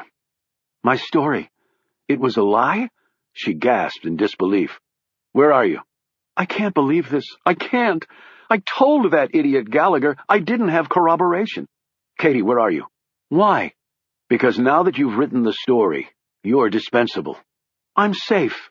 "No, you're not safe. They probably know exactly where you are. Now tell me." She gave him the address. "Do not open the door to anybody, and be ready to run." He sprinted into the middle of the street, stopping a taxi dead, ripped open the door, hauled the surprised passenger out, jumped in, and told the stunned driver exactly where to go. The diminutive cabbie took one look at Shaw's massive size and glowering expression, and the taxi roared off. Chapter 66. Only 20 minutes had passed since Shaw's call, when the buzzer on the entrance to Katie's building went off. She ran to the door of her flat and spoke into the call box. "Shaw?" "Yep." She hit the button to release the door, and then froze. Had that been Shaw's voice? In her excitement, she'd just assumed... From down below, she heard measured footfalls coming up. That didn't sound like... She bolted the door, grabbed her hastily packed bag, and looked frantically around for another way out. There was only one, the window overlooking the back alley. She threw it open and peered out. It was a 2-story drop. In the movies, there would have been a convenient fire escape or mounds of soft garbage down below. But in real life, there never were, and she had no time to knot sheets into a rope. What there was on the alley level was a guy, a big guy wearing jeans and a rugby sweater and reading a newspaper in the fading light while sitting in a beat-up lawn chair. "100 quid if you catch me," she called out. "Pardon me?" he said, gazing up at her quizzically. She climbed onto the windowsill, her bag slung over her back. "I'm going to jump, and you're going to catch me, understood?" The man dropped his newspaper and stood up, looking around, perhaps to see if this was some sort of prank. "You say you're going to jump?" "Do not drop me." "Oh, dear Lord," was all he could manage. There was someone right outside of Katie's door now. She heard something pushing against the wood. For an excruciatingly long moment, all she saw was Anna Fisher, positioned just as Katie was, and the bullets ripping through her body. If only she'd jumped an instant sooner. "Here I come," she called down to the man, who was hopping around, his thick arms flying in all directions, trying to best gauge her trajectory. "Do not miss," she added firmly. She leapt, and a couple seconds later, she and the man tumbled down in a tangle of arms and legs. Katie got to her feet, all body parts seemingly intact, and except for a bruised arm and cut shin, she was fine. She shoved 5 20-pound notes into his hand, gave him a kiss, and ran for it. She turned the corner and headed away from her building. She didn't look back, and didn't see the man change direction and head her way. She didn't see the door of her apartment building fly open either, as another man hit the street and hustled after her. But she could feel their presence and picked up her pace. Should she start screaming? There were plenty of people around, but what if they had guns? They'd shot poor Lesnick with 1,000,000 people around. She desperately looked for a cop, yet saw none. She never saw the third man, because he was ahead of her but coming her way. He was the safety valve in case the first team missed, and it looked like he would get his chance. He slid the syringe from the sleeve of his coat, uncapped it, and held it ready as he picked up his pace. Chapter 67. The taxi turned onto the road, and Shaw scanned the street. His gaze caught and held on Katie. Her look of terror was clear. She was running. He caught sight of one of the men behind her, but there would be more than one. And then it happened. Shaw saw a glint of sunlight reflect off the object in the man's hand. He jumped from the rolling cab and sprinted forward. Katie and the man were inches away from each other. He drew back the syringe and then swung it forward, aiming for her belly. Katie gasped as the fellow in front of her was knocked aside by a far larger man. She felt something slide across her arm. She looked down and saw the needle as it missed going into her by a bare inch. Then she watched as Shaw grabbed the man's hand, bent it forward, and buried the needle to the hilt in the man's chest, the plunger pushed all the way down. The man looked in horror at the thing sticking out of him, pushed Shaw away, got to his feet, and ran down the street. His lips were already starting to grow numb as the drug began its lethal journey through him. Caesar had not opted for ricin. The poison fired into Bulgarian Georgy Markov's leg using a spring-loaded umbrella. What had entered the man's body was a massive dose of tetrodotoxin, a substance over 1,000 times more lethal than cyanide, and for which there was no antidote. He would be dead in 20 minutes. Shaw grabbed Katie by the arm, and they sprinted to Euston Station, jumped on the tube, rode it to King's Cross, ran back to Daylight and grabbed a cab. Shaw told the man to simply drive, and then looked over at Katie. She hadn't said one word to him, not while running and not in the tube. A terrible thought seemed to grip him. The syringe. It didn't... She put a shaky hand on his arm. No, it didn't. Thanks to you. How did you know? More luck than anything else. He sat back against the seat. That was the third party back there, wasn't it? He nodded. That was the third party. She glanced out the window as the cab struggled along in London traffic. The afternoon was quickly turning to dusk. Where are we going? He didn't say anything. Shaw? I heard you. I just don't have an answer. I'm sorry I didn't listen to you about Lesnick. So am I, he said bluntly. I shouldn't have written the story. No, you shouldn't. We're screwed, aren't we? Looks that way. And I told you not to leave where you were staying. They were in the building. I had to run. How'd you get out? Katie stopped. She did not want to tell him that she'd jumped from a window and managed to survive, unlike Anna. Through the back. Do you have some sort of plan? I have a goal, to stay alive. The plan is still coming. It's clear now that Lesnick was working for this third party. They killed him and tried to kill me. For all I know, they somehow got the scribe to hire me and then dropped Lesnick in my lap. I knew it was too good to be true, damn it! Katie slapped the seat. Did Lesnick say anything that might give us a lead on who hired him? She shook her head. Nothing. I checked out his background. That was legit. He seemed like a sincere guy. His father was killed by the Soviets. He probably held a grudge and these people exploited it. But that gets us no closer to the truth. We need to go underground to have a chance of finding out what's really going on. She looked at him. Know anyone who can help with that? Shaw already had his phone out. I might. Chapter 68. This should have been one of the happiest days of Nicholas Creel's career. After years of work and one enormous and recently manufactured international crisis, both the governments of Russia and China were about to sign contracts with Ares Corporation and its subsidiaries to the tune of $500 billion, with plenty more to come down the road. It was a testament to the centralization of defense contractors in the modern age that countries on either side of a dispute would buy their weaponry to destroy each other from essentially the same outfit. Yet Ares did not pick favorites. It was an equal opportunity provider of weapons of mass destruction and always would be. The final catalyst for the successful deal had occurred when President Gorshkov had sent a strongly worded demand for a public apology to Beijing, and the man also wanted money, in the billions, for the damage done to Russia's international reputation.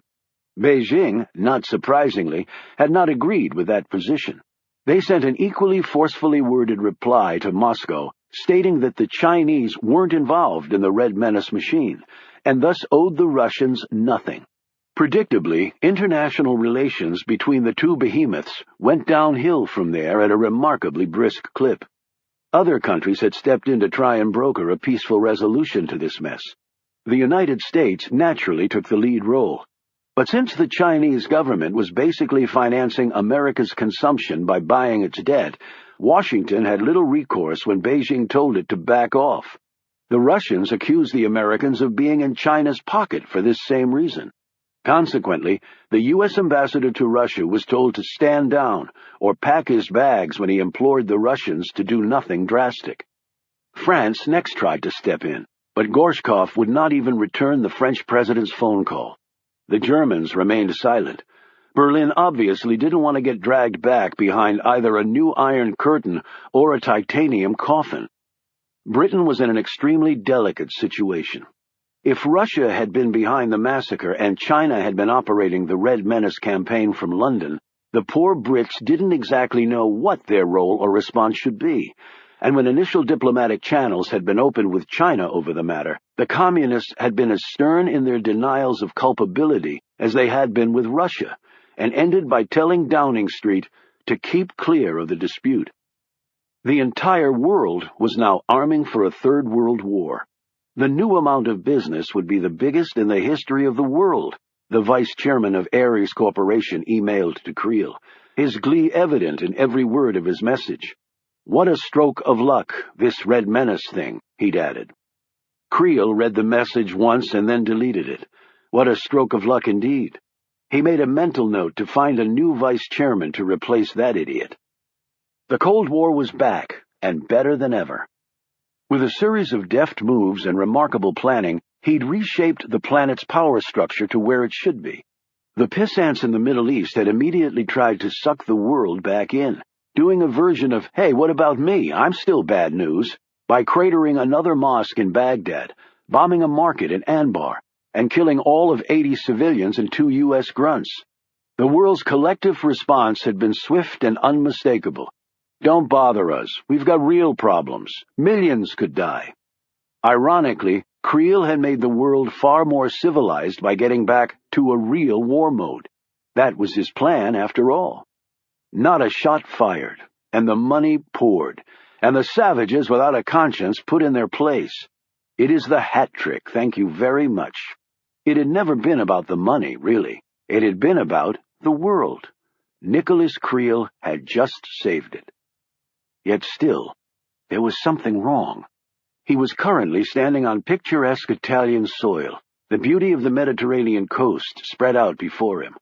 The Mother Superior was next to him, resplendent in her lovely white robes. She was beaming as she looked over preliminary plans for the building of a new orphanage to replace the one that had been constructed right after World War II, when there had been a large number of orphans. Speaking in Italian, the Mother Superior said, "It is beautiful, and you are a beautiful man to have done it, Nicholas. Please, Mother Superior, it was the least I could do, and I can assure you I will benefit spiritually to the same degree that the children will by having a new home." He said all this in fluent Italian. Creel was proficient in many languages. He'd learned them solely to gain an edge in business. Some of his biggest deals had come about simply because he could say, "please," and "thank you," in his customers' own tongues. Yes, this should have been a time of great triumph for Creel as he strolled around the site where the new orphanage would be. But it wasn't, and for one reason only. Caesar had arrived from London and ridden a launch out to the Shiloh. Katie James had slipped through their fingers. One of Caesar's men had been stuck with the damn needle instead. And Shaw, the man with the eyes like Creel's, had been right in the middle of it. He and James were now out there together, doing what? Only they knew. According to Creel's sources, Shaw had run out of the Phoenix Group building like he was on fire 20 minutes before he arrived at James's flat, and worst of all, Creel didn't know why. For the first time in a long time, the 14th richest man in the world felt a tinge of real fear. Nicholas Creel was not a man who bet the farm or thought himself infallible. He was brilliant enough to know that he didn't actually know everything. He was a man who could adapt a plan on the fly, apply new intelligence to maximum effect, and realized that a plan set in stone was always doomed to failure. And as he thought about this, the Mother Superior hugged him, her angelic tears staining his blazer. "God will bless you for this," she whispered in his ear. And above all, Creel was a man who hedged his bets any way he could. "Mother Superior, can I ask a favor, please?" "Ask, and it shall be done, my son," she said. "Will you pray for me?" Chapter 69. Shaw and Katie had hidden out in a small row house outside London near Richmond that Shaw had previously arranged as a safe house. The next night they had received a visitor, an Italian with a Dutch accent. He was the same man who ran Shaw's favorite restaurant in Amsterdam. He said a polite hello to Katie and then nodded at Shaw, who was scrutinizing him closely. "How did you get here?" Shaw asked. "Train," replied the fellow. "A bit more congenial security-wise." Shaw nodded in understanding, while Katie watched curiously. "You have it?" The man took out a small package from his pocket and handed it to Shaw. Shaw tried to give the fellow a roll of euros, but he pushed it away. "At least for your expenses," Shaw said. "Come see me in Amsterdam after this is all over. Spend your money there with good food and bad wine." The men shook hands, and then the Dutch-speaking Italian was gone. Shaw put the package in his coat pocket and looked at Katie, who was staring at him expectantly. "Care to share?" she asked. "No." Shaw next called Frank and filled him in. At the end of his lengthy explanation, Frank's comment was brief but to the point. "Holy shit!" I was expecting something a little more helpful. "What do you want me to do? You've got no real proof and you still don't know who the third party is." "Then get me to Dublin, and I'll take it from there." "Why Dublin?" "I've got people to see." "Like who? Leona Bartiromo at Malahide Castle? I know you went to see her." "FYI, I've got Katie James with me." "Lucky you. So can you get me to Dublin?" "Look, I had a hard enough time convincing the folks upstairs that your freelancing with MI5 was a good use of your time. If they find out you've split, all bets are off. Just get me to Dublin." "I can, but you've got to swear you won't see Leona about that." "I do." The next day, Shaw and Katie were driven from London to Wales in an old bus. After that, they ducked into the damp hold of a ratty tugboat that was now crossing the Irish pond in pitching seas. Katie spent an hour throwing up into a bucket as they bounced to Ireland. Shaw kept handing her soaked towels to wipe her face. Katie finally sat up, nothing left to heave out of her gut. "Your sea legs are impressive," she said. "I'm more of a landlubber. The high-speed ferry wasn't an option since everyone in the world is looking for you. Everybody wants to be famous until they are and finds out it sucks. We'll be there shortly." "Good to know," Katie said, one hand over her still writhing stomach. "So we get there, and then what?" "And then we meet someone who can help us go deep underground, disguises, new IDs." "And then what?" "And then we figure out the next step." Later, Shaw walked over and looked out a portal. The tug had slowed. The rocking had ceased. They were past the breakwater and into the harbor. "Let's go." Katie rose gingerly, testing her legs. She slid her bag over her shoulder. "Shaw, we're going to die, aren't we?" "Probably. Why?" "Just wanted confirmation." Chapter 70. They took a cab from the harbor, driving through small villages on their way west to Dublin proper. A chilly rain was falling, and even the pubs they passed were mostly empty.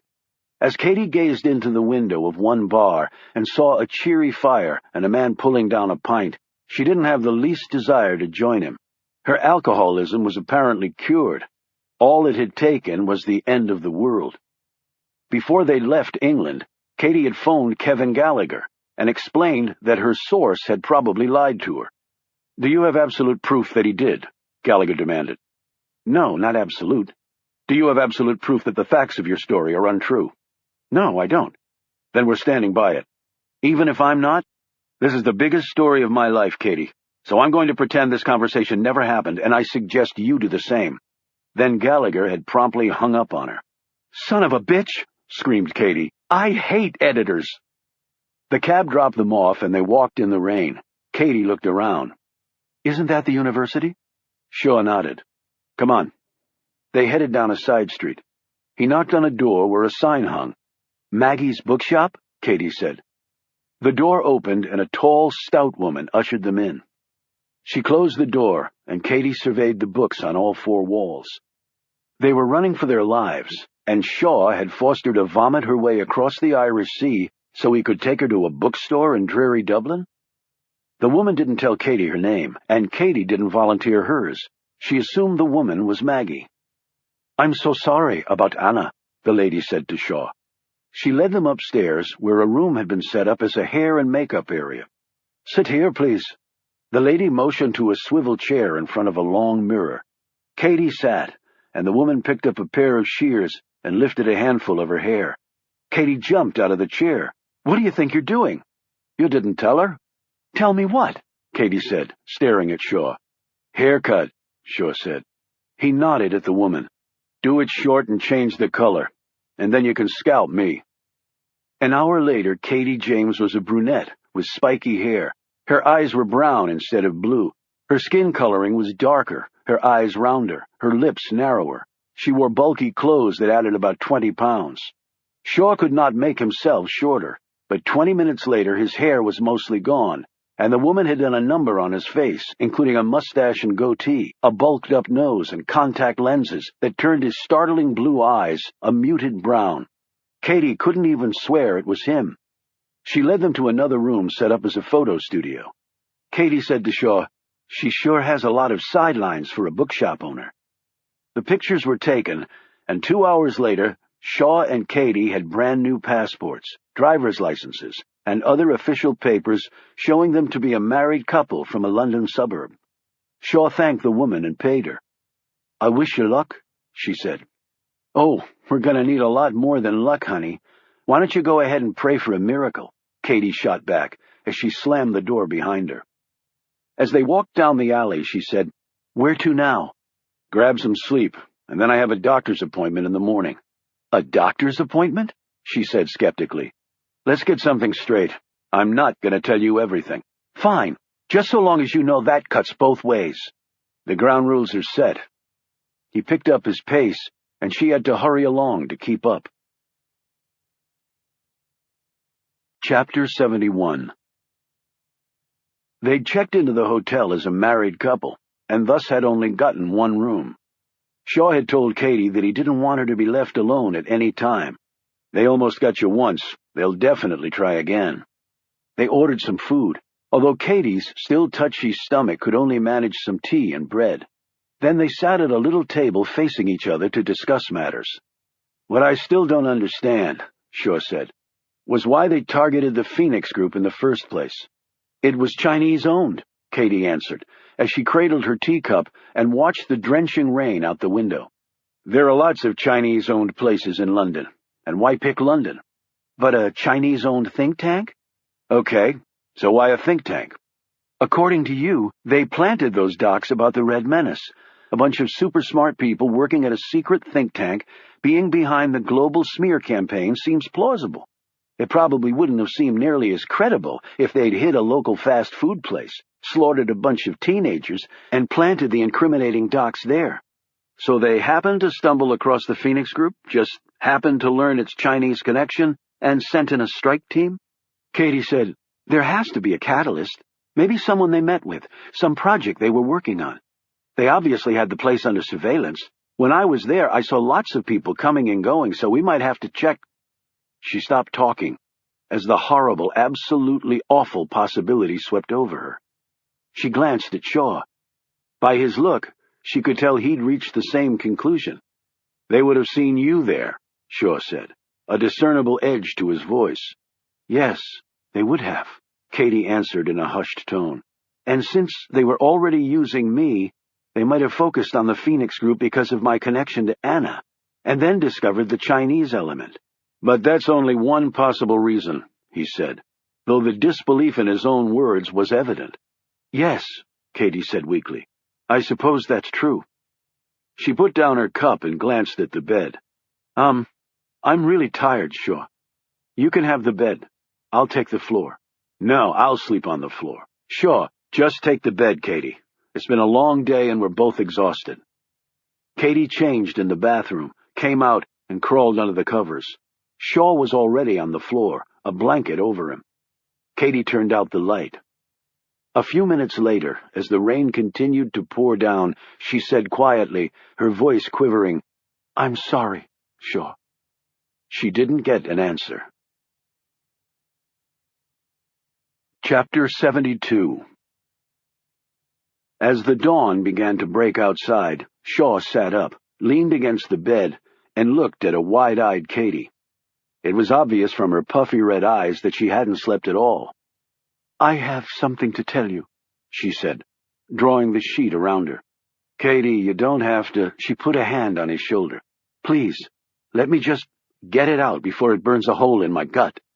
He waited, watching her. "I was doing this for the story. Even when I flew over to see you in the hospital, part of me was thinking about getting my career back on track. And then I got this new assignment and came to London. I could just feel I was on my way back." She looked down, balling the bed covers in her hands, cheeks quivering. "I don't even think I'm human, not anymore. I used to be. I'm just not sure when I stopped. It's been a while, I know that. I'm sorry." "Katie, you're a reporter. It's in your blood." "That doesn't make it right. And I'm a shit. Don't ever forget that." "Okay, you're a shit. But if we're going to work together, we have to trust each other." "I trust you. I think the problem is you don't trust me, and I can't blame you." "I haven't had a lot of practice trusting people." He paused. "But I'm going to have to work on it. Besides, I need your help. Sometimes you see things I don't. I haven't found many people who can do that."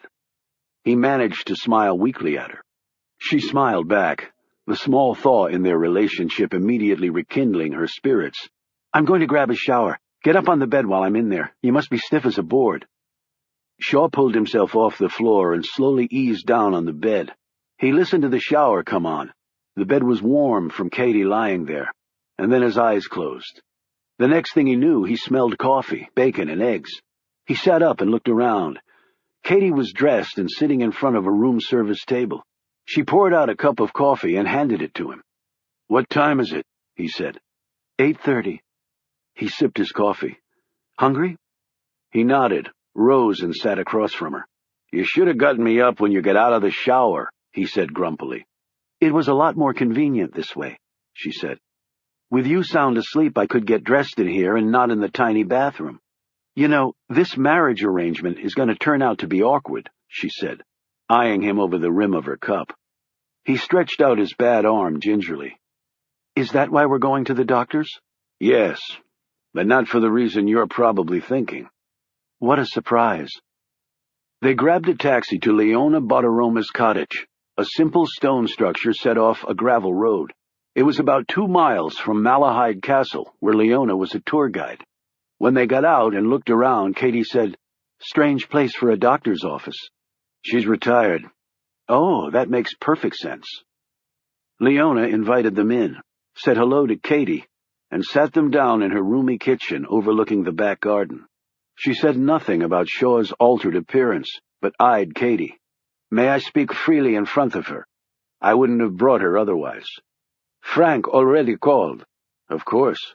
He said, you promised not to visit me." "No, I promised not to visit you about this." He tapped his right side.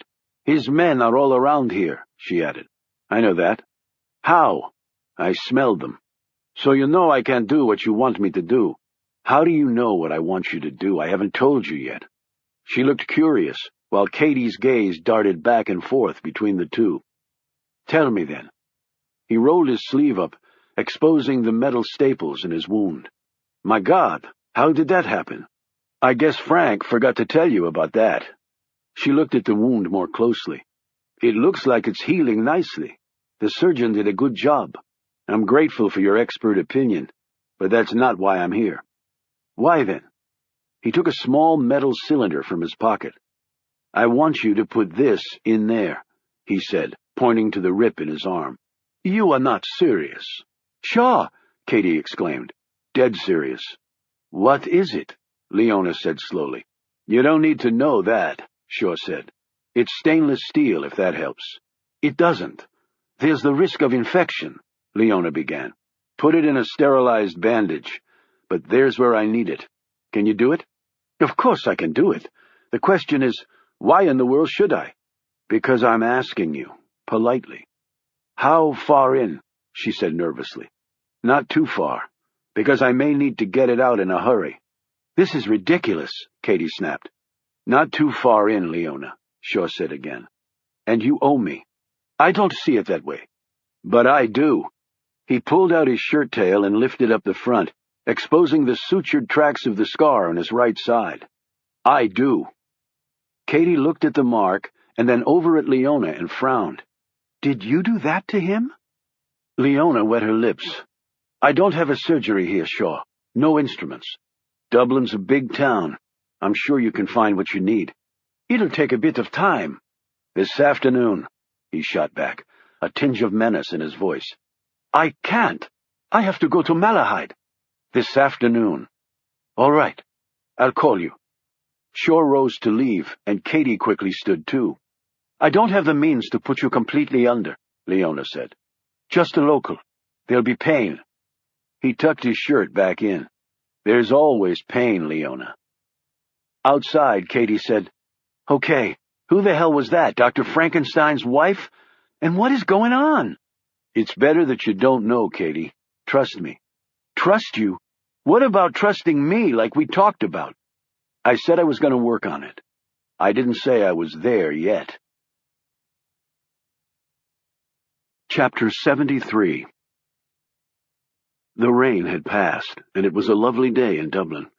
Skittish birds flitted from tree to tree. Colorful flowers in neat beds waved in the slight breeze.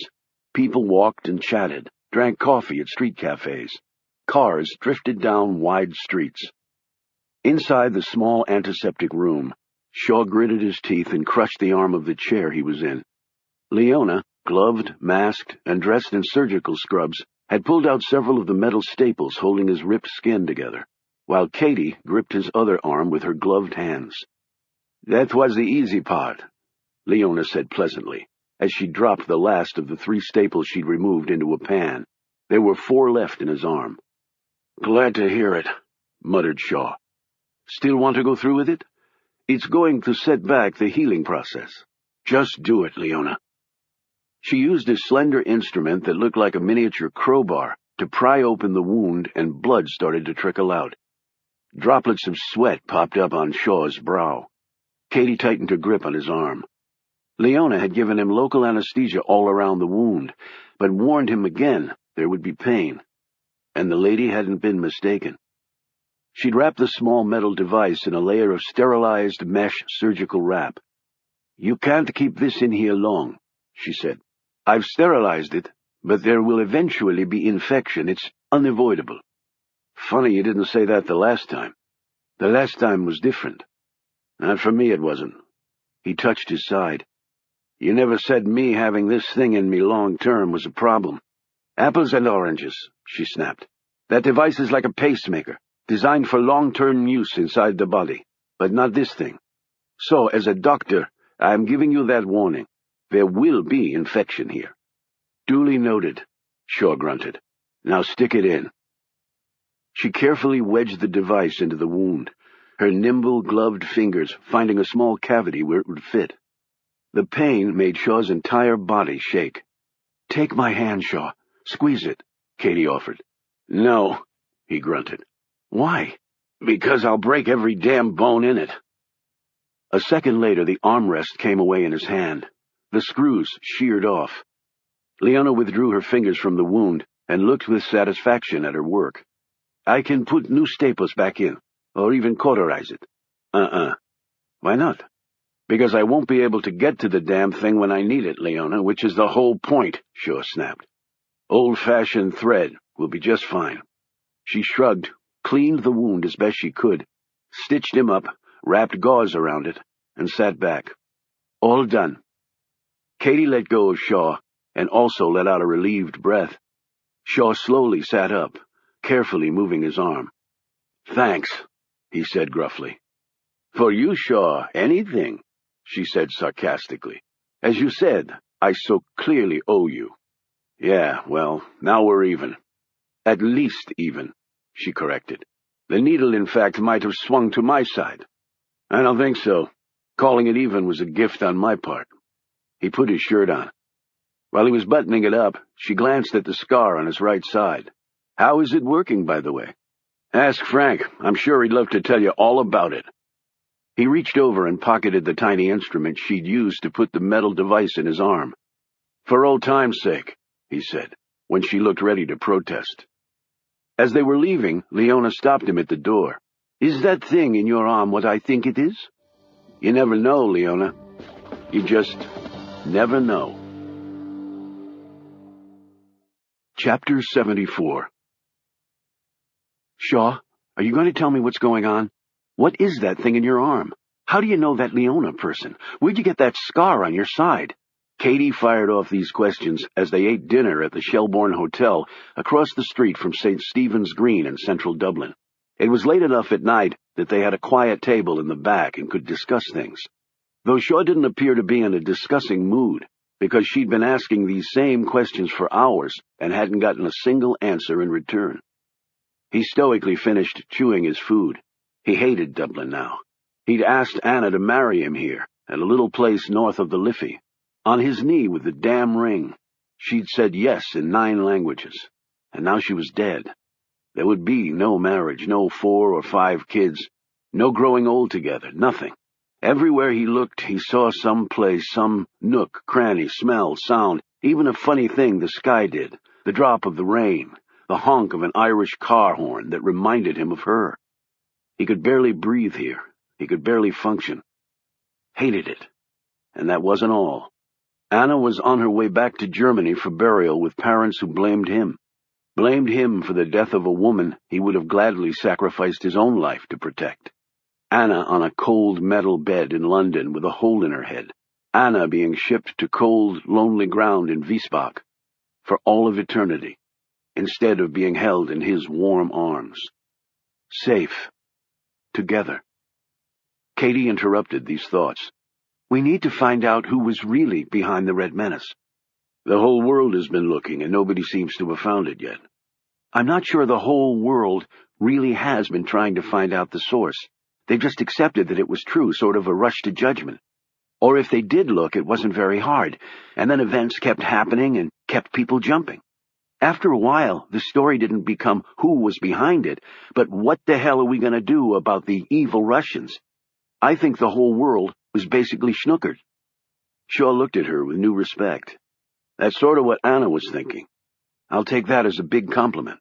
Any ideas? He asked. Katie pulled her chair closer and lowered her voice. I've actually been giving that some thought. She dug in her purse and pulled out a battered notepad. When I was in Anna's office that day, she had to step out to see someone, and I sort of looked around. You mean you were snooping? Shaw said a little angrily, instinctively defending Anna's right to privacy. Do you want to hear what I found or not? I'm sorry. Go ahead. I looked through some of the Red Menace stuff on her desk, and some notes she jotted down. One was a list of websites or email addresses. Maybe she'd contacted them. Anyway, one stuck with me and I wrote it down. Why'd it stick with you? It was called Barney's Rubble Land. You know, the Flintstones? It was one of my favorite cartoons growing up. Anyway, it was a blogger page. I didn't check it out then, but while you were showering back at the hotel after Dr. Doom worked on you, I accessed the site from my laptop. What did you find? This blogger, apparently his name is Barney, had some questions about the Red Menace too. From his postings, he didn't think it was legit. How does that help us? Well, quite frankly, I didn't think the blogger site was legit. What do you mean? I think Barney is a sham. I have lots of friends who are bloggers. You get obsessed with them, write stuff all the time. There's really nothing regimented about them. Free association, spur-of-the-moment stuff, and you usually have a place for people to discuss things. I mean, that's one of the main reasons to have a blog in the first place, right? Right. Well, this blog didn't have that. I checked the dates of the postings. They come out every other day at the same time. That doesn't sound like Barney's Rubbleland to me. It sounds like it was on some sort of preset spit-out-a-blog mode, bi-daily pattern. Why would someone set up a system like that? Shaw wondered out loud. They might, if instead of a real blog, it was a way to test the waters. Test the waters? Yeah, people in the entertainment and ad fields do it all the time. I actually did a story on it years ago. You put out a product, and you want to gauge people's reaction to it. You can have focus groups, opportunities to phone in opinions, website discussions, but some companies go a step further. They use blank drops like a facade to get people to really let them know how they feel without feeling pressure. It can be a fake website, 800-number phone bank, or a questionnaire put out under a sham company's name. Shaw looked very interested now. So you're saying this Barney Rubble might have been a facade to test how people were reacting to the Red Menace campaign? And since Barney's blog was highly critical and suspicious of the campaign, they might have put that carrot out there to see if anyone else felt the same way. But you said there was no forum on the site to leave your opinion. But if you emailed the site, which Anna did, Shaw finished for her, then they get your email address, and Anna's email was afisher@thephoenixgroup.com. He looked sharply at Katie. That may be how they found out about the Phoenix Group, not through you. That's probably something we'll never know for sure. A minute of silence passed while each fiddled with the remains of their meals. Katie, don't even go there, Shaw. This thing is complicated, and we both made mistakes, and we'll both probably make some more along the way. Let's just hope one of them doesn't end up getting us killed. Can we track this website somehow? I'm not that great with technical things. Shaw nodded, made a call to Frank. He put his phone away and finished his wine. We'll see what he comes up with. So, are we staying in Dublin? She asked. He shook his head. We're flying out tomorrow. Where? Germany. A little town called Wiesbach. Chapter 75. There is never a good day to bury someone, even when the sun is shining and the air is warm. There is nothing whatsoever positive about laying a cold body in the cold earth, particularly someone with 3 bullet holes that cut her life short by at least 4 decades. And in Wiesbach, there was no sun, no warmth. The rain was coming down in sheets and buckets as Shaw and Katie sat in the car at the graveyard that was set next to a small church. They'd flown into Frankfurt that morning and driven over. Going through airport security in Dublin, the alarms had sounded when Shaw had stepped through the metal detector. The wand the security guard ran over him honed in on his left arm. "Roll up your sleeve, sir," the guard had ordered, an edge to his voice. When his gaze hit the row of metal staples revealed under the bandage, he flinched. "Damn, does that hurt?" "Only when I roll up my sleeve," Shaw answered. At the gravesite, the rain had turned the mound of fresh earth next to the 6-foot-deep hole into a mud pile.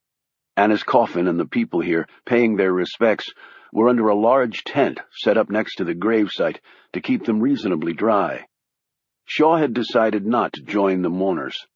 He'd spotted Wolfgang Fischer's lumbering figure, Natasha next to him. Neither looked very tall today. They seemed bent, destroyed. So Shaw just sat in the car and watched them lower the coffin into the grave. Wolfgang nearly collapsed with grief. It took several men to get him back to the car. Next to him, Katie felt tears slide down her cheeks as she watched. Thank God, she thought, that I don't have to write death lines about this. She looked at Shaw. His gaze was impassive, his eyes dry. "It's so sad," she said. Shaw didn't answer. He just kept watching. Half an hour later, the last person had left, and the gravediggers moved in, tempest and all, to plant Anna in the earth of Wiesbach for good. Shaw got out of the car. "You remember what to do?" She nodded. "Just be careful. You too." He shut the door, glanced around, and headed to the hole in the earth, trying not to think about the much bigger one in his heart. He pulled some euros from his pocket and asked the diggers, in German, to give him some time alone here. No doubt happy to be relieved of their wet duty, they took the money and fled. Shaw stood next to the grave and looked down at the coffin. He did not want to visualize Anna inside that box. She didn't belong there. He spoke in quiet tones to her, saying things he should have said while the woman was alive. He had many regrets in his life. The most devastating by far was not being with Anna when she needed him most. "I'm sorry, Anna. I'm sorry. You deserved a lot better than me." He grabbed a shovel and spent the next half hour filling in her grave. He felt it was his task to perform, no one else's. He was soaked through to the skin by the time he was done, but didn't seem to notice. He looked at the headstone. It gave Anna's full name, Anastasia Brigitte Sabina Fischer, her dates of birth and death, and the phrase at the bottom in German, "May our beautiful daughter rest in peace." "Rest in peace," Shaw said. "Rest in peace for both of us, Anna, because I don't see peace ever coming my way again." He knelt down in the mud, his head bowed. As he did so, the two men stepped clear of the trees, guns in hand. The car horn instantly split the silence of the cemetery, and then Katie slid down in her seat. Startled, the two men ran straight at Shaw. A split second later, the rear glass of the car Katie was in was shattered by a gun blast. Chapter 76.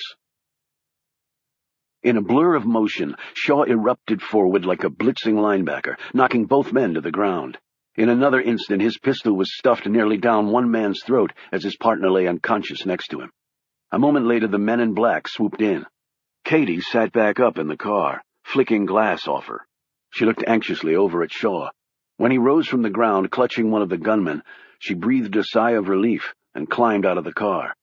20 feet behind the car, Frank stood over the dead man who tried to kill Katie. She joined him. Frank said, "Sorry we cut it so close. Bastard got the shot off before we could nail him." Later, they sat in an empty barn outside of Wiesbach. The two would-be killers were manacled together, back to back in the middle of the straw floor. Frank, Katie, and Shaw stood together in an informal powwow. "Thanks for agreeing to back us up on this," Shaw told Frank. "Hey, other than keeping the world safe and secure, I've got lots of time on my hands." They'd already run the pair's prints through the usual databases and gotten zip for their troubles. Their interrogation so far had resulted in a cascade of foul language from the man who'd ended up chewing on Shaw's gun barrel. By contrast, his partner, a beefy man with a stoic expression, hadn't said a word. He looked like he might not even speak English. They'd tried several other languages out on him, but his silence remained golden. They had no IDs. 2 pistols and a gutting knife were the only things of interest found on their persons. The dead man had been similarly sterilized. "Not even a cell phone," Frank said. "Means they were going to rendezvous with someone after they killed me and Shaw," Katie said. "Probably close by." Frank turned to Shaw. "What now?" "Keep pounding away at these two until they pop. We'll be in touch." Frank put a hand on Shaw's shoulder. "Look, Shaw, watch your back. My gut's telling me something is off here." "Off how?" Katie asked. "Off as in it seems like they're always a step ahead of us." As they drove down the road, Shaw said gloomily, "I was pretty sure they'd be watching Anna's funeral in case we showed. That's why I called in Frank for an assist. But it didn't score as anything. They might talk at some point. I doubt they know much beyond getting paid to kill me and you. These people have been really good about covering their tracks." "They'll make a mistake. They always do," she said confidently. "Oh, you think so?" "I know so." He stopped the car. "Why are you so sure all of a sudden?" Katie could barely contain her excitement. "Because I just thought of a brilliant way to flush them out." Chapter 77. By now, the entire world was convinced that China was behind the Red Menace for reasons as yet unknown, and that Russia had wiped out the Phoenix Group in retaliation. And no matter how many denials issued from Beijing and Moscow, this belief remained largely unshaken. Elaborate theories were cropping up everywhere in both digital and real ink as to why China would have done such a thing. They ranged from wanting to turn the world against the only country in Asia that was a true rival, both economically and militarily, to China's ascension to the top spot in the global pecking order, to fears in Beijing that Russia's slide back to autocracy posed a real threat to the region's stability. How making Russia even angrier and more dangerous than it supposedly was would alleviate that threat was still a puzzle. Yet when people wanted to believe something badly enough, facts and logic never proved to be difficult obstacles. Whatever the reason, it was true that both nations were now mobilizing. The two countries shared an enormous border to the east of Mongolia, along with a much smaller wedge of land between Kazakhstan and Mongolia. Russian army units, along with armor and air support, were being marshaled at both of these sites. It was also rumored that Gorshkov was contemplating going straight through Mongolia in a planned invasion of China, which would have made it a much shorter route to Beijing, despite some political and topographical problems. The Chinese, knowing this full well, had set up thick walls of men and machines at each of these points, yet war did not seem imminent. Indeed, it was clear that both countries well knew that such a contest would result in them both losing, so closely matched were they. But it was also believed, though no public statement had been made, that both China and Russia had signed long-term deals with unnamed defense contractors to rearm, so that if they indeed did go to war years from now, they could each wipe out the other in grandly impressive style.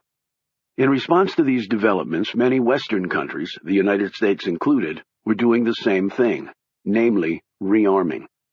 The Pentagon, always unafraid to make its intentions public, announced that the Ares Corporation, taking the lead position with several other major defense contractors in tow, had been awarded a series of no-bid contracts that had long been percolating to rebuild its tank and artillery divisions, upgrade its electronic intelligence gathering infrastructure, reconfigure its missile defense systems, retool several aircraft carriers, ballistic missile subs, and destroyers, bring online several thousand heavily armored personnel carriers and other troop vehicles, and upgrade the nearly brand-new and apparently already obsolete Raptor combat aircraft.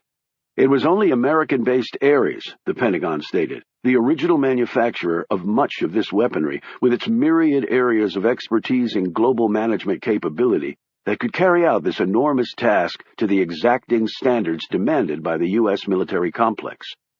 A Pentagon source said, "This will ensure that the U.S. military retains its position as the #1 fighting force in the world for decades to come." The Congress had quickly passed a spending bill to pay for all this, which the President had just as quickly signed. In several newspapers, a source who asked not to be identified because he was not authorized to say what he was about to, reported that the Ares Corporation contracts were for 8 years and added up to nearly $1 trillion of taxpayer money. This would ratchet the U.S. military budget up to over $800 billion a year, dwarfing even annual Social Security payouts, and making it by far the biggest expenditure of the budget. But fortunately, it would not technically increase the enormous budget deficit and national debt, because some clever bureaucrats, backed by equally slick members of Congress, were able to get the additional defense funding pushed through on a supplemental spending bill that technically was not included in the official budget. And in Washington, D.C., technical was all that mattered. "So the next generation can worry about reality," remarked one political insider, who requested anonymity, citing a desire to remain a political insider.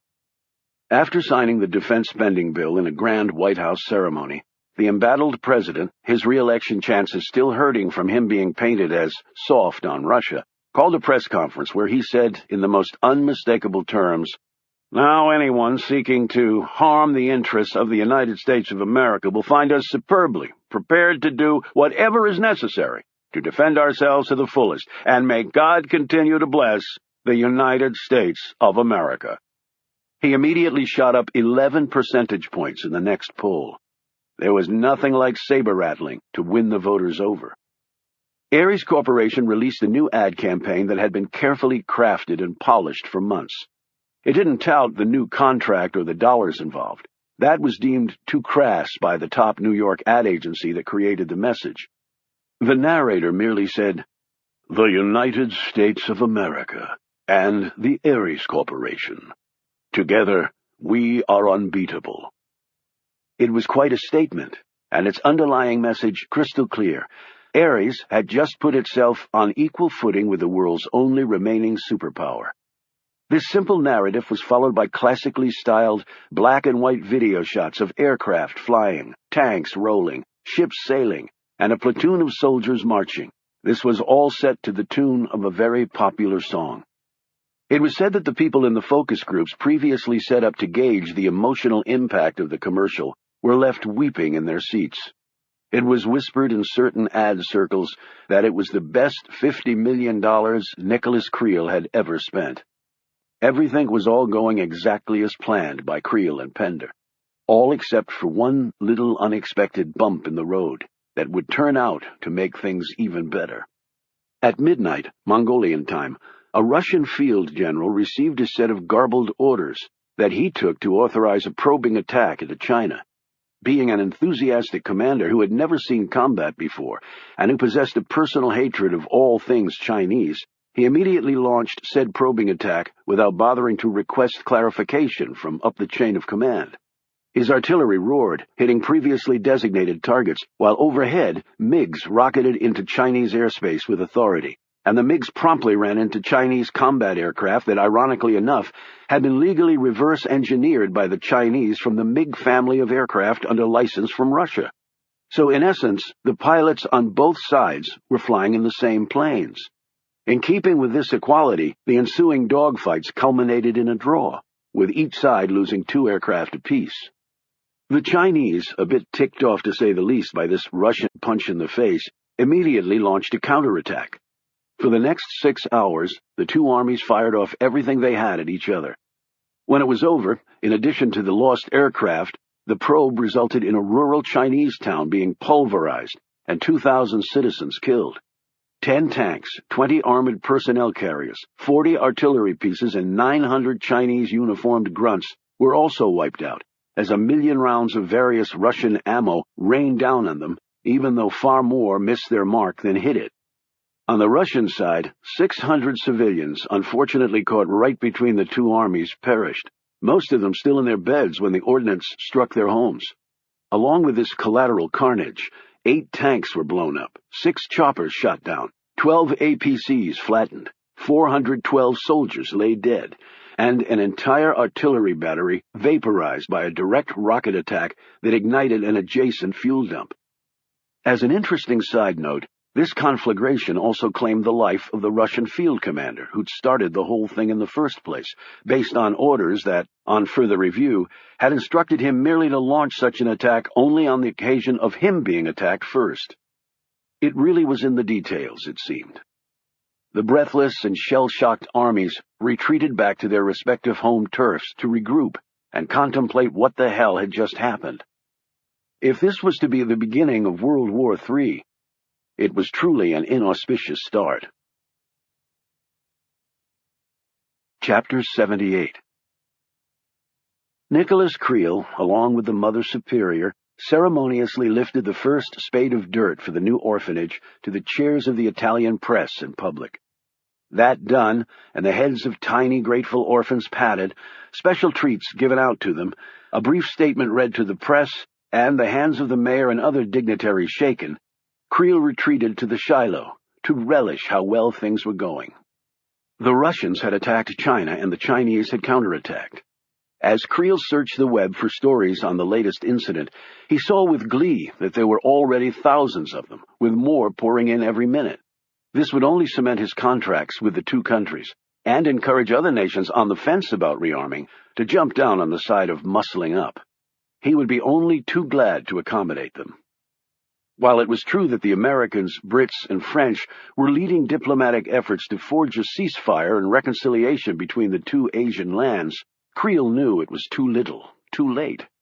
A summit-level conference had been set for this week in London, yet the two warring nations had not even agreed to attend. And even if they did, which was unlikely after this latest incident, it wouldn't matter. The phone call he received wiped the smile off his face. It was Caesar. The hit at the cemetery in Wiesbach had not gone according to plan. In fact, it had gone as not according to plan as it was possible to be. 1 man dead, 2 others arrested, Creel said, repeating back Caesar's report. I'm assuming the men you hired know nothing useful. Nothing, Caesar said firmly. I know this is a setback, but we'll get to Mr. Creel, I guarantee it. We're close, really close. That's what I thought a while back, Caesar. And look at us now. He clicked off, took a deep breath, looked out the portal in the direction of where the new orphanage would spring up, and phoned Pender. Pour it on, Dick, he ordered. I want to see the media stream full of vitriolic ammo to support the war. Without actually having a war, Pender said wearily. A Cold War, Creel said impatiently. I make the most money when shots aren't fired. But shots have been fired. A stupid, meaningless probe that, according to my sources, scared the hell out of both sides. Now we can settle down for a nice, long rearmament phase. But what if they actually go to war? Dick, just do your job and let me worry about the consequences, remember? And if they do go to war, well, it won't be the end of the world. They'll have to have weapons to fight with, and what they use up, they have to replace. And if they beat the crap out of each other, who cares? But what about the nukes? They have nukes. Mutually assured destruction. Neither Moscow nor Beijing wants to disappear. That's why I could never do this with the Muslims. They don't seem to care if they get annihilated, so long as everyone else does too. You see, even in war, you need a civilized attitude to make it really work. Now pour it on. Creel clicked off, and Pender immediately instructed his team to pull out all the stops. The mission had been a challenge for Pender, but then Creel always was a challenge. Pender opened up his official playbook and turned his horses loose. He would show Creel very clearly what pouring it on meant. There wouldn't be a news outlet in the world that didn't get his attention. The globe would ring with more lies than ever before in history. It would be the Master PM's finest hour. Now that they were nearing a successful end, Pender contemplated how large the bonus to his firm, to him, actually, would be. Creel did not deal in small numbers. 50 million? 100 million? Pender had always wanted two possessions more than anything else, his own yacht and his own aircraft. Not in the same class as Creel's, of course. That would always be beyond his purse strings. Yet a Gulfstream 5 jet and a trim 120-foot Italian-built double-decker vessel would be perfect. These days, those two items were what one really needed to say they had actually made it to the big time. And Pender wanted to say that with gusto. He daydreamed about this possibility for a few more minutes until his dreams collapsed into a nightmare. On his computer screen popped up a message from Pender's aide. It read, Barney Rubble blog update. An email had come in on the blogger site that, according to the aide, Pender needed to see right away. Pender opened it and began to read, even as he multitasked on some other agenda items. As soon as he read the first sentence, he stopped multitasking. I know who you are and what you did. I want a face-to-face, or I'll retract the story and write the real truth. KJ. P.S. Nice try with Lesnick. And next time you set up a fake blogger site, use someone who knows what they're actually doing. Instantly gone were all thoughts of a jet and a yacht. His playbook didn't have a counterattack to this. The Master Perception Manager had just realized his greatest fear. The truth was literally staring him in the face. Chapter 79. Shaw sat watching the computer screen over Katie's shoulder. She sent the email 10 minutes ago. They'd hoped for an answer before now. Should I send it again? Katie asked him. No, though he looked a bit nervous too. Fortunately, they didn't have to wait much longer. The message was short. What do you want? Katie and Shaw exchanged glances. Answer it, Shaw said. A face-to-face, Katie typed. Impossible, the answer said. Then I'll just write my new story. No one will believe you, came the reply. I can be very persuasive, and I have some facts that will back me up and blow your plan out of the water. What facts? I'll tell you in person. I'm not doing that. This could be a setup. Shaw and Katie glanced at each other. Of course it was a setup. A phone call, then. The answer didn't come immediately. What do you want to talk about? Money, Katie typed. adding no fewer than 3 exclamation points. Money for my silence. We can do that over email. I want to hear you sweat. Katie smiled at this intentionally mixed metaphor. A long minute went by as they anxiously stared at the screen. When? Katie clapped her hands together. Tonight? Midnight U.S. East Coast time. She typed in a cell phone number that was untraceable. Shaw had given it to her. He'll suspect that we'll try to trace the call while he's on the phone, she said. He'll use a sterilized cell phone, believing that even if we trace the signal and burn a target between the cell towers, it's still a big place. Well, isn't it? Katie said. The world isn't nearly as big as people think it is. In fact, it's pretty small. If we can track his signal, that'll give us about a city block footprint to target. Once we get that, Frank can send in people fast. With his connections, he has assets pretty much everywhere that he can call on. That's still a big space to search, Shaw. It is, but it's better than nothing, and we might just get lucky. Pender sat back in his office after having finished his digital conversation with Katie James. That's who it had to be, of course, the damn reporter. The initials at the end of the email, K and J, the threat to retract her story. He should have immediately phoned Nicholas Creel, but he couldn't. He'd obviously blundered on setting up the sham blogger site, because the damn woman had seen right through it. He could not let Creel know about that.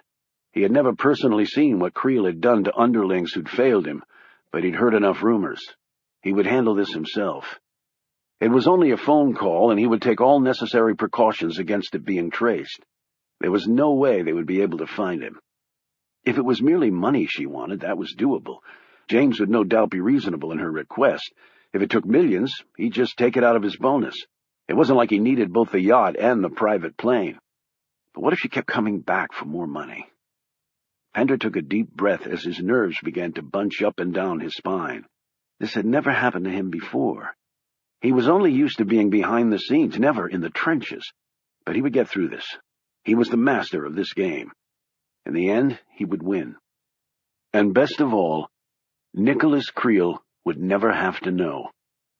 He prayed to God that the man would never find out. Chapter 80. Next to the table where Katie would be sitting when she made the call, Shaw had set up a large clock with an LED readout down to the seconds. He held a video camera pointed at Katie and the clock. He also had on a headset. Just keep him on as long as you can. Once they track the tower locations, they can zero in on a more exact location and send in a team. Right at midnight, the phone rang. Shaw started videotaping the clock as Katie answered. Right on time, she said into the phone. How much do you know? The voice said tersely. More than you want me to. How much do you want? Shaw motioned to Katie. Keep him talking, he mouthed, as he listened to the man on the other end of the headset phone. Don't you want to know how I figured it out? She said. I mean, in case next time you want to avoid something like this happening again? Okay. How? Pender asked. Katie took her time explaining about Lesnick, the broken Lou, the inconsistencies in his story, and finally the impossibility of him doing what he'd said he'd done. You should have just taken him in the place with you, she advised, instead of briefing him on it later.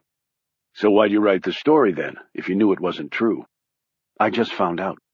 Shaw jerked his head up as Frank's voice came through the headset. He pointed at her. He's in a moving car. Tell him to pull off the road, now. Katie immediately barked, Pull your car off the road. Pender was so astonished by her observation and demand that he nearly swerved his big Mercedes off the road before regaining control. How the hell did you know I'm in a car? He hissed suspiciously. Thinking fast, Katie said, You were breaking up. I'm not moving, so you must be. And besides, I can hear the traffic noise in the background. Now pull off so I can hear you clearly. We don't want any misunderstandings, do we? Give me a minute. Pender still sounded weary. He pulled off at the next exit and said, Okay, how much? $20 million. And consider it a gimme. That's not a gimme. It's a hell of a lot of cash. Well, it's a hell of a big thing you're involved in. But if you don't want to pay, fine. I'll retract my story and tell the real one. Which is, you can read about it along with everyone else, but the world will know that the Russians did not do the London massacre, and the Chinese are not behind the Red Menace, And this whole war thing goes right down the tubes. That's what this is about, right? War. Pender was really sweating now. $20 million. It'll take me a little time to raise the cash. No, it won't. I want it in 24 hours. I have, big surprise, an offshore account. You can write down the wiring instructions. I know you'll send it in a way that can't be traced, but that doesn't matter to me. I just want the cash. I can't do it that fast. I need more time. How much more time? A week. 72 hours. And consider yourself lucky. I really want to start my vacation. Tired of being a reporter? Pender sneered. I'd much rather be rich. 5 days, he retorted. The negotiations are closed. 3 days, or your plan goes down the tubes. I doubt one story from you will turn such an overwhelming global tide. Fine, then don't pay, and we'll see what happens. Goodbye. Wait. I'm listening. All right, 3 days. But a piece of advice, Ms. James. If you do something as incredibly stupid as double-crossing us, I know, it won't be pretty. Don't worry, I've already got my Pulitzers. All I want now are the good things in life. She gave him the bank information and glanced at Shaw. He was making a slashing motion against his neck. Nice doing business with you, Katie remarked, before clicking off. She looked at Shaw, who turned off the video camera. Well? She asked. Western suburbs of Washington, D.C., the dullest toll road. They know that fast? There are 2 cell towers right there. It was easy to trace the signal. He would have been far safer sitting in a crowded hotel. Too many signals there to narrow down to one person. Okay, but what about just tracing the number the man used? We did. He tried to block the number, that's why it didn't pop up on your screen. But we had a wireless intercept on the phone you used. It overrode his block, snagged the number, and 60 seconds later we had our phone number on her. Who was it? According to Frank, an 86-year-old priest in Boston who I'm reasonably sure is not running around the world starting wars, and has no idea someone stole his phone number. So, how does knowing that this guy was driving on that road help us? Could they tell which car? He shook his head. Technology's not there yet. Same as trying to pinpoint a person. So how do we trace the guy, Shaw? She said, exasperated.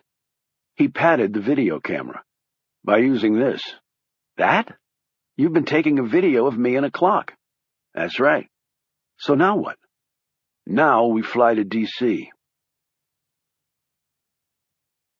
Chapter 81.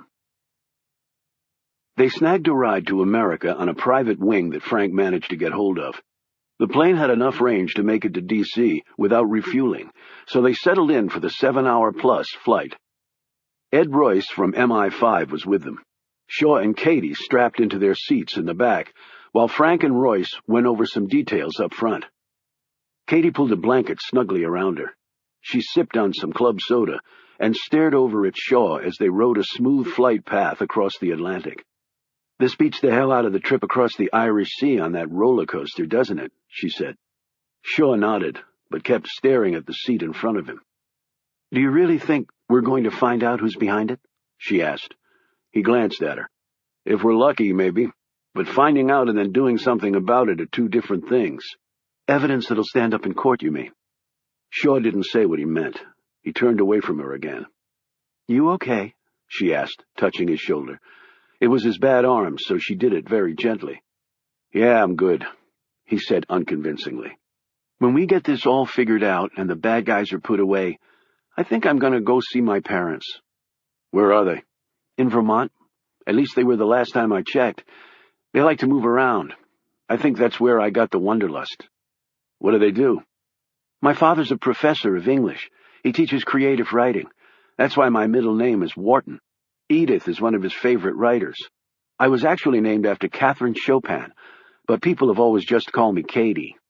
My dad grew up in D.C., but went to college at Stanford. That's where he met my mom. He got his Ph.D. and started teaching at Harvard. Mom taught there, too, until the kids started coming. How many? Including me? 4. I'm the youngest. I was born in Harvard Square, literally.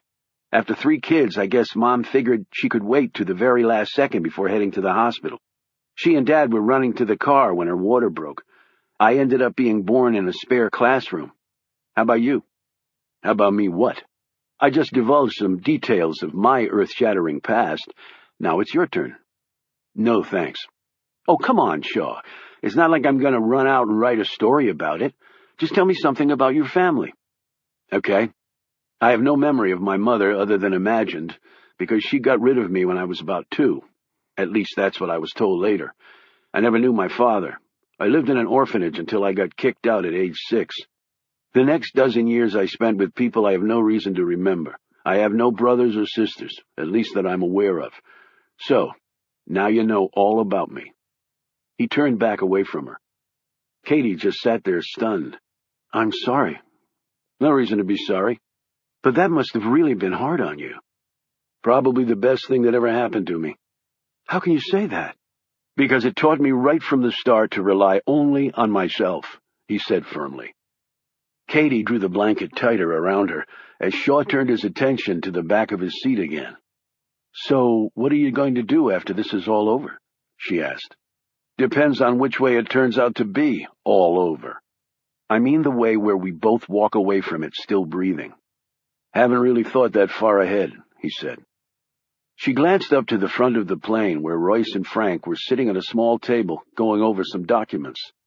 But not stay with Frank. You need to get out before it's too late. What don't you get? It's already too late for me, Katie. But Shaw. He turned away from her, slid his seat back, closed his eyes, and went to sleep. Katie kept her gaze on him for a while before turning to look out the window. The sky was black, the wide ocean 7 miles below, invisible. She'd been on thousands of flights over the years, and for some reason had felt cold on every single one of them. Yet Katie had never experienced the ice in her veins she felt right now. Chapter 82. Frank, Royce, Shaw, and Katie sat in a room and looked at the video stream pouring over the large screen. Now Katie understood what Shaw had been talking about. There are video cameras mounted on poles all along the highway here, Shaw had explained. There is much to address accidents and traffic backups as they are about Big Brother watching, but they're very useful for what we want to do. On another screen was the video Shaw had taken of Katie talking to Pender, with the LED clock readout also clearly visible. Okay, Shaw said. Start the highway video at the same time as the film that I shot of Katie and the clock. The video started up and the time ticked away. At midnight, there was still traffic on the Dulles Toll Road. D.C. was just that kind of place, but it wasn't bumper to bumper. There's the starting position of the cell signal burn, Frank pointed out on the screen. Looks like the cars are going about 65, Shaw estimated. So a minute a mile. He looked at the video of Katie and the LED clock. He told Royce, as soon as Frank told me they'd picked up the signal on the highway and that the guy was moving, I had Katie do the pull the car off the road maneuver. That was 3 minutes and 3 seconds into the conversation. Royce nodded. So, about 3 miles of drive time. I thought I could hear the squeal of tires on the cell phone when I told him, Katie said, and a horn, too.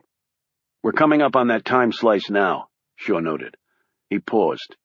5, 4, 3, 2... He broke off and everyone stared at the video of the highway. There, Royce snapped. He was pointing to the far left lane, where a black Mercedes swerved into the middle lane, nearly hitting a pickup truck. Frank spoke into the headset.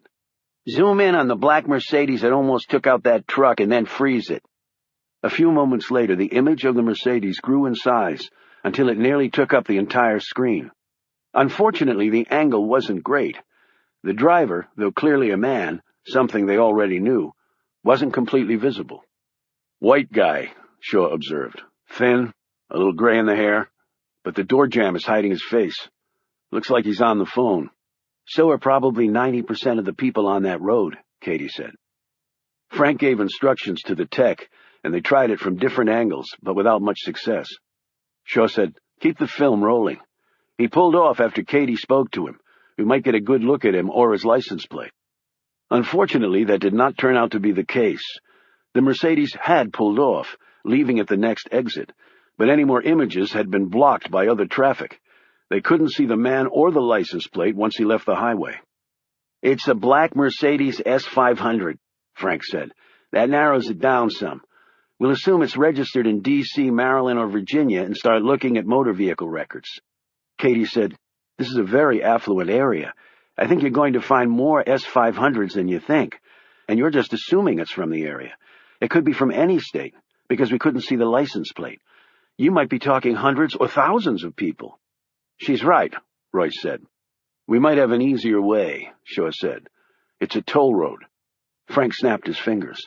"They'll have a camera there to record people who don't pay. And if they don't, dollars to donuts, he's got an electronic toll-paying device. That'll give us a record." "How can you be so sure he pays his tolls electronically?" Royce asked. "An S500 costs over $100,000. You spend that much on a ride, you're not going to be digging through your fancy pockets for quarters." Royce said, "But isn't there a chance that the car swerved to avoid an accident and isn't connected to this at all?" "And then shoots off the highway at the same time Katie tells the guy to on the phone." "No, it's him," said Shaw.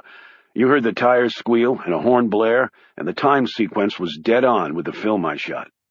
We can check with the toll people and get a record for that booth at—" Frank glanced at the clock. 4 minutes past midnight. He looked back at the highway film. "That's the Wheelie Avenue exit off the toll road." "We get this guy and it's all over," Royce said. "We arrest him, extradite him back to London, and bloody well put him and his cohorts away forever." "Right," Frank agreed. Katie glanced nervously at Shaw. He was looking away from them, his expression stony. "I don't see it that way," thought Shaw. Chapter 83. It had taken the selling of stocks and bonds, the liquidation of retirement funds, the pilfering of corporate accounts, and the rifling of safety deposit boxes, but Pender had raised the $20 million. He rose early on the second day after he had spoken to Katie James. He would now make arrangements for the wire transfer. He was desperately hoping the bonus from Creel would be closer to 8 figures to compensate him for this unforeseen out-of-pocket expense. After that, he prayed he could put this whole ugly business behind him. Divorced with 2 children in college and another a high school senior at an elite private school in Washington, Pender lived in a mansion in McLean, Virginia, home of many of the Washington area's politically famous or infamous, depending on one's perspective. He loved his freedom, was immersed in his work, and his only sexual encounters were of the random variety, occasionally involving a young female employee trying to get a leg up in more ways than one. He preferred it that way, no commitments. He had never understood why a man as smart as Nicholas Creel would keep marrying women whose heads contained about as much brain matter as their breasts. He had the $20 million, it was true, and he would wire it out. But what if James went ahead and wrote the story? Or what if she asked for more money? Or, even worse, what if Creel found out? It will work. It has to. He showered, dressed, gulped down a glass of orange juice, grabbed his briefcase, and headed out. When he reached his garage, Dick Pender's world suddenly turned black. He awoke several hours later on a cot in a small room. The only light came from a bright, shadeless lamp on a table. As he sat up and slowly looked around, he could sense someone was in here with him, behind the wash of light from the lamp. He put his hand up to shield his eyes from the glare. "What the hell is going on?" he said as bravely as he could, which wasn't brave at all, really, as his voice cracked, his lips quivered, and he was nearly hyperventilating. The big, angry-looking man stepped out from behind the light, and Pender immediately shrank back against the wall. A voice came at Pender from somewhere, he wasn't sure. "We only brought you here to keep you safe." The door opened. The overhead lights came on, and Pender found himself blinking rapidly. His face sagged when he saw who'd entered the room. "You?" Pender said. "Me," Nicholas Creel answered, as Caesar stood silently behind him.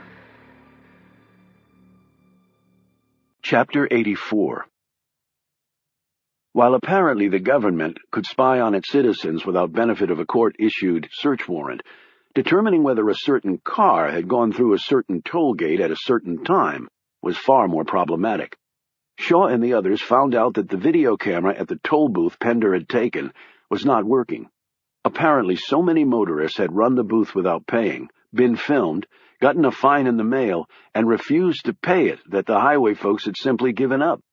Now the camera was there as a deterrent, they were told. However, everyone knew it wasn't functioning, because a local newspaper had done a story on it, and so there went the deterrent. Frank had next checked with the electronic toll payment company. They had balked at giving out the information to him despite his credentials. He had summoned assistance from the police in Virginia. Armed with his official backing, another attempt had been made to get the information. Then they were told that there apparently had been a server glitch, electronic bug, or inadvertent file wipeout that happened from time to time. They were working on it and would get back to them. "Get back to us!" screamed Frank over the phone. "Get back to us! The whole freaking world is about to go up in smoke and you'll get back to us?" The woman on the other end of the line told Frank that she didn't care for his tone, and they were doing the best they could, but that computers were not perfect. "Well, honey," Frank said, "by the time this is all over and the world has come to an end, who'll give a shit about imperfect computers?" The woman apparently had not been listening, but rather reading from her script. She told Frank to have a nice day, and if he had any other questions or concerns, they'd be happy to help because customer service was their #1 priority. Frank slammed down the phone and would have ripped the hair off his head if he had any left. He looked at the others. "Now what? We just wait for the first nuke to launch?" Royce shrugged. "What's the alternative?" Shaw rose. "We do a little digging on our own." Frank said, "What kind of digging?" "In the dirt," Shaw answered, as he closed the door behind him. Katie looked at the other two men. "What's with him?" Royce wanted to know. "He's been through a lot," she said defensively. "We've all been through a lot," snarled Frank. Katie didn't hear this. She'd already hurried out after Shaw. She caught up with him as he strode down the hall. "Shaw?" He stopped, waited for her to catch up. "What are you going to do?" she asked. "Just like I said, dig." He started walking again. She had to skip along to keep up with his long strides. "But how? Where? It's not like you can just pull this guy out of a hat." "You never know." "Do you have to be so damn secretive? Because let me just tell you, it's frustrating as hell." She put a hand on his arm. "And can you please stop for a sec? I haven't run a marathon in a while." He faced her. "I'm not asking for you to help." "I know," she said more calmly, "but I want to help. I thought we could flush this guy out with my plan." Shaw's angry features cleared. "Your plan was great, Katie, and we almost got him that way. So can I help? I mean, I don't have anything else to do right now, and the whole world at stake thing, you know?" She attempted a smile. "Okay, do you have any ideas?" "All we have is that video of the car, and I think it's worth another look. We might have missed something." Shaw finally shrugged. "I'll scrounge up a copy, and we can go through it again." "A copy? Why not just go back and watch it with Royce and Frank?" Shaw didn't answer her. He was already walking back down the hall. Chapter 85. Creel held up a small recorder. He turned it on, and Pender listened to his phone conversation with Katie James all over again. A gray-faced Pender said weakly, "You knew about it?" "Of course I knew about it, Dick. I know everything. You should have realized that by now." Pender started to sputter. "I was just trying to take care of it without bothering you, Mr. Creel. I have the money. It's all ready to go." "I appreciate your effort. I really do. The problem with the blog was unfortunate, however. I would have hoped, with the amount of money I was paying you, that would not have happened. But such is life. The unexpected sometimes comes along. I know that as well as any man living." "But once we pay her—" Creel stopped him. "Unfortunately, it's not that simple.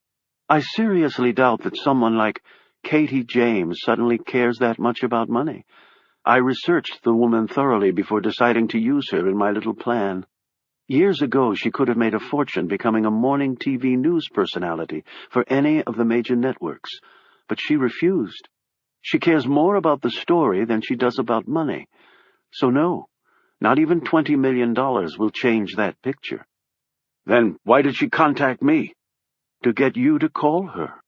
When Miss James told you to pull off the road, my friend here tells me you almost ran off the highway." Pender stared at Caesar. "He was following me? Just answer the question, Dick." "Yes, I did. It was unnerving. It was like she was watching me." Someone was watching you, Dick. And it wasn't just me. What are you talking about? Who was watching me? There are cameras all over the toll road. She made that comment to get you to react, and you did. Now they look at the video, time the conversation, and they see you almost wreck at the precise instant James said what she did.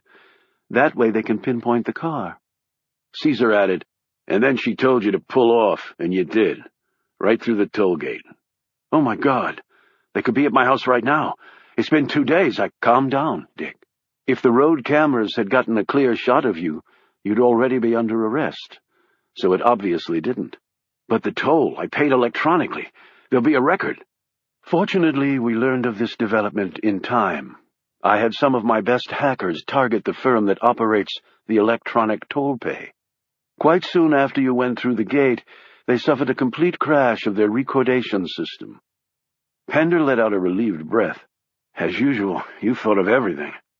Now I need you to do something for me. Anything. We'll have to shut the entire project down. Right now. I want you to tell your employees in the war room to go home. We're going to clear it out of everything that shows your connection to the Red Menace. My people can do that, Mr. Creel. I can make the call right now. In light of recent events, I'd prefer my people to handle the cleanup. I'm sure you understand. All right, if you insist. And best of all, you won't have to pay the money, Dick. I guess that's right. But then she'll write the story, the real story. Let her. I believe things have gotten to a point-of-no-return stage. The contracts are signed, and China and Russia are still only a few steps from going to war, regardless of this recent diplomatic effort. The only thing James can do is back off her original story. I was duped, she'll claim. But with no corroboration, her credibility is zero.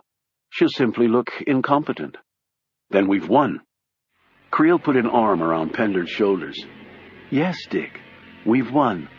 Now, call your employees, and let's finish this.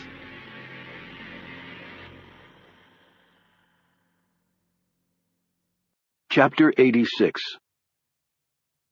They sat in Katie's hotel room going over the video for the 100th time.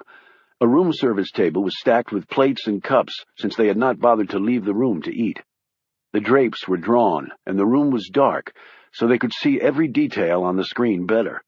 They had enlarged all angles of the shots on the laptop and dissected them grid by grid, and they had come up with absolutely nothing. Shaw lay on the floor, gazing at the ceiling. An exhausted, red-eyed Katie was on the unmade bed, moodily doing the same. She slipped off her pumps, padded over to the room service table in her stocking feet, and poured out a cup of coffee. "You want one?" she asked Shaw. He shook his head and kept his gaze fixed on the ceiling. Frank checked the overseas account he set up for the money drop. No 20 million yet. "Great," Katie shot back. "I'm clueless and still poor." She sat down at the desk chair, sipped her coffee, and stared at the screen. "What's the latest on the diplomatic efforts?" Shaw asked. Katie hit a few computer keys, accessed the internet, and read the news. "They're still meeting in London. China and Russia haven't even agreed to send delegations, but they're hopeful of some sort of peaceful resolution."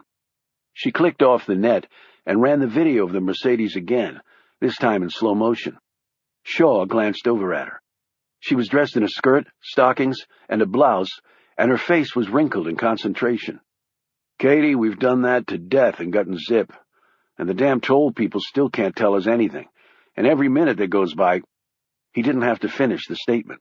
Katie wasn't listening. Her gaze was suddenly riveted on the screen. "Shaw, look." He hopped up and joined her at the desk. "What?" "There." She pointed to the bottom of the screen where she'd enlarged the grid section. "It's the rear fender of the Mercedes. So what?" "It's a black Mercedes." "Really? Hell, I thought it was white," he said a little heatedly. "Get to the point." "Hey, keep your pissy attitude under control." She nicked the screen with her fingernail. "The car is black, but that spot is blue and gold." She pointed to another smudge of color. "And red." "I noticed that before. We all did. It's a sticker on the bumper. But that's all you can see. No writing. It could be anything. The text already enlarged it and came up empty." "I know that, but wait a minute." Katie was hitting keys, enlarging the section even more. Now was revealed a red top bar, a short line of gold, and a background of deep blue. Katie hit another key, zooming in on the gold and red parts. "We've seen that, Katie," Shaw said, studying her intense expression. "What's the big deal?" "When I saw it the first time, I thought I knew that pattern, but nothing came to me, so I just thought I was mistaken. But now that I'm looking at it again, I know I've seen it before, somewhere. It's bugging the crap out of me." She looked at Shaw's jacket hanging on the chair. She touched the breast pocket. "Damn! That's it! That's it!" Her hands flew over the keyboard. She got back online and did a Google search. When the screen revealed the answer to her query, Shaw gaped as he stared at the top of the page. It was a crest with a red top bar, a blue shield, and a gold X with a red crown in the center. It seemed a fleshed-out match for the bit of sticker visible on the bumper. Shaw read the name at the top of the screen. "St. Albans School?" She nodded. "I told you my dad grew up in Washington. Well, he went to St. Albans. It's an exclusive private boys' school in D.C. She held up the sleeve of Shaw's coat. "He still has a jacket with that crest on it. That's where I remembered seeing it. And I bet our guy has a son that goes or went there." A second later, Katie was lifted into the air. Shaw's strength was such that he had done it solely with his good arm. "Great work, Katie," he said into her ear. He put her down and turned his attention to the screen while she looked slightly flustered. She said, "So we tell Royce and Frank. They can search St. Albans' database and get a list of names. We match it to vehicle registrations, and we find the black Mercedes and our guy." "Do you think we can find that out without calling Royce and Frank?" He didn't look at her when he said this. She answered hesitantly, "I don't know. I mean, you'd probably need a search warrant." "But you said your father went there. That might make a difference." "Maybe, but I can't access vehicle registrations. And why don't you want to call them?" She looked uncomfortably at Shaw. He turned, towering above her. She unconsciously took another step back. "Why do you think?" he said bluntly. "I don't know what to think." "Sure you do. You're a smart woman." He nodded at the screen. "Smart enough to have seen that when none of us did." "I can't help you do what you want to do, Shaw." Her voice was tinged with a quiet desperation. "Getting squeamish on me all of a sudden? Worrying about the rights of others? Innocent until the trial lawyers cover up the truth so no one can find it and the guilty walk free? I don't give a damn about the people who did this. They can rot in hell. So what's the problem then? The problem is you. You take the law into your own hands, you go to prison. Or worse. I won't be part of that. I can't." He sat in the desk chair and stared down at the carpet. "Shaw, you can't throw your life away over this." Shaw didn't appear to be listening. "I thought I knew what real pain was, Katie. What it was to hurt like you've never hurt before. But when Anna died, I discovered exactly what it felt like." Katie crept forward and put a hand on his shoulder. "You need to let it out, Shaw, before it destroys you." He stood so quickly that she had to jump back. "I'll call Frank and get him going on this." "Just like that?" she said, bewildered. "Just like that. It'll be faster that way," he added ominously. As he made the call, Katie stared at the crest of St. Albans School and then over at Shaw as he relayed her discovery to Frank. When he clicked off, Shaw said, "Get your shoes on. We've been stuck in this room long enough. I'll take you to dinner while they bang through the database." Katie retrieved her shoes, sat on the bed, and slipped on her heels. He put a hand on her arm and guided her out the door. As they walked down the hall, her heart was thumping in her chest. She didn't believe Shaw. Not at all. And she was afraid. Not for herself. She was afraid for him. Chapter 87. There were 8 families on the St. Albans database that owned black Mercedes S500s, a match with vehicle registration showed. Shaw, Royce, Frank, and Katie sat in a room at the FBI's Northern Virginia office studying this list. 2 in McLean, 1 in Great Falls, 3 in Potomac, the rest in D.C. 4 of them have kids currently enrolled in the school, an FBI agent rattled off. Katie broke off, staring at the screen, and glanced at Shaw. His focus was totally on the list, she could see. As she watched, she saw him mouthing words to himself. He's memorizing the names and addresses. "The smart thing to do," Frank said, "is split up our assets and hit them all at once." "We can actually narrow the list down even more," the agent said. "The house in Great Falls and the car are registered to a woman. She's 86. The ones in D.C. are men, Stephen Marshall and Sohan Gupta, but they're African-American and Indian, respectively. You said your guy was a white guy.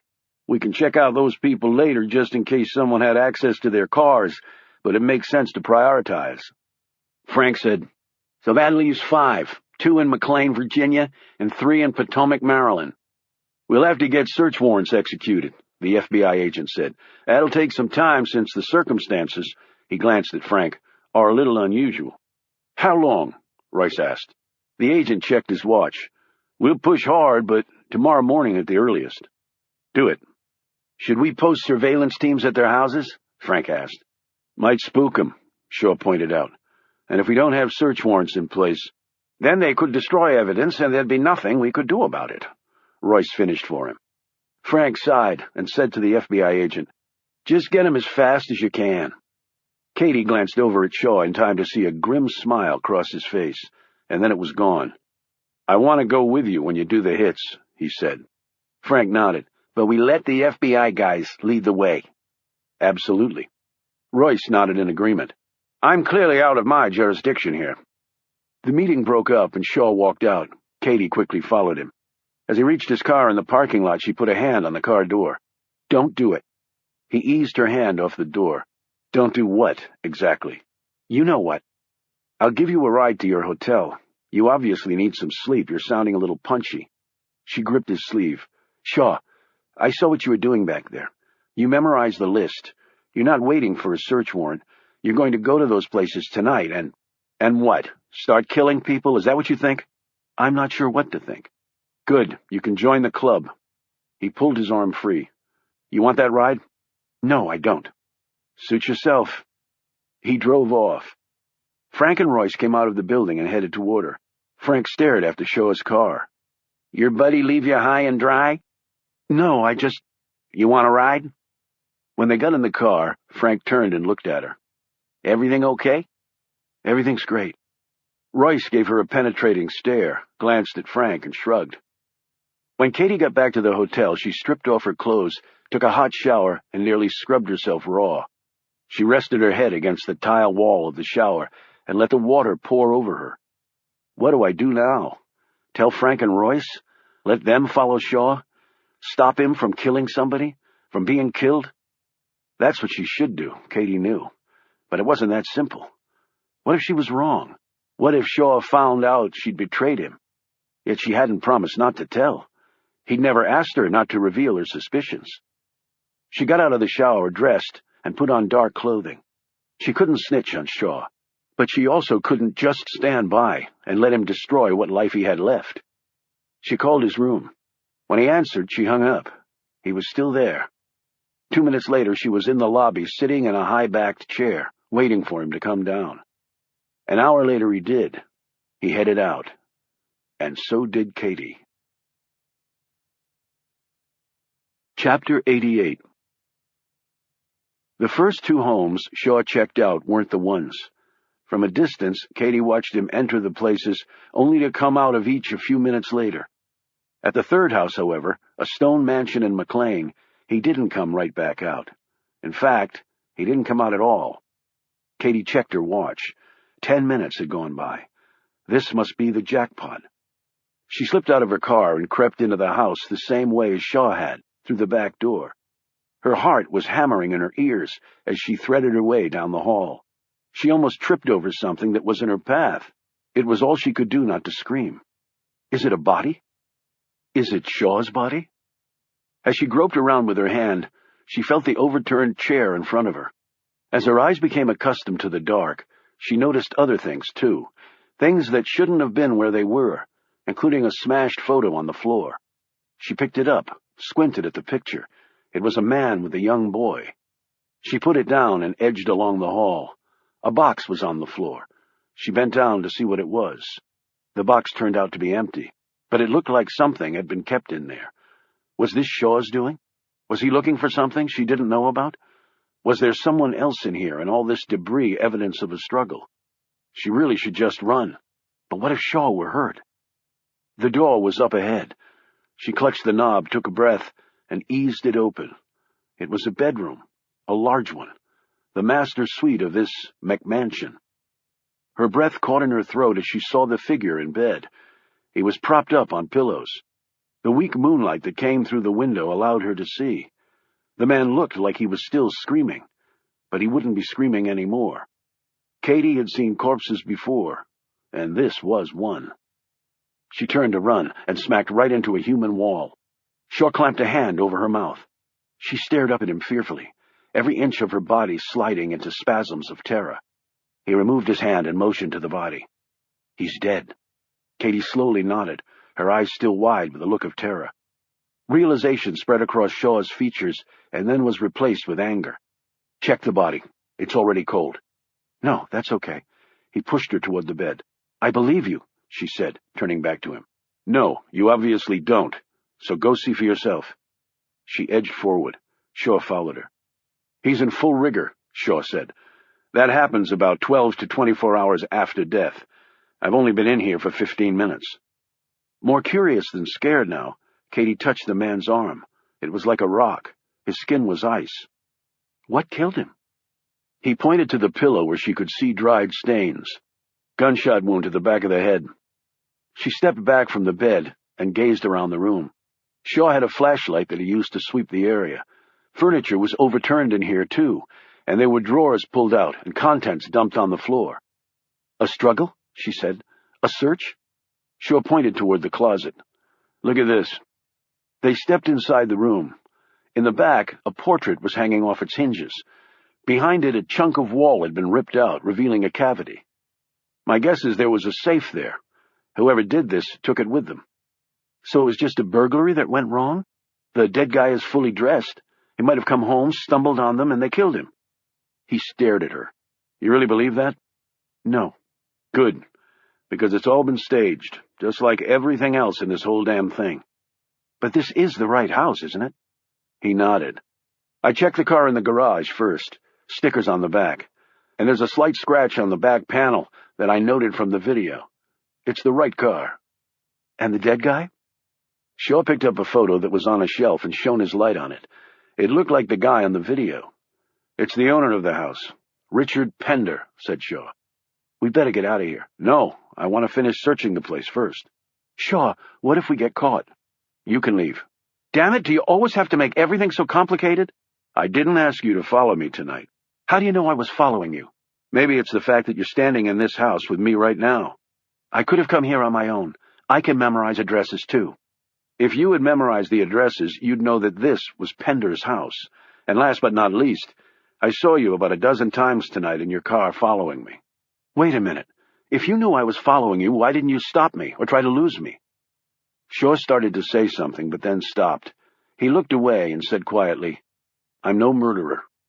"I'm glad you realize that." A brief moment passed, and then Shaw asked, "Are you going to help me look or not?" "I'll help. Let's just make it quick." A half hour later, they'd found nothing of any use. Richard Pender owned a firm called Pender and Associates. Shaw had never heard of it. They got the office address from some letterhead they found in a desk drawer. Katie stared at the paper. "I know this name for some reason." She thought for a moment and then shook her head. "It's not coming." They left out the back door. Or tried to. They never made it. Chapter 89. Shaw awoke first, the synapses in his head screaming out intense messages of pain to the rest of his body. Yet that busted-up nerve mailbox was pretty full. He tried to sit up and push back the feelings of nausea rolling over him. He assumed he'd be bound, but he wasn't. His hands and feet were free. He heard a groan and looked behind him over the top of the seat. Katie was lying on the floor there. "Katie, are you all right?" Another groan was followed by a soft moan, and then came a bit of movement as she slowly sat up. She rubbed her head. "Yeah, but I've got the mother of all knots on the—" There was a grinding sound, like metal against something equally hard. "What was that?" she said. "Where are we?" She looked around. They were in a car. Her car, the one she'd followed Shaw in. "Don't move," Shaw hissed. "What?" Another grinding sound came, and Katie had the sickening feeling of the floor slipping beneath her. "What's going on?" Shaw inclined his head at the window. Katie stared out and saw nothing but black. No, not entirely black. She saw some trees, large trees and thick bushes. Did they leave us in the woods? Yes, but not exactly on level ground. What are you talking about?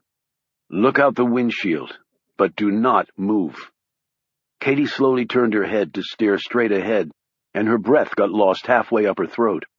She was looking straight down, or at least it seemed that way. It was like being on a roller coaster about to go over the edge, or a plane in a death spiral, and you were the pilot watching the ground coming at you sickeningly fast. "Where are we?" she whispered. In a car, on the side of what appears to be a very steep hill with a clear path of 200 feet in front of us, at least until we get to the bottom. Then we hit a wall of trees, and if we manage to plow through those, we go right into the river. River? The Potomac. He slowly raised his arm and pointed out the windshield. That looks to be Georgetown over there, doesn't it? She gazed at the pulse of lights from across the water. Then we're off the George Washington Parkway? He nodded. Can you open the doors? They're locked. And if I try to open one, we're going for a short ride way too fast. How did we get here? The last thing I remember is leaving Pender's house. They must have been waiting for us. I'm an idiot. They were waiting for us at the graveyard in Germany. Why not Pender's house? They must have figured out what we'd done on the call, gotten to Pender first, and then waited for us to come poking around. Katie shuddered. They made his death look like a burglary, and now we're going to end up as a traffic accident. Shaw grimaced as yet another pain shot through his battered head. A run off the road and down the hill, where we burst into flames when the gas tank ignites as we smash into the trees down there. I'm sure the skid marks off the road were professionally done. So why hasn't the car rolled down already? We seem to have gotten stuck on an outcrop of rock. Are we really that close to going down? Or am I becoming almost hysterical for no reason? None of the tires are touching the ground. It's like being on a seesaw and the rock is the fulcrum. We move too much, down we go. And if we don't move, at some point we go down anyway. Can you call somebody? Frank? Royce? The president? Shaw gently felt in his pocket. They took my phone. How about you? It was in my purse. I left it in the car. Do you see it? Shaw eyed the floorboard. Yeah, but if I try to get it, we're going over. Can you slide into the back seat? With your weight back here, it might anchor the car. Shaw tried to ease himself backward, but another long groan and a few more inches of the car sliding stopped him. Okay, that's a no-go. We can't just sit here waiting to die, Katie exclaimed. He moved his weight a little to the left. The scraping sound came immediately, and they could both feel the car move forward another inch.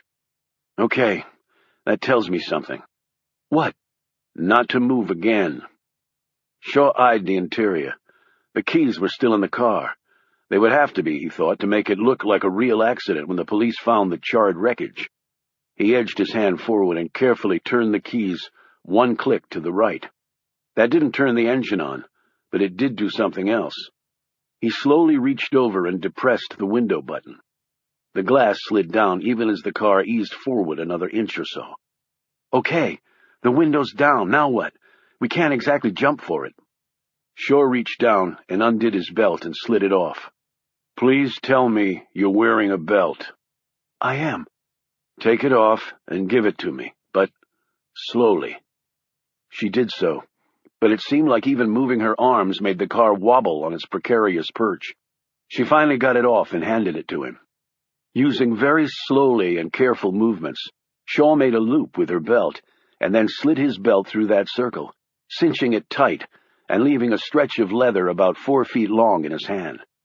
What's that supposed to be? She asked. A lasso. What exactly are you going to lasso? That tree branch outside the car window. He nodded at the short but thick piece of wood. If I can pull myself through the window, with my weight out from the front seat, the rear should settle back down. And I can get something to wedge under the front tires, and then get you out. Should? Should settle back down? What if it doesn't? What if you getting out makes the car go hurtling down to those trees? Are you just going to wave bye-bye while I plummet to my death? Shaw thought for a minute. Okay, we've got one shot at this, just one. If we get out together. If we go down, well, trust me, I get the picture. What's the plan? Basically, 1,000 to 1 shot. Okay, I'm already loving it, she said sarcastically. As soon as I get the loop over that branch, you grab onto me like you've never held on to anything in your life, got it? Katie's breaths were coming quickly now as the car started to tilt forward even more. We're going over, aren't we? Katie, did you hear me? Yes, I did. Grab onto you. Never let go. Got it. But wait until I get the loop over the branch. Are you going to do all that in the millisecond you'll have before we fall to our deaths? Pull us to safety using a belt I bought at the Gap for $10? Katie, don't go hysterical on me. I know you've been in plenty of tight places before. This is just one more of them. She gazed fearfully out the windshield and then looked away. Okay. Shaw eased sideways and eyed the branch, trying to convince himself that it would not necessarily be a miracle if what he was about to do worked. It would actually constitute more than a miracle, he realized. It would take divine intervention plus luck, plus some unknown bit of cosmic wizardry. You ready to go? He said. Katie was breathing so hard she sounded like she was about to deadlift a ton of iron as she prepared herself to escape a 2,000-pound car as it fell away from them at speed. She looked at the window opening. It seemed about 3 inches in diameter. They were never going to make it. I can do this, she said to herself. I can do this. Oh, please, God, let me do this. Shaw tossed the loop. It missed. Katie cried out, Maybe I can try it from back here. She hit the window button, and the panel of glass slid down. And then the car suddenly snaked forward. Oh, shit, Katie said. Hold on, Shaw called out. It's going, Shaw. It's going over. Oh, my God. The car was indeed going, and there was nothing between it, them, and 100 tons of oak. From where he was sitting, Shaw could no longer even reach the branch with his belt rope. Shaw! Katie screamed, gripping the seat with all her strength as the front of the car shot downward and the rear lifted up into the air like the Titanic about to take the final plunge. Shaw swore, flipped backward over the seat, turned in mid-roll, and let the belt lasso fly out Katie's window. It somehow snagged the branch, and Shaw pulled it tight. Miracles did, it seemed, happen. The car's momentum had pulled Shaw, who was holding on to the belt with both hands, halfway out the window. Katie, grab hold of my legs, now! He felt her grip his legs. The car was going all the way, no stopping it now. Shaw slid neatly out of the window, but then something felt wrong. Katie! She wasn't there. He hit dirt hard. A jut of rock nailed him right in the gut. The belt slipped out of his hand and he tumbled down the steep hill. He looked in front of him and watched as the car gained more and more speed. His momentum caused him to flip over and land hard on his back. When he managed to sit back up, he saw the car slam into the trees at the bottom. A second later, an explosion ripped the air as the gas tank ignited. Shaw grabbed onto everything he could get hold of, bushes, branches, dirt, and rock to stop his slide. If he went another 20 feet, there was no stopping, and he would end up in the inferno down there too. He finally slammed against an old stump. Katie! He yelled. Katie! She didn't answer him. Chapter 90. The phone call woke Frank from a sound sleep. It was the FBI agent they'd been working with. Frank sat up, already groping around for his clothes that he'd dropped on the end of the bed when he turned in. What's up? One of the people on the St. Albans list, Richard Pender, was just found murdered in his home. Frank's feet hit the floor. He pinched the phone against his ear with his shoulder while he hopped into his pants. Son of a bitch! And that's not all. Yeah? Frank said warily. A neighbor of Pender's phoned the police. That's how they discovered the body. Why'd they phone? Did they see something? Pender's killer? He saw what looked to be 2 people being carried out of the house and put into a car. 2 people? Could they ID them? It was dark. He couldn't be sure. But the man was big. It took 3 guys to carry him, and the other appeared to be a woman. Did they see anything else? He got the license plate of the car they were put in. And? Frank slid into his shirt and tucked it into his pants, and then slipped on his socks. Oh, shit. Don't tell me. We traced the plate. It was Katie's rental car. Frank stuck his feet in his shoes and roared. What the hell were they doing there? We hadn't gotten a search warrant yet. Looks like they were doing a little independent snooping. Have the police tracked the car down yet? No, they put out an APB, but nothing yet. Has anyone tried to call Shaw or Katie? Yes, no answer. We sent people to their rooms, nothing. When did the neighbor phone this in? About 2 hours ago. Christ, they could be already dead. They probably are already dead. What's the take on Pender? When did they pop him? 20 hours ago or more, according to the prelim. Shit, that trail's cold. Wait a minute, if they killed Pender that long ago, what the hell were they doing watching his house? Waiting for someone to come by? You mean waiting for Shaw and Katie to come by, just like the funeral in Wiesbach? What the hell were they thinking, going there? The officers on the scene at Pender's home said it looked like a burglary gone bad. Burglary my ass. So what's the story on this Pender? Who is he? He owns a firm called Pender & Associates based in Northern Virginia. The picture isn't completely clear, but it seems to be some sort of PR firm. Frank called Royce, filled him in, and arranged to meet the MI5 agent in the lobby in 5 minutes. He grabbed his gun, ripped open the door, and ran down the hall, pulling out his cell phone and punching in a number as he jogged along. Shaw and James are in serious trouble. Track him, now. Frank hooked up with Royce in the lobby, and the two agents raced to their car. As they drove off, Frank called the FBI agent. I want a strike team to hit Pender & Associates right now. We don't have the search warrants yet. Frank yelled, what are the odds of a guy on our list getting popped and Shaw and James getting snatched from the guy's house not being tied into this whole damn conspiracy? About 1 billion to 1, the agent admitted. So screw the warrants. Nail Pender & Associates now. Yet Frank's gut was telling him it was already too late for Pender & Associates. And too late for Shaw and Katie. Chapter 91.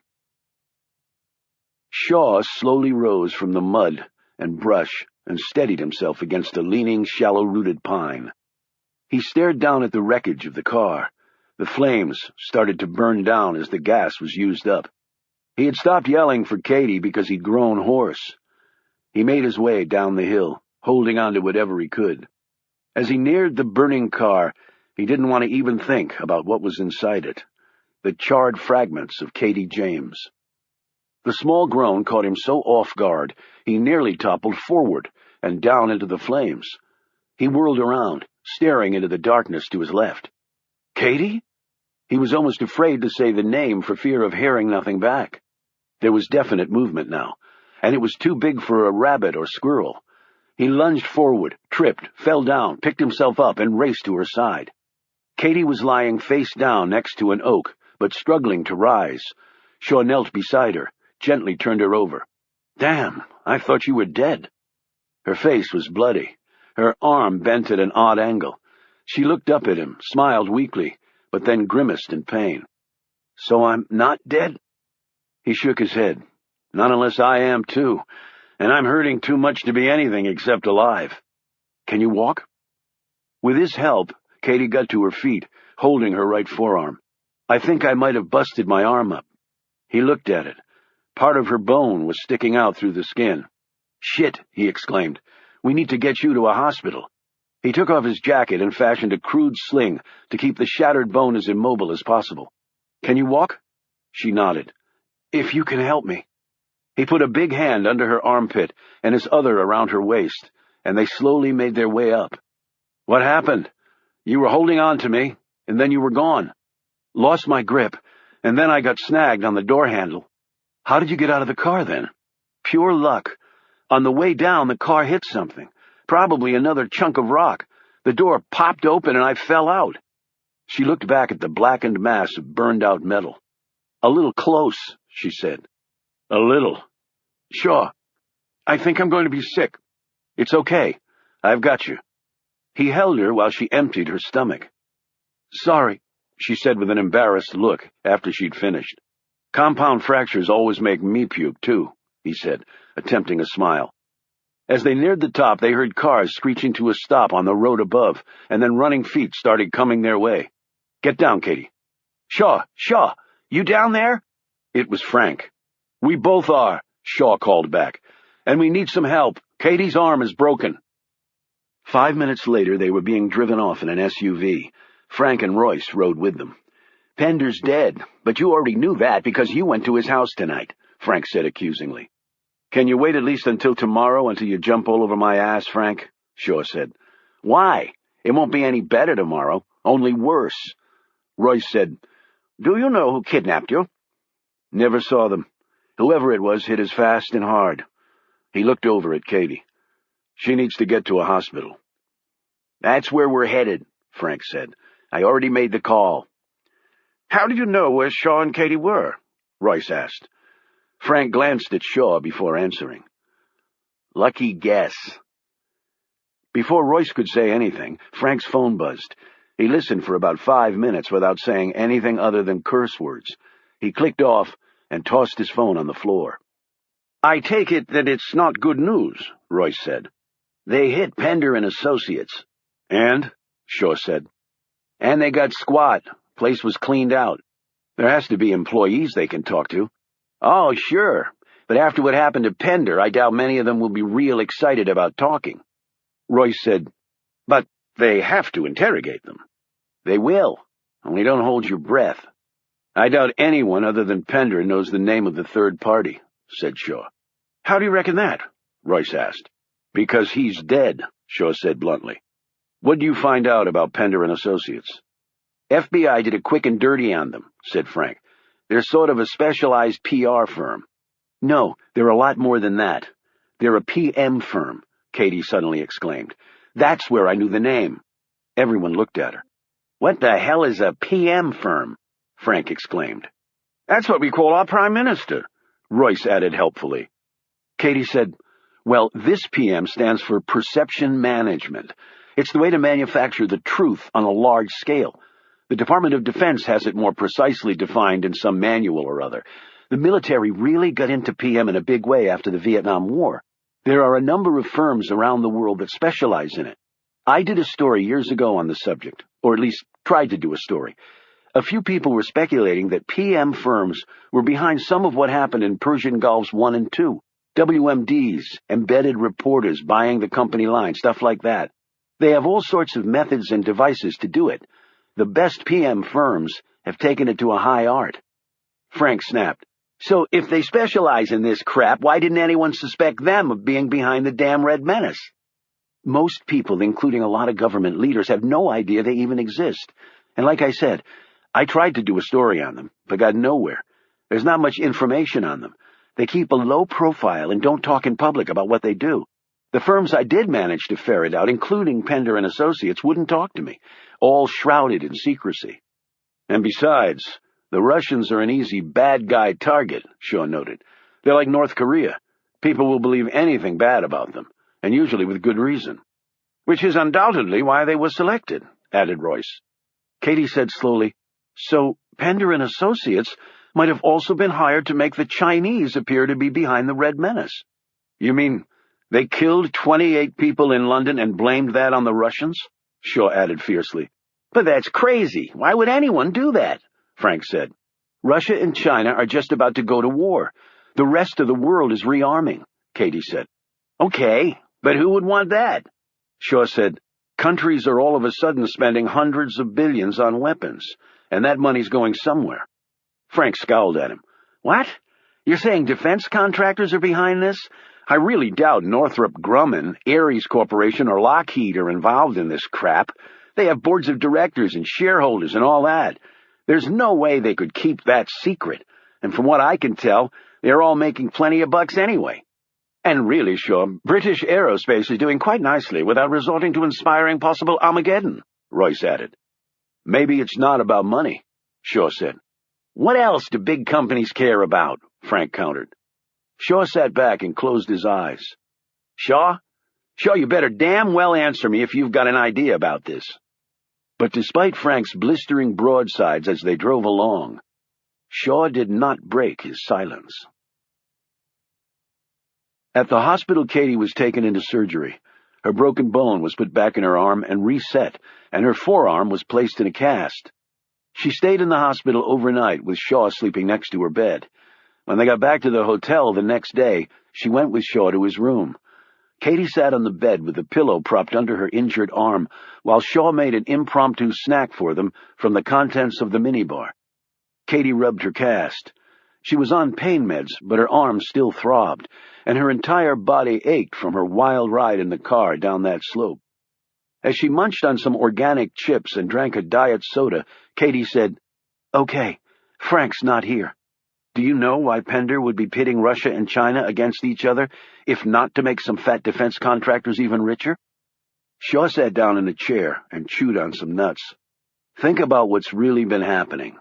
She scowled at him. "Death, destruction, war, the plague? Or did I miss something?" Anna said something to me when she first started looking into the Red Menace. "What was it?" She said it reminded her of something, of attempts to create a new world order, or at least an old new world order, if that makes sense. The Russians wipe out a big part of the Taliban with one strike, and tell the other Arab countries to back off or risk annihilation. Now the Middle East is going to hell, and nobody cares because everyone's focused on Russia and China going toe-to-toe. And now the major countries are rearming for what looks to be a long-term standoff. He looked up at her. Deja vu.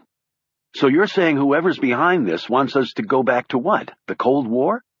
"By all accounts, Russia and China scared the crap out of each other. They won't attack again. Just go into a long rearmament phase, along with all the other major powers. A mutual standoff. And now that Russia used cruise missiles against Afghanistan and got away with it, you think other countries might not try that tactic against some of the other unruly nations, Muslim or otherwise?" "You mean big boys exerting their muscle again? Like Russia and the U.S. used to do?" "Something like that. Maybe somebody's tired of terrorists running the world's agenda. They want the old ways back." "Yeah, great. The old ways that entail the constant threat of nuclear annihilation." But the Cold War also sparked the greatest military buildup in history. And aside from the Israel-Palestine equation, nobody really gave a damn about what was happening in the Middle East for the most part back then, except for oil. There were no murky moral questions about right and wrong or religious differences. It was simply a case of clearly defined good versus evil. People didn't have to think about it. It was what it was. Maybe some prefer that, even with the Armageddon possibility. Hell, maybe a lot of people do. Katie finished her last potato chip. "You know, that asshole Pender never paid me my $20 million. So I said if he didn't, I'd tell the world the truth." Realization spread over Shaw's face. "Katie, you know that will make you a target." "I'm already a target." "Then it'll make you a bigger one." With difficulty, she scooted to the edge of the bed and put her feet on the floor. "Shaw, I've spent my entire adult life trying to find the truth, and I'm not stopping now. And them coming after me is probably the only way we're ever going to get to the truth." She reached across and touched his arm. "Besides, I've got you to protect me." Shaw gripped her hand. "Okay, if we do this, we have to do it my way. There'll be a lot of risks, but you have to trust me." "I do. I actually always have." Chapter 92. At 0 hours Universal Time, Katie James appeared on a video released on the same website as Constantine had been. It was not a coincidence. The footage had been shot by Shaw in her hotel room. Katie had returned to her natural blonde hair, though it was still spiky. She spoke clearly and firmly, using no notes. "My name is Katie James, and everything I wrote in my earlier story was wrong. I told my newspaper not to publish it, but they did anyway without telling me. But I can tell you the truth now. The Chinese are not behind the Red Menace, and the Russians did not commit the London massacre. My source, Aaron Lesnick, lied." She held up her injured arm. "I was almost killed by the people really responsible for all this." She paused. "And who are they?" "A man named Richard Pender was one person behind it. He ran Pender and Associates, based in Virginia. He is, or was, a perception manager. He's dead now, killed by whoever employed him to create the truth out of lies and make the world believe it. Constantine was a lie.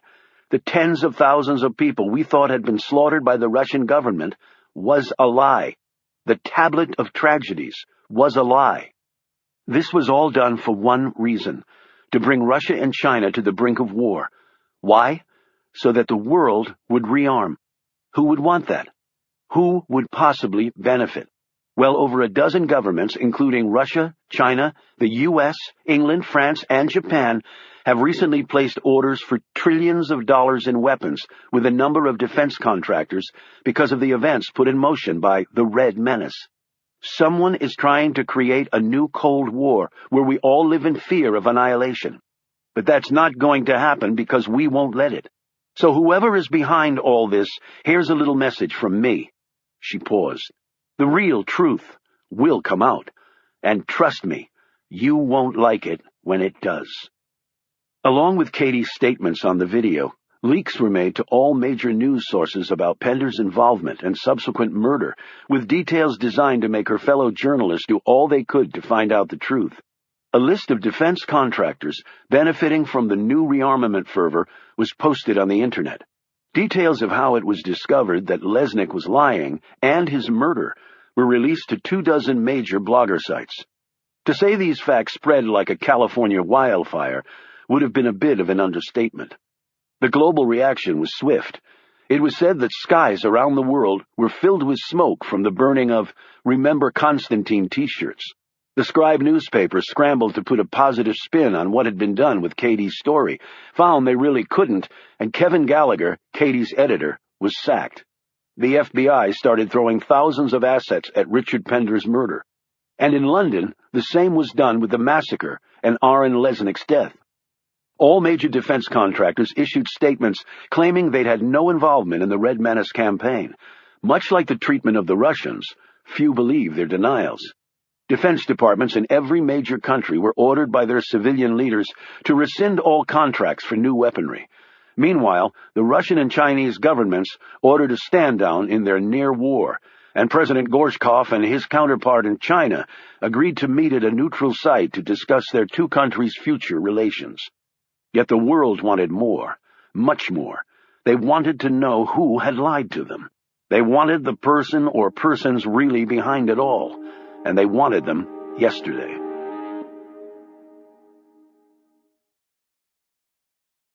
Chapter 93.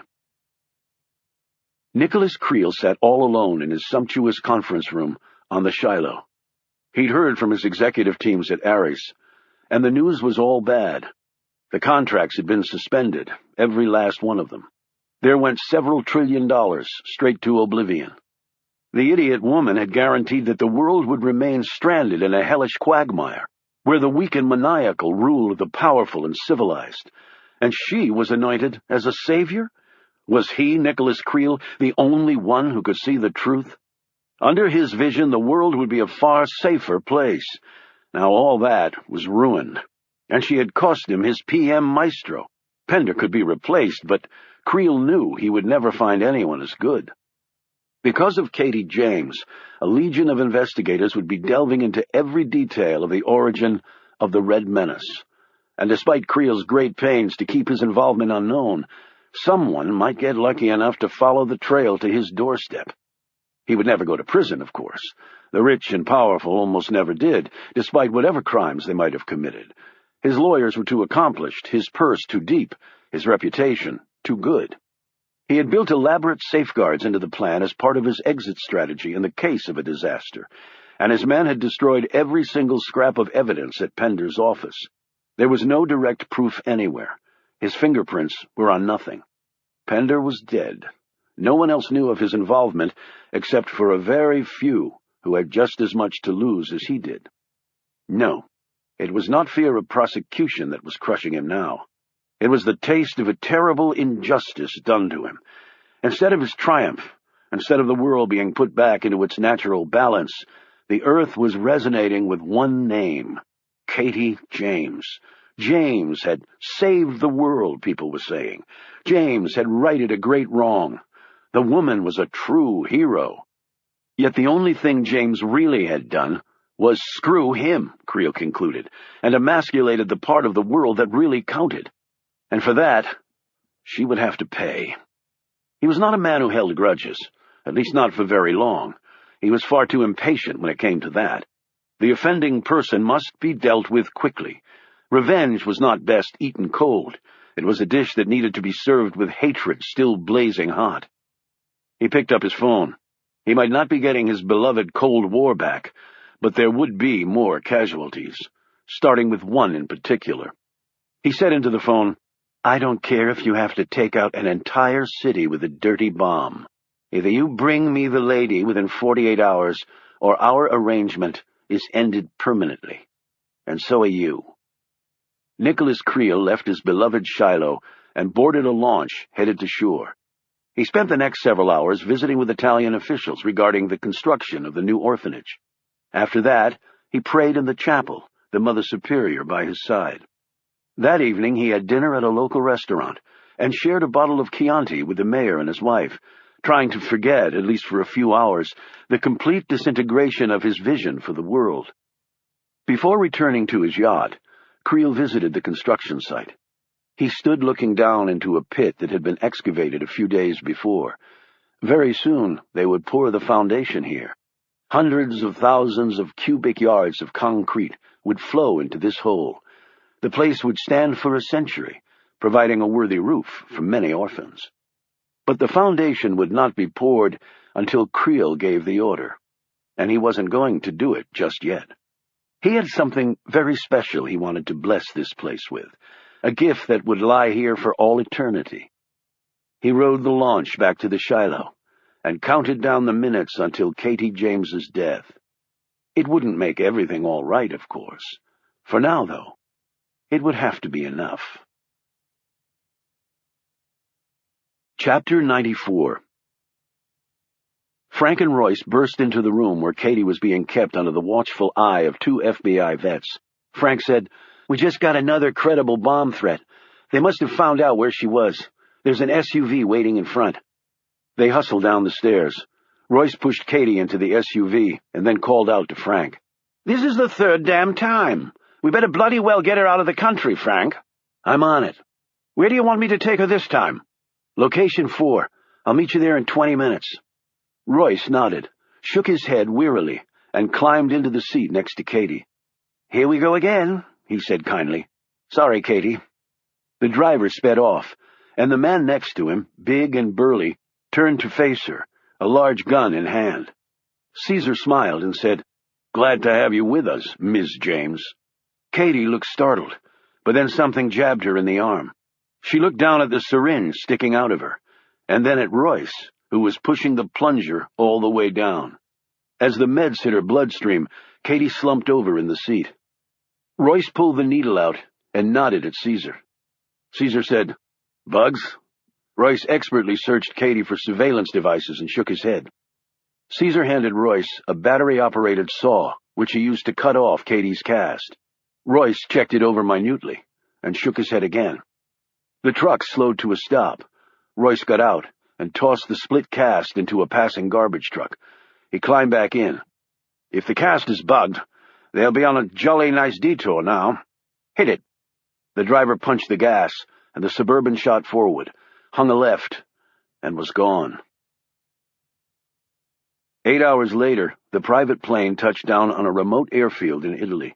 A truck pulled up next to the aircraft, and a box was loaded into it from the plane. Several men got in the truck, and it rolled off. An hour after that, it arrived at the Italian seaside, the Mediterranean moodily aglow under a setting sun. A launch carried the box, Caesar, Royce, and several other men out to the Shiloh. The crew had been given the evening off. Only the captain remained on board and was sequestered on the upper bridge. Special visitors of a sensitive nature had been the only explanation given to the man. He didn't ask for another. Nicholas Creel was sitting in the ship's library surrounded by first-edition books he'd purchased over the years, and unlike some collectors, he'd actually read them. When the door opened and the box was brought in, he didn't smile. He actually felt as though he would never smile again. He nodded at Royce. "Good work. I never had any doubts your association would pay off for me." "Pleasure, Mr. Creel. MI5 never saw my potential, and certainly never paid me fairly for it." Creel looked at Caesar. "Shall we let the illustrious Ms. James join us?" The big man opened the box and lifted Katie out. She was just coming to. Caesar laid her on a table. The men stood there until she sat up and looked around. "Welcome," Katie, Creel said. I may call you Katie. I feel like I know you so well, even though we've never even met. Katie slipped off the table and dropped into a chair. She rubbed her head and grimaced as she clutched her arm. Where the hell's my cast? Royce said, We thought it best to remove it. GPS devices can be embedded in such things. It was just a damn cast, you idiot. Katie held up her arm where the break in the skin was clearly visible. So you say. She turned her attention back to Creel. But I do know you, she said. Nicholas Creel. Any journalist worth her salt would know you. I'm flattered, yet you don't seem altogether surprised. Once I thought out a few things, the list of suspects narrowed considerably. She glanced at Royce. His involvement I didn't figure on, though. Creel did smile now. Of course not, but one must always have a safety valve, an inside source, and Mr. Royce shares my view of how the world should be, a view that you have now effectively destroyed. I can't even imagine how much you've cost mankind. What I've cost it? By stopping China and Russia from going to war? There was never going to be a war, you fool, Creel roared. The Cold War was the safest period humanity has ever lived through. My plan would have liberated the world. That's right, I was a liberator, he snapped, as Katie stared at him incredulously. Now you've ensured that we will be ruled for eternity by savages who have no regard for human life. They have toppled all balance, crushed all possibility of diplomacy. We are as close to global annihilation as we have ever been, thanks to you, Katie James. He said her name as though it was the most repellent 2 words that had ever passed his lips. Yeah, I'm sure that has you bummed, but I'm thinking you're really pissed about losing out on all those weapon dollars. I have enough money, I can assure you, but Theodore Roosevelt had it right. Speak softly and carry a big stick. America's greatest presidents knew that military power was the key to everything. Everything. Yeah, war is great, isn't it? You built your career covering them, so you have no room to complain. Glory always goes to the victor. I didn't cover them by choice, and my reporting showed the horror of wars. I never found any glory in it. You obviously didn't look hard enough. Political history is defined by such confrontations. Didn't some famous general say it's a good thing war is so terrible, or we'd grow too fond of it? That was Confederate General Robert E. Lee at the Battle of Fredericksburg, and as history has shown, he was a loser. I only deal in winners. Have you ever been in the military, Mr. Creel? You ever been shot or even shot at? Creel didn't answer her. Well, I have. And let me tell you, with people who actually fight the damn wars, there are no winners or losers. They're just survivors. Yes, well, I didn't bring you here for a lecture. I brought you here to die. But I wanted you to know why. And I want you to die knowing you have no one to blame but yourself. She moved a bit closer to him. Can I tell you something? Every condemned person is granted a few last words. Go screw yourself. Brilliant, Miss James. What a wordsmith you are. The door opened and one of his men came in. You have a visitor, Mr. Creel. His voice sank lower. After he listened to him, Creel said, Get her off the ship right now. The man said, Sir, she mentioned something about seeing some computer files in your office. Creel's eyes widened a bit. I see. All right, I'll come out. Out in the hall, Creel's wife was standing in high heels and a short skirt. 2 of Creel's men stood next to her. My dear, what a pleasant surprise, Creel said. Her response was to slap him. Creel's men grabbed and held her. She screamed, You think you can just leave me by the side of the road like a pile of crap? After all I did for you and to you, you bastard! I'm Mrs. Nicholas Creel, and that's the way it's gonna stay. I can see you're upset, but all good things must end, and the divorce payment is more than generous.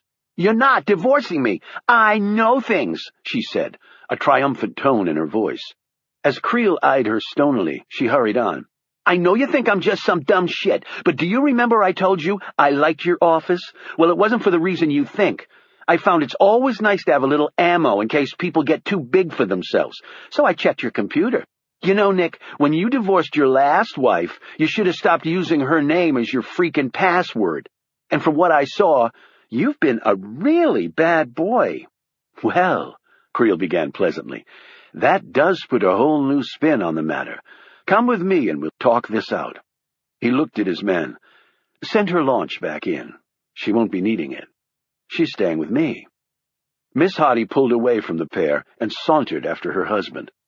When they entered the room and Creel shut the door behind them, Miss Hoddy slowly looked around at the men in the room, and then her gaze fell on Katie. "I know you. You're Katie James." Creel stared in mock sadness at Miss Hoddy. "I'm afraid your timing could not have been worse, my dear. And by the way, you coming out here all alone and telling me what you know shows that you are indeed a dumb shit." He glanced at Royce and nodded. Royce pulled out his gun and fired a bullet right into Hoddy's brain. The dead woman toppled forward onto the table, slipped off, and crashed to the floor. The phone buzzed. It was the captain. A boat was approaching the yacht. "Who is it?" "Looks to be the Italian police, sir. One of the boats patrolling the Shiloh's perimeter." Creel looked at Caesar. "Drug, James. There's a body bag in the engine room. Put her in it, and then take her and that," he pointed to his dead wife, "to the sub, quickly." Royce held his struggling Katie down as Caesar stuck a needle in her. She fell limp again. As the men dashed off with Katie and the murdered woman, Creel adjusted his jacket and went calmly above deck to greet his visitors. Chapter 95. Shaw emerged from the water after ditching his propulsion scooter and diving mask with a small oxygen tank built in, and scaled the port side of the Shiloh using magnetized grips against the steel hull. Even with the aid of the grips, it was tough going with his injured arm. He'd had a cortisone injection there because he knew things were probably going to get violent, but the limb was still weak. He looked at the transmitter device strapped to his wrist. Katie was on board, somewhere in the bowels of the massive 5-story-high ship. Once Katie had been kidnapped, Shaw's plan swung into action. They'd tracked her by satellite, followed the private jet here, and seen the launch heading out to the ship. Frank had been prepared for everything, and had the necessary equipment flown over with them for Shaw to break into virtually anything. They'd agreed that he would go in first, and then call them in at the critical time. The Shiloh undoubtedly had first-class electronic security systems, which was why Shaw was wearing a jammer device around his middle. It would make him invisible to virtually anything the ship could throw at him. Of utmost concern was Katie's survival. While she could have been killed at any time along the way, they'd concluded that whoever wanted her would want to do a face-to-face, which was the only way they could nail the person anyway.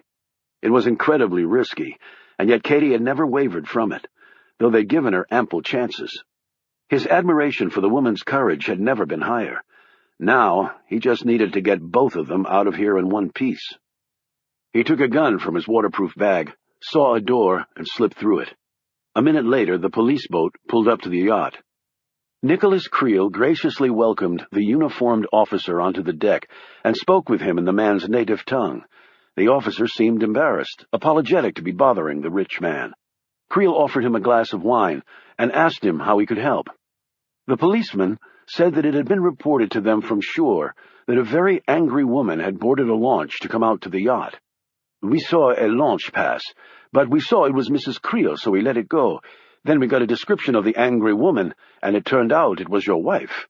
The man looked embarrassed and said awkwardly, "So we came here to see if all was all right, sir." Creel laughed and thanked the man for his concern. "My wife is a bit tipsy, yes, but not remotely dangerous. In fact, I can say without reservation that she will never harm anyone." "You are sure?" "Quite. I'm only sorry you had to come all this way for nothing." "No trouble at all, Mr. Creel." As the man stepped back onto his boat, Creel gave him a little salute. Shaw made his way down into the bowels of the ship, and was surprised he didn't run into anyone along the way. The absence of crew didn't make him feel better, only more paranoid that he was being set up. The caution paid off because he hesitated for a split second before rounding a corner. An armed man walked past, and a second later collapsed to the floor with a cracked skull. Shaw kept moving, eyeing the tracker on his wrist. He was getting closer to Katie, but the transmitter couldn't tell him if she was still alive. A pang of guilt hit him squarely in the chest. He never should have asked her to do this, even if she wanted to. There were so many ways for it to all go wrong. He reached a set of double doors and opened one. Staring back at him was a lavishly decorated theater. As he kept going down the hall, he smelled chlorine. He opened a door, and the smell intensified. The owner of this floating city had an indoor pool. He felt the presence before he saw the person. Shaw and the man collided, and the impact sent them both into the water. One of the man's arms encircled Shaw's neck. He grabbed his attacker's hand, and his finger was nicked by the knife the man was holding. Shaw bent the fellow's wrist back, breaking it. He seized the knife, swung it around, and felt it sink into the man's side. The grip around his neck loosened. Shaw made another stab to the man's chest and kicked free. As he climbed out of the pool, he watched the body sink to the bottom, the water now clouded red. Fortunately, he'd lost his gun before he'd gone into the pool. He snagged it, ripped open the door, and raced out, and stopped dead. Royce leveled his pistol at him. "That was too easy. I'm hardly impressed, Shaw. Now, drop the gun." Dripping wet, Shaw did so and muttered, "How's it feel to be a dirty cop, Royce?" "When I didn't show with James, I guess you knew all you needed to know." "No, I figured it out before." Royce cocked his head, unease settling across his features. "How?" "It won't matter to you." "Why?" "Because you'll be dead." Royce waved his pistol, regaining his confidence. "You really are a damn fool. Well, I'm sure you want to see little Katie, so let's go. We'll do you together. She's in the submarine," he added jauntily. "How about that? The man's got his own bloody sub. Now that's real power." Shaw brushed his hand against his belt, depressing a tiny dimple there that sent out a distress signal to Frank. "But I will let you in on one thing, Royce." "Really? What's that?" Royce said, sneering. "Did you ever bother checking your watch?" "Because we put a bug on it." Royce shot a glance at the timepiece on his wrist.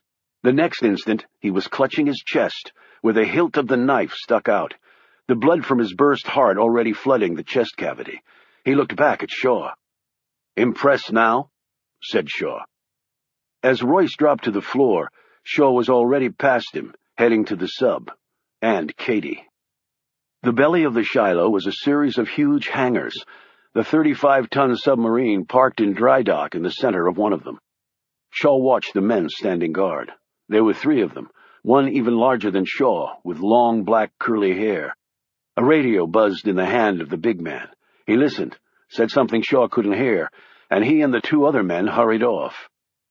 Shaw clambered on top of the sub, lifted the hatch, and dropped down inside. He searched as quickly as he could. When he saw the arm and legs of a woman sticking out from under a bench near the rear of the vessel, he felt his heart nearly stop. When he pulled the woman out and saw the blonde hair, he felt paralyzed. When he realized it wasn't Katie, he started breathing again. Then he saw the body bag, and it all hit him again. He unzipped it with shaky fingers. Then he heard another sound. The men were coming back. Chapter 96. "Take her out of here now, and bury her in the excavation pit for the orphanage," Creel instructed the 2 men, who held the body bag between them. "Put her in a box. I'll arrange everything at the construction site. I'll tell them it's a time capsule." "Where's Royce?" he asked Caesar. "Around here somewhere." One of the men said, "Do you want us to kill her first, Mr. Creel?" "No, I want her to wake up and realize she's been buried alive. They say there's no greater fear in humankind. I want her to feel that horror." The body bag was loaded on the launch, and the men set off. Caesar said to Creel, "What now?" "Now, you disappear. Until the next time." "I don't think so." They slowly turned. Shaw was standing there pointing a gun at them. Creel flinched as he saw who it was, but then quickly recovered. "They call you Shaw, don't they?" Shaw said nothing. "I know of your connection to this matter, so I doubt money will induce you to go away."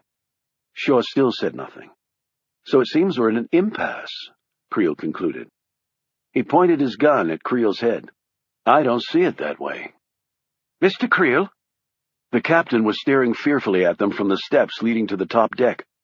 Shaw took his gaze off the 2 men just for an instant. It was still too long.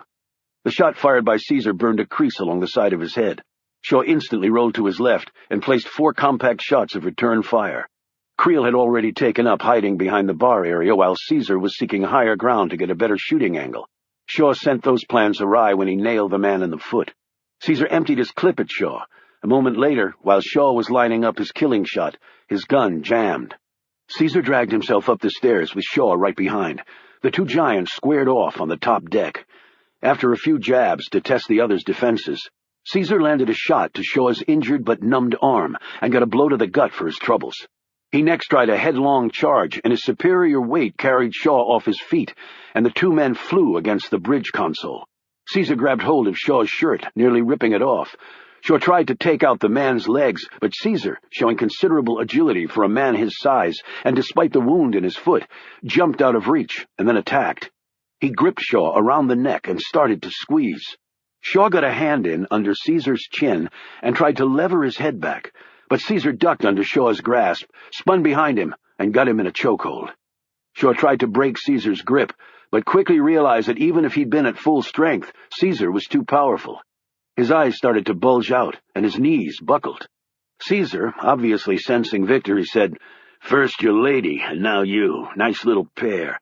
She died without making a sound when I pumped the round in her brain." He tightened his grip. "And I can see the same silent exit for you, asshole." At the man's words, Shaw's mind went entirely blank, and then with a scream he broke Caesar's grip from around his throat. He bent the man's arm back so far and with such violence that he wrenched it completely from its socket. "You?" Shaw said. Caesar dropped to his knees, vomiting from the pain. Shaw smashed him in the face with one of his size 14s, toppling the man onto his back. "R?"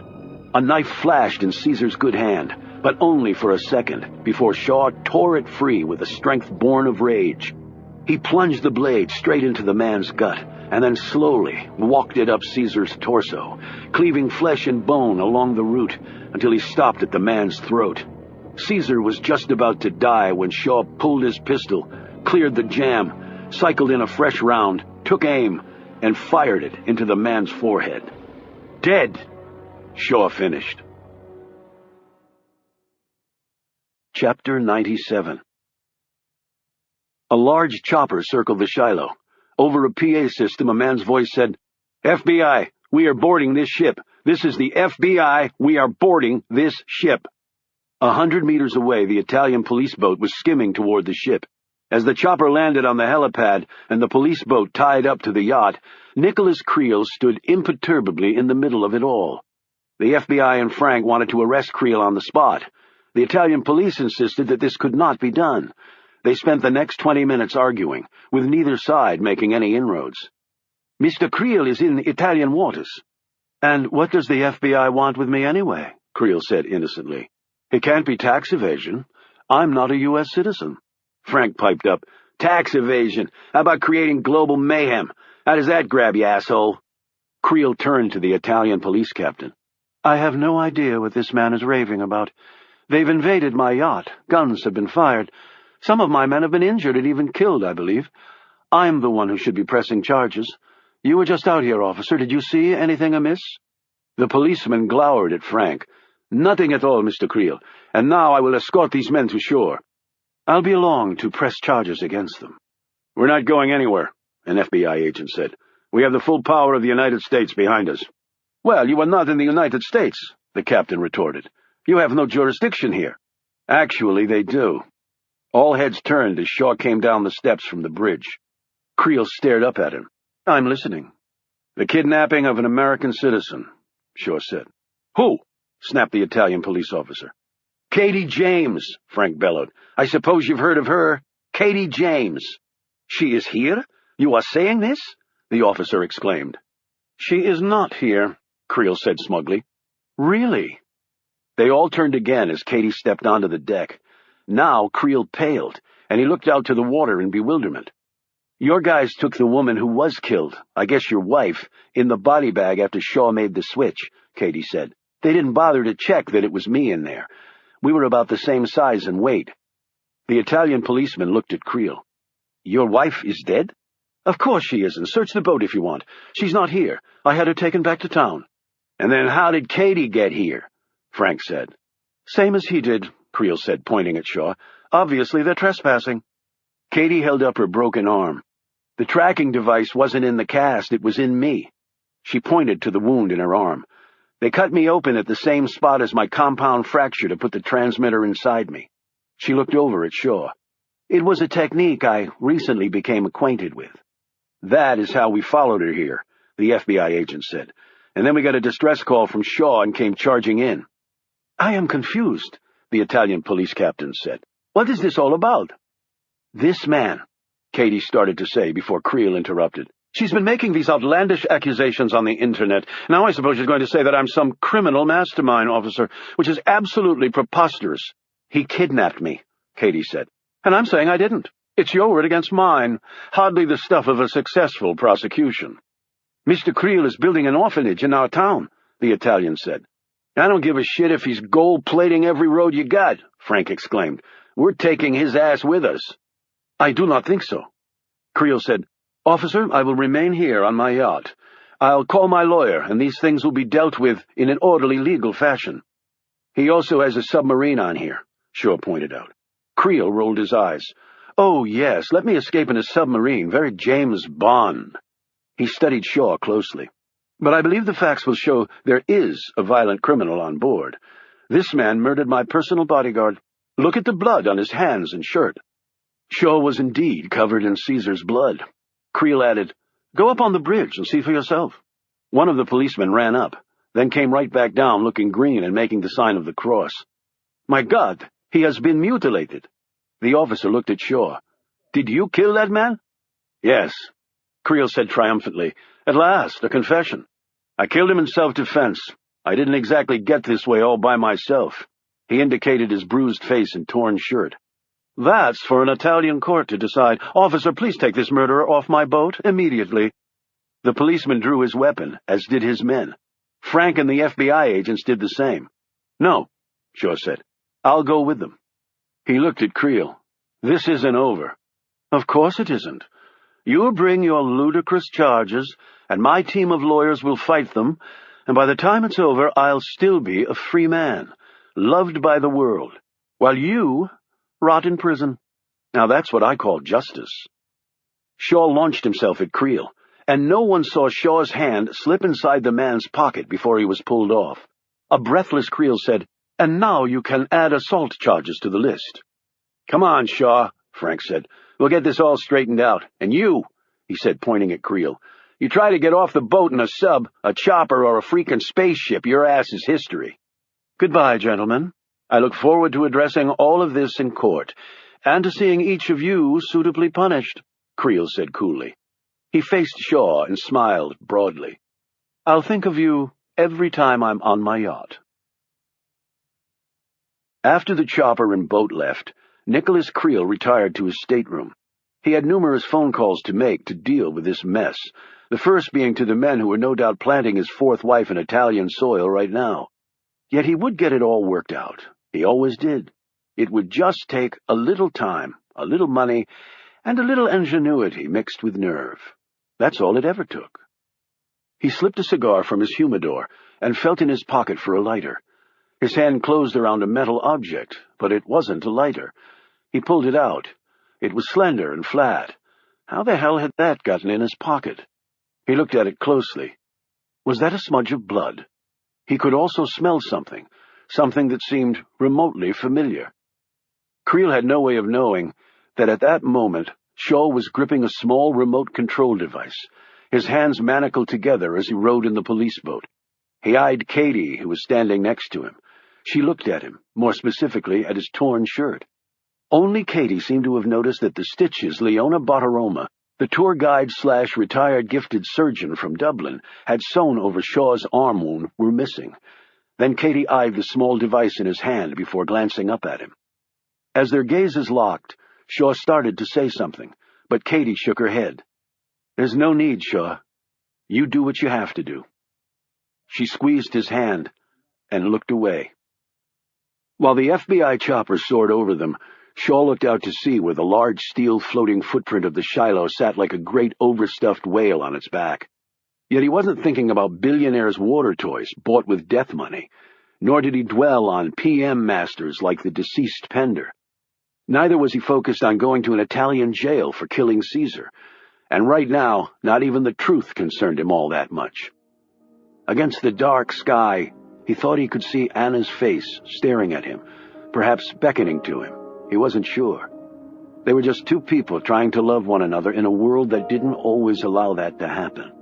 They had been caught up in a nightmare, not of their making, and Shaw was so enraged by it all, so paralyzed by a loss that he would never be able to fully understand or overcome, that it was all he could do to merely press the button on the tiny remote he was holding. But staring at Anna's imagined face in the sky, he found the strength. When he was done, he tossed it over the side, where it disappeared into the water, leaving barely a ripple. The effects elsewhere would be far more lasting. In his stateroom, Creel felt the metal object growing warm. It was the last thing he would ever notice. When he heard the screams and smelled the smoke, the captain raced down the stairs and entered the stateroom. Yet by the time he got there, the spot where Creel had been sitting was now only a blackened mass of ash and bone lying on the floor. Later examination would show that it was the remains of the man, even if it no longer resembled a human being. The captain would later testify that Creel had been completely alone when he died, and thus no one would ever be able to explain exactly what had happened, or why Nicholas Creel had apparently committed suicide using a highly lethal, phosphorus-based incendiary device. Chapter 98.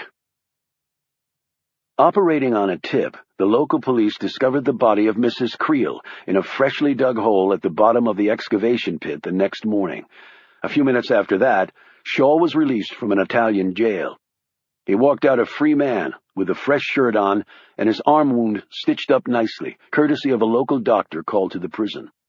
It would take a long time to uncover, catalog, and dissect what had happened with the Red Menace, Nicholas Creel, and Pender and Associates. But regardless, that truth could never be told to the public, decided the powers that be, including the United States, Russia, and China. Every scrap of information unearthed about Nicholas Creel's grand plot was immediately classified and buried forever. It might seem amazing that this was possible, but it was also true that such burials happen all the time, all over the world. Katie, Shaw, and Frank, among others privy to the details, were sworn to secrecy for the rest of their lives. Katie had not taken this directive well. Why keep it a secret, so we can make the same mistake again? She was told that if the world learned how close it had come to Armageddon, and how governments around the globe had been deceived, it would cause people to lose faith in their leaders. Well, maybe people should, Katie had shot back. Yet when the President of the United States himself pleaded his case and appealed to her sense of patriotism, Katie had finally relented. But she had issued a caveat. Next time, why don't you people think about these things before rushing to judgment? How's that for a strategy? Eventually the world shrugged off this near-cataclysmic event and moved on, as it always seemed to do. It might not have been as safe as it was during the Cold War, yet at least it wasn't a mere perception of security built on lies. Shaw, Katie, and Frank traveled to London, where there was a memorial service for the victims of the London massacre. Anna's parents were in attendance, but Shaw kept his distance from them. Being attacked by Wolfgang Fischer in a grand London cathedral was not how he wanted to memorialize Anna. He did travel once more to Wiesbach to visit Anna's grave. On the second day he was there, and unknown to him, Katie and Frank arrived in the small town and knocked on the door of the Fischers' home. Wolfgang, looking very old and tired, answered. Katie said, "I'm Katie James. This is Frank Wells."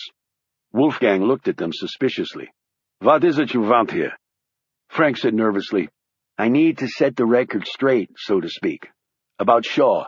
"I do not need the record set straight with that man," Wolfgang said, his face flushing. "Yeah, I think you do," Katie said firmly.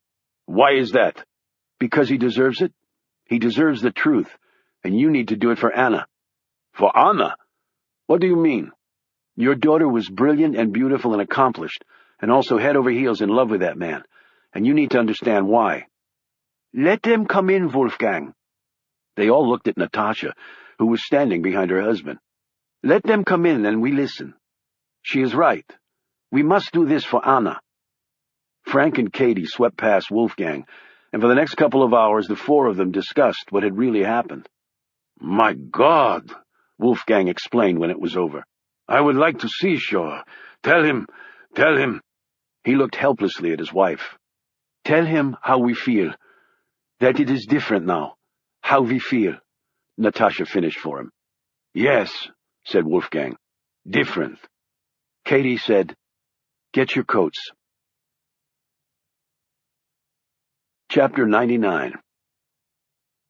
Shaw sat on the ground next to Anna's grave. The leaves were just starting to turn and the wind had a bite. It felt good to be here, as though she were still alive. Her presence seemed very real. He believed he could stay here forever. He heard them approaching long before he could see anyone. He rose and stared as the group came into view, Wolfgang leading the way. Shaw started to furtively back away from Anna's grave until he focused on Katie and Frank. Then he stopped, unsure of exactly what was going on or what he should do. Wolfgang walked directly up to Shaw. "These people," he motioned to Katie and Frank. "They have told us things about what happened." "They have told us the truth, Shaw," Natasha said, taking his hand in hers. "And we are sorry for how we treated you." "Yes, so very sorry," Wolfgang added with a guilty glance at him.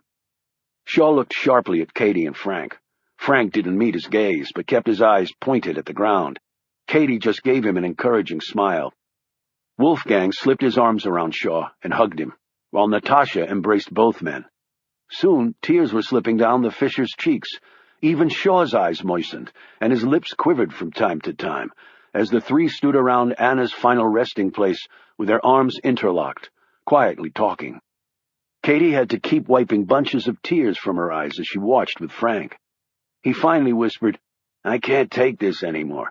I'm no good with the emotional stuff, Katie. Give me a 9mm Glock stuffed down my throat over this crap any day." He turned and left, but not before Katie thought she heard a tiny sob escape his lips. Nearly an hour later, Wolfgang and Natasha took their leave. Katie slowly walked over to Shaw as he stood by the grave. "Thanks for what you did," he said, his gaze on the mound of dirt. "How are you holding up?" "Part of me knows that Anna is dead. The other part just can't accept it." Grieving is an odd thing. They say it's a process with discrete phases, but it seems so different for everybody, and you feel so alone that I don't see how they can call it anything other than a random sort of personalized hell. He turned to look at her. "You lost someone?" She shrugged. "Anyone who's lived has lost somebody. I meant someone in particular."